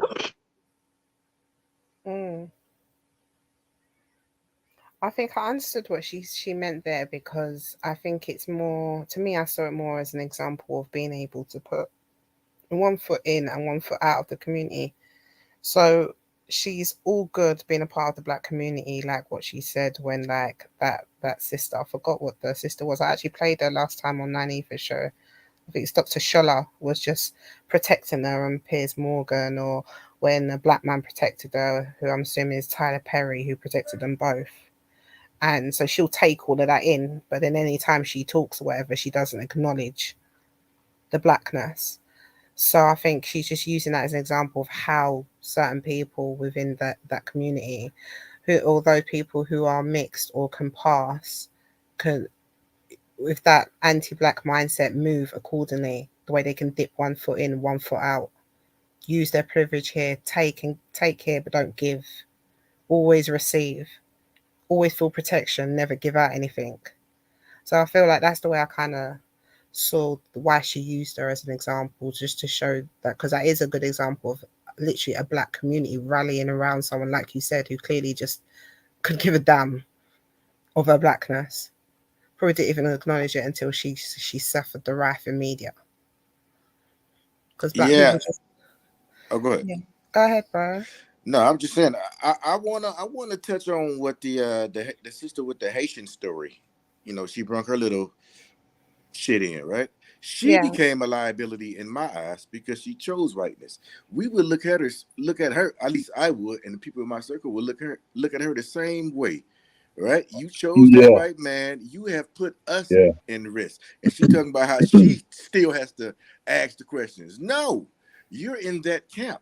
You get what I'm saying? You willfully put yourself in that category whereby we have to question what you do now. You understand? So, you know, she to me, she revoked a certain level of security, right? She don't get top secret security to know. Her shit is confidential. Right? You don't get to just walk freely through this building. You understand? First floor is all you go. Because you I chose to totally agree. reproduce. You know what I'm saying? Totally agree. Yeah, that's all I wanted to touch on. But just that we're assessing the biracial. But you are right though, God of Jacob, man, because it's true, man. It's unsynchronized, man. So you're right, man. Oh, I agree as well. I think it's interesting as well to see her dynamics in this conversation as well, because the more and more, although I was looking at the dynamics of the mixed race people, and this woman in particular, I was watching her because it does go to show, though, that although she understands the plight as a Black woman, she is now compromised with the fact that one of her love of her life, her child, is mixed race. So you're right, you know, that's what it fundamentally comes down to, because it's still her child. So now complications happen.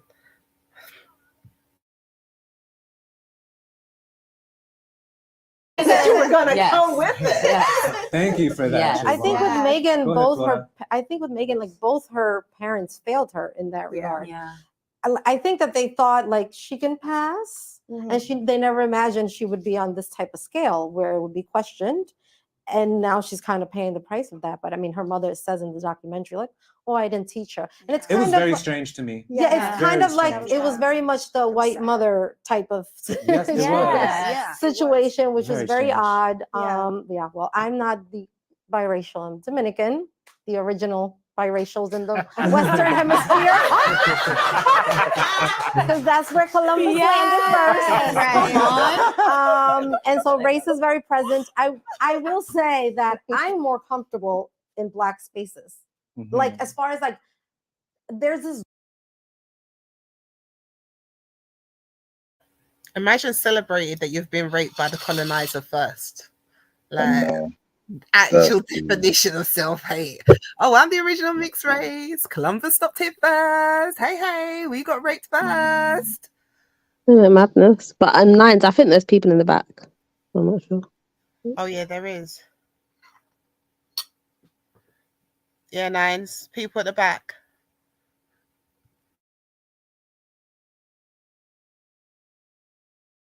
Wall that comes up when I'm in a space where like I'm the only ethnic person and it's just like all white people, that if I'm in a room full of like all Black people, maybe I'll get a little shy, but I'm not gonna get like, I don't feel this wall come up that I feel. And so I guess they kind of choose for me. Like, the white people choose for And me. in You're other. Yeah, and in our culture, in Caribbean culture that's Spanish speaking, it would be mestizo. I literally just on Instagram the other day got called mestizo, and I'm, you know, I've never said anything about my race or my parents or whoever they are. So in different cultures, it's also very different, because in the States, there's this very, you know, there's an idea around race and how it's structured, and everyone kind of falls into that. Versus in Latin American countries where colonization was like the most prevalent, that's where it kind of started.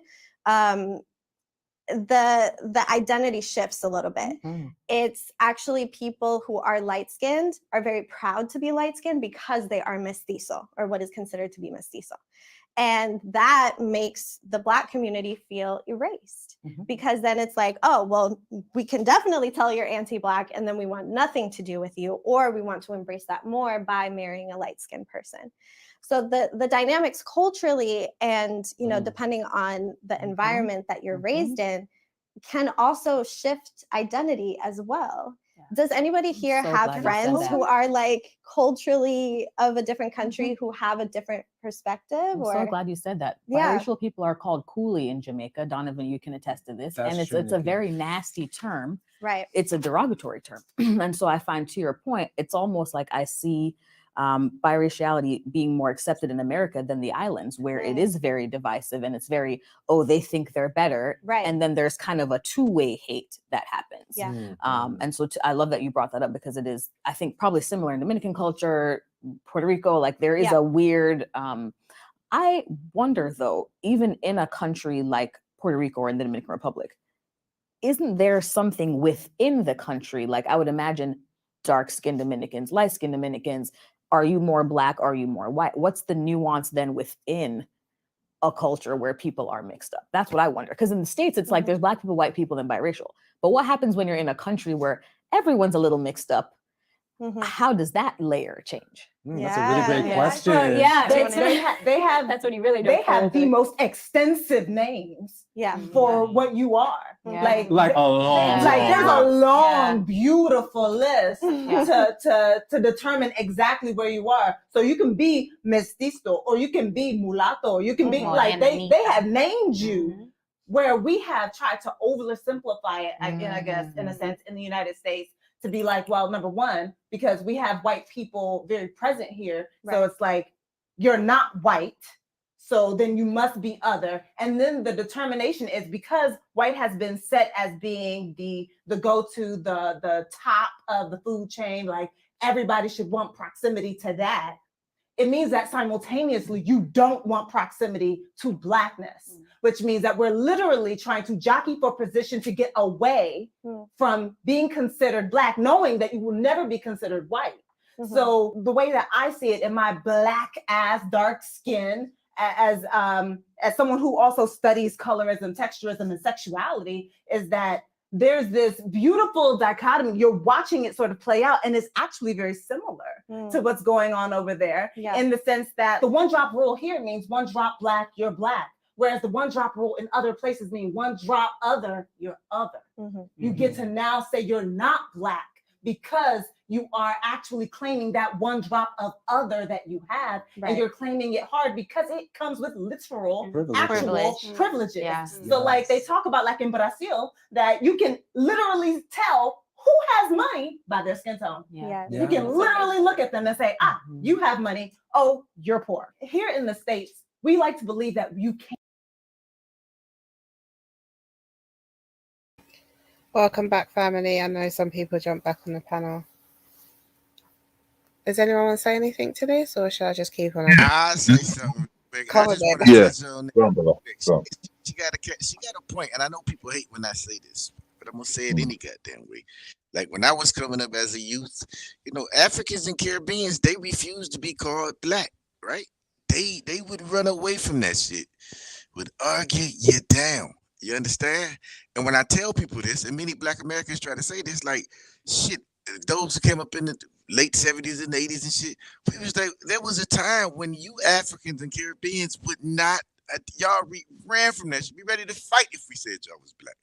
Now, fast forward, everybody is saying, nah, we Black again. And that's what, you know, that's what, when she said that, I kind of understood what she was kind of talking about, but she's kind of toned hers down a bit. Y'all got the flow.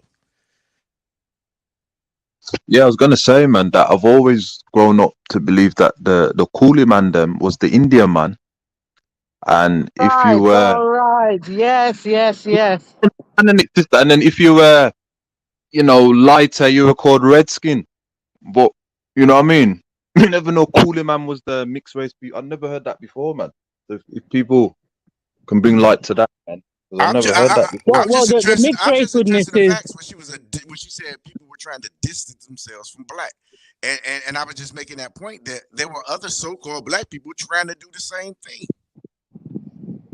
Well, it's like what Kushti's saying, that the anti-Blackness in terms of the conditioning is prevalent across the board. But I was just agreeing with what Kel was saying, that Coolie was that demarcation for us because we don't have a good relationship with them till present day. Do you understand?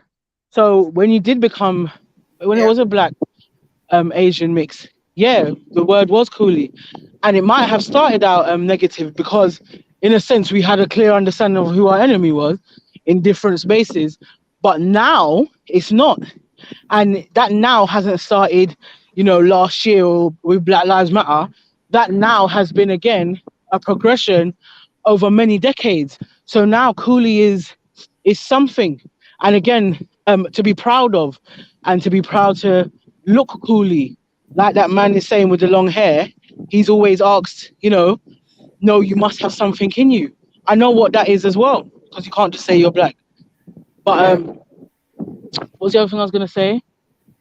There's that element, but there's also the what did she say? Oh no, I wanted to agree with Brother Jacob when he said that the woman with the white man is now just as dangerous. Absolutely. She should have not she should have left that one to herself. Because if I was in the studio, I'd have side-eye her differently, like, yo. Hey, you right about that. Hey, she an enemy of mine. Y'all can love on her, but damn it, she can't come around me. You can't be trustworthy, none at all. Worse, no. So yeah, I just wanted to say those things. But yeah, Kel, you're absolutely right. That's what it was. But it's come full circle. It's come full circle, and now it's to be admired and wanted and all of that. And that was the other thing that's the last point I was going to make. Even when she's saying that, the behavior doesn't, even if there is people that still say it negatively, the behavior towards the Asians in African countries and the Caribbean countries is far from harmonious, discriminatory. Harmonious. It's very unharmonious in certain places, especially on the continent. So yeah, this constant need of, I agree with the brother as well when he said Black people are a lot more sympathetic and empathetic towards our mixed race brothers and sisters. That's a fact. That's a fact. That's another thing. I don't always entertain a lot of this violent conversation. No, again, when we have an understanding of our experience, if we all have an experience, then we all have an experience in this system of white supremacy. That's the conversation, that these are the experiences that is manifested through these different forms of terrorism they've been enacting. Not a case of, oh, you don't understand my journey and my journey is a complex one on the next level because I'm half of this. And no, because we are the mothers and fathers of the world, especially Black women. Are you crazy? We was nursing white children. Do you understand? When our own children was ripped from our bosoms. That's right. And that psychological torture there, till now we will fight our next somebody for this alien's child. That's right. So come on. We have story after story. We have story after story of not story after trillions of narrative of Black women nursing white children. So how is mixed race children gonna be treated any differently in any grotesque negative way? Yeah. This is a false narrative. Yeah, I rate you for remembering that point, because that needs to be. It's a false. It's narrative. a false narrative. I'm not saying that people haven't had experiences, but that's what I'm saying. When we look at it in its context, in the context of white supremacy that we're all experiencing, we talk about them as experiences, and then we learn and grow. There is no torture hierarchy. There's no trauma hierarchy here. Do you get what I'm saying? It's about understanding. It's for them to understand themselves in the experience. Yeah, within it. So exactly. Do you understand? So like that one that led with the fact that, ooh, I'm the first mixed race. Like, okay. Yeah, that was. All right. I don't know. This is what I mean. So like, it's a deep one, man. It is. You're in a conversation talking about this, and you're literally displaying it unknowingly, clearly, because you would not do that if you knew yourself. You'll not declare that the Dominican are the first people to get raped. You know what I mean? We're the first original mixed. It's like, cringe. So I definitely agree with that. That's crazy. And then look at the dynamics on Dominica Republican and Haiti and how they treat the Africans in Haiti and just listen, it's a next level on the island. So if she has any sense of self, that's not really starting to be the front foot. Exactly. You get me? Confusion in this conversation on of all things. So yeah, that's why I say it's a deep one. And if what's the terminology, Kel? Political science. Political science. Yeah. That's the only way forward for us to have clearer conversations with better understanding of what we're talking about. Because we do simplify our since coming in contact with our enemies, we simplify it so much. We don't intend to. We don't even intend to, but we do. Because we don't understand the complexities of it and how consistent till every second we're talking is happening. You get me? So, and I think how far advanced these people plan in advance, and yeah, it's not a little thing.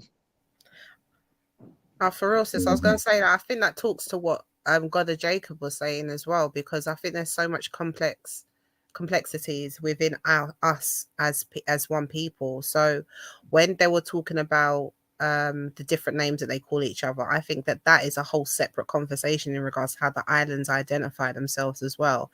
But when God of Jacob was saying when the Caribbean and he said Africans would come over, they would not consider themselves as black. And for a while he'd get a lot of pushback, because I was one of them that just didn't comprehend that, because I know that in the UK that's not a problem, right? That's not right. even a thing that even happens, but it's understanding that being classed as black or African American is a whole different context, right? And the reason why those individuals chose to not take up that, not to say that I'm on their ilk or their mind, right? But understanding that, and then understanding how it differs in the islands, the continent, and us here. And I think that is like eye-opening, right? Because the way God of Jacob relate to seeing that is saying that how he sees it within the US when he gets the family coming over to there. But when I was listening to her, I understood what God of Jacob said it, but he had to have been here to say it, right? Because he's saying it from his perspective as an American, a black American. When I saw it, I over's what she was saying in regards to what was really poignant is when she says that when you've got one drop of black, you are black. But when you've got one drop of other, you are now other in the islands, right? So in America or other places, what she's saying is that one drop of rule applies how we know it to apply, right? So especially in America, if you've got one drop, they pushed it, you're black, right? But on the other side, in the islands, the whole thing is if you've got one thing out, now you're a not whole in. dollar. You're You're out. And these are the kind of right, exactly. So these are the kind of but these are the kind of injuries that we need to over. Come on, man. You know my Caribbean blood's coming through. Come on. You're bringing up some work. But this is what I'm saying. These are the kind of intricacies that we need to understand together so we can have a forward moving conversation and understand deeper. Do you understand? So, and I think that's what these kind of conversations I enjoy, because it's the more clarity. So where God of Jacob saw that in the way that the Africans and the Caribbeans move over, I saw it in regards to the island sides, and I could see that aspect in regards to the UK sides, right? It's all oppression, it's all self-hate, it's all in regards to being other than black. But oh my God, Sis Sarah's in the building. Sorry, sis, to cut you. Big up, Sis Sarah. All right, I'm gonna press play. Hold on, Kushni, before you go, sis, I just wanted to add to what you're saying, yeah, and I didn't mean to cut you like that. Do you know this is an interesting conversation that we're having here? Because what I found as well, in the week as well, you know, Veli's been having this conversation with the man them on the other side, in it on the block, and we've obviously got a brother up on there. Yeah, I forgot if he's Ethiopian or Somali. I can't remember, but they're having this big debate all week about is he Caucasian or is he black, and why he doesn't see himself as black, and why they label themselves as Caucasian. And that's been very interesting all week. So I would advise you to go back and play back some of that, you know, because it relates to what you're saying now. Yeah, but Lady D, he did say that he identifies with Black America to get the benefits, and that's very interesting. That's what God of Jacob will be. That's when they'll be getting called Heathers and all of these things, because they'll be seeing it as you align yourselves amongst us as black people when you can benefit from it. But then when it no longer serves your purpose, when you want to have your own label, now all of a sudden you're Eritrean or you're Ethiopian or you're Somali or do you know what I mean? And this is what, but he doesn't claim none of it. He just says he's Caucasian, and that's how him and his people see themselves. But we look at him and we see a whole black man there from the continent. Do you know what I mean? So I don't understand. It's mad. Big ups to Sarah, man. Can't tell that here, except that you can. Because we also have a color caste system. Yes. We just don't want to acknowledge the color caste system, especially because racism seems to be our primary modicum of saying fuck you to all kinds of people. Mm-hmm. So it ends up getting sort of lost in the sauce that we are still operating in a color caste system, because we already know that like on the first, there was that episode where I talked a little bit about COVID and black asses, and people didn't seem to understand. So I want to explain that one piece real quick. Mm-hmm. And that is that I said that black people, dark-skinned black people, were dying at an unprecedented rate from COVID, and people did not connect it to colorism. And it's connected to colorism because, you can't tell the oxygen levels in somebody as dark as us. It does not accurately read, which means that hospitals were sending people home who could not breathe well because they're like, well, it says you're oxygenated. That's where colorism comes in. It's literally coming in down to the science, Gucci down to the socks. But then people want to say that all of us, as long as you have a drop of black, everybody's black. And I'm just like, well, I don't know that I agree with that. I think that you can identify personally however you would like to, which includes Rachel Dolezal. She can say she is whatever she wants to in here, because you get to identify for yourself. And who has the right to fight you on what you identify as for yourself? Nobody. But when it comes to social identification, that is something very different, because while it may be chosen for you on occasion, it's also chosen for me 100% of the time. Not on occasion. Has anybody ever seen the movie from 1959? It's one of my favorite movies called The Imitation of Life. Yes. I watched that. I remember as a young child. I'm probably gonna have my son watch it soon as well. But it was about a young girl whose mother was, black, like dark skin like me. The mother was black. Father was white, but she could pass for white. And the whole premise of the movie is that she really struggled with her identity and trying to separate herself from blackness as far as possible. Like so much so she would deny her mom when her mom would try and drop off her lunchbox at school, or when she got beat up in the alleyway once the guy that she was dating found out that her mother was black and she got beat to a pulp. And her mom, apologized, said, "I loved you too much." And her mom dies, right?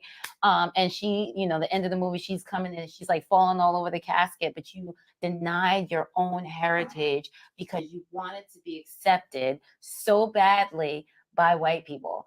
And the problem with that is, even in the Latino, I speak Spanish, so I'm like a little bit closer to the Latin culture, but there's the ablancamiento, which was this whole movement for in different parts of Latin America where they try to lighten the race to make sure, that's why a lot of purpose. On purpose, they would literally tell people, listen, go marry somebody lighter so that, or a darker skinned person like me, go marry somebody lighter so you have lighter children, and then their generation would, and they just kept continuing. Which is interesting because when I lived in Spain, right, Spaniards look down at Latinos like, y'all are mixed, y'all are mixed race. They don't accept you. Like they're like, and so we don't want to claim them. They don't want to claim, but a lot of people who are closer in even the Latin community that are more lighter skinned, they're claiming their Spaniard or their Portuguese heritage, but those people are denying you. And I'm like, tú sabes eso? Are you paying attention? Because you're claiming them, and they're like literally disavowing you. Pause, Piers. So big up, sis. Thank you for that. That is a whole fact that I've noticed that does happen a lot. So I'll notice that people be claiming whether they say they're Hispanic. We saw it with that celebrity one that was on the Love and Hip Hop. What's that, a Latina woman, the dark one with the afro? I can't remember her name, but that was a while ago still, So she was on it. Yeah, I know you're on the sister's name, the pretty sister. I forgot her name, but obviously, she speaks Spanish. She's ebony chocolate, beautiful black, just like this sister speaking now. Really pretty lady, but she's Hispanic in that, and obviously she's claims Dominican and all of these stuff, and Latina and all of that stuff there. But what I noticed that she was getting a lot of backlash from the Latinas saying that they don't like, you're Afro Latina, you're not Latina. Like, it was a lot of nuances to this argument, and that happened for about a good 2 years. And then she stood in her thing, and obviously she's repping her thing. But I noticed that when people claim another culture or say that they don't want to claim the blackness per se, then the people that they're claiming obviously say, but you're not one of us by their look alone. So do they get judged in the same way?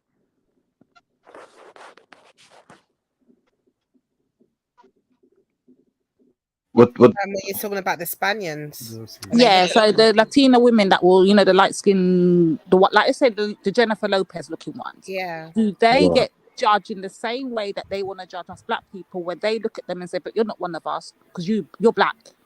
Yeah. You have, do they have the same problems with dealing with the other side? Absolutely. They do, yeah. course. It's the same Yeah. as it's the same. It's the same. Like the way this is what I'm learning. Like you just have to exchange white for Spanish. It's exactly the same thing. So it's exactly the same conversation was having in regards to like a King of Gold, where he even acknowledges that he's just not accepted down there. It's the same thing. Like they know just because they're mixed or they're a country of mixed, like you know, the Puerto Rican or whatever, they still know that when it comes to their whitest side or their fundamental father side, which is like the Spaniard, they don't. It's the same dynamics. And this And is what I'm also saying. as Like, well. it's always the same dynamics. It's just you just got to swap it around and know when to swap it around. And you just then they're dealing with the same trauma, and that's what the black woman said. So while you're sitting there calling me black this and black that, and you're saying you're Spanish, the Spaniards are saying, "Listen, you're not of us. You're mixed." Exactly the same conversation I was having earlier, but a different island and a different language.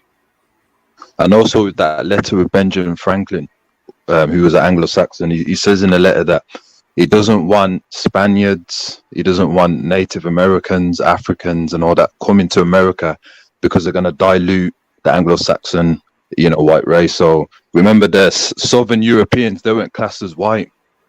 So definitely, those lighter Latinos definitely going to feel it as well. But it's all about us, though.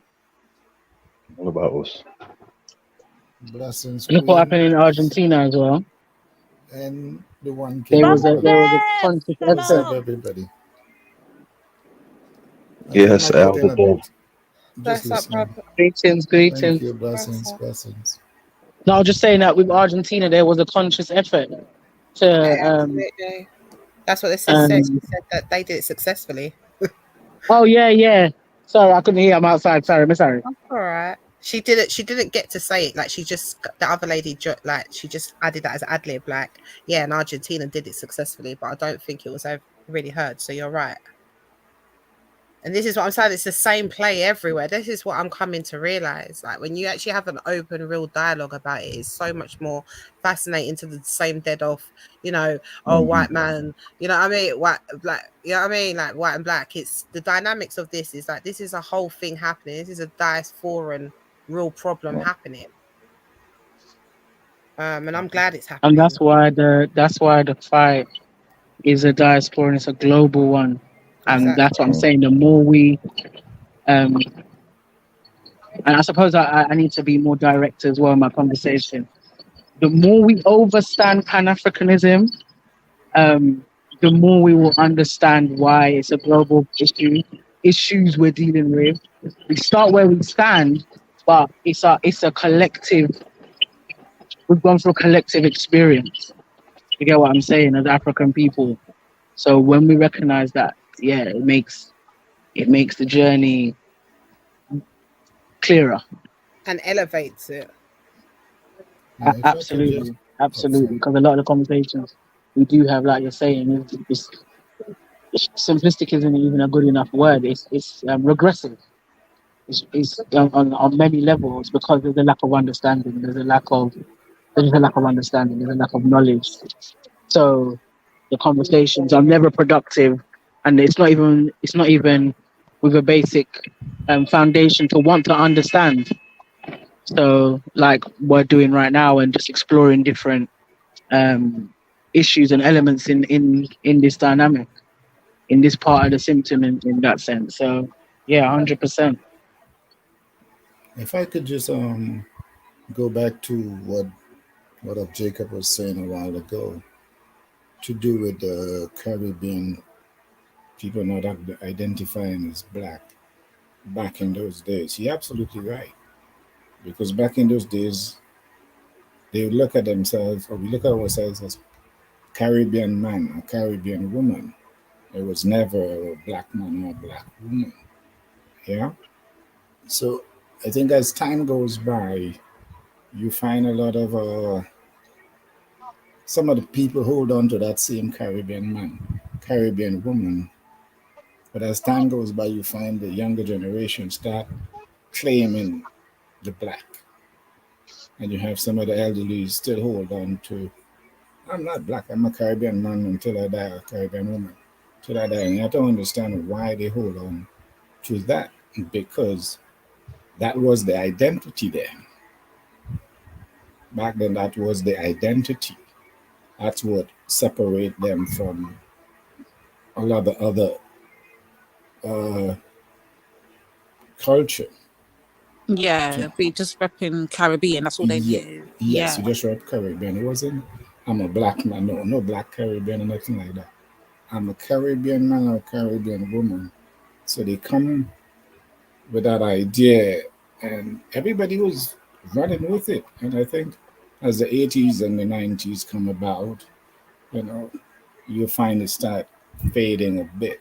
Because it used to be also in the songs. A lot of the soca's and so forth you would hear, I'm a Caribbean man or a Caribbean woman. And I think that was the culture back around that time. And when you look, when you go back, Especially there in soca and in calypso and in yes, rock, you understand? yes, You will hear us singing that mantra. That's a fact. yes. Yeah. If you go and listen to those music, you'll hear they represent themselves as Caribbean man and woman.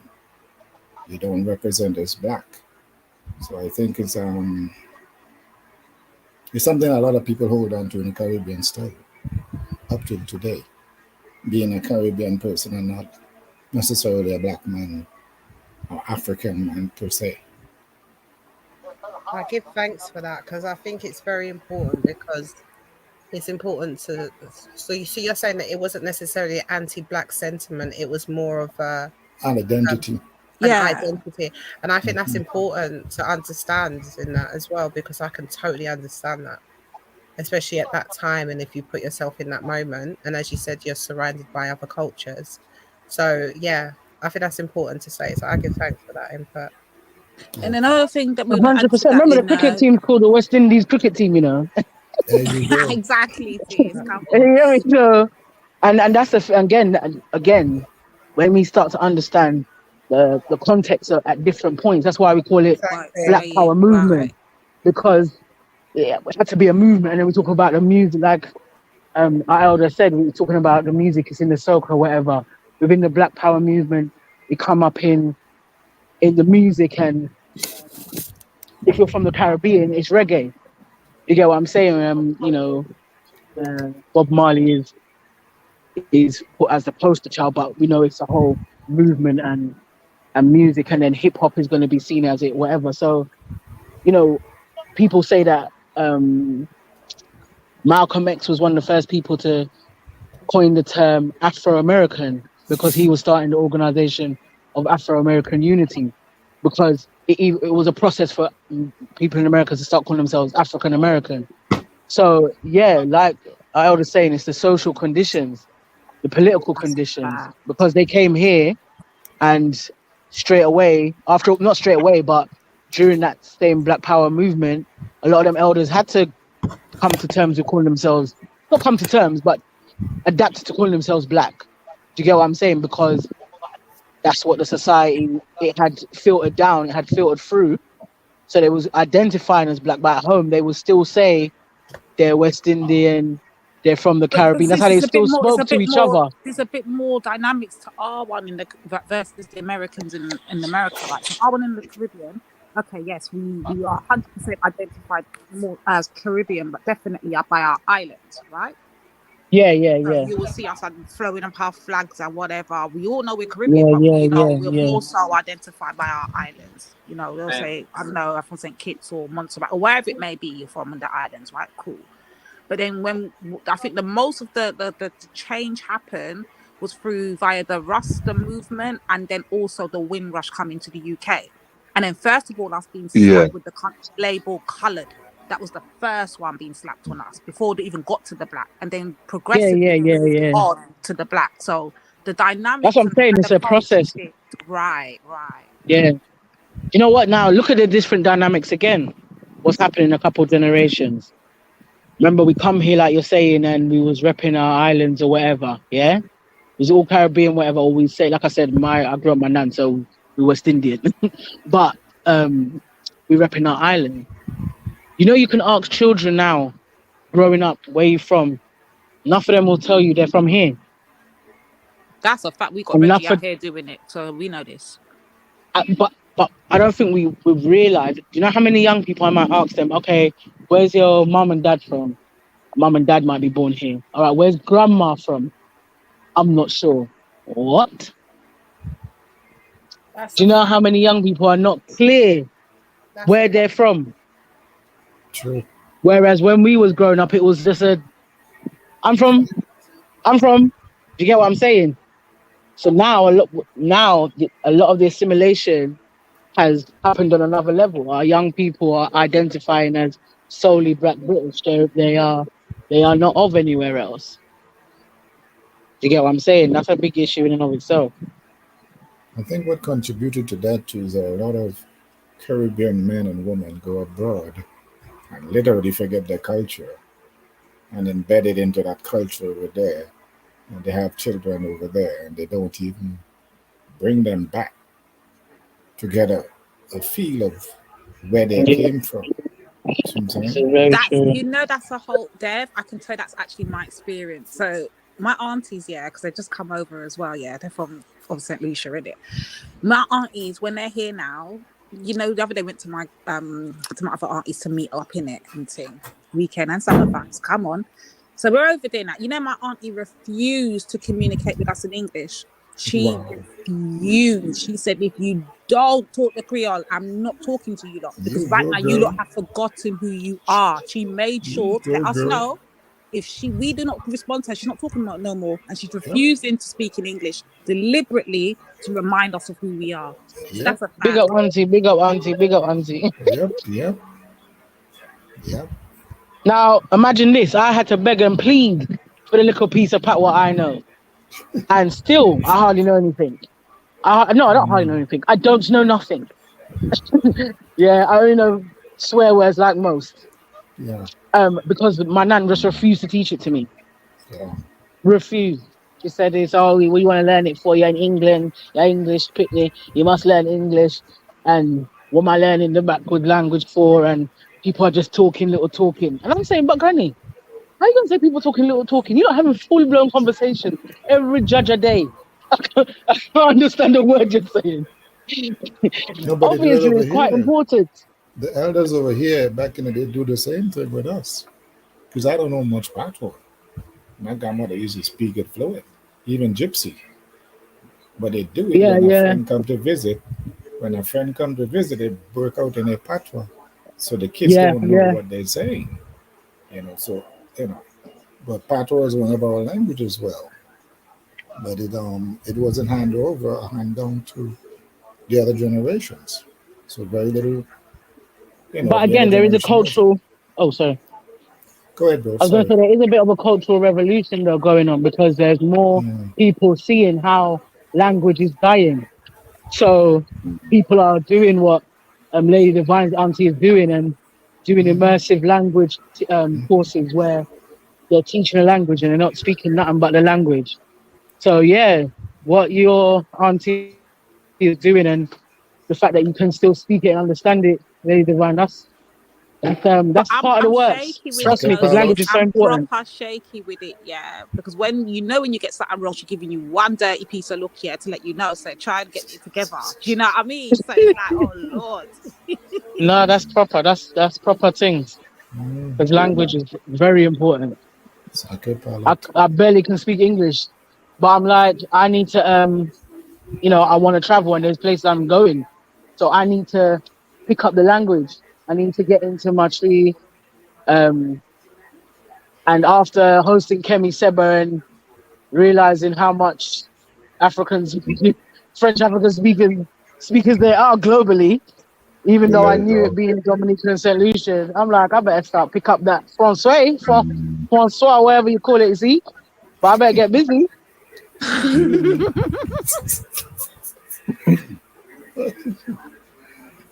Oh Lord! I noticed that when you're around the elders, they don't allow you to speak English. Buongiorno. You know what I mean? So that's a good thing with the elders, but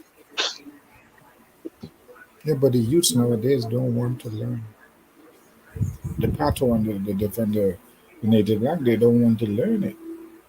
I think it's because they're growing up in an era where There are so many choices. You know what I'm saying? But if you grew up in a community, in a home, in a country where that's what you're hearing, that's why I like St. Lucia for that. They never let it go. They even taught in their school. So you have to learn patois. Because when we used to go play basketball over there and they break out in a patois, you would sit on the side of the court and what the hell are they saying? What are they saying? I'm sure they ain't cussing us though. I know, we used to look stupid because Grenada and St. Lucia patois is kind of similar, just a little different. Lucian, Dominican, who else is there?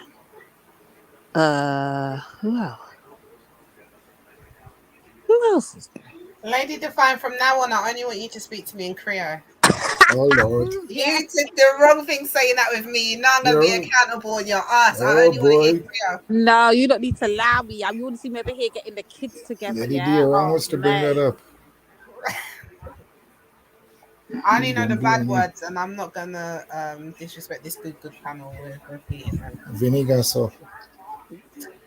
I know Gasson. Yeah, Gasson is fine. I second that. We want to stop swearing. We want to broaden our vocabulary. Please help us. Come teach you the bad words. You understand? So, my brother and Lady Divine, you are charged now with teaching us things. To give away the secrets on the internet so the idiot gummy over there can come run webinar too. That might have to No. That has to be a private one. No. All right, shall I press play? I think we've got like a last few minutes on it. Yes, sister. It's because everybody is fighting for privilege for people who ultimately will never relinquish that privilege. Have it. I do want to come back to you, Florida. I have a question because I know you had mentioned that some of your siblings are darker, right? You know, I don't know if you have that same experience as Sam or anyone else.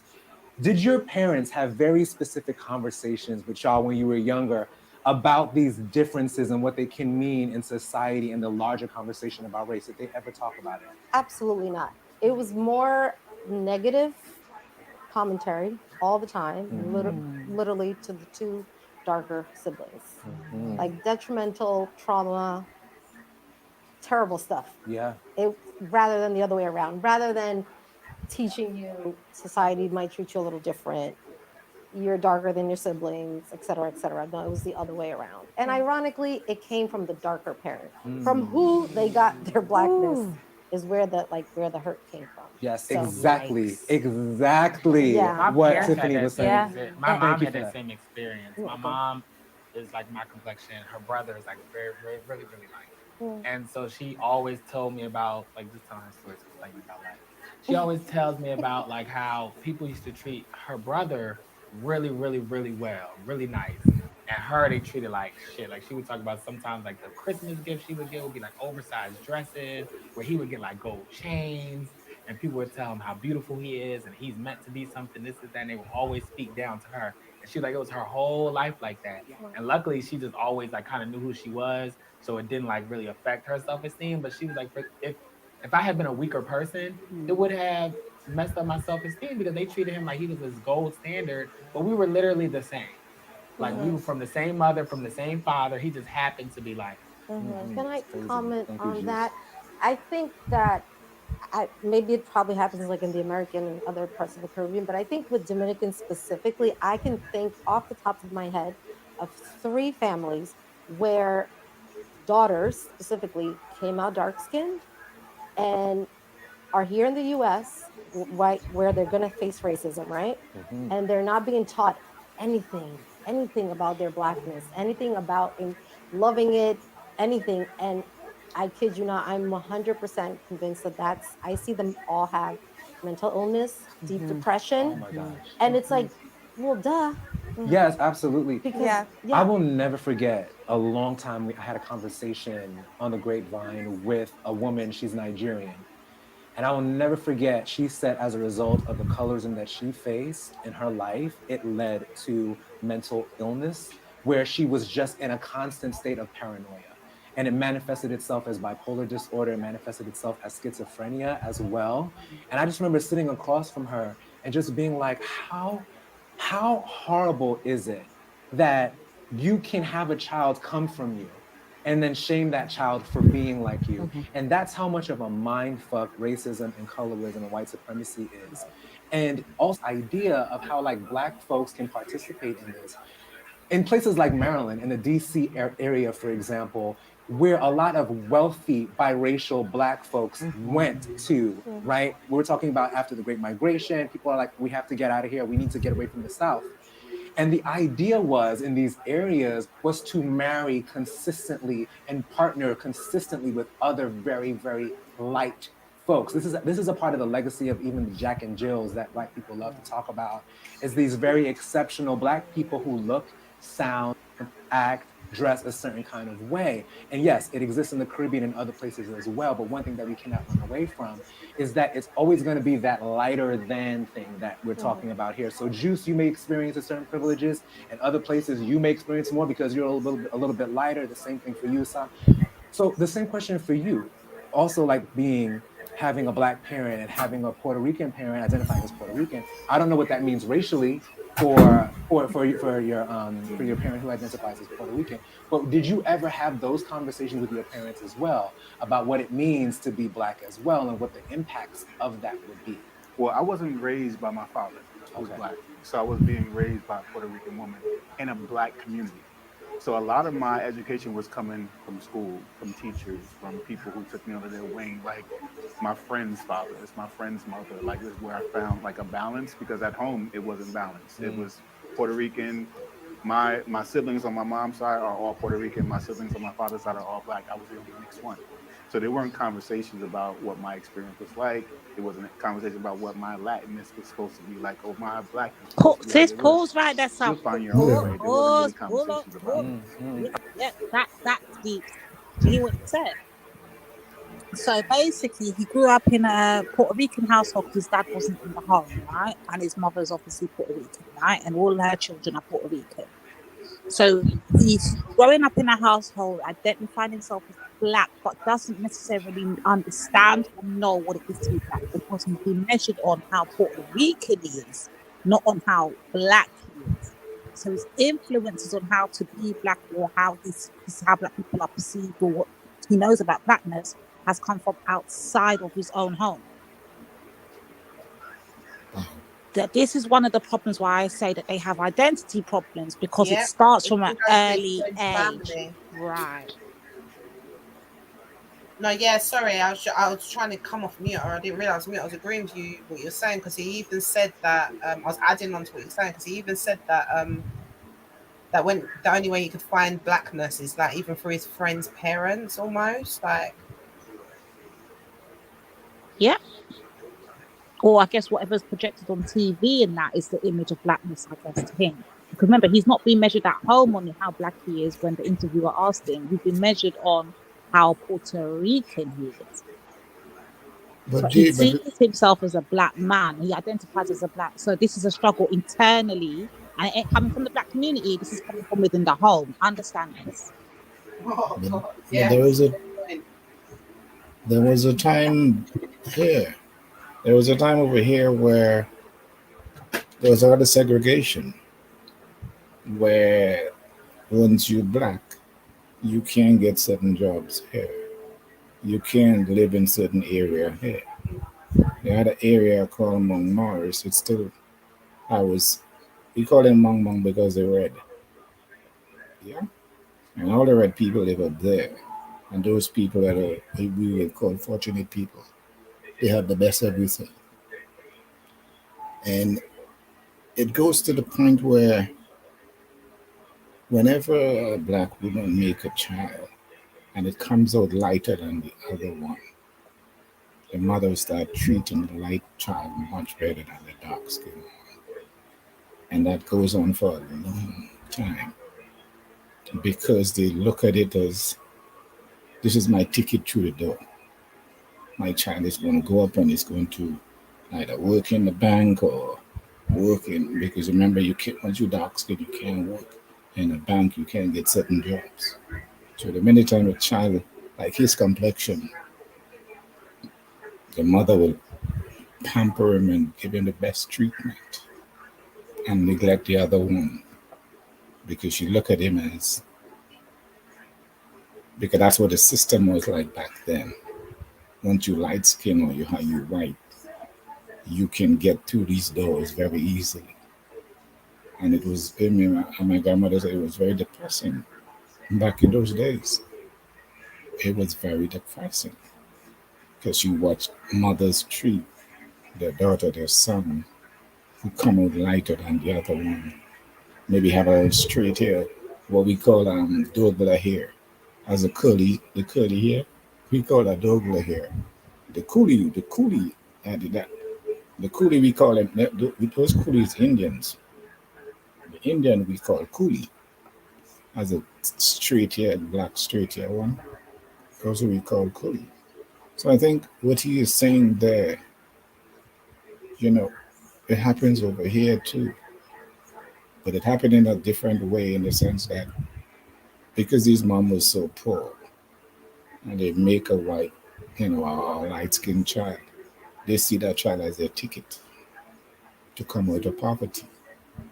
See what I'm saying? Because there's a lot of privilege for that child because of that skin color. And it was sad. And I think So that give thanks for that, Elder. I just wanted to say everything the Elder said is the dynamic I was speaking to, just on varying degrees. Does that make sense? But what he spoke is in enough of our households in different ways. If you're from the Caribbean and you're not reclaimed to a Rasta family, but that dynamic fully, I relate. I definitely think it's definitely more common than not within the Caribbean culture, 100%. But I think what was really interesting, and I agree, I was thinking that as well, sis, that this is exactly what you were saying to earlier. Elder Dell was just was confirming it. But I think what he also said in regards to, because I always look at it as an anti-blackness, which it is, and it's aligned to, but you know that when he said that this might be their ticket out of poverty. And I was just always thinking about, again, the ham, what is it? It's called the ham redemption in Argentina, the majesty or whatever they call it in Puerto Rico, the Majida, whatever thing they call it in Dominica. It's all the same kind of thing about, okay, lightning and be good to your race and better your family for getting it whiter, which to me is just wild, yeah? It's just wild to me anyways. Like, this is where I'm focusing my energy right now anyway. So I find this fascinating. But I always saw it in that anti-hate thing.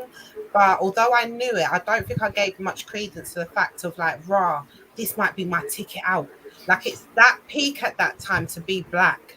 Imagine that you have, as a mother, yeah, thinking that all the dark-skinned kids, 1, 2, my first kid might be dark, oh well, when you're first born, second, oh well, and your third or your fourth might be the light skin, and that's your ticket. You give all your love to that one because that, as an adult, as a mother of a bunch of kids, that one kid you see because of the conditions you're currently in at that time, that is your only ticket to eat. I think we don't give it, like, just to pass it off as self-hate is the next kind of, do you understand? Mm-hmm. It's a lot to it. What I'm saying is, no, I agree completely. That's what I've been trying to say. We gotta give ourselves grace because it's a next level. What mindset is that? What is the environment that creates that thinking? This is trauma is not enough. This is, you're out of your mind in some senses. There's a part of you that is not present. But what have you gone through? What have you experienced? What have you seen? The lack of humanity, because this is what I'm saying. I think we forget how we're not that far away removed from slavery.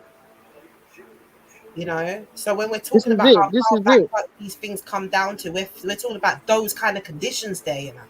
So well, we're not. That's why we can have this. That's why the colorism conversation is what we're having right now, because we're not that far removed.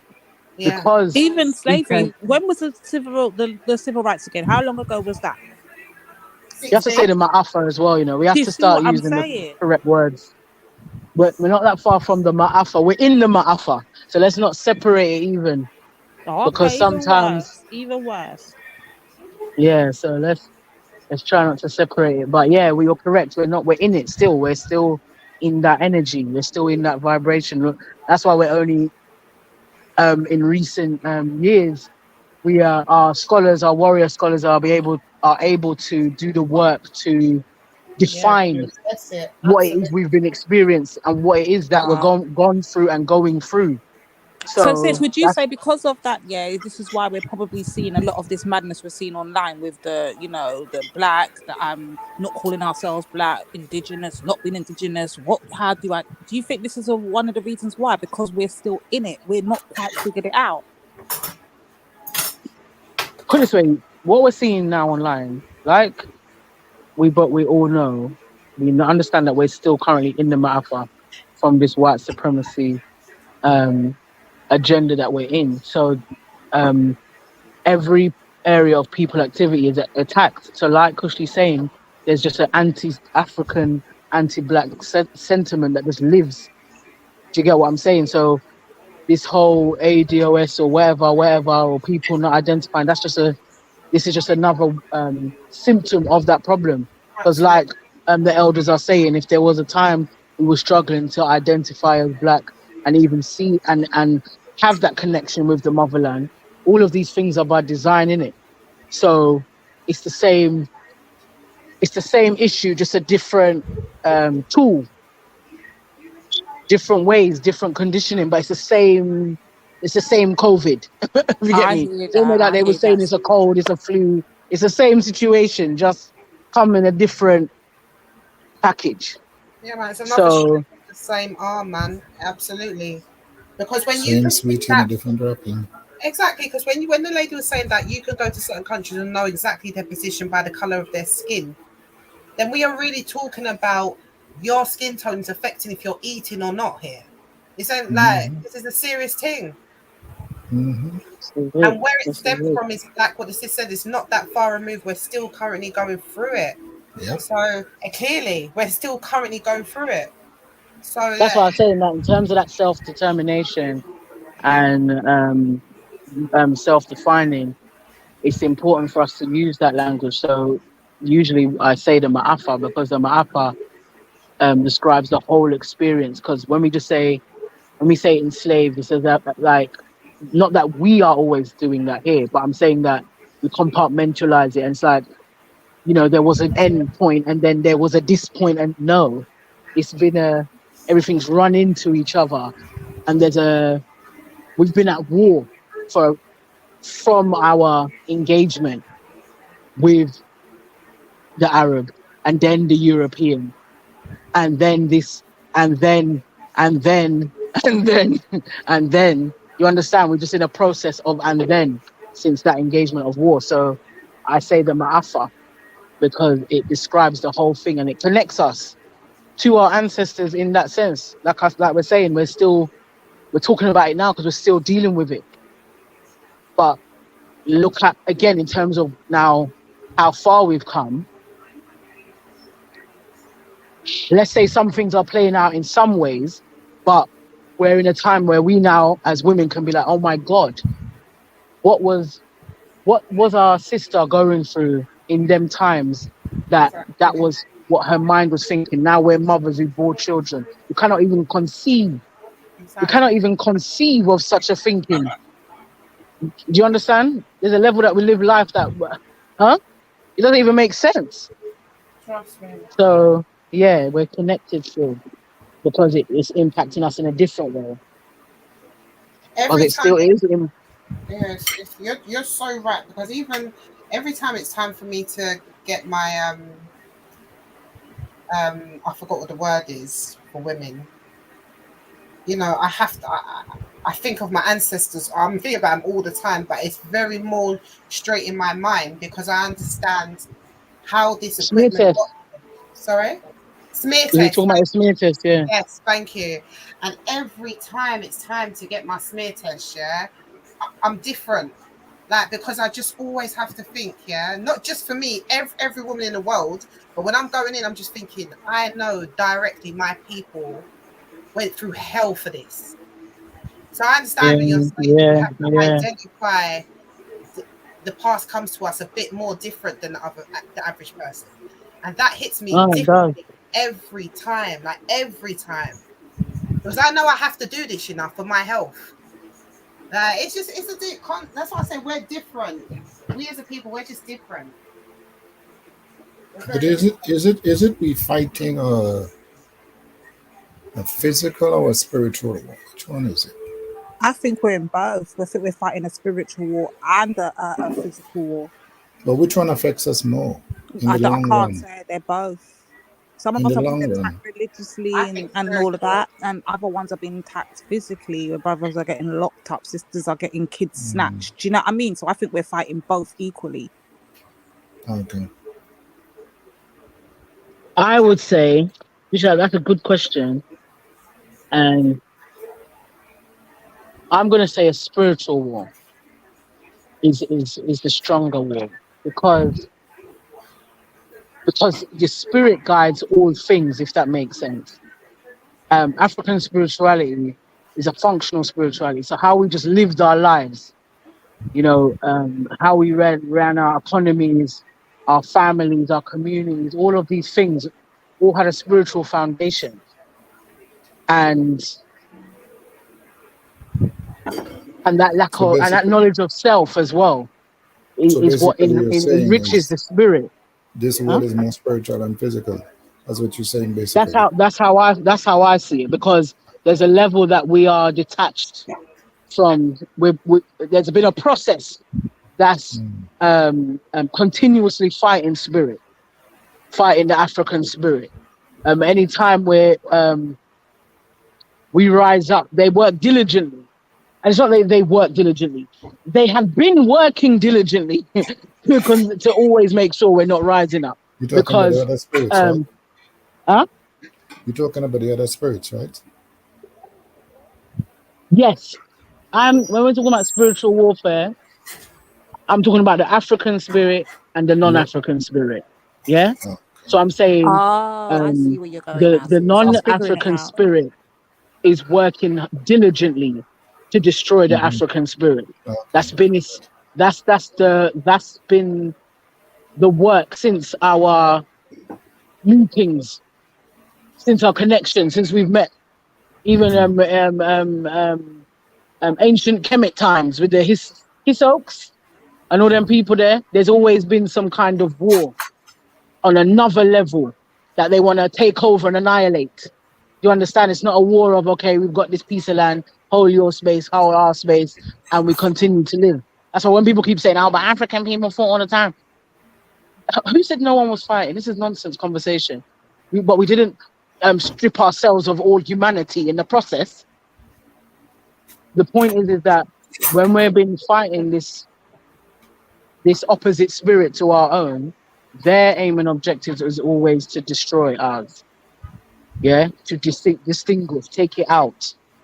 So anytime, what was it when little example of that probably everybody watched, Malcolm X film, and when he came to the police station and he was controlling the masses, and the policeman said, one man can't have all them kind of power there. One man could have all that power. Do you understand? When we talk about who did they say that they want to kill the Black Messiah?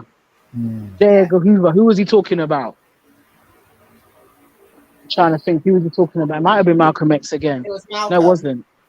I thought it was but Malcolm. The rise of the next. But the point is that they understand when they ignite the African spirit, things. Huh? Marcus Garvey. Oh yeah, because he was the first one on his hit list, isn't it? Right. I don't know why I didn't know that. Don't tell Shakira. I forgot. But anyway. Shakira, where you there? Hush your mouth. Hush your mouth. Don't tell him. But the point is, what am I saying? Is that's the consistent work. because they understand the power of the African spirit. And the African can't understand the power of the African spirit. Because when we understand it, then we move differently. We create things on another level. Even in all adversities, we continuously create, we rise up, burn it down, and create again. Because our character is of another level. I can now quote this, I redeem myself. Papa Garvey spoke about sterling character. Papa Garvey spoke about good character, but he also spoke about sterling character. Because with sterling character, when it's crushed down to the ground, it can build up again. Do you understand? That's the African spirit. So that is this is throughout that, sis. huh? I said I had Garvey all throughout that, sis. Oh, give thanks, give thanks. I redeem myself. But yeah, that's the reality. So I say it's definitely a spiritual warfare. Because when we understand spirit, we understand culture, we understand who we come from, we understand what we need to do. And we have the energy. Look, when we're around each other in particular ways, we feel energized. We're excited. Our energy is high. That's a fact. Natural vibes. Do you understand? That's what we always say. We bring a vibes. That sounds like an alien, bro. Huh? No, but that's the whole fact. And I actually do recognize that, sis. And I'll tell you why, yeah. Because I noticed when we're on, let's use panels on YouTube, for instance, yeah. You see, like how we're here, so it's us amongst ourselves. Notice how our conversations just flow neatly. We get it. Even if we don't particularly agree with what the other one's saying, we still understand where they're coming from, yeah? Cool.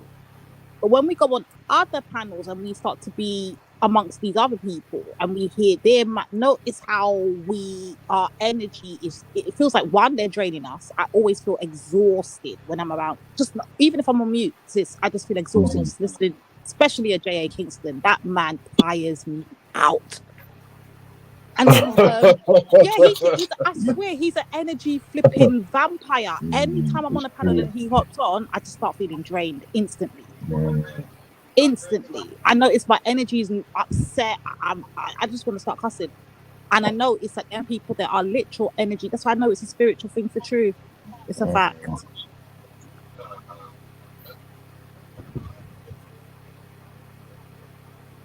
So that means we had to fight in the spirit then to win this war. I'm gonna have to call up for the ancestors, them, Sorry, say that again? For channeling some of the ancestors. I mean, you have to fight in the spirit to win this war.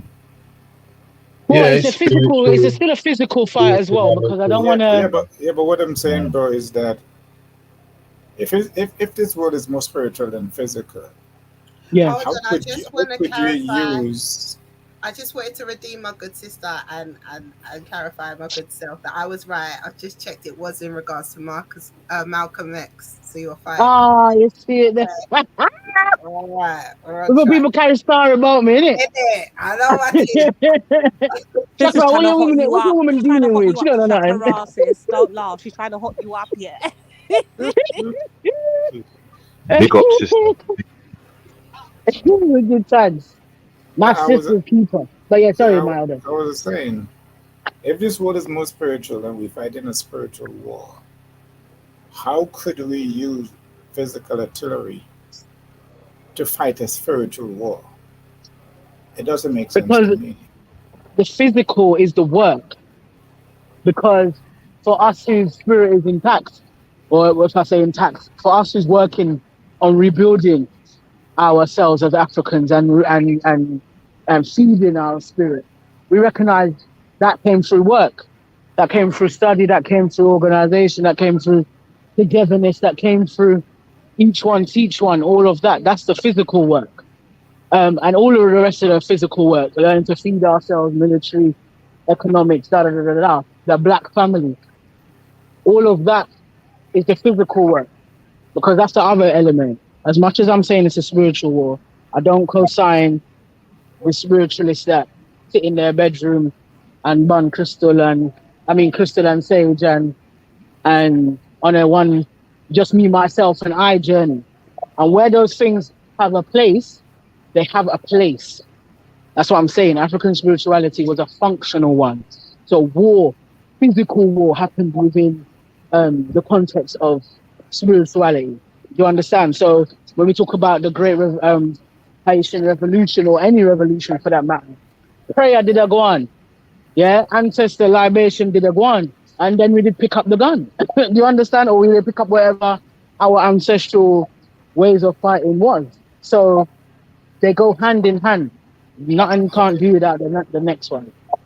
Again, that's not me. That's what ancestral wisdom teaches us. One has to go hand in hand. What the Christians say, help those who help themselves. Jesus, God, whoever them talking about, that's what they say. That's a basic common sense term.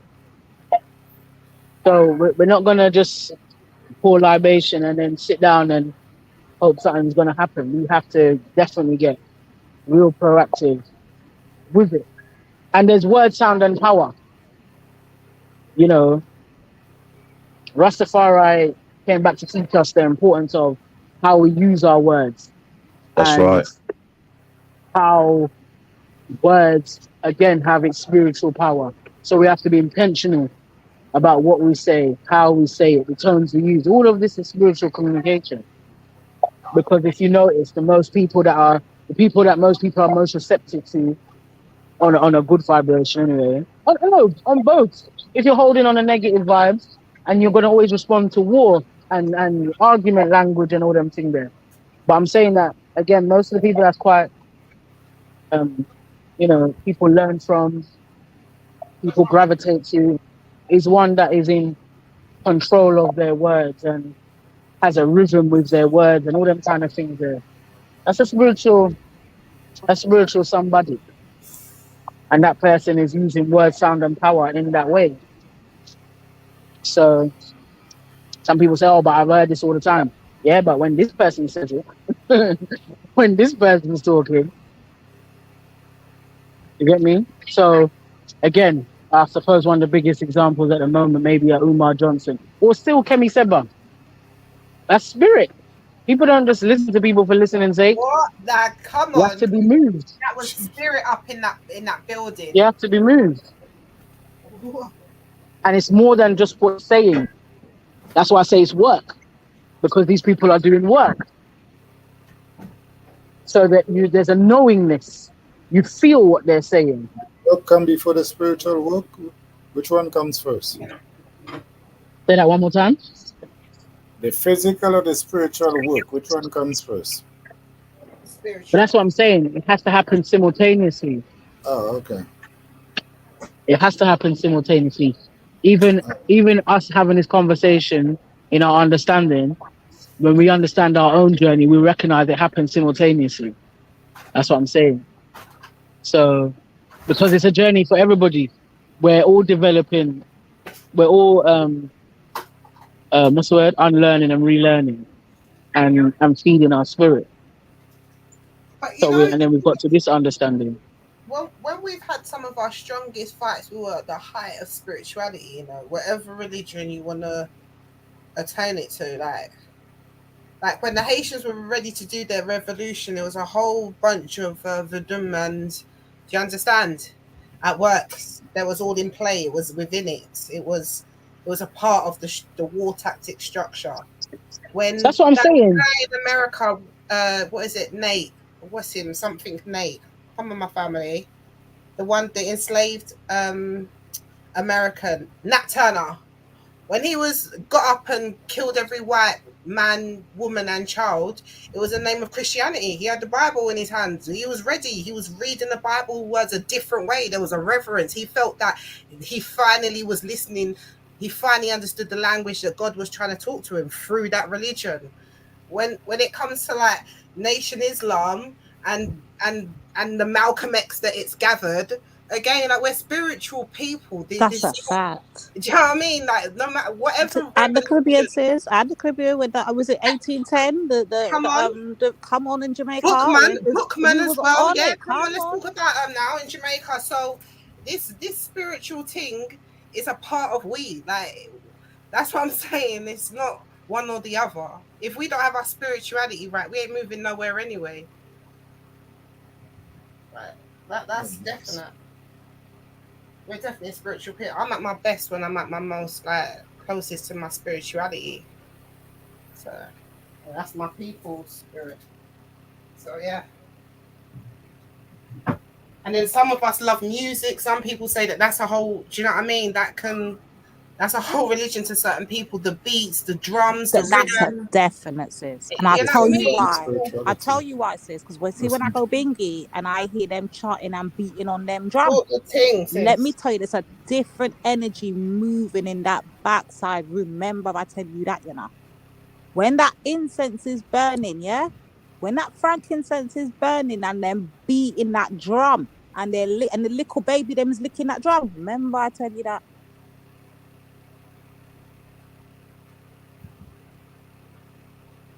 That's a whole different level of spirituality.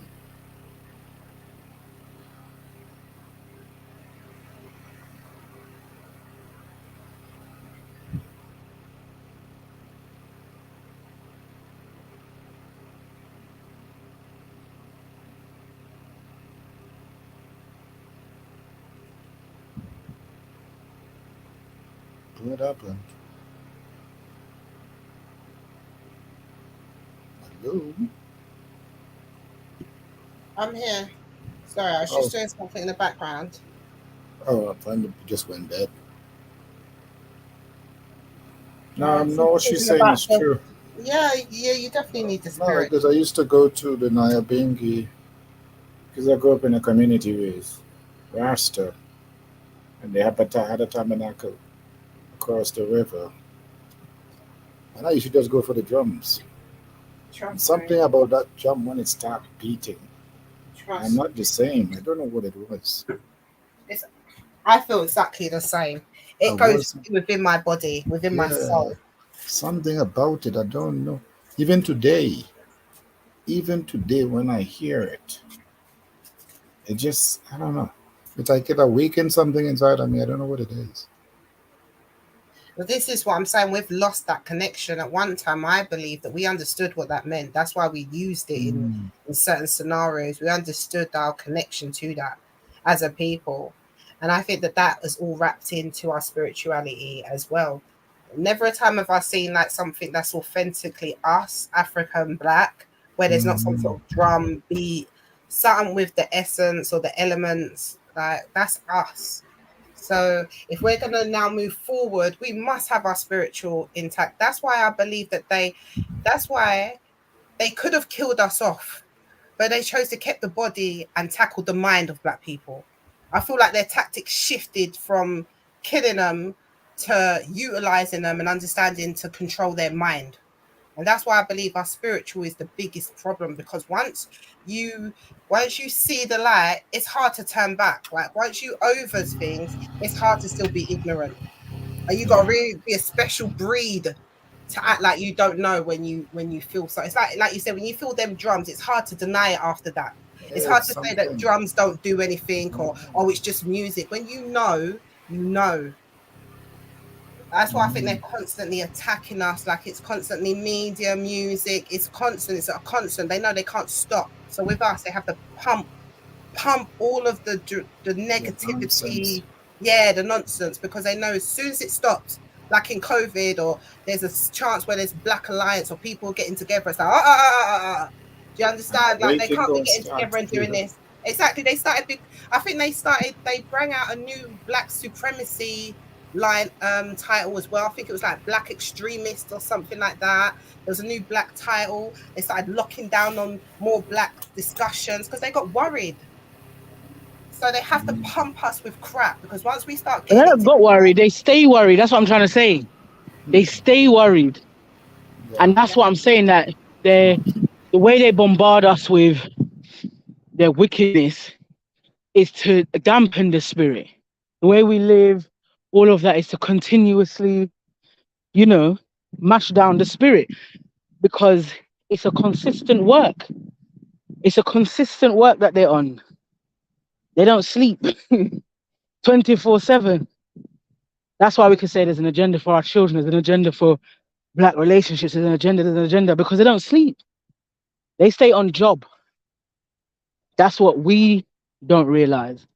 and we think our fight is bleak. But that's what I'm saying. If somebody's fighting day and night, every hour, with all of their being, for you not to be yourself, they refuse to leave you alone, so you can't be. You're not that far from mashing down this place then as you think. Exactly. Because they work diligently. That's what I always They work say. diligently. If you weren't so much of a threat, they wouldn't put this much effort in. That's what I always say.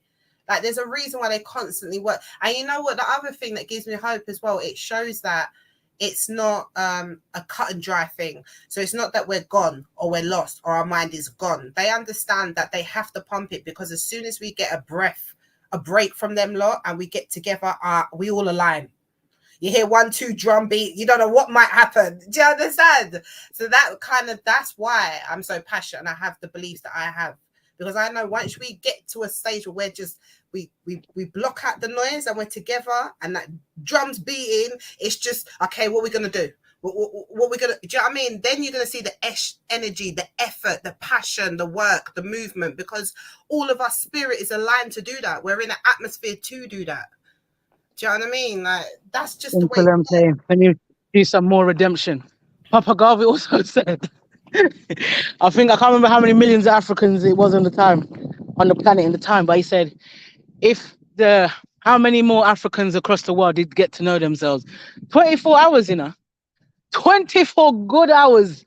Your whole planet changed direction. Do you hear me? It's that kind of simple. You see, when China, they closed their doors, imagine every African leader got to know themselves. The spirit was unlocked. That's it. Just overnight. The whole world changed. So they have to work diligently. They have to. And we have to recognize, as Baba John Henrik Clark says, we don't have no friend. So, yes, the Chinese man in there, and he might build up a little road and a friend. Do you understand?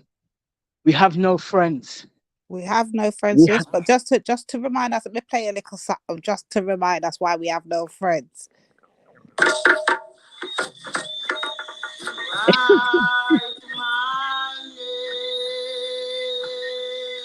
Write my name up there. Write my name. Write my name up there. Touch my finger on that golden pen. That golden pen. That golden pen. Touch my finger on that golden pen. Write my name up here. Let me pause that right there, so for a quick little, get the vibe back. I'm telling you, so when them drums start beat, we understand who the hell we are and we synchronize one time. Remember, I tell you that. Come on. That's what we need to start doing. Just run. Mama, remember Annie says as well, we're a people of rhythm, of spirit.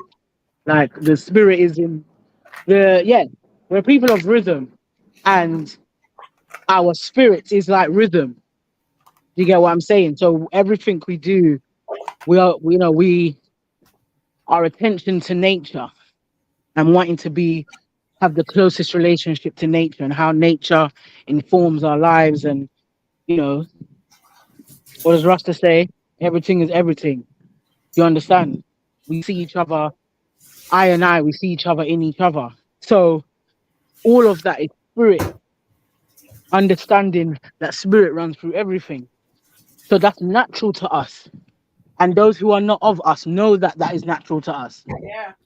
We can see, as Kel always says, the unsynchronization that they have with every area of people activity with nature. We see how unsynchronized they are because that natural rhythm, that natural spirit does not exist in that way, how it exists for us. It just doesn't. It exists in the total opposite way. So you see what they call it, mob mentality. They what's the word? turn into mob mentality like a light switch because it's normal. You understand? There's certain things that's normal. That's your natural nature. And sometimes, again, because of the different levels of, you know, fear and trauma and just our experience that we operate on, we struggle to talk about the nature. As Mama Rumba Annie will say, the Urugu. They are Urugu. We struggle to talk about the nature of them. It's opposite to the African nature. It's opposite to the African spirit. Like I said, we're natural nurturers. We're the natural healers of the earth. Exactly. That's like I said, our culture and how we are is always fighting to be one with nature. In recent times, Rastafari, long time, Ital, everything. Now, now we have we're acting like to say the some of us anyway act like to say the raw food movement and natural foods and all these type of things is some new phenomenon. What? Like it ain't right at all. It's normal things that we've been living since creation. So they're always playing catch up. Breastfeeding as with women. Oh, breast is best. Let's get back to breast and natural births and this and that. Like it's new phenomenon. We've been doing that. We taught you that. You forced us into hospitals and have us on our back, breaking our backs. Exactly. So all kinds of different things. That's normal everyday life to us. Because we have lost our knowledge of self. We're being reintroduced to ourselves in their confused ways of being, and then looking as if to say they're teaching us something. No, they've taken your thing, distorted it, stripped it down to the bare bones, and to some extent, sometimes it's even a bit backwards, and presented it back to you. Just sold it back to you. So, it's that's why I say it's a physical one as well. Look, we have an agricultural movement now because we're understanding the importance of growing our own food. The West are talking about, yes, the importance of growing our own food. Our brothers and sisters back home in the continent, and especially in the Caribbean, they're looking at us like, what? We've been growing food. What are you talking about? Obviously, back home, especially in the Caribbean, more so in the Caribbean, I guess, to some extent, and places of the continent, importing food from America and all this has become the norm. But at the same time, agriculture is not a foreign concept to any family. They're born and raised with these things like normal. And they're looking at us here like, well, yeah, you might live in a bit of a concrete jungle, but why are we acting like we barely know how to do anything? I'm putting my hands up to that, may I add, because I am a full concrete baby. Proper ends, state living, all of that. So, yeah. And there's many of us like that. But I'm saying that some of us can't conceive of the fact that we've become that kind of disconnected. Do you get what I'm saying? So, yeah, we have to start to talk about, and again, in terms of enriching our spirit, remembering who we are, but also informing ourselves with the spirit of Urugu and who we're dealing with and what kind of spirit this is. That we're dealing with, exactly. And we minimize it, I think, because we're scared. You're right. That's what I mean. If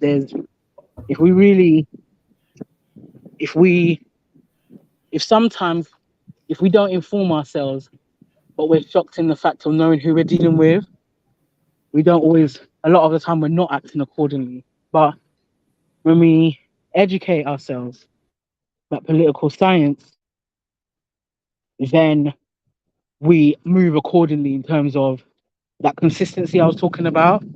And how can I put it? Living in the world, but not being of it, as they say.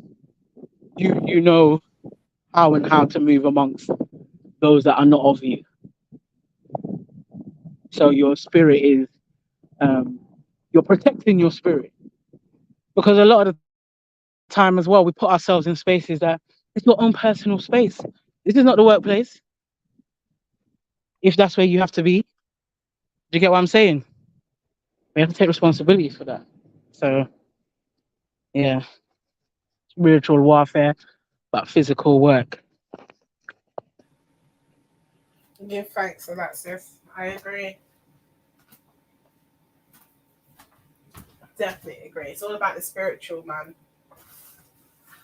I might have to set something each morning to just rustle up some of them drums each morning. Do you know what I mean? Make it a habit just to have that in the ether. Do you know what I mean? As soon as I get up.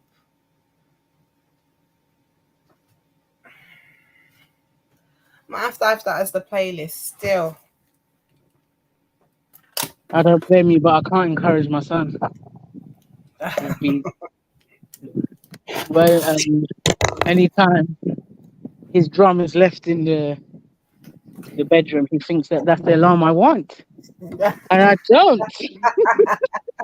We have neighbors, and I bet it's to its own we do rhythm need. as well. But no, but you're right though. We do have to incorporate, certain vibrations into our lives. Yeah, especially because we're That's another thing. in the world and not being of it. That's kind of a way to practice that. Utilizing the technology where, you can line up a playlist. You could pick from many different drummings or vibrations or meanings or healings that it could provide. So you're utilizing the world's contribution, but we're not of it because we're battling the welfare through what we're using the speakers to push through. And this is it. When for them people, Charles, you chant down my Babylon and play my little chant down music. To be honest with you, I was busy, so I barely was, in tune with anything that was going on, as often not. But I felt I had to make a conscious effort for my neighbors, for the energy of anybody who might have been trying to tune in. That no, today we chant down Babylon, absolutely.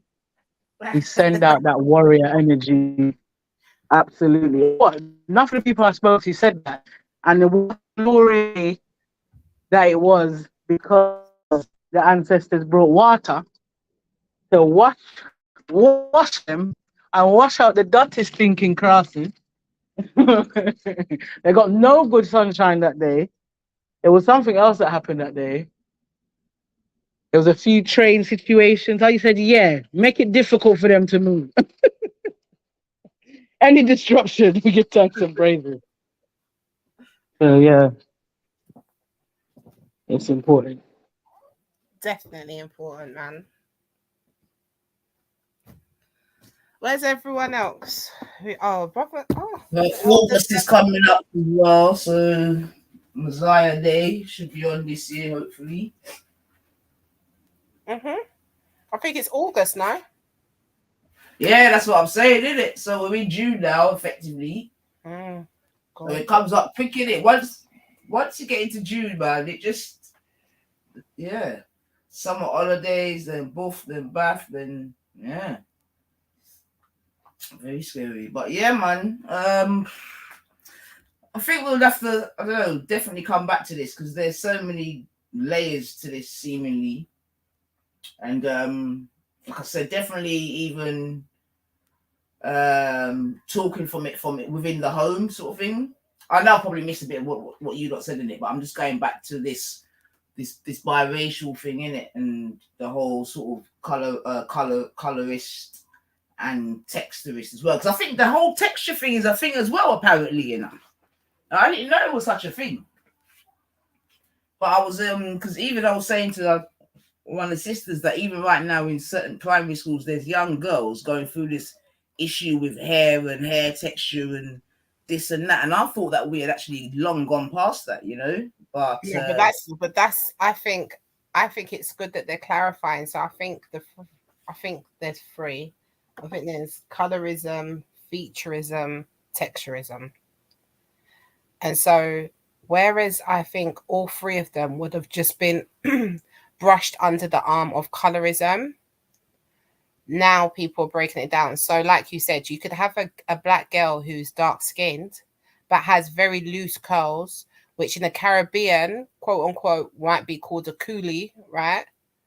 And in America, be considered having good hair or having preference. And that's the same here, right? Good hair, preference, the same in the Caribbean, right? So that whole preference, good hair.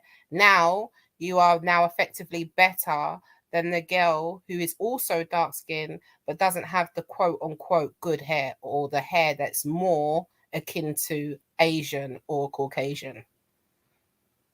So where that's not, so basically where you can effectively have two dark skinned girls and they can go through discrimination just not on their skin tone but just on their hair, that's texturism. Featureism is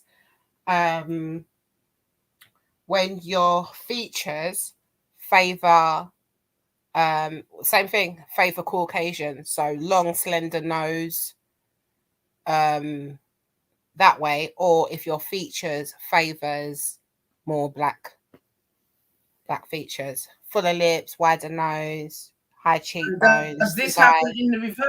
Do we know? So give me an example when you ask for the reverse. Like, so on the other side, as it were. I'm presuming the answer is no, but I'm just do white people practice? Yeah. Yeah, I think the white people started it, innit? I think they started all of it. The colorism, the featureism, because when I think of featureism, I automatically think of the Hutus and the Tutsis. And how before and one of the ways that they distinguished them was in regards to the width of their nose.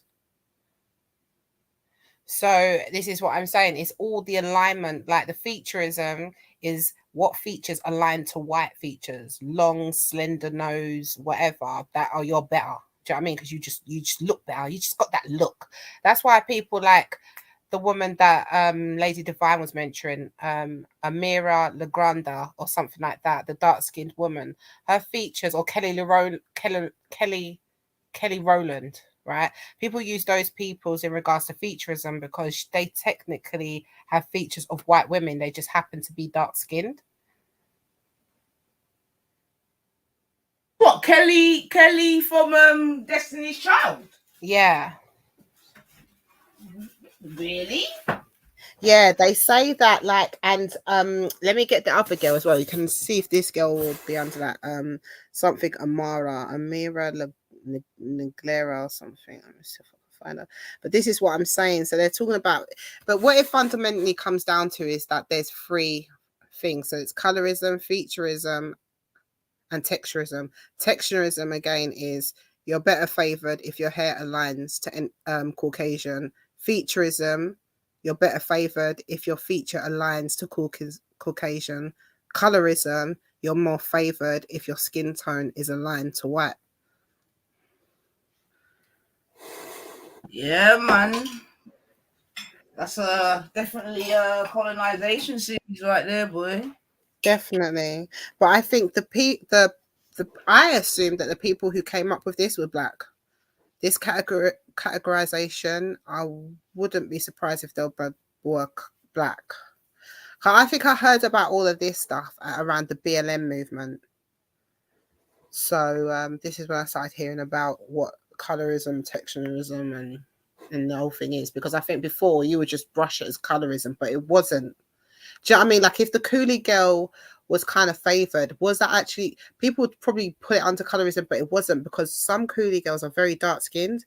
It's just that they've got this look, again, featureism, and two, they've got that hair. Do you know what I'm saying? No, definitely, man.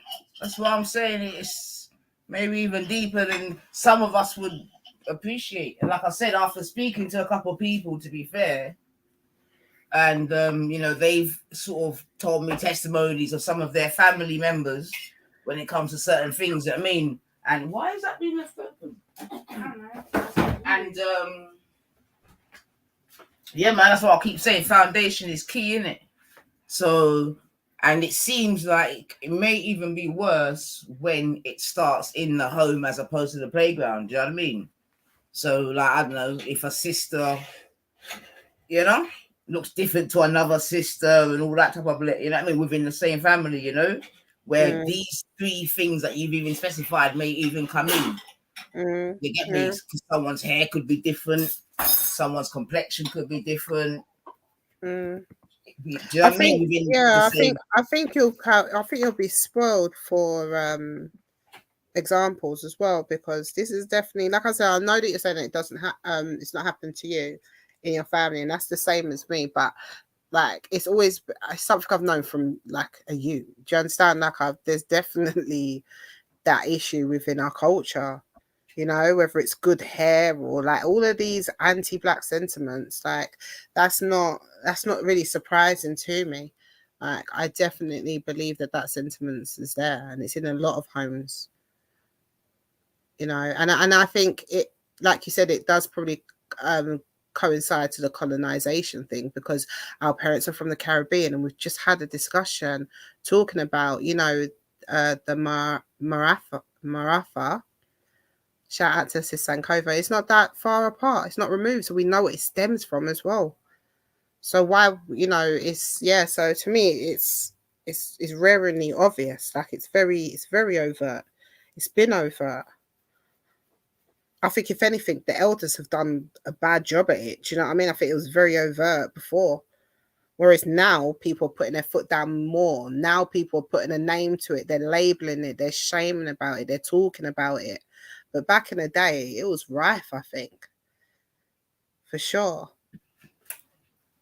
But I do think the speaking about it probably correlates with our, I don't want to say freedom because that's not the right word I'm looking for, but do you know what I mean though, in terms of, I can't think of a better word now. That you can see what? No, I'm saying I think, because you're saying that you think that the elders done a bad job about certain things, yeah. When it comes to that, yeah, like the colorism and all of that, yeah, definitely. Because obviously, who do you learn it from? And like, no, absolutely. But I guess what I'm also saying is that maybe with our, I don't know what to say, education or knowledge. Yeah, that's what Sis Sankova was saying. Like, you got to give them grace because they might have not had the time to sit back and assess where do these thoughts come from, or you know, But they were fighting at the same time, innit? That's what I'm saying. To be honest, you know, sometimes we don't even give ourselves enough credit. Sometimes, you know. I know. That's what I've been saying. We need to allow ourselves some grace. When you really like, if we think about the origin, it's not that far back as well. Like when we're talking about our grandparents and our grandparents' grandparents, you're talking on dodgy grounds now, you know. Like something that God of Jacob said recently was so right. He said that Harriet, what am I saying? Tubman. Thank you. When Harriet Tubman was alive, or at one point, Ronald Reagan was in office. And he said that when he, or something like that, Ronald Reagan was about, the same time. In terms of a timeline, as in Harriet Tubman, right? And he said that when he was a youth, he remembers Ronald Reagan in office. So when we're talking like that alone, you understand exactly how close this thing is. But and it's only now we're having that conversation. But that's what I'm saying. That's what always sort of surprises me about America, right? The sort of acceleration with which they're going the other way. You know what I mean? Even if you were to use that example there, right, of Harriet Tubman being alive whilst my man was still in office, right? Literally. And that's what I'm saying, because if you go to if you look certain places down south, nothing don't look no different, Kushti. But that's not the slave quarters are still there. I hear you. The plantations are still there. There's signs that this happened. The willow trees are still swinging. Do you understand? Like there must be. And that's cut down the very said trees that they flipping. You would think they would even cut them down, innit? No, they're there swinging. Sign of respect, and that's what I'm saying, man. Strange fruit. Like but I remember even because I was doing something, but I remember about when the talking about patois and that.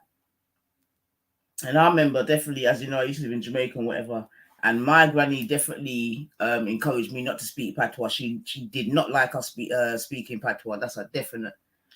And I think just generally as well, if I was going to be honest, as a conservative country, patois, I wouldn't say it was frowned upon, yeah, but it was definitely encouraged. No, my parents, what I get from my side, my elders on my side is, yeah, it was frowned upon. It definitely mimics what the family was saying on there and what you were saying, like just now earlier on, like definitely that, like no one was trying to promote that really, unless you're coming from like a Rasta, and this is what I'm saying. Unless you came from a set that was solely proud of blackness and like 100% like fire ban anything Babylon, do you understand? That's when it was probably the most. But you know as well, you know, Push, as I'm thinking, you know, like as I'm going into my memory bank, right? Like not all Jamaicans even spoke patois when they came over here, right? Like many of them, and I'm sure even Africans, as you know, spoke better English than the English people themselves. Well, some would say that some of the Jamaicans came back, and there's a quote saying that some of them were more English than the English when they first came off the Windrush. They couldn't believe the conditions that these so-called great elite civilized people were living under. You got to remember, these were the times where there was no toilet in the yard. People were going to bath houses, yeah, all bathing one hall once a week, twice a week. Yeah, this is what they came to see. So, yeah, absolutely. They had a shell shock. So, yeah. Exactly. So, yeah, some of them were very articulate and stuff, but they still, with it, I could talk from my family, right? At my granddad, he could switch. And my mom would say that he would switch when he's talking to certain people. That's right. But he still, when it was home or talking to my dad or anyone else, it was straight patois. Even as a youth, it was straight patois. My mum would be like, oh, she can't understand, or they can't understand daddy, like talking to her dad with my granddad. It's like they'll have to learn. And we learn. You understand? So, and that kind of trickled down to us, right? Because I remember growing up and hearing the telephone voice, we used to call it, right? All of a sudden your mum's cussing you out and the house phone ringing, it's hello. You understand? So it does trickle down. I think for them, they didn't get the context because we have more knowledge now, right? But you know what it is as well. Sorry I think for some at that time, which is another mad thing still, but it would have been and this is where it just gets weird, isn't it? But it would have been a what's the word? A negative in your sort of daily life, if you know what I'm saying. If you didn't know how to communicate properly, as it were. Do you know what I mean? Well, exactly, because what I was trying to say was that also I don't think we know now that kids can speak fluently different languages and it wouldn't be a problem. But I know that a lot of the especially in African countries and things like that, or other countries as well, not necessarily black countries, a lot of people were worried as elders to teach their kids their home tongue at home, and then having to go into an English school, knowing that they're not as versed in the language as well. Do you understand? So you got to think of the mindset. It's not, although it stems from anti-blackness because they're thinking like this through supremacy, their logic could just be, I need to give you the best tools for life. So you going into school speaking patois ain't going to help you. So we ain't doing patois in here. You're not speaking patois in here. And you got to remember with our history as well, look what they did to the black kids. Do you remember where they had that book where they called the kids, specifically Jamaican kids, dunces and illiterate and that was directly linked to the accent. Their speech. That's correct. Yeah. So of course, at this point now, you're in a foreign land. You've just come over yourself. You're in foreign. You got Pitney, and you're hearing all of this. The first thing you're gonna do is say, I don't want none of that language in here. Because I think I'm giving you tools for life, and this is what I'm saying. Even though it's bad and it's not nice to hear, I can understand that it stemmed from love and not hate. But I understand that the reason why you're thinking like that is because of white supremacy. Yeah, definitely. But remember, they especially the Windrush, they came up on it. Remember, they actually, many of them that were, for example, my mum, for example, recalls when they're to sing God Save the Queen, in the morning before school. Do you know what I mean? And they weren't necessarily doing that here. Exactly. Well, this is what I mean. Remember when there was time to go over, they said that their motherland is calling. You understand? Like that they had an illusion that was very sold to them. emotive language. Yeah, there was an illusion that was sold to them. Do you understand? Come home, your motherland needs you. Your motherland is calling you. Come home. The pavements are paved with gold. You got to listen to the language they're feeding them. Do you understand?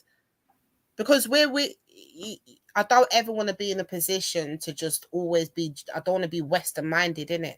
Like where everyone's a genius in hindsight, but when you think of the element that you're up against at that time in Britain, do you know what I mean? Although I wish it wasn't that way, I can understand their logic in doing that because it's true. No one wanted to hear that in their household. Not if you wanted good for your children. That's an unfortunate truth. Or the compromise would be to make sure that when you are going into certain places that you know how to speak, innit? Switch it up. You need to know how to do the switch. Exactly. Absolutely.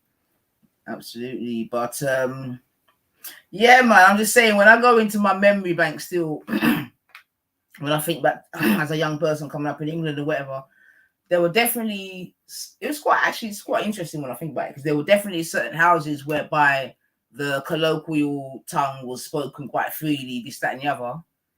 You understand?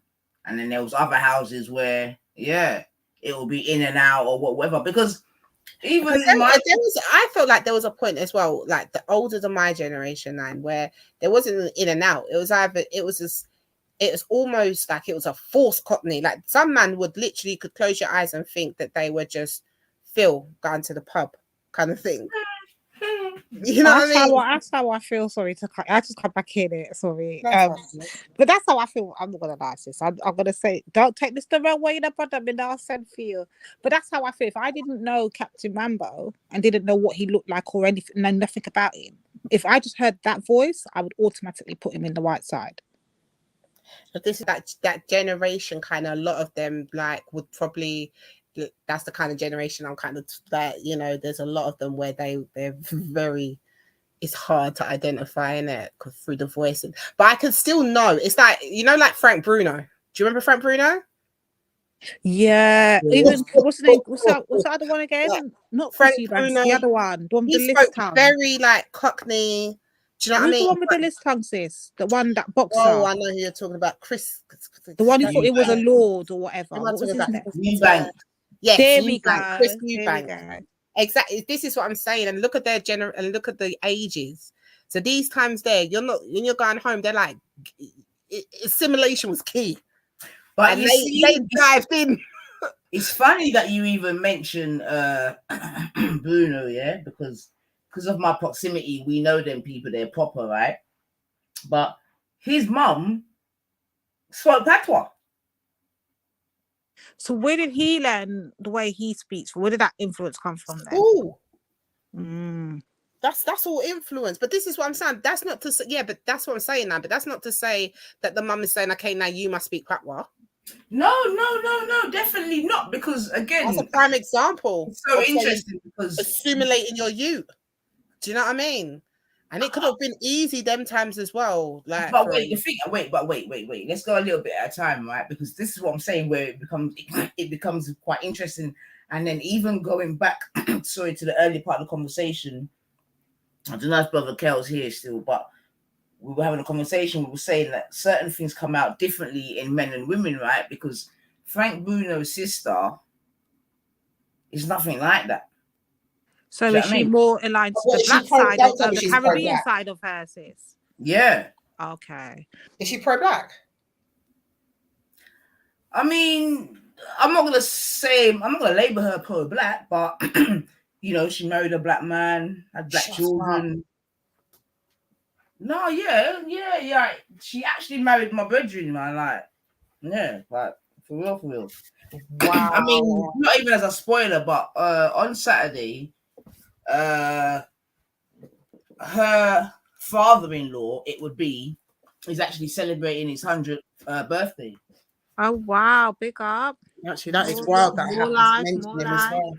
popped in my head. See how the ancestors work. So that's what I'm saying, and like I said, find it very interesting because, like I said, Bruno's from my ends, innit? Straight, no joke thing, and yeah, he's completely different to his sister, you know. So is there anyone else that is in his family, I guess, that could have or do you know that if he probably, so it's a definite on the road thing, he's learned that, right? Yeah, but that's okay.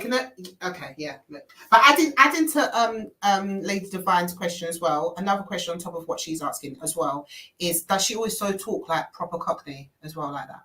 Yeah, does she do it as well? Not to that extent, no. And I mean, we all grew up in the same area, innit? Like the very, very same area. Like Bruno grew up around the corner from me, literally. I'm trying to remember how Bruno actually sounds, you know. Let me go and quickly look on YouTube. Yeah, go and look him up. Trust me, sis, you'll remember. It will come back to you because it's the bass, it's the it's the. But you see, again, man, and this is where the sort of nature versus nurture argument comes in, right? Because you see his girl that he was with, yeah, that fucked him up in the end, yeah. I think her name was Sharon or something, and she even became his manager at one point. Yeah? He was with her from he was like 16, 17. Yeah. So from early. So the point I'm making is that from early doors, he was already moving in different circles and blah, blah, blah. Stepping out. Huh? He was already stepping out. Yeah, effectively. So for example, if I was to make an analogy, yeah, when his sister was listening to Lovers Rock, Black is the Color and all them ones, yeah, he's probably listening to, I don't even know, man. I can't even think of a funny Boys. Beastie Boys. No, this was before Beastie Boys still. Oh. Yeah, so it'd have been like I don't know, maybe Depeche Mode. No, probably even before that. Man. On a minute. Sorry, sister. Sorry. Hold on. I went and done a quick search, Kushti. I don't know who told me to go listen to, yeah, and I done there's a couple shorts of him on YouTube, yeah. So I'm sorry, God forgive me for saying this, Jaja. He sounds like, sorry, brother, I've got to do it. He sounds like bloody Freddie with a deeper voice. He sounds like Freddie says. No, well, Freddie, now that's a very interesting person actually that you just brought up, Freddie, actually. Because yeah, when I first heard Freddie, I'm like, bombard. Yeah, because and that's the thing, right? Like I think I was even saying to Cushy, like growing up, right? We didn't really back up East London people like that. Do you know what I mean? Growing up, right? This is back in the day, innit? You know what I mean? So the few times that when I was growing up, I did back up them man that spoke like that. Like I literally used to look in their mouth, like I said to you before, and I used to hear people from like outside of London, like black people speaking, and they just sound mad. But yeah, man, I'm telling you, man. I mean, Freddie, I can't even blame Freddie because he grew up in the east of London, innit? So it is what it is. But since he came up, hold on, Freddie came up Rasta. What are you talking about? Yeah, but he was still in the east of London. Yeah, but you grew up around the way from Bruno and he speaks like that. You weren't surprised, or is he putting it on when he's on camera? I definitely think he put some of it on. 100%. You're joking. Huh? You're joking. You think he's kept it up for this many years?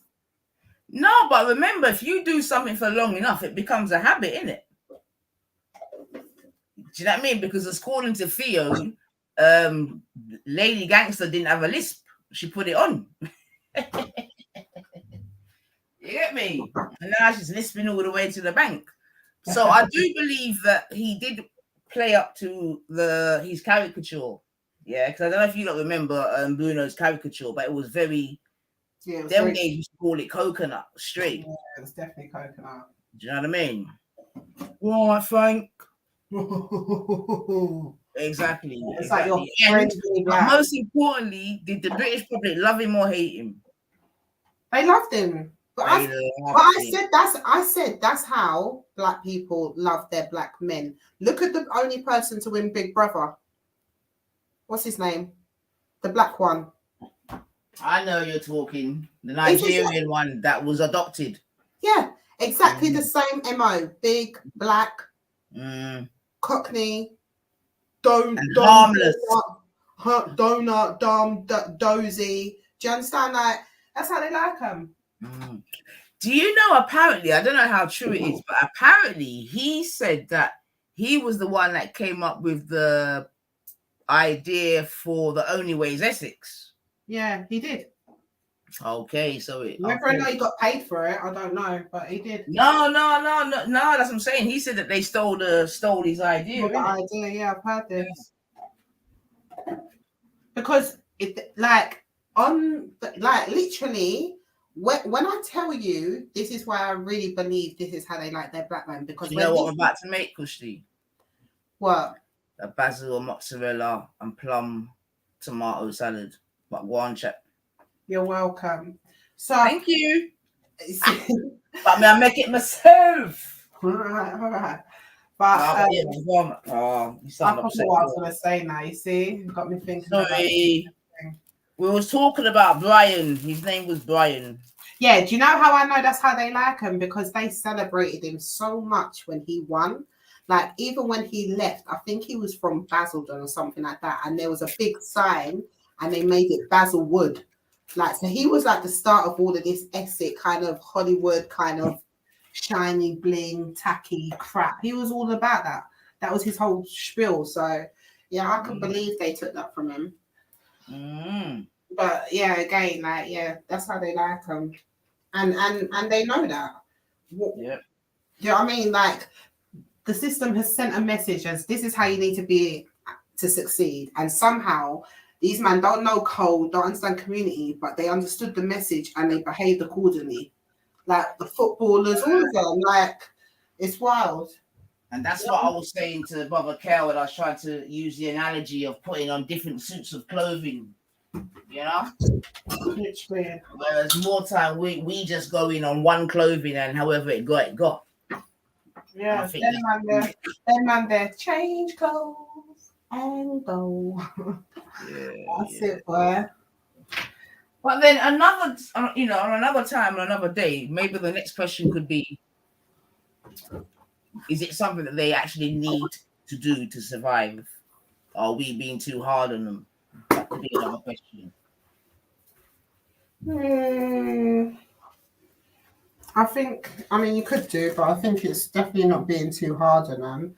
I think, you know what is interesting though, that, you know, you've said that watching what we saw today, you kind of saw the plight of a mixed race person, for example, when they're saying that when they're approaching, they have to have that kind of conversation with themselves, depending on who they're talking to.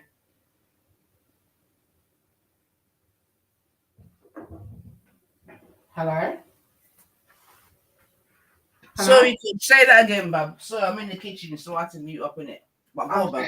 No, I was just saying that what was interesting is that you was talking about that how understanding that the mixed race person has applied, like understanding their position where whatever community that they're up against or they're talking to or they come across, they have to first have a conversation with themselves.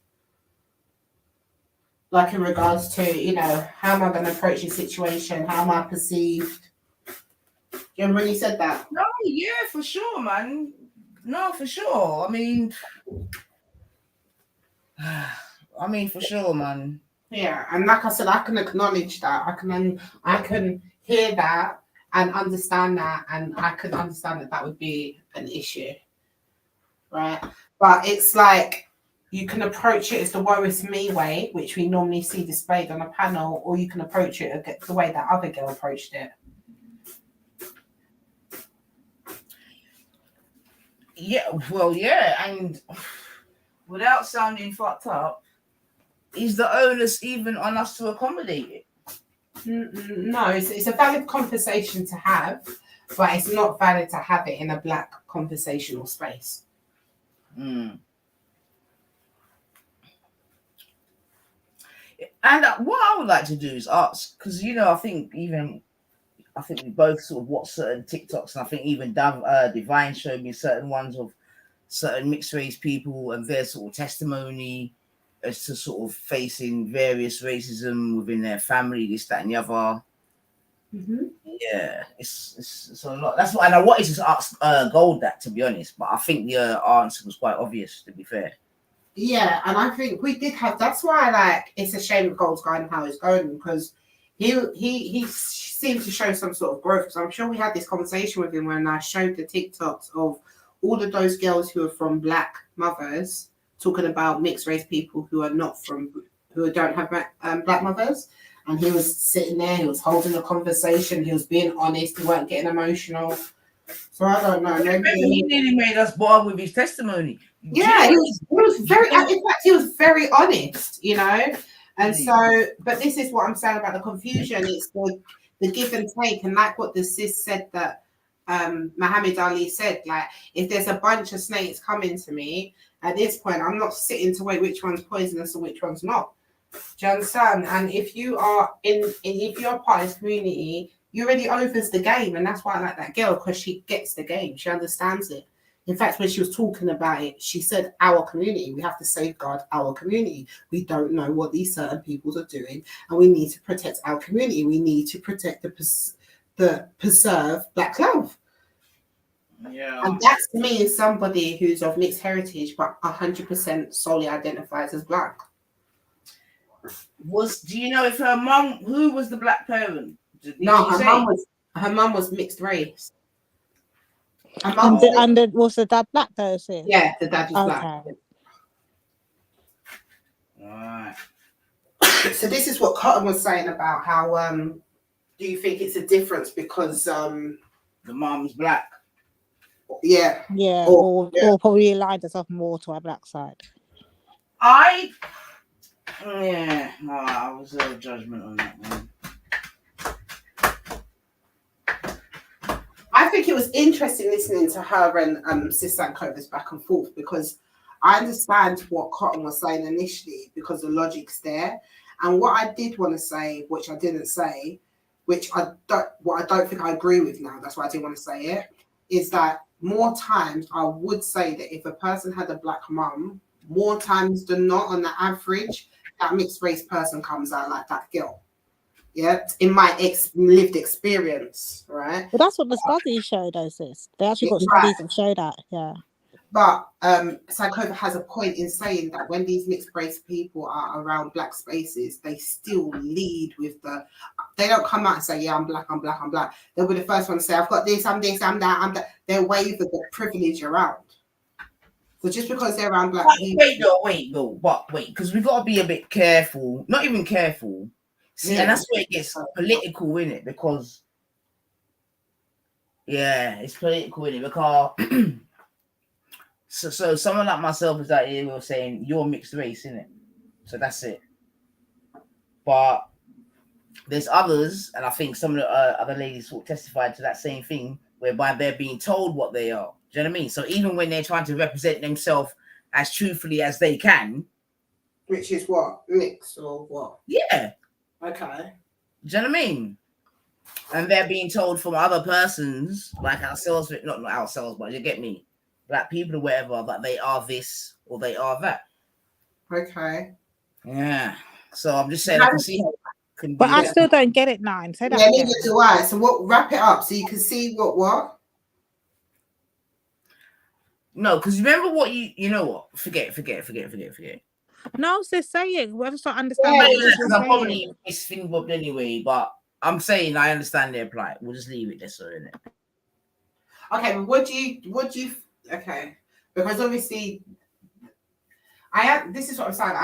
We understand the plight, but then we moved on to the conversation of saying, you know, like if a mixed race person has like a Black mother, or they're 3/4 Black, right? Does that have an onus effect? Does that now raise a more conscious Black child? Or the fact that they're 3/4 Black? Now, I don't know if I got it wrong though, Kush, but I think what I heard Nanifa say was, I could be wrong, sis, you're gonna have to correct me, but I might have read you wrong. But I thought she was saying, like, say if they're mixed, and they align themselves, I guess, as black. And then they'll come over to us, I guess, I think she's saying, and then they will tell us that they're black, and then we'll be like, no, you're mixed. Is that what you're saying, sis? No, I'm saying she meant the other way around. I got it So wrong. they come in Sorry. saying they're those mixed that race. align themselves as being mixed, yeah, who actually And then the try black to men come in and say, no, they're black. Right. That's what she meant. Oh, okay. I just heard it wrong. Okay, so, but that's what I think, it's foolishness that they're doing that, because now not only are you blurring the lines of what actually black means, but then now you're trying to identify them with other than what they actually are. So that's mad. Right, so I'm just saying, like, black people have got to take an element of responsibility as well to the confusion, especially in 2023. Maybe in the time of the one drop rule, you can argue with, you know what I mean, that type of vibration. And this is why me and Kel will never agree on certain things, you get me? Because that's a their fact. gene, the black gene is dominant, this, that, blah, blah, blah, and the whole nine, And to right? me, So, they got half and half. So that don't make no sense to me. And secondly, sorry, I was going to say quickly, and secondly, another thing I've got to also mention is the fact that they're going to get their feelings hurt, because when the man them are out here chanting that they're black, they're going to come over here, tell him that they're black, like you saw happen earlier with the Kingo, and I'm going to be straight off the bat letting him know, reminding him, you're mixed, you're not black. So their feelings will constantly be getting hurt.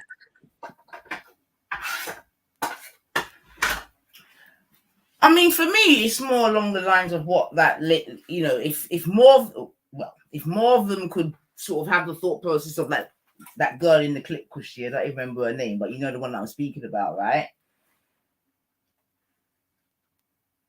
You know the one that had on the one that you're saying actually was 3/4 cast. I think that young lady, right? I think she seems to have a better sort of, I don't know, conceptualization of the thing, but yeah, what, I keep losing my train of thought. Sorry, man. Fucking hell, man. Sort yourself out, love. It's because I'm trying to make Go, this. Cushy. I know Cushy was going to say something, but I cut her. I'm sorry, sis. All right, so going back to the original point, yeah, is that what to do? I want to use I don't even think Nanifa got an. I think Lady D just gave an answer, and Nanifa, I don't think she was around to answer that. So, what do we think in regards to like what Cotton and Sankova were saying in regards to?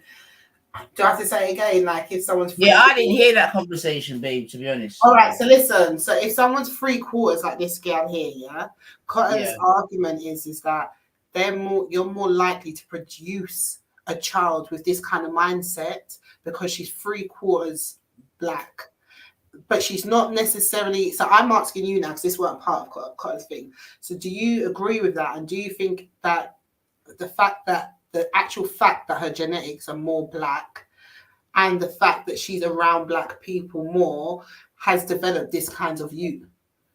Because that's what Cotton was saying. Yeah, I would say so, because I think that's where the nurture versus nature argument could come in, right? Right, and that's so what she's growing up in a predominantly, you know, black-centered community, if you were to say it like that. Yeah, but this is why I appreciated like Sankova's input, right? Because we're in paper, that makes sense, right? But then, like she said, we all know people. Like, if a mixed race person, even if they're half or they're 3/4, Sankova says that don't have the main relevance, because as the girl said herself, she's 3/4 black, right? But she presents mixed race. She knows how she seems to others. And like what Sankofa said, like, just because you dump them around black people don't mean that now they're conscious. In fact, when they're around black people, they utilize their privilege more. You understand? So, and that's what she's saying. If we look to our real lives, that logic don't actually apply, because they always lead in with their privilege around us, which is the truth. I mean, certain girls don't even know they're doing it. So I was like, raw. So I don't know what it comes down to create a youth like that, but I don't think it just boils down to the genetics or where they're around. Like, and this is why I give reverence to people like her, because I know they have to be rare. There's something about her that's rare. I don't see too many, like, especially online.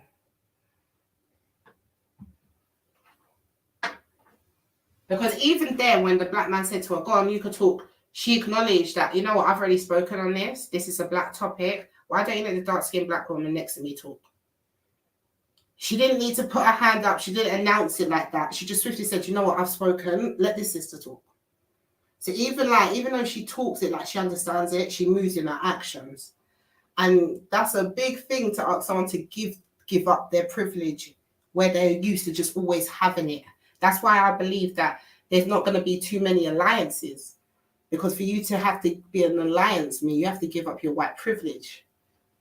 And when, like what God of Jacob says, when it comes down to the shove, most of them step down. They don't want to do it.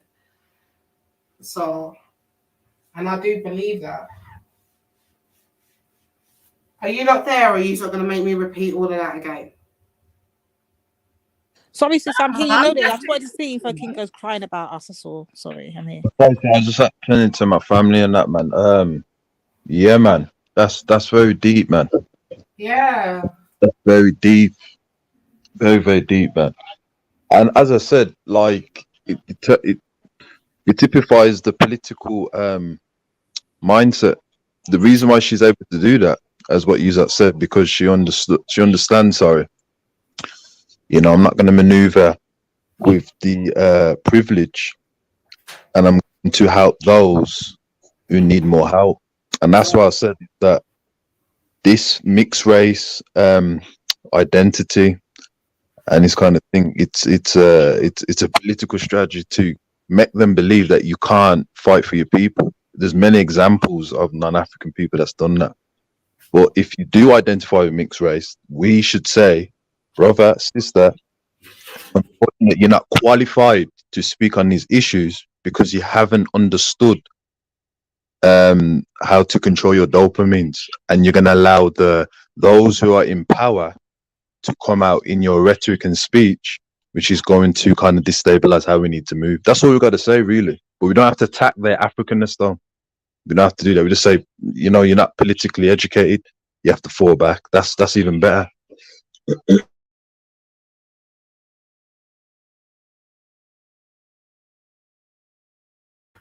Absolutely.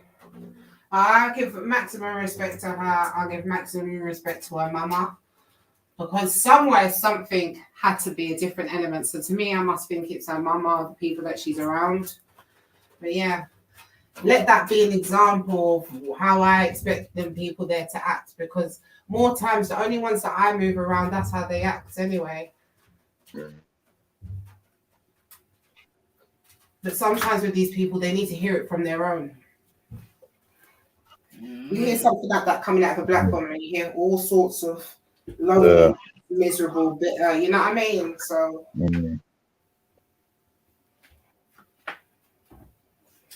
I mean, do you think that as couples, people take enough time and appreciation when they're sort of going into these do you think that they think about the children enough? Absolutely not. Especially the it's taboo to say nowadays as well, isn't it? What about the kids? That's very taboo to say. Which is interesting that you've asked that question, because they've made it so that's even a taboo thing to say. Think about the kids. What about the kids? Like, that's a very taboo thing to say to a mixed race couple in this day and age, which is fascinating because we've seen the kids and yeah. So do you know what I mean? I don't know. It's a mad one, right, sis? It's a mad one. And if I talk the truth, I'm wrong. Man. Come on. But the sad thing about it is that the non-Africans, they don't have to deal with that. And you see that they don't have to kind of like question it, because they know that, oh, it's going to lead in our favor anyway. You just like deal with it. You know what I mean? And that's something that we haven't understood. Because all non-African people know that it will go our way because we're in charge. And when you try to explain this to black people, that the those non-Africans that you say that are part of your struggle, that they sign on with you, or you grew up, they understand that, yeah, but we're part of the race that's in charge. You know what I mean? And it's sad, but that's the reality of it, man. you're absolutely right, man. But you know what is actually interesting though is that they're aware of it. That's quite surprising that they all know deep down that they're not accepted on that side. But the aggression and that's turned towards us, like it. No, absolutely, sis. But you know what it is for me, sis. Yeah. Let me say what it is for me that really pisses, because I don't even notice. I don't even talk about mixed race people. I don't factor them in. I don't, because they're not my problem. So I don't have to even worry about it. Yeah, it's not like in my and mean thing for me to have to deal with. I'm just surrounded by black people, right? Cool. Yeah. But what I've noticed, they feel for some reason that it's not like, it's like they demanding to impose themselves upon me. Brethren, when I'm speaking to black people, I'm speaking to the people that have the same mindset as me and the same like mind as me, yeah? So my thing is, why do they feel the need to have to come and try to impose themselves? Like, I don't know who wrote this unwritten law that Lady D signed up for the mixed race cause. I just don't understand where this comes from, or because I'm black, I have to automatically align. No, I don't. The hell I don't. Like, I did not send my brothers out there to go and create you lot. I did not tell my brothers when they did do that I'm going to be responsible for looking after you and making you lot feel at home. Like, why is the onus on me? But they don't have that same onus. Go and cry to Gummy and Kangaroo and all of them and tell them to accept you lot. Why do I ever see you lot over there fighting that fight with them? And this thing confuses me. I'm Lady D in it. Everybody knows when they look at Lady D, they're going to hear, see, and energy of pro-blackness in it. Pan-Africanism or something, Rastafari, whatever they want to throw me under, Hebrew, Israelite, whatever, they're going to get that black sense in it. My name's not MJ, you know. So I don't understand why they keep running over here crying to me. I don't create these people. So it's a mad thing, man. It's a mad thing. It's like what Sister Sankofa was saying, so is that she said something which I believe in, but at the same time we have to codify, is that we are the mothers and fathers. You see, this is very dangerous, this is, you know, because we believe that we are responsible for all humanity. You understand? And that's one of the reasons why the continent was conquered. Whereas if we say this, I'm only responsible for our people, right? And be strict and rigid with that, you're going to see the change. Notice when we keep identifying the groups. You're from the ice. You said they get angry on that. And we're just being honest. Oh, you're mountain, you're sand, we're sun people. You said they're quick to, but we're all one. But they don't really believe in that. Because if they really believe in that, there'll be no unethical code of conduct. Exactly. There'll be no unethical code of conduct at all. So we understand that you have to be very strict. You know what I mean? Even if it's in your family members that are doing certain things, you have to apply it there, like what Sister Sankofa was saying. If we're very strict, right, we'll go down. Like with the biracial Africans, you know what I mean? Because remember, they've been taught this, that you can impose because, you know, you have the best of both worlds. Remember what the sister says, you know, the best of both worlds. What both worlds are they have the best in? First of all, the non-Africans understand you'll never be part of our privilege, but we're going to use you to control the original people so we can get the benefits. So there's no best of both worlds. There's only best of one world, which is IC1. And the worst of all world is that you're going to have to be IC3. So we have to codify these things. We're not the mothers and fathers of the ice, mountain, and all that there. Amen. You understand? You know what I mean? Support you lot no more, for real.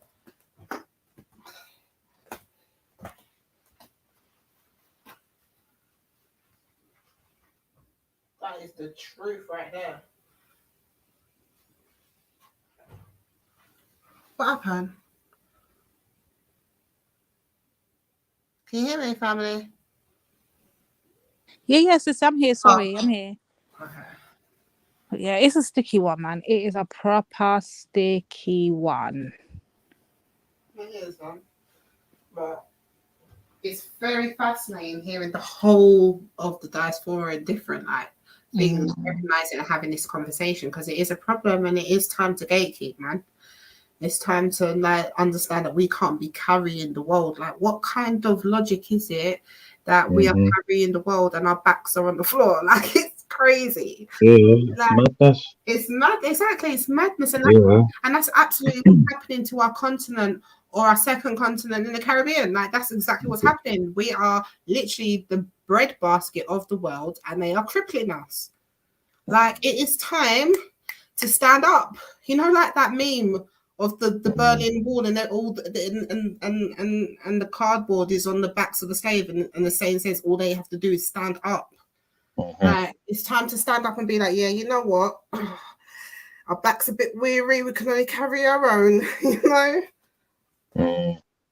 And that doesn't feel offensive. That doesn't feel doesn't feel like I'm separating myself if you are aligned with Black. So as a mixed race person, hearing me say that, like that girl said, you should understand that. You should be like, yeah, our backs. Because if you align with Black, then it makes sense.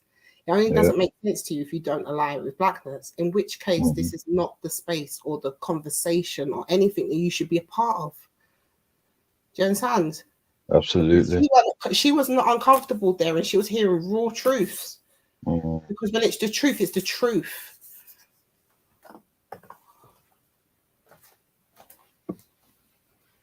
Yeah, man, we're not responsible. We're not, man.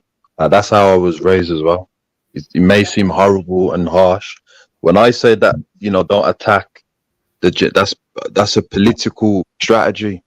But I was taught, and it makes sense. Garvey said this, you know, when the reverse of it, when it comes to the biracial Africans, we have to understand.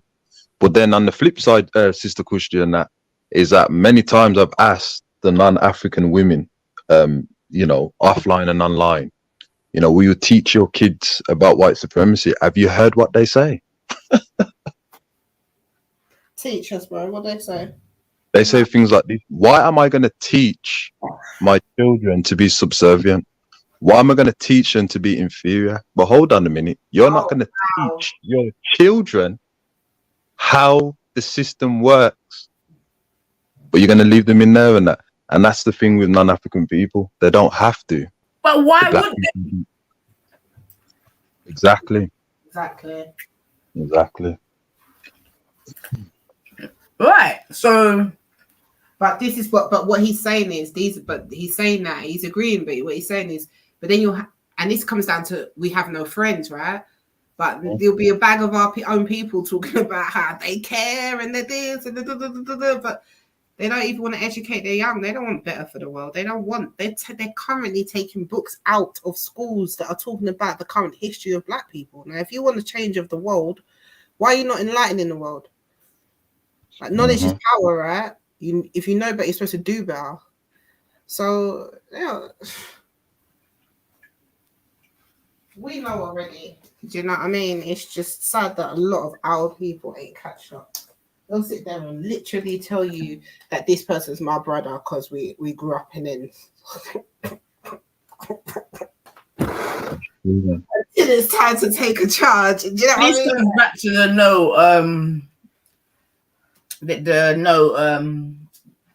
what do I call it? The no or else policy. You see.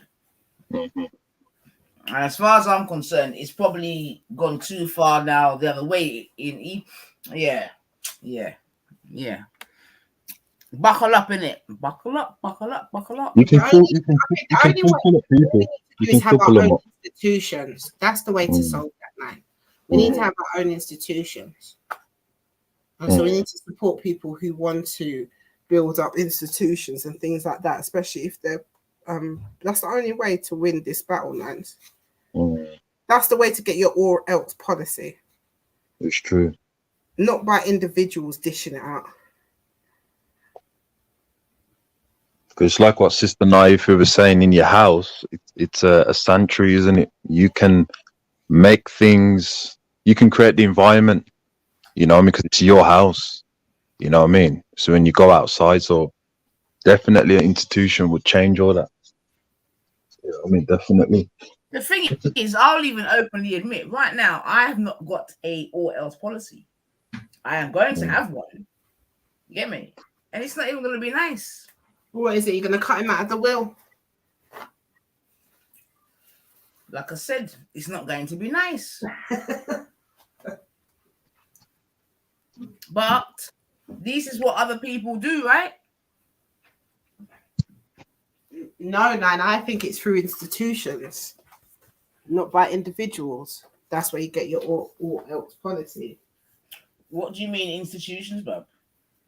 I just. When she does that, you know, what do you mean? I know. Institutions, Bab? I just mean, okay, let's take the Jewish people, right?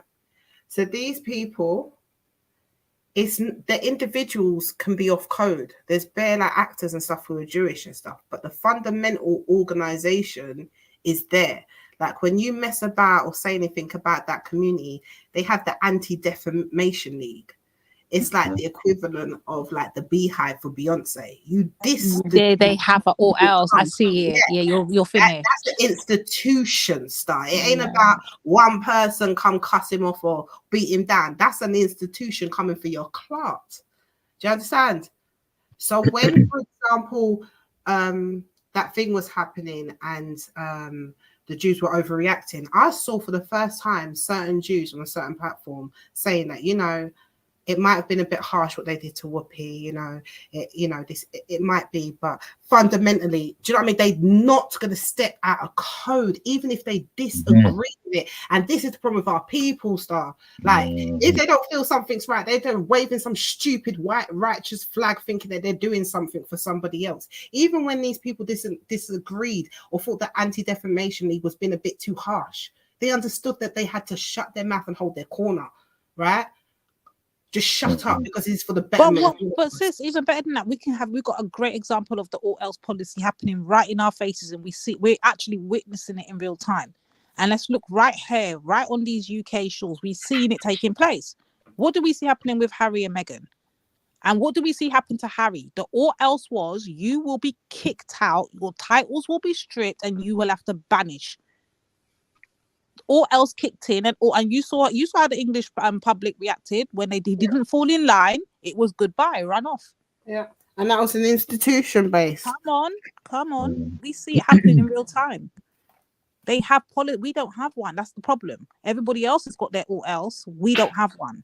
So Nine, that was a great question. When I hear you asking that, now I'm thinking about it and deep in it. It's a very good question. What is our all else?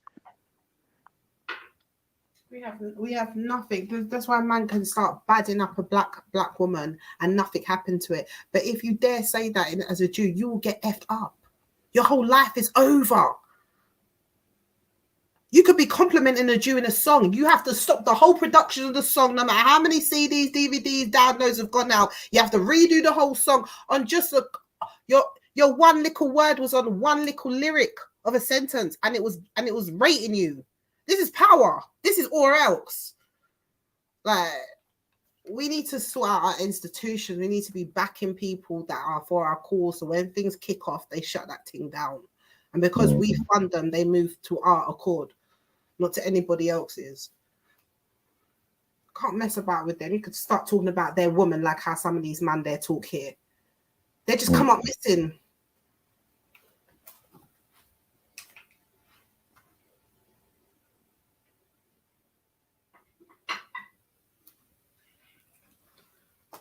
That's what I'm saying. Like, we need some militants. We need to be supporting the militants. The thing is who we need the all else to be drawn up, and we need it put in place. The thing is, we can't even get to drawing it up to RaTs, much as putting it in the place. No, absolutely. It's not here yet. Absolutely. I agree. It's not currently standing. But it's soon come, man. It's step by step. It's coming. I feel it. Yeah.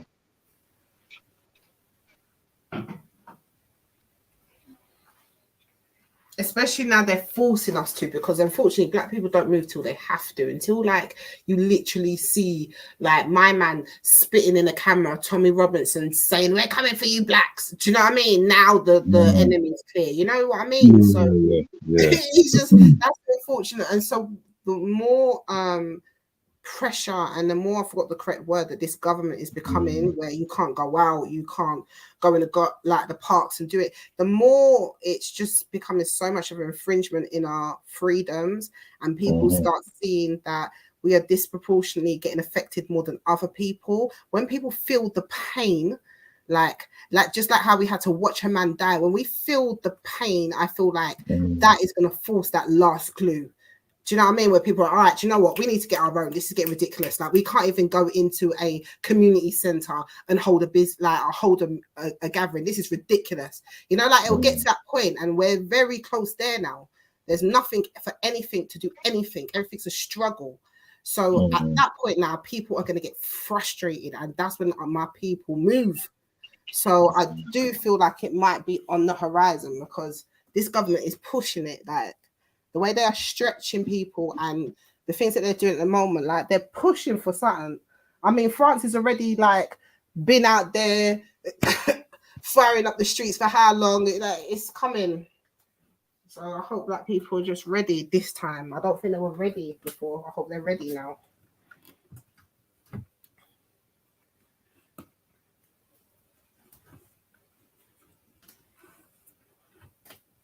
Who's ready? That's a good question. I meant those people who say that they've got strategies, or Black people need to do this. People who talk on Black people. I feel that the biggest the saddest thing about BLM is that when it was time for Black people with knowledge and power and in certain places to instigate, they never collectively moved forward on this. When companies were begging out of what to do, when companies who were involved in slavery were talking about, okay, find us a community or something to help, when the government was saying, how do we help the kids, we're worried about the kids, when all of this thing was offered out, when they acknowledged the problem specifically for Black people, none of these people who tell us what to do and stuff like that were ready. There was not a person that we could go to. There was not a go-to. There was nothing. There was no one. And that's why you had these randoms come up. That's why what happened with BLM. Like, anyone could come in and just assume a title and a presence and took control. So what I'm saying is, I feel there's going to be a next event or a next pressure that's going to hit people. Anyway, generally across the board, and Black people are going to be disproportionately affected. And there's going to be something that's going to be glaringly obvious that it's going to be about race again, because we know it's always about race fundamentally, right? And then I think when that next big explosion happens, I hope these people who are supposed to be in these positions are ready to take, the pole and run. Don't let this happen again and let another BLM come in and take millions and trillions or whatever. Nothing goes into the community. Don't let another thing like this happen again, and we don't even say, yo, we need a place where we can just be us, breathe, like we need a community center. Like, don't let another thing happen to us, another opportunity. And these people who are supposed to be in these places don't do something about it. Do you know what I mean? And that's what I'm saying, though, Kushti. Yeah, that's why I find it so interesting. Yeah, because since BLM in America in particular, there's been nothing but division. Because they want, but I said exactly. But in my heart, I know why. Because like we was talking about as well, is that when we get together, I don't know if you were there in that conversation, we were saying that once these people get together, they're scared of it. When Black people get together and they have an alliance, a oneness, they recognize an enemy, a common enemy, there's a problem. What am I going to do? All these Blacks all over the world, look, this happened to this one little N-word in America, and now they're talking about in the Netherlands. They're breaking cars in England. They're talking about in Australia. What are we going to do? These Blacks are bloody getting together. ADOS, gender war. Look, Kevin Samuels, look what has lined up since then. Just look at it. You can tick it off from the conception to now. Facts upon facts. Not bad. Buddha said he's ready. You guys touched on the Prince Harry thing. I'm ready. Come true. What's he ready for, bab? Pop the link in. Buddha, me, I love you. Big up, Buddha. Big up, man.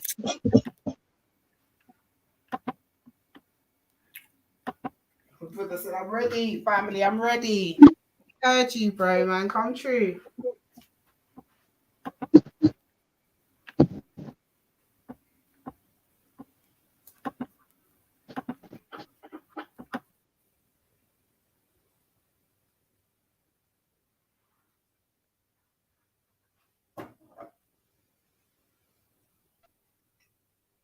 No, I hear that still, Jacob. I know it was before still, but I'm just making the reference that for myself, since George Floyd, ADOS, no, no, George Floyd, let's say. I think there's been a lot of division. That's all I'm saying, Bab. It definitely At has. one point. And ADOS was before BLM. BLM in America started to advocate everything but blacks, and ADOS was before BLM. Yeah, but I'm saying, once it became popular after BLM, I'll be honest with you, like that's when it really started getting pushed. You know, some of these things could be going for time, but then all of a sudden, emphasize, like I'm not following none of these people, but they're all on my feeds. Do you know what I mean? Like, it was just weird. So yeah, I agree. But what we're talking about is the agenda. Like, as soon as no one really heard about it, it shouldn't really come up on my radar. I'm across the pond. Do you know what I mean? So it didn't before. And then BLM happened, and a lot of division solely on black people came up on my feed. And a lot of black people ate into it. And there was all flavors of pies. You want FBA, you want ADOS, you want passport bros, you want what's this now? Incel, you want Black Manosphere. Like, there was just a plethora of, you know what I mean? Take your flavor. Like, it was wild.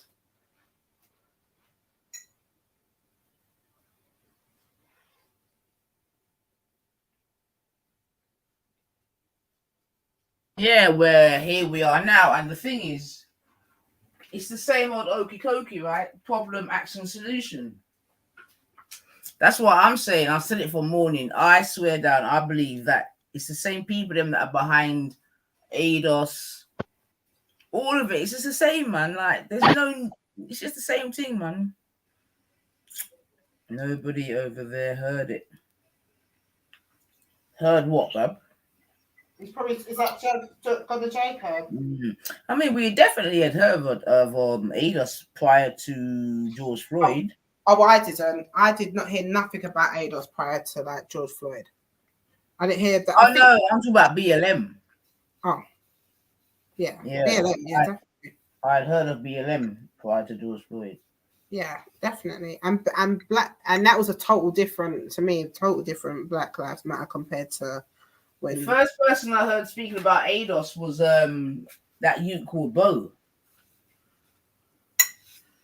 Yeah, bro, diddly squat. He was the first person. Not even God of Jacob did I hear talk about, or even Gorvich.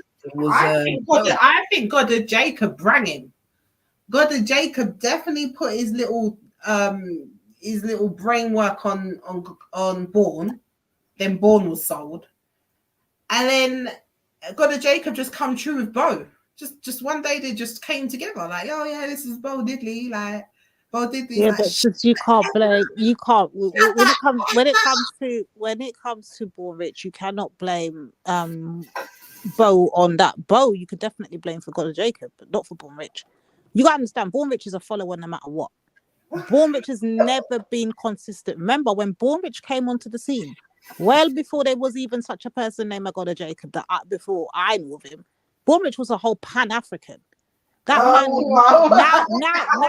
now my man is a passport bro. I don't even know what the hell he's doing right now. But he moves with whatever body, whenever you drag Born Rich, he will follow. There's leaders and there's followers, and the man's just a follower. It's like history shows us this. Whatever's new on the trend, he will jump on it. It just is what it is. Well, I'm not gonna disagree with his wife. You know I'm better than all of us, sis.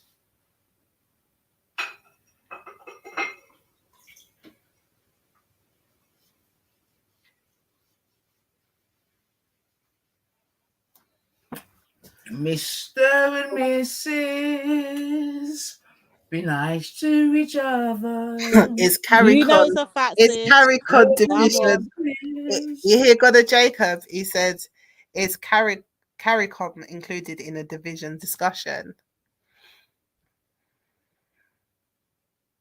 Is what CARICOM? Yeah, I've never heard CARICOM calling American people tithers or African beauty. Oh, I think he means by the fact that I think he means in the fact that because they never included Black America in it, that's division in it, because we were all slaves together. I think he's coming from more that standpoint.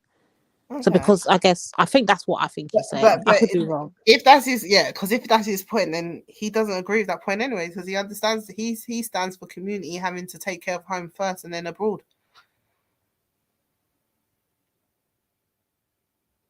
Yvette was popping. How could CARICOM include America? Exactly. CARICOM had to be From the formed perspective because of America. It could be but I think from the perspective of the fact that we're all slaves, it's like I was saying earlier. But I don't think it means from the like Jericho. What's it? What's the word for it? That not make no sense. Yeah, but CARICOM is more of a commercial thing, isn't it? It's about the markets and that. It's not about come like the AU. Come like the AU, boy. Come like the African Union, boy. Just the name. Yeah, and essentially, if these had to sort of band together to be able to find some sort of power against nations like America, Canada, etc., etc. So, I'm not sure about that, man. Get my work this time, gotta Jacob. Rewind and come again, my friend. Don't have me jump on and give all three our good cussing. We're already slewing you here. Light work, come true. Oh no, who we think he's cussing yet? When I'm literally trying to put his he needs to fall back. Don't he just be wants to have scared. an argument with black women. Man. Don't be scared. The argument already getting done. Light work while I'm doing my duties. Come true. Already done in your dance.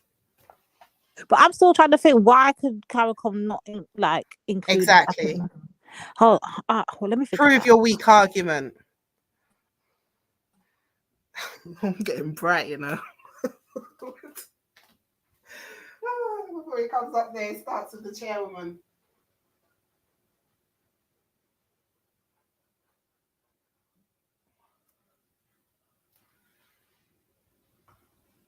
Who jumped on the panel? Is that Buds? Bless up, Buddha. Buddha bing, Buddha bing, Buddha bing, bing bing. Bing Buddha bing, Buddha boom, Buddha bing. You know, Beyonce turned Buddha's name into a whole thing. She went it to Bugaboo. Could you have a Bugaboo? A Bugaboo. Remember that song? It's not hot. Oh, I'm driving and listening me back to the lab shortly. That's what I thought. That's what I thought. This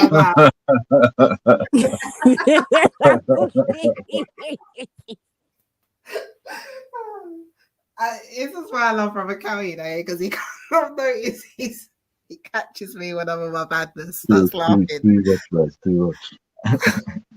So hold on, what is his actual argument though? He's saying that we're only seeing but is he saying that we're only seeing division from the Americans, but we're not seeing the division on the character? Is that the actual point that he was making initially? Yeah. Oh God. As he knows that his argument is done, he's busy right now trying to configure a new argument into the old argument to show face. True.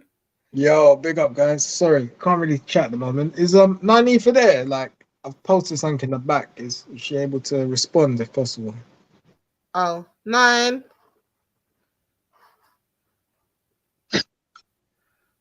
You know what's sorry, Lauren. You posted something in the back, bub. 90 for you have an email.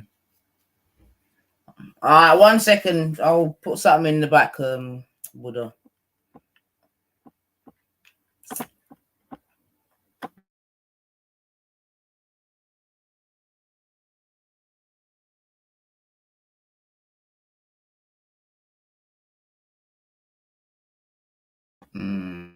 It's actually in my description, but hold on. Buddha, it's been a long time to answer your question that I've cooked like that. I've even seen it like that, let alone.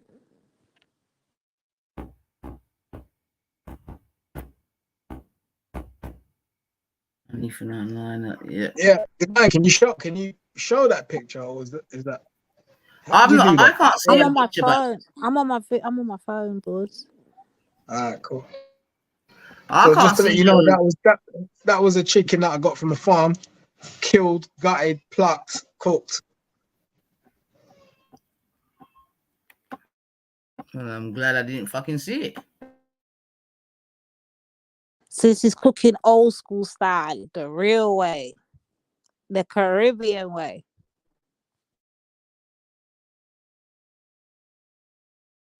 All right, cool. What was I going to say? Yeah, so Prince To Harry. be they're honest, I looking think to, I could deal with a chicken.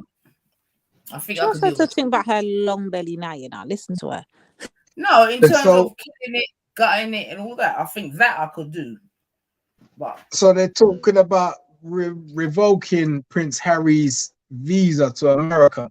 Yeah, because he No, they're admitted to talking about smoking weed. deporting him under fraud. That's what they're saying, isn't it? That's what they're reporting. Fraud. I haven't heard that.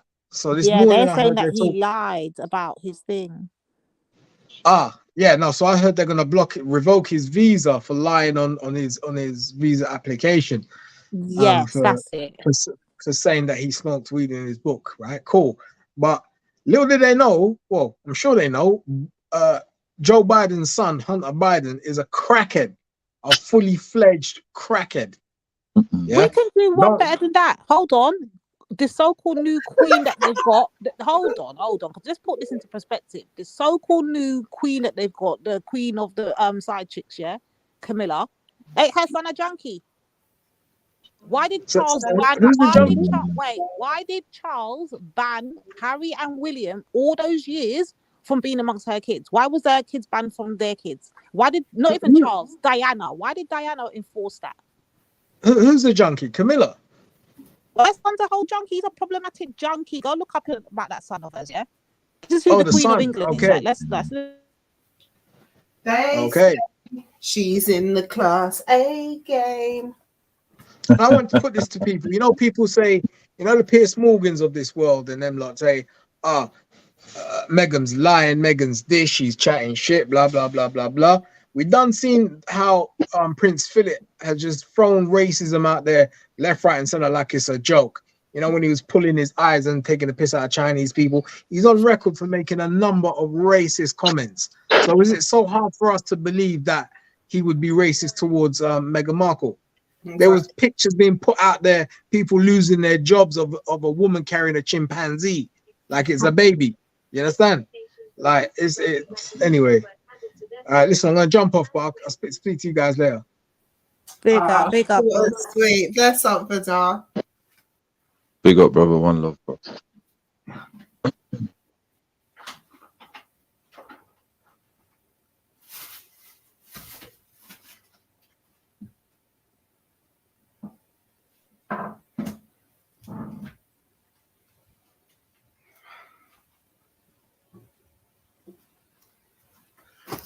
Bless him. He's waiting for probably the picture of the chicken.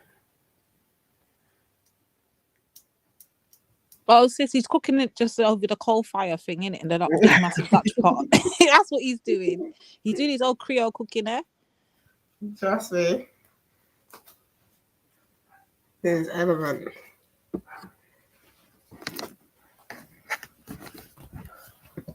All right, should I stop sharing screen? Or are we gonna? Or do we even want to watch the last? Was it 3 or 5 minutes of this?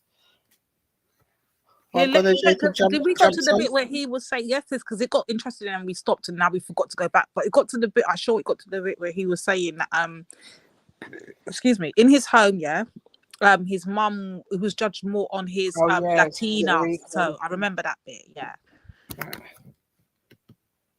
I just knew that I was the darkest of the Puerto Ricans and the lightest of the Black. That is right. So crazy. You know, that's a part of why we wanted to have the conversation. Yeah. Because I feel like this is just Donovan. I am not projecting on this on anyone else, but I do think that there is so much room to have conversations, to learn, to dismantle these binaries where we can hear from people about their experiences of being multiracial or biracial or multicultural. Why do you have to do this one thing or go this way? I think the repercussion of not being brave enough to have those conversations or not being brave enough to decide to use people with very specific stories about duality or more is that there are lessons to come out of that. What does it mean to have whiteness be a part of you and you not being able to say it out loud because of the shame that comes with that? What does that do when there are people who are dark-skinned Black people who know that you do get more privileges, right?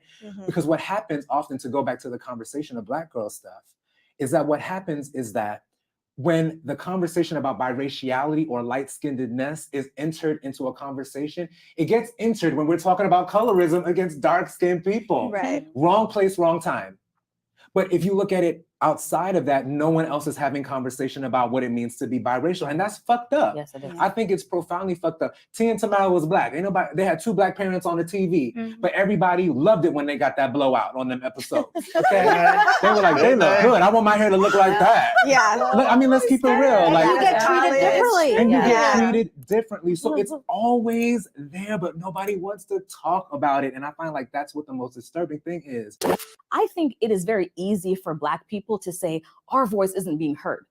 Biracial people's voices aren't being heard. And I'm going to tell you why this is so close to me. I have a little sister who I don't consider half because I don't like that. Her mother is white. My father is Jamaican. Hearing her experience broke my heart of how Black people treat her. Is your hair weave? You think you're better than me. Oh, you think you're bad, this and that. It's heartbreaking. She has an experience as a biracial woman, and no one allows her to talk. No one allows people like you to talk or you to talk and say, I get discriminated against. People think I'm better than them when I just walked in the room being born how I was born. I didn't do anything. So as Black people, we tend to have a loud voice. Yes, there's colorism and dark-skinned people don't benefit from that. But the people that benefit didn't ask to be there either. Boom, do you hear that, sis?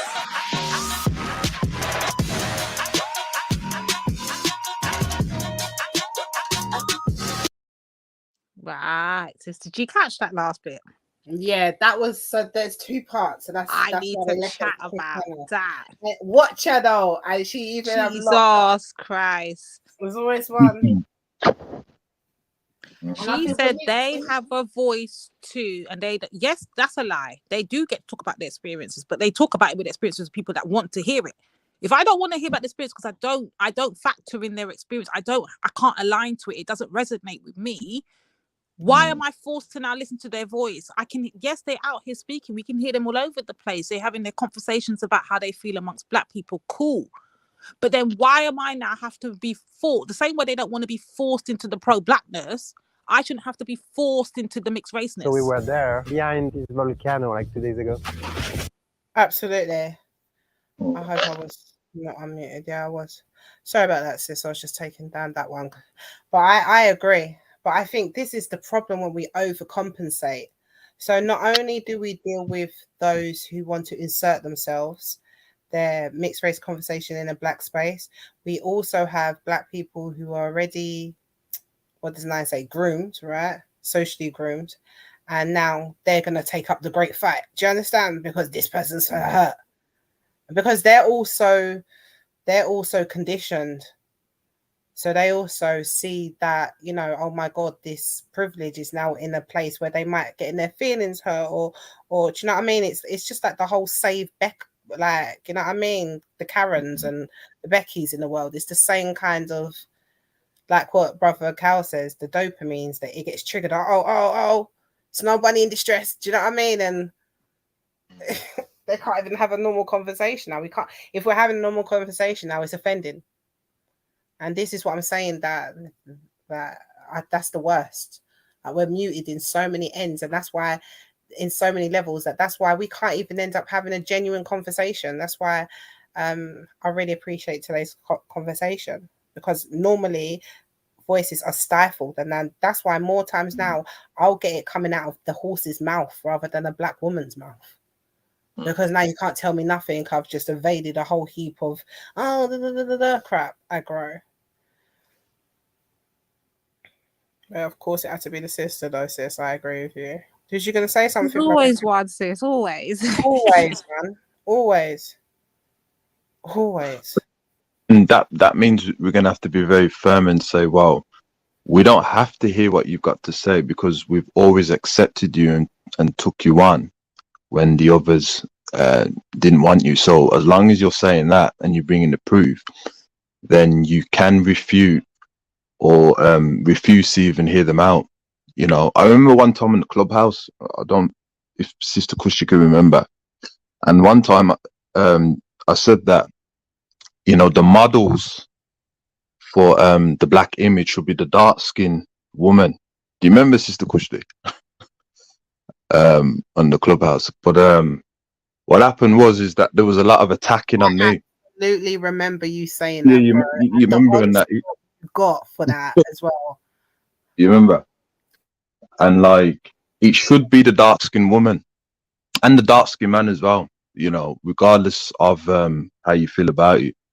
And the reason why is because they have shown the loyalty in regards to that. So as long as you're pushing that narrative, no, we're not going to hear you out respectfully, because we've always taken you on board. You know, history tells you that.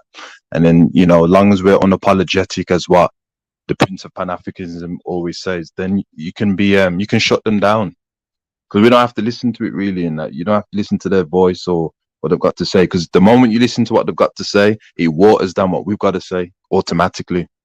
You know what I mean? Because they have that privilege. So, you know, just be a bit more stricter with the narrative.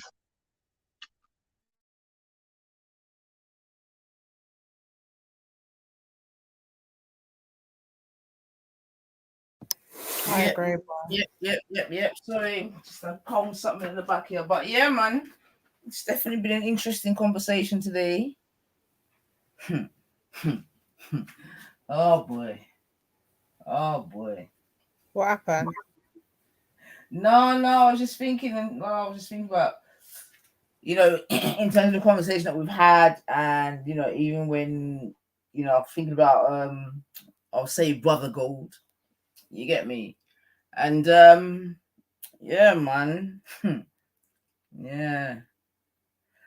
Our shoulders have to remain broad, sis. I guess that's the point that I'm trying to make, innit? Because yeah.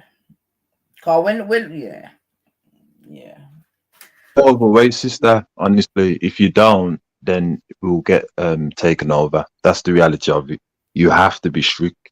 You know what I mean? No means no, slamming the door.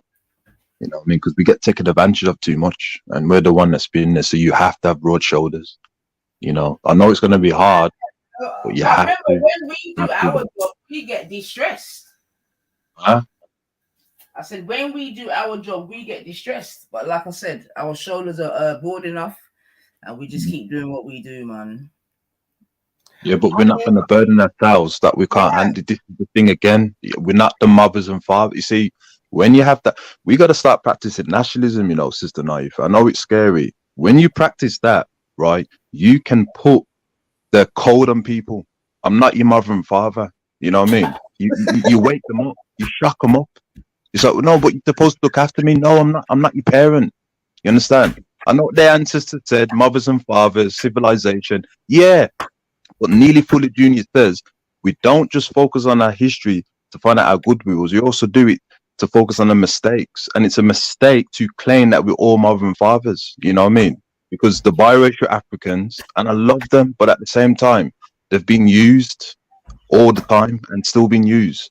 So you have to be a bit rigid with them. You know what I mean? Politically, you know what I mean? You have to do it. And I love what you sisters do as well. Like whenever, you know, a biracial sister or our light-skinned sisters forget that, you just pull them up. You know what I mean? It's just that it just needs to be politically, not genetically. Because when you go down that way, it's problematic. But politically, and I love what you do, man. Just keep doing it. Respect, Brother Cal. That's where me and you got to disagree in it. Because as a black woman, it has to be both politically and genetically. Do you understand what I'm saying to you? Because remember, we're in a climate whereby we are being told that anything that, and remember, you also talk about this whole dominant gene thing. I do. Yeah.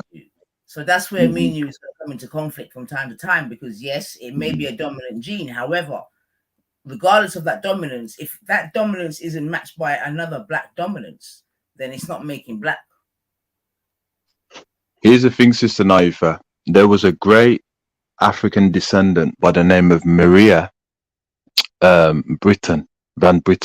She is the responsible for creating the CCTV and alarm system, right?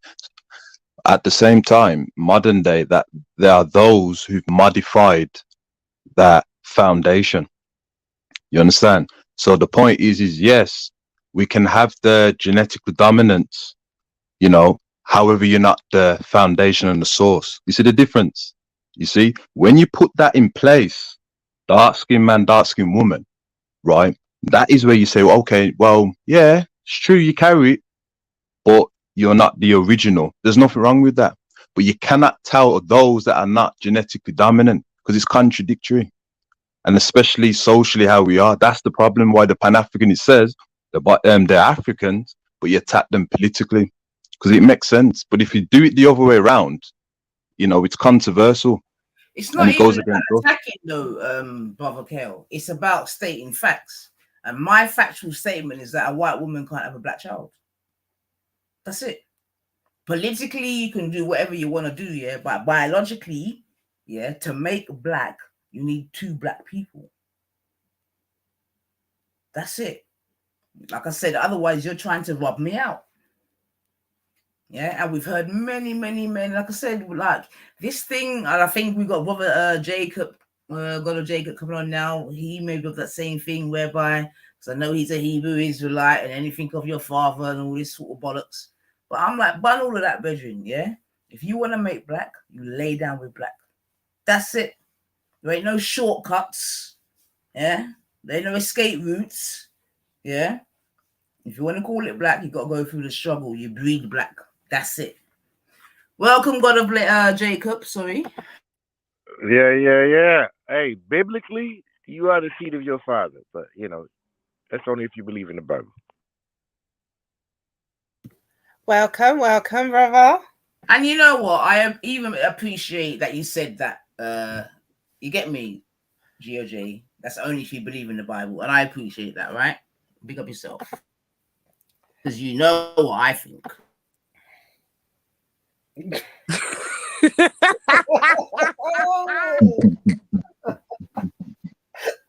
I know you don't believe in the Bible. You believe in Shaka Zulu and all them boys. That's all right, too. Right, it's okay. No, he didn't say Shaka Zulu and all the boys, you know. It's not even that, God of Jacob, man. But anyway, Well, look, I'm not even to distress your thing, man. But as long as you ain't coming to tell me that if you lie down with Jupiter, that you're making a black child, you can stay. Nah. You know, I ain't on that vibe. You know what I'm saying? I'm not really on that. Like I said, if you believe in the Bible, I'm a Bible believer. You are the seed of your father. However, you know, the Bible did say stay within your own kind, too. So. Yes, it did. Yes, it did. Sure. You know, sometimes the Bible took acid. Look, now I need to go ahead and rest yourself. I'm trying to be nice. I'm gonna chill. Black people's religion, you know, Sister Night. You have to be careful. No, I'm gonna putting out these precepts on you. I am the I mean, don't mess. 2 things you don't mess with black people: their mother and their God. You know what I mean? Exactly. They'll kill ya. You have to be I'm careful. gonna crack open that Bible and start throwing scriptures at you. My female mitochondria set pace, boo. Not yours, you know. Mine set pace. Okay. Let's not get into it now. I'm driving. I just pulled up for a second. I barely can hear y'all. You drive safely, man. I thought you were coming on to cuss us free. Yeah, I'm not home yet, but I heard you talking smack briefly. Talking about, yeah, I thought so. You know, I got an ego. Man. Yo, GOG, me and the ladies are meeting up. You know what I mean? I was like, nah, it don't work like that. GOJ, listen, me and the ladies are meeting up soon. Yeah, so when you stop driving, yeah, go into my description. You get me? And yeah, man. What do you drink, God of Jacob? I drink a lot of stuff. She said it go into my description. Depends on the mood, man. No. All right, well, go into our description and wherever you drink, Leave something in there so we can buy it, so that when we buck up as ladies, we can say, "Listen, God of Jacob, cheers. This one is on you." Yeah. I got you. Oh, I know what you're talking about. I got you. Yeah, man. Go in the description, man, and come buy the Sisters of Juice, man. Not no wrong, man. Some are gone. I will. You gotta look up a Bible verse for me. Which one, man? I think it's Proverbs 9 and 13. Okay, I'm googling. I'm googling now. Proverbs 9 and 13. Now, what is this gonna give us? Woman, lie down, take fuck, and shut the fuck up. Hold on. Proverbs. That's not it, but I'll accept that. 9 and 13, yeah? Okay, Google. See what this brings up. The woman folly is loud. Is it that one, Bab? Yeah, read it nice and slow. All right. Put it on the screen. Yeah, put it on the screen. Oh, no. Should I stop sharing? Oh, you can bring it up if you want, Bab. I just brought it up on my phone, innit? All right, 1 second. It's not even a long one, to be fair, man. All right, no problems. Oh, it's short and to the point. Bring the KJV if you got it. Nice. I'll get it out 1 second. Just going to Google now. The woman folly is loud. She is. What is it? Proverb what? 9 and 13.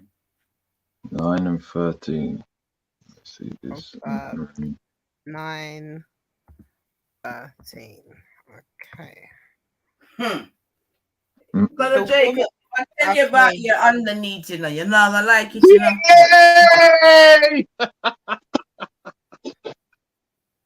Okay, can you see it? I didn't say that. The Most High said that. But I'm gonna take care of you when I get home. 90% she gonna tell him about him underneath. The woman folly is loud. She is seductive and knows nothing. You know, easier barked at boy. We are really out of. Look at this is not God's word. This is man's word. It goes on. He wanted me to read it real slow. I wanted you to get the KJV version. The KJV. There's another version. This is not harsh enough. This one says the Nib folly is an unruly woman. She is simple and knows nothing. She is simple and she knows nothing. A woman That'll of work. I'll take that one. A woman of foolishness and boisterous. She has a lack of understanding and knows nothing. What in the anti-woman? Now remember on my last stream when I said, and I asked the question, are the women them done already from the second page? Remember? All right. Was this the Genesis? In the beginning, there was woman. A woman was loud. She was seductive and she knew nothing. The woman was unruly. She was simple and knows nothing. The woman was foolishness and boisterous. She has a lack of understanding and knows nothing. I love that Bible. Keep reading. This is a whole burn that rubbish. This is nonsense. Nonsense. I rebuke this in the name of Shango. Yeah. Ladies, on a real one though, right? On a real one, because I know obviously Lady Divine, load up them drums. Sorry. I know GOJ is obviously, you know, trolling a little bit, but it does really go back to what I was saying before, right? Whereby those that are followers of the books, whether it be, you know, Islam, Christianity, Judaism, and anything in between, yeah, many of the principles still remain the same when it comes to women, right? Yeah. And that's what I'm saying. Sometimes, are we just done already? Is the dance done before we even take a fucking, you know, a one step? But that's not true. This very same Proverbs also talks about the virtuous woman. It talks about the loud woman who is clamorous and just run her mouth and knows nothing. And then it talks about that virtuous woman. But I can't tell you that scripture yet because I don't think you're ready for that. Oh, what made you? What? 1 second, Kushti. Who ain't ready for what, sir? Not you. Oh. So what made you? Can I ask the good brother a question, please? Is that okay? I want to ask the good brother. Yeah, I'm about to get ready and get back on this road. You go nowhere. Don't go nowhere. Don't you go nowhere. I wanted to ask, what made you think out of all of the good scriptures for you to choose Proverb? Do you know how to stay in position, good old Jacob? When a girl don't move, do you know what that means? Say that again. Yeah, this God. No joy. You know what no joy means? What made you think to bring this scripture to us out of all of the beautiful scriptures out there? It was just the spirit moved on me. It said they need to hear this. They need to really hear this. And you gotta let God work on you sometimes. God I hear you. What part of it? Was it the loud, the seductive, the know nothing, the lack of understanding, the foolishness, the all boisterous? We can just hey, you ain't got to just the whole precept was just beautiful for that moment. It was beautiful. And you felt the need. It was on your spirit to bring it to your good sisters on this panel right now. Yeah, Proverbs 9:13. A foolish woman is clamorous. She is loud and knoweth nothing. That's the KJV version. That doesn't apply here, my good bro. I mean, if it don't hit home, it don't hit home. It don't apply here. You know it don't apply here. Yo, Divine, Trilla's in the back. Kushti, Trilla's in the just back. put it out there. Hey, look, I'm gonna call y'all. I mean, I'll get back to y'all when I get home. Let me get home before these hillbillies come out. Yeah, man, big up. Are you in a sundown town? You better move. I'm in the country. You better move. Drive carefully. Do you not want Trilla on here? Because he's in the back. It's up to you, sis, man. No, it's up to you, my head. I'm the next. Well, the thing is, you know the reality. The chattings, yes or no, big man. Well, you know the reality. You know what I mean? If you're gonna come and if you're gonna disrespect the black woman, there's best not for him to come on. To be honest with you. But he's not gonna do that when you're here, though, is he? Sorry. I thought you said it's my decision. Yeah. So is it a yes or no, man? Like it's on you. Like. Nah, don't bring him on there, man. Big up yourself, Trilla. Next time. Booted. Next time, nah, he doesn't go in. Next time, Trilla. Betty's on though. Betty's on the block, man.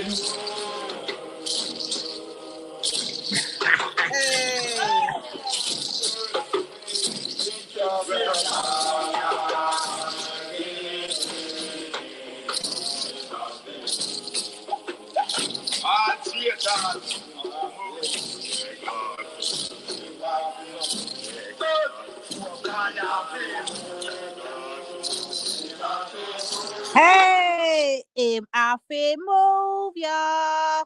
Said that's done, boy. I feel move. It's true though, you know, Kushti. I feel move, y'all.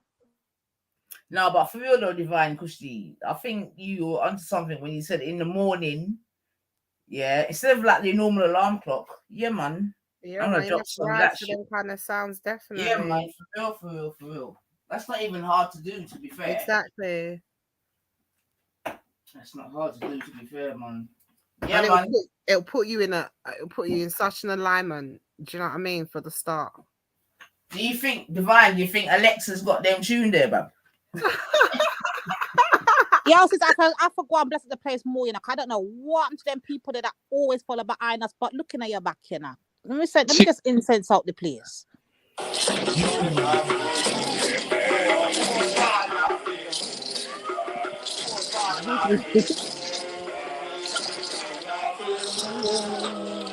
Them my move. Come on.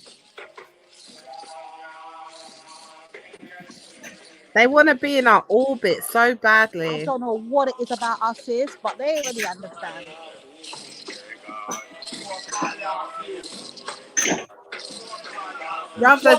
Brother Cal said, move and go.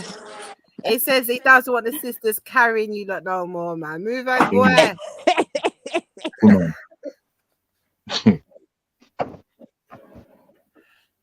No, big and serious though, Cal. Big and serious. Like, I don't understand it. For people that claim that they don't rate us, they don't like nothing about what we talk about, they don't believe in what we believe in, they don't support what we do and all that. Why do they always seem to discussions with people they claim they don't like, or mindsets they claim they don't rate. Yeah, but remember, what is it about us that keeps drawing them? Notice you never find us trying to beg it on their panels, circles, in their chats, nothing. What you on about for the black woman or us as a people? No, just for black people as general. What is it? They say they don't like, especially us, the ones that are pro-blacks, Right. yeah? They say that Right. we are racist, we're this, we're that, we're all these type of demonic shit, yeah? Everything but a child of God, yeah? But somehow they seem to always factor themselves about what is that about? It's because of it's that our revolutionary legacy, you know. They must always try and spy and crack down if we're going to do anything, you know what I mean? Remember, their code of conduct relies on our disorganization, and they can see the future that if we were to unite collectively, there's no Asia, Europe, or Middle East, because it all relies on the self-sufficient continent, Africa. So that is why that, you know, they have to always be around us, you know what I mean, to disrupt. But if we shut them down and let them know and keep doing it, then it will be a thing of routine. That don't mean they're going to stop doing it though, because they want to survive, you know. But they how have do you that think your survival is based on what we think or talking about or what we're doing? Like, for instance, yeah, this said person in the back here, he came on the panel last week, yeah, and he said he don't like nothing we stand for. Blah, blah, blah, blah, blah, blah. Right, we're racist, we're this, we're that. He's against everything. But somehow he seems to always be right behind us. It actually makes no sense. It literally doesn't. It's an oxymoron what he's doing. How does he benefit from this? No, it makes a lot of sense. It does make a lot of sense from his synchronized unethical code of conduct. It makes a lot of sense, because remember how our narratives pass down. How do they treat each other? By being around us. You understand? So that is what is you may call it a bugaboo, but it's actuality. It's political science. You know what I mean? In the legacy in Birmingham, right? There was an organization called the We Matter, and you know, we were invited to go down there. We didn't knew exactly what it was, because I'm not part of that particular organization, and it was about basically the community uniting together. But because it was the community, meaning Asians, etc., and that, there was like an Asian person and a white person in there, and you know, we told them that they got to leave, and it was problem. They were saying, but we're part of the community. But the point is that they always have to find out what we're doing. You know, we would never go in an Asian organization and find out what they're doing. I would never do that, because I understand that it's theirs, or European, etc. But because they've been taught that you must capitalize and disrupt what they're doing, because our survival relies on their disorganization, they'll do everything. That's why when people say my man's drunk, you know what I mean? He ain't drunk when it comes to his unethical code of conduct. I've noticed that He's too. sober. When you pointed it out, So one second, let me ask a question. Sorry, Divine. So is that where we may be missing a trick regarding political science? Because I asked that because bam, the man them definitely go in and, you know, darb them, read them, blah, blah, blah, and all the rest of it, yeah. But do they actually study them? Yeah, because we got man like this man here, and there's so many others that we can name that study us. Right. Monks, you understand what I'm saying to you? So, so I'm saying even when there is that sort of outer tribal experience going on, man, they ain't even like doing nothing with it. Yeah, exactly. Yeah, that is true. Yeah. Yeah, you gotta. They study you. Sense if you're doing all of that and you're doing a little bit of espionage at the very least, but you're doing all of that and just getting sucked in. And what's the word? What's the film called? What did we say the film was called before, Kale?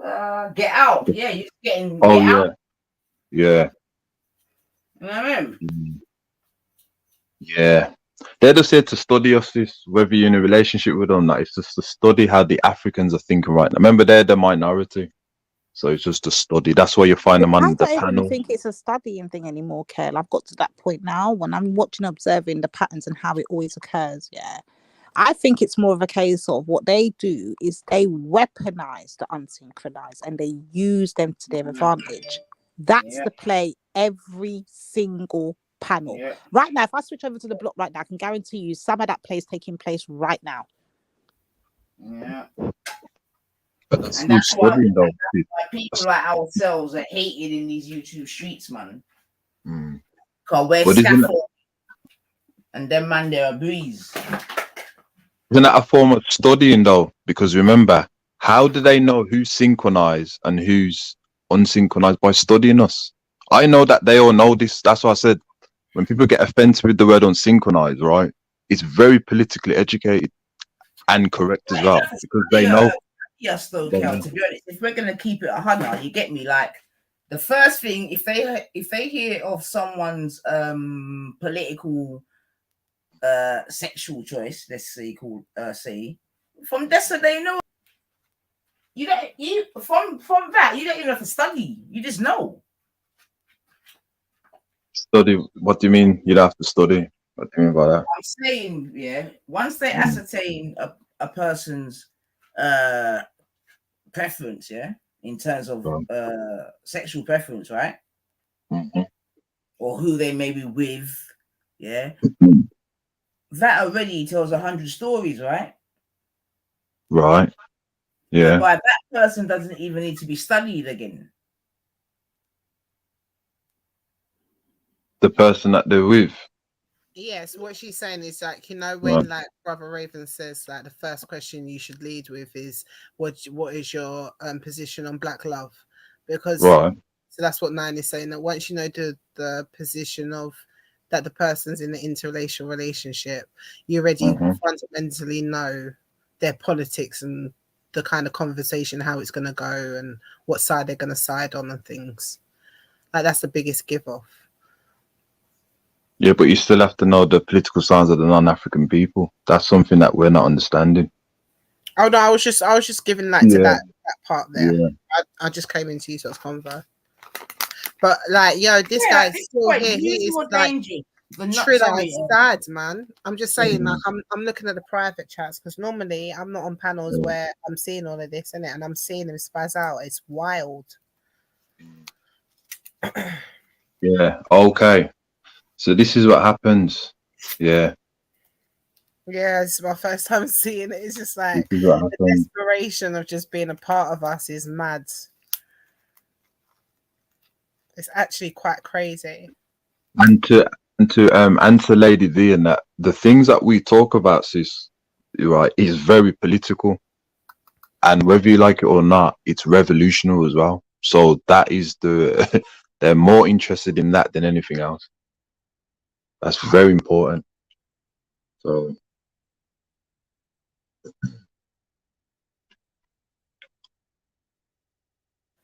yeah, but that's maybe someone who has some sort of intelligence. But these lot, like this idiot in the chat here, they haven't even got that kind of intelligence. They just have this attraction to us as people. And you know what it is as well, and this is what I'm saying about us being the net. It's this assumption to think that you just have the right to be a part of it. Like he's literally in the chats wilding out because he can't come on the panel because he can't come. There's no opens in his head to think, well, why should I? Yeah. You know, the question never goes back to why do you feel entitled to be a part of this? But it's quite interesting you say that, right? Because he could potentially, I don't know, be like a gummy in reverse, right? Yeah. Because we already know that she likes to push up herself in black people's conversations because I want a black husband, right? But you know, like Triller's already kind of, not even confessed, but boasted that he had his little grenade and this, that, and the other, right? So he may think that because, you get me, he's going into some Black Forest ghetto, you know what I mean? That he's got cause to chat about the thing. Why? Because he's what? because in his head he is quote unquote has bedded someone apparently. Oh, yeah, but that's what I'm saying. though. If it could be the reverse of my goal. That's what I'm trying to say. It may not. It is because there's strong argument, but I'm putting it forth still. Yeah. Because he's definitely come on here and boasted about that. Since then, you've heard him talk, you know, to Betty. Apparently, when I'm not there, he's saying whatever. So I just think it's the same thing in reverse. It could be argued. But why don't you let him say it? Give him 5 minutes and lock him off. nah, sister. You know what it is? I'll be honest with you, right? There is there's a Algerian dictator, right? I can't remember the book, but basically in that book he was saying that the way how the Algerians had to defeat the French was to mimic their dress sense, mimic their mannerism, and it showed of courtesy of gesture. So what it did, the French saw that and said to themselves, well, if they're acting like us, they're dressing like us, and they use the same colors, right? That means it will we can lower our guard, and we're in control. And then that is how they were able to kind of push the French out a little bit to win. That's what he's doing right now. They all do that. Whenever you hear, I've been with a black woman, I've been with a black man, you know what I mean, a part of this struggle, etc. And that is to show a gesture of courtesy, to activate your dopamine to accept them. So what we're doing right now is training, and very important, very, very important. What we're doing now, very, very important, because it's teaching him that when black people are talking about revolution or whatever, and that you're not allowed in. Listen, the I door's love locked and militant. you're not coming I in. love It's just that militant. simple. Yeah. If the door's locked and you're not coming in, it's just You're that not simple. coming in. Period. This is not the place for you. You have other options. You've got the Triluminati, you've got the Nawapian snipers, you've got the block. That's what I'm saying. You've got Why options. do you want to Why come are you here? Like, here? it's so Thank true. you. You come to the most quote unquote, what did you write in here? The most racist. We're the racist. That's the one that you want to be around. Do you think I have any urge to go to like the Asians racists lot? Like, it's crazy. I'm telling you, it's weird. I'm telling you, this is what I think. Yeah, this is the next frontier. This is the next. I've said this before to Nanifa. I don't think black people realize. I think we have not even delved into this obsession of us. Like we say, you know, like we're the cradle and they love us and that, but you really got to peep it, man. Like why? What he's literally still It's in actually, the chat. I don't know sis, if it's you see, I'm looking at it in so many different lights. Yeah, so I'm seeing it. One, as you're envious. Secondly, you're jealous. Thirdly, you got an envy or a hate for us. It's like you can't even cut it up into one, like sum it up into one thing. It's so much aspects to it. Then there's the fear of us. Then you got, the time we add all the aspects, that will be a whole flipping series. But after we've done with colonization, we've got to deal with the obsession of black people, I guess. And it shows how dangerous they are as well. It shows how dangerous they are. I know people don't want to hear this because I have to be respectful. It shows how neurotic and dangerous they are. I don't think we realize what we're dealing with. Exactly. I don't think we're doing that. No, I don't think we do. I don't think we do either, Cal. No, I agree. And I think that is going to be the next frontier. Like, our scholars are going to have to delve into this obsession of interfering with us. Even if we're talking about, look what happens with the cinema and the outrage because on one show, black people just wanted to be alone. Like, I'm telling you, it's all of the stuff that Lady D said. And it's this almost, they still have this sense of expectance to us. You know what I mean? That still resonates. Like, how dare you want to be alone? Like, what? Like, this is what I'm saying. That still resonates. And this man's a whole Indian man, you know, and he still has that same superiority complex where he assumes that he has a place here. And this is what I'm saying. Black people, we just brush it off as, you know, they just love to be us. We get it. But I'm telling you, it's deeper, man. Imagine that in your houses. Imagine being married to one of them, right? I know there's those who are listening and they don't like it. Imagine you're outside, you've been around unethical code of conduct, and you come in your house an unethical code of conduct, that you know what's going to happen to your mind? You're probably even dead. But then again, there are those who are still surviving but mentally ill. Exactly. It's I don't think we understand our powers, and this is what I mean. And they don't want us to. That's why they fill us and pump us with crap all day, every day, because if we ever understand what it is, it'll be over. Because this ain't normal, man. None of us. Big question, I don't even see other black. I'm saying, I'm not even just talking for me. I'm talking hands on heart. I do not go to Chinese places and see blacks there. I don't see fundamental white spaces and see black there.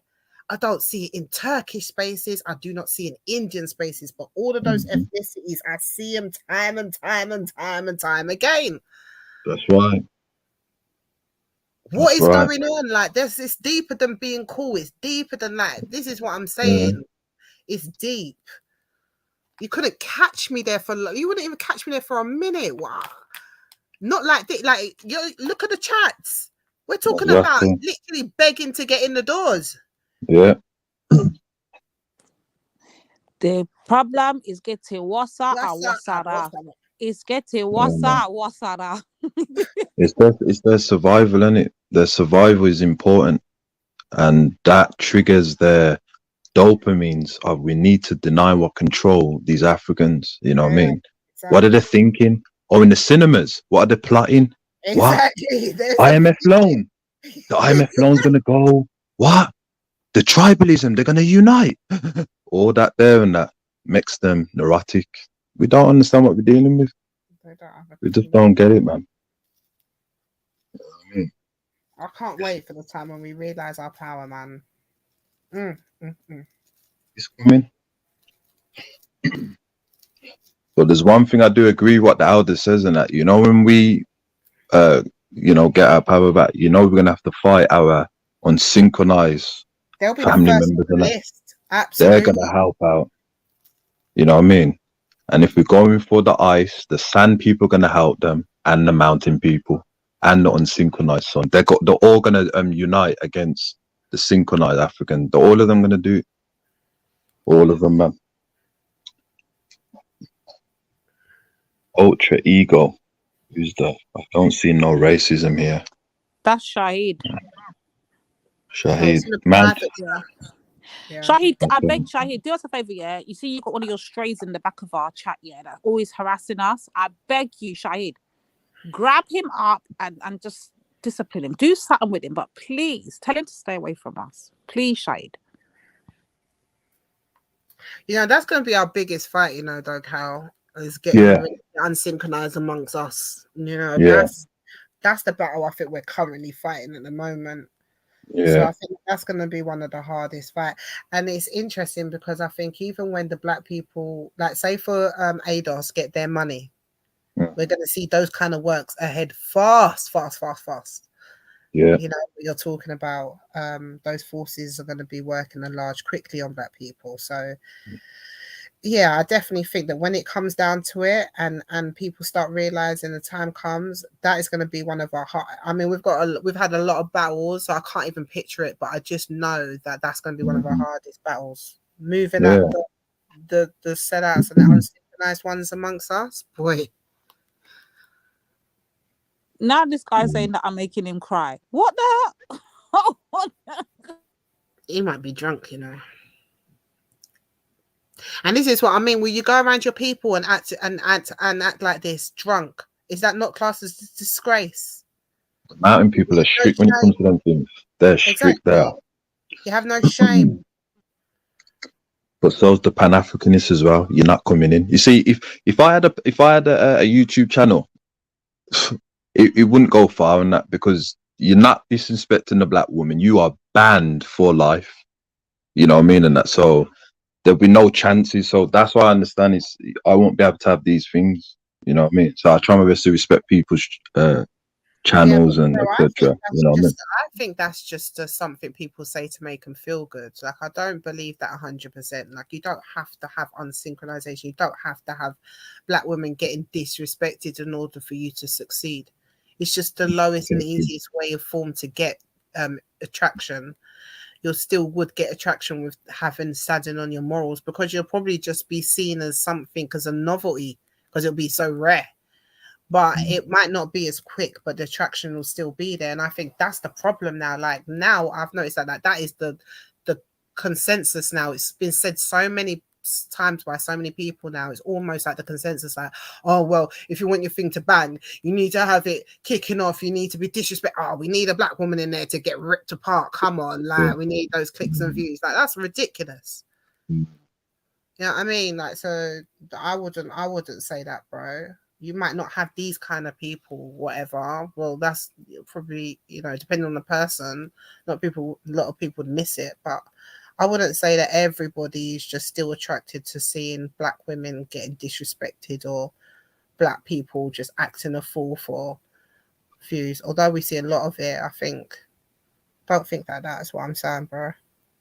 You can't go on to Umar Johnson's thing and disrespect a black woman now, could you? Never do that. Yeah, you could never. Or Shaka Raz or Brother Ravens like that. Exactly. Yeah, it's not going to work out. There's still ways to be able to It's move. mad, sis. The whole dynamics of it all is just crazy. And the thing is, yeah, they will say that we're the ones that are the problem, you know. But the fact of the matter is, if you notice something, we work in synchronization. We keep ourselves to ourselves. We mind our own business. We have our own conversations. We have our own flow. Everything about us is us and original. Right. But for some reason, they keep wanting to insert themselves. And I noticed Wendy, when Nine was playing earlier, the madness of the other side, Wendy kind of said something like that herself, and she was like, oh, I hope you listen. Like, there's this Gummy likes to think that because she's married to a black man, she feels that's her passport or her little pass to segue her way to any of our conversation. Like, that's her little weapon. This is what I mean. They weaponize this thing. Yeah. If you watch the dynamics, it's literally what is taking place. Definitely. And her husband doesn't help by enabling her to do that. And this is what Cal was saying. Like at some point we're gonna have to look to our own, because where does like take her out of it or whatever, or keep her scenario window? Like, where does a person like that get the audacity to, even the Ling Me thing? Like, where do you get the audacity to start telling? Like, first of all, we accepted you, so, and now they're getting the audacity to think that they can dictate how we run things. That's the problem. You got But Ling that Me comes from the partner they're with, though, right, sis? Exactly. If their partner's not checking them, then and they feel like, and they're actually giving them a pass. Because I've actually heard the idiotly called pussy, talk about she's married to a black man, so she can have this. I've heard him say this many a times. He gives her permission to, so this is weird, this sickness in her head that she feel like that he's telling her that that's what it is, until she comes over to us and then gets a reality check, then she understands herself. Yeah, exactly. And she can't use her unethical code of conduct like that, because like, whoa. Tears and the call for help, the little calls, the dog calls, dog whistles that she does, all of that is dead. You know, it don't work around here. We hot them up, we highlight the dog whistles and we laugh at them. So that doesn't run over here.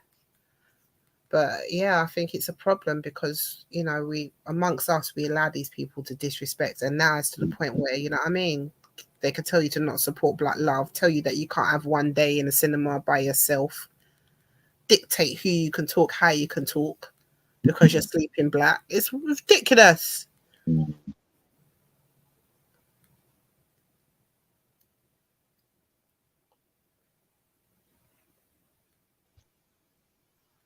Yeah, man. Just ridiculous.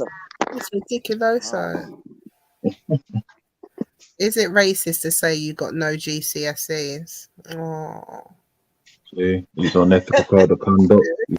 He's spazzing out. You know what I mean? You can't use it. I can't use my unethical code of conduct in here. What's going on? And this is what's happening to him. You know what I mean? You have to wait outside, man. The unsynchronization treatment is killing him. Of course. Literally, he got no. The synchronized code of conduct of us, like, it's too much for him. It's like, how are they doing it? What's going on? Because it's synchronized and we're on code. You know what I mean? I saw as well that they're bombing. All right then, this guy's an idiot.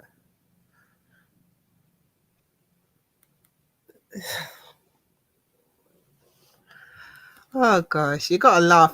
No, this is actually ridiculous. Is this what he's been? What? How long has he been in the back for now? Seriously, this is a madness. Sis. This is actually a madness.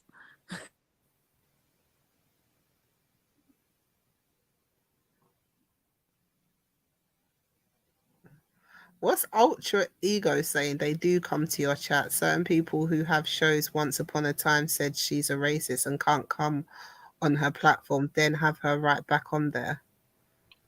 That's a fact. That is a fact. Wisdom, boy. Tinging for him. I don't understand what he's saying here. Certain people, I don't understand. He's talking about gummy, sis. Oh.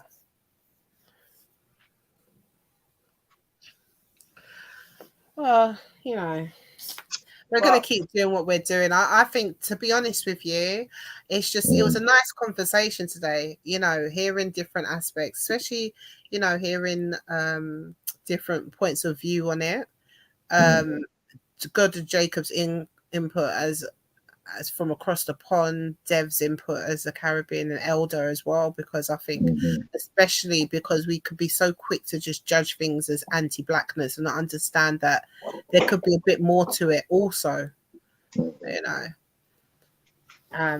So yeah, it did open my eyes a bit more, and you know what it did with in regards to like the mixed race conversation, it kind of confirmed what I was already feeling, but it did allow me to understand or sympathize with what they're trying to come across with. I just don't believe that it should be done in this space, you know, in the space.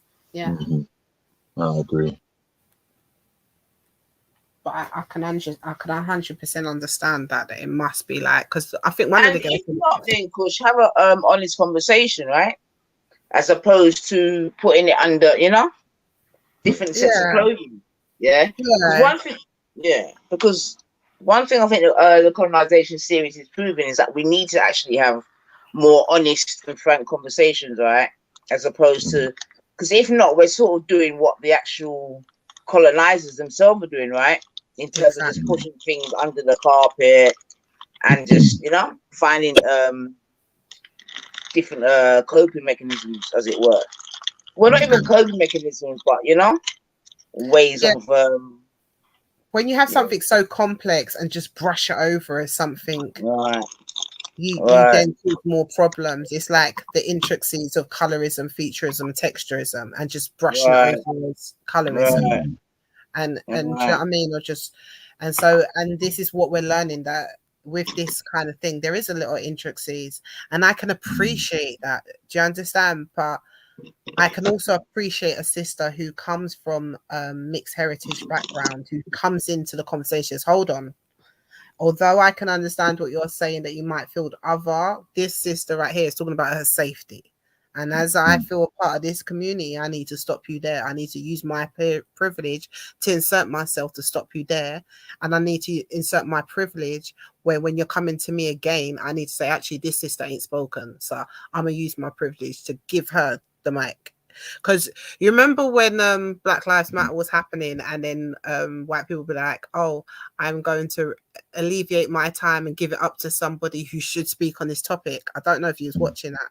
So they were having a lot of town meetings or council meetings. I don't know how they'd necessarily call it. And they were talking about the issue, obviously, of Black Lives Matter. And there was a whole bunch of BLM activists there. And a lot of the times it was happening during COVID time. So it was lockdown. So it was in Zoom. So you can still Google these, search them on YouTube and you'll find them. And so a lot of people would come up and just say, look, I want to register to talk. I want to register to talk. I want to register to talk. And if there were like 5 white people in a row, each of them would say, look, I give up my time for somebody from the community to talk about this. So all 5 would say that. So if it was scheduled that they each get allocated 2 minutes a slot 5 people said that they've given up their time for a black person to talk. That 6th person is a black person. Now they've got all of those 5 people's 2 minutes, so they've got 10 minutes to talk. So it's kind of like understanding that if I'm in a place of privilege at this point, and now they're letting me talk on black issues, I'm white, I have no business talking about white issues. I'm going to allow to give up my time from someone's community to talk it. And that's what she did, right? As a mixed race person, she's like, you know what?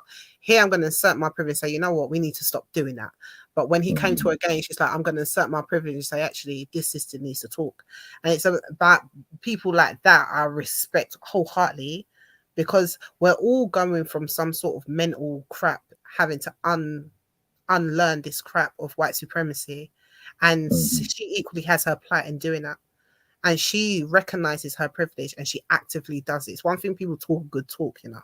And that's why what Sankofa said was real. Like, just because you're raised there, you might say you come and I'm about black people, whatever. But what do you really do when you're around black people? Do you lead with, yeah, I've got this in me and I'm that in me and that? Do you know what I mean?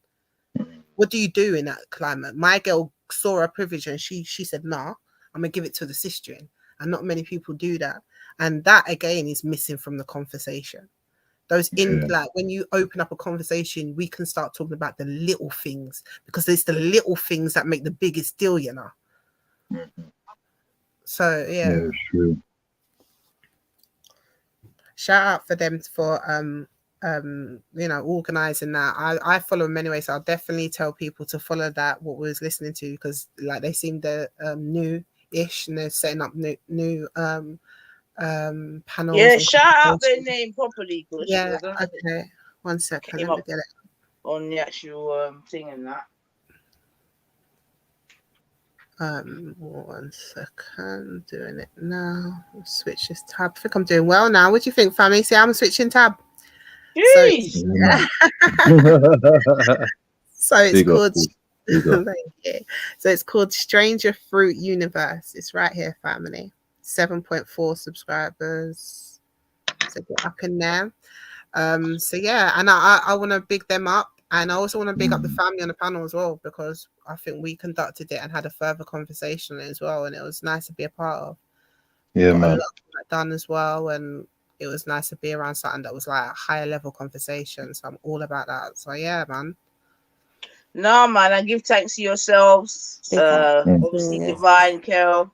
Kel's been here from morning with his raincoat on, you know. Yeah, for real. For real. Yeah, man. When all the demonstrating his love for the sisters, boy. You have to support the sister, them, man. Because I'm sure you're seeing the kind of things that are written to us, like in the back. Yeah. Like sexualized black women. Do you see where I'm coming from? Do you see where my mindset's kind of streaming from now? Well, and this is what I was saying. Was you referring to black women or because remember they've always, it's not an excuse, but remember they've always had that infatuation with the black woman. You know what I mean? It's just because the black woman is genetically dominant. It's problematic for their agenda. So these things I'm not surprised for. It doesn't make it right, but historically they've always, you know, had that thing. So, you know, it's true, you know, because you see, once certain people saw us in our actual physical form, yeah, the hate got even more intense, man. Yeah, it's a mad thing, man. But you got to imagine, like, you've got your husband, yeah, and society told you that you're the best of the ilk, you're the best of the best. Do you understand? Like, literally, like, you're the pearl, you're the white, you're the rose, you're the everything, right? And then you're living that life, and that's what you've been taught as a youth, as a kid growing up. Like, you're telling grown adults to shut up and feed you and get this and get that. And then you get your good man who's the equal equivalent of that in society, and you are now prestige in society, right? You are everything. You are the epitome of beauty. You are femininity. You are fair. You are all of these kind of things. And each night your man is going to the most decrepit part of humanity. And do you know what I mean? Yeah. Going there each night. What's going on here? Do you understand? And then every 9 months now I'm seeing a pitney that's kind of favoring my son on the plantation. I'm being a bit petty, yeah, but I don't know, Kushti, because I know when the egg and bacon comes, you're not really for it, yeah. But I don't know if you heard. Did you? I don't know if you heard when the midget said how big his things were. You're lying. Who said that? He But said this is that what I'm himself. saying, sis. The seed, a bigger picture to that will be to see the kind of seeds that he's planting for them to run with. Do you see the weapon is him? And he doesn't even know what he's doing. Yeah, exactly. He's the tool. He is the weapon, because Yeah. in any given time in that scenario, those two would probably be against that kind of rhetoric, right? Because that's the kind of thing them white people say in it. Oh, he's got a big dick. Blah, blah, blah. They're probably like, that's disgusting. Why are you talking like that?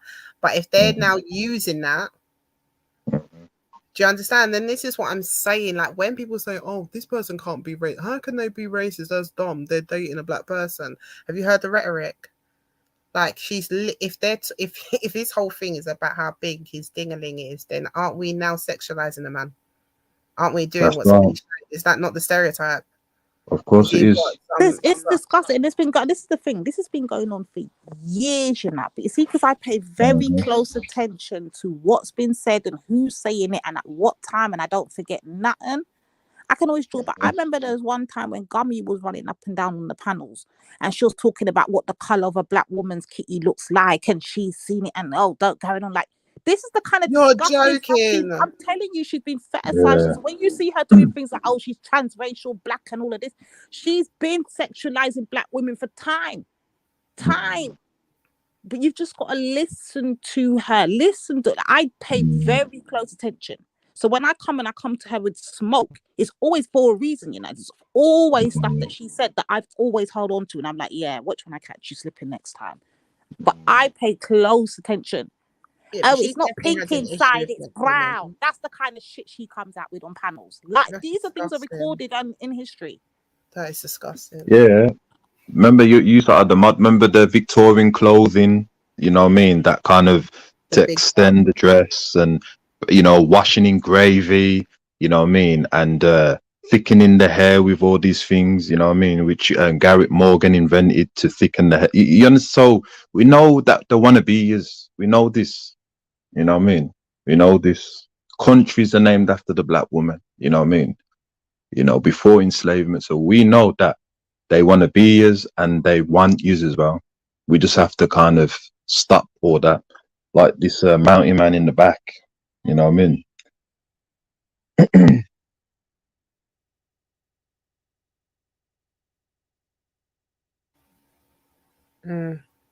He could never still be there. I can't even see it on my phone. Yeah, of course, but it's crazy. Like, but what does he actually want? I don't understand what he wants. Our attention. He wants to be in our essence. This is what I'm saying. Our essence that we sell cheap, what is worth so much.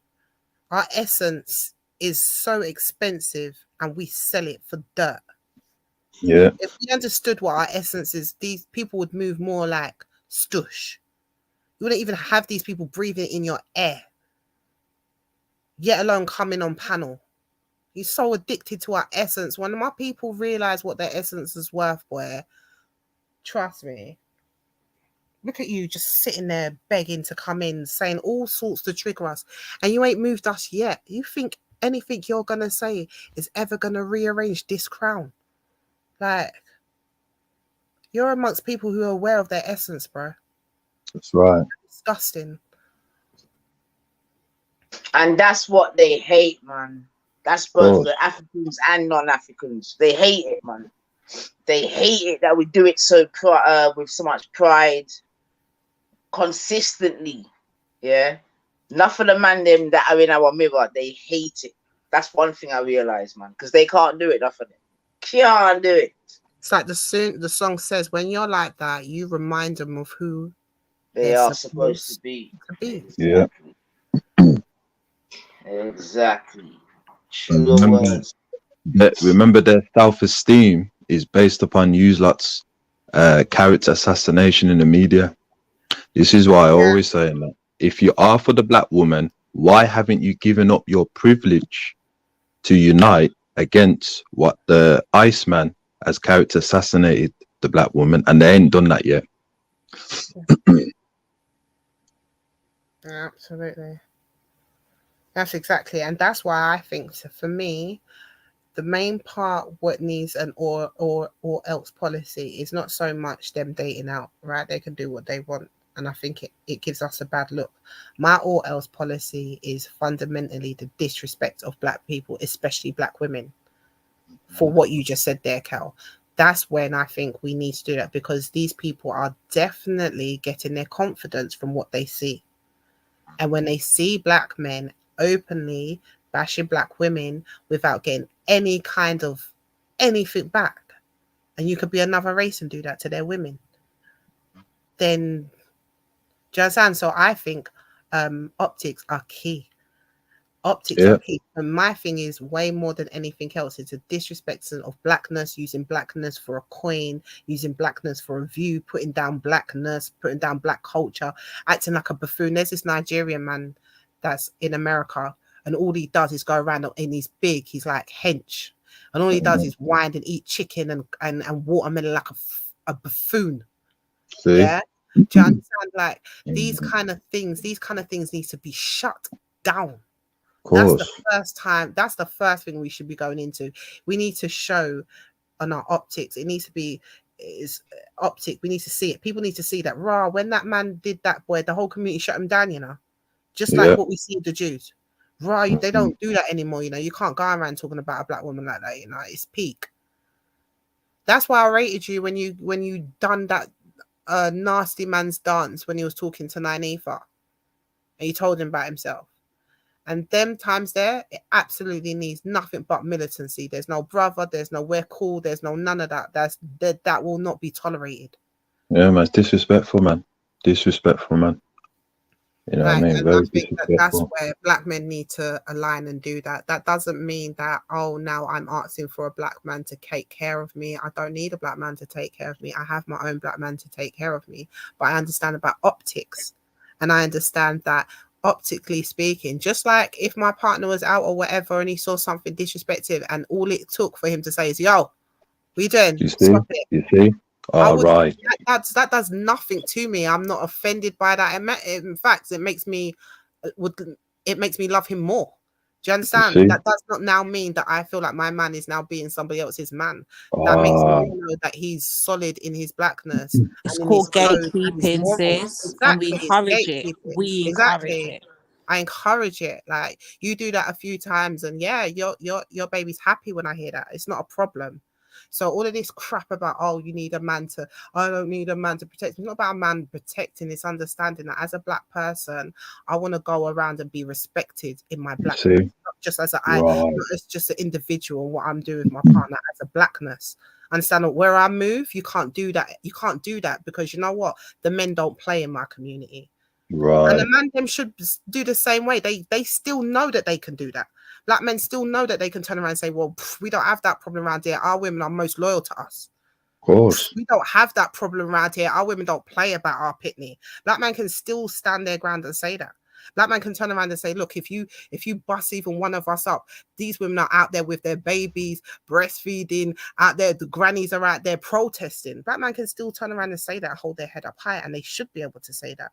And equally, black women should be able to say, you can't come around and disrespect me in the presence of black man, because you wouldn't be breathing. Yeah, that's right. That's right. You know, to even home on what you're saying, yeah, a good example of, remember, I tell you one time when I saw that actively being displayed, yeah, I think it was in the times when we were, you know, for the 2 years was on lockdown.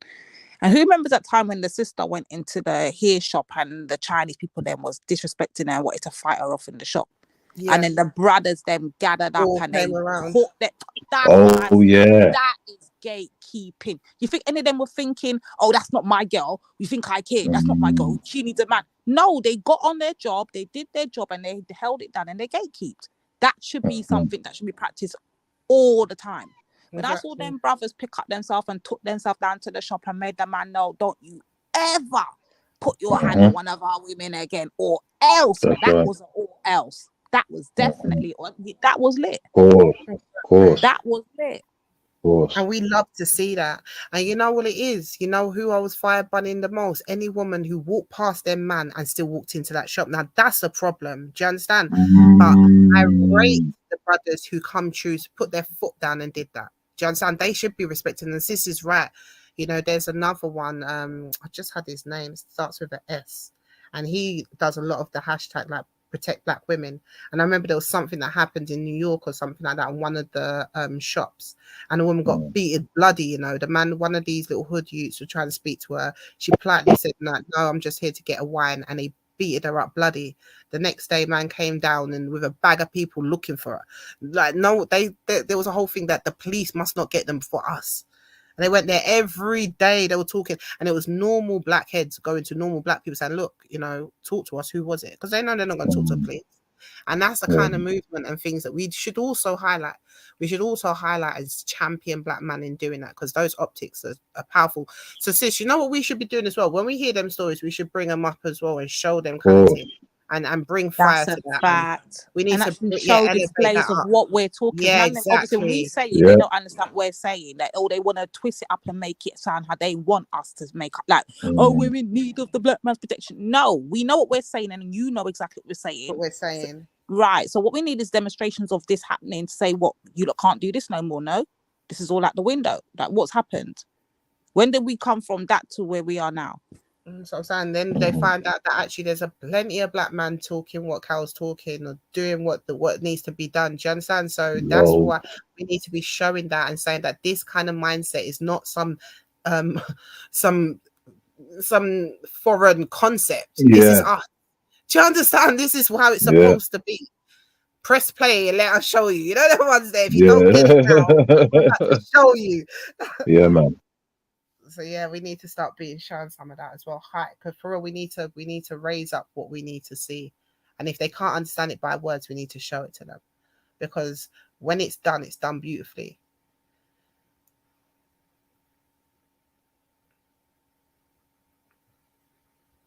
Totally agree. Yeah, man. Stop like all of this. Oh, I don't need a man.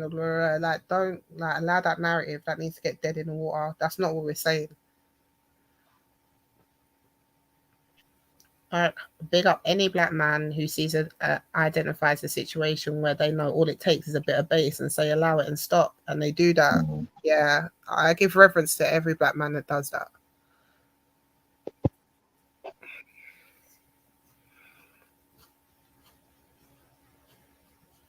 It's very important, or you'll start a movement of mistreating black women, and that's the fear thing that we just don't understand. Bro.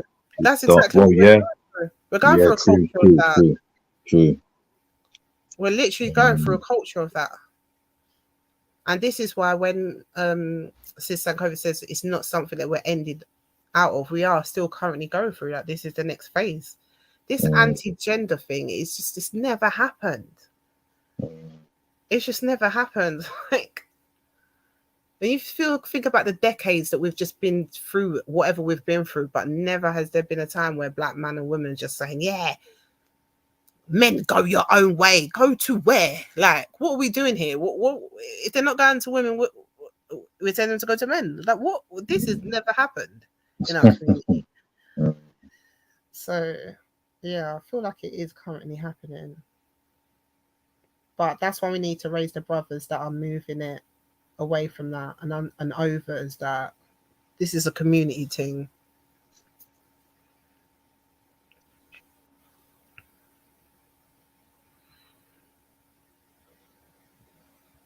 We say brick by brick, yeah?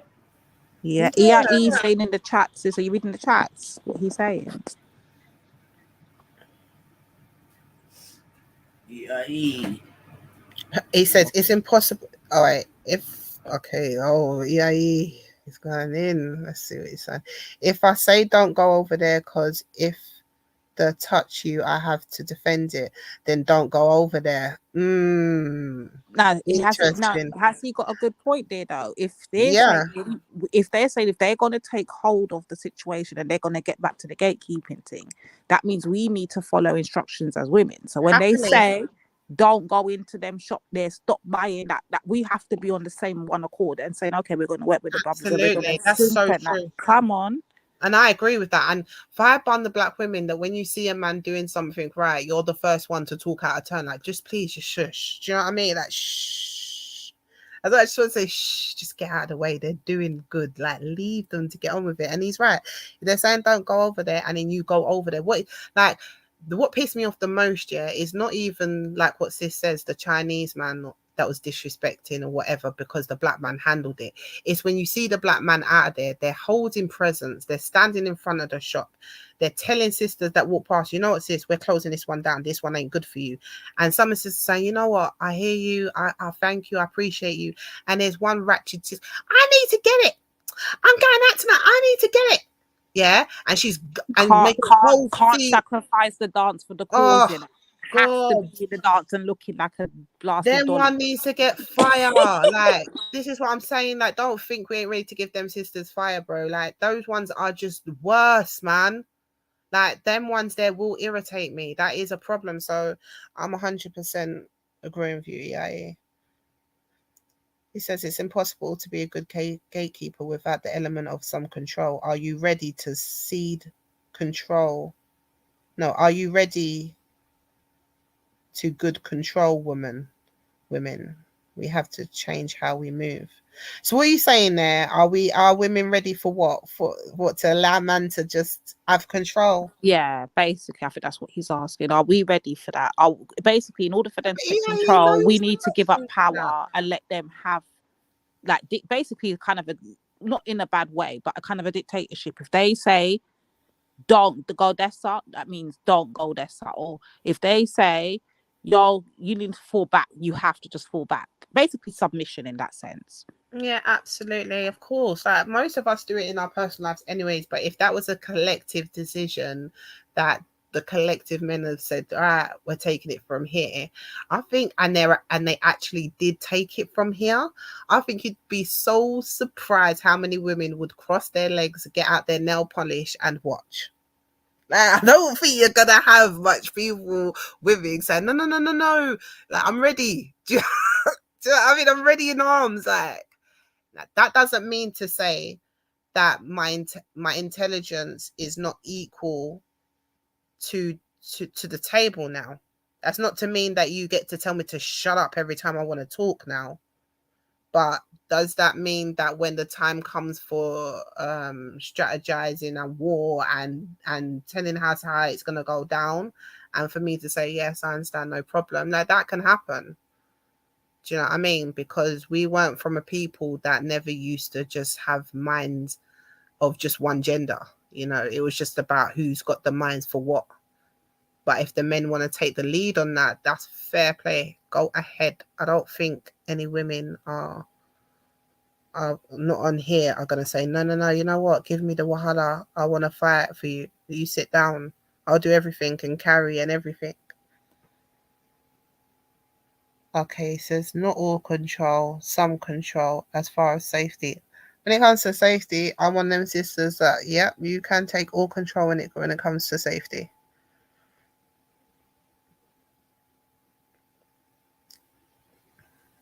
What does other people think on the panel?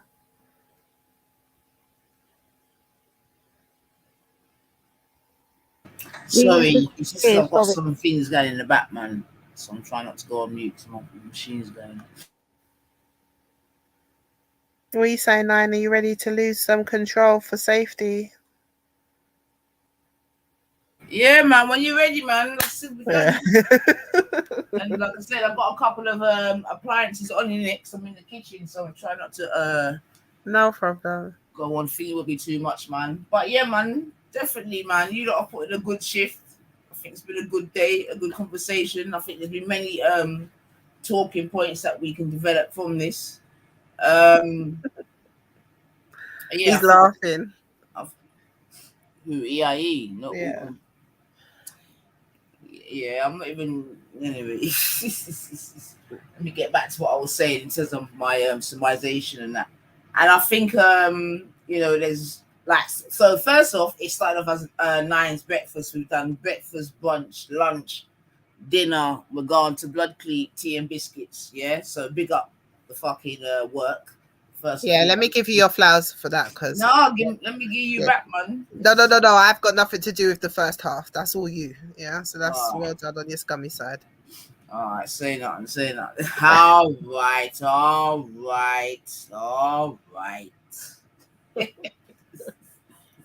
What did I miss?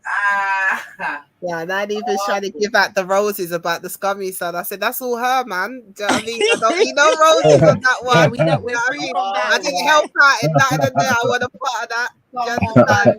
My little side hustle, man. To you on that one there. And the people them ask, I got people in Jamaica asking about the scummy side. Are you mad? It's not even a joke, man. But yeah, man.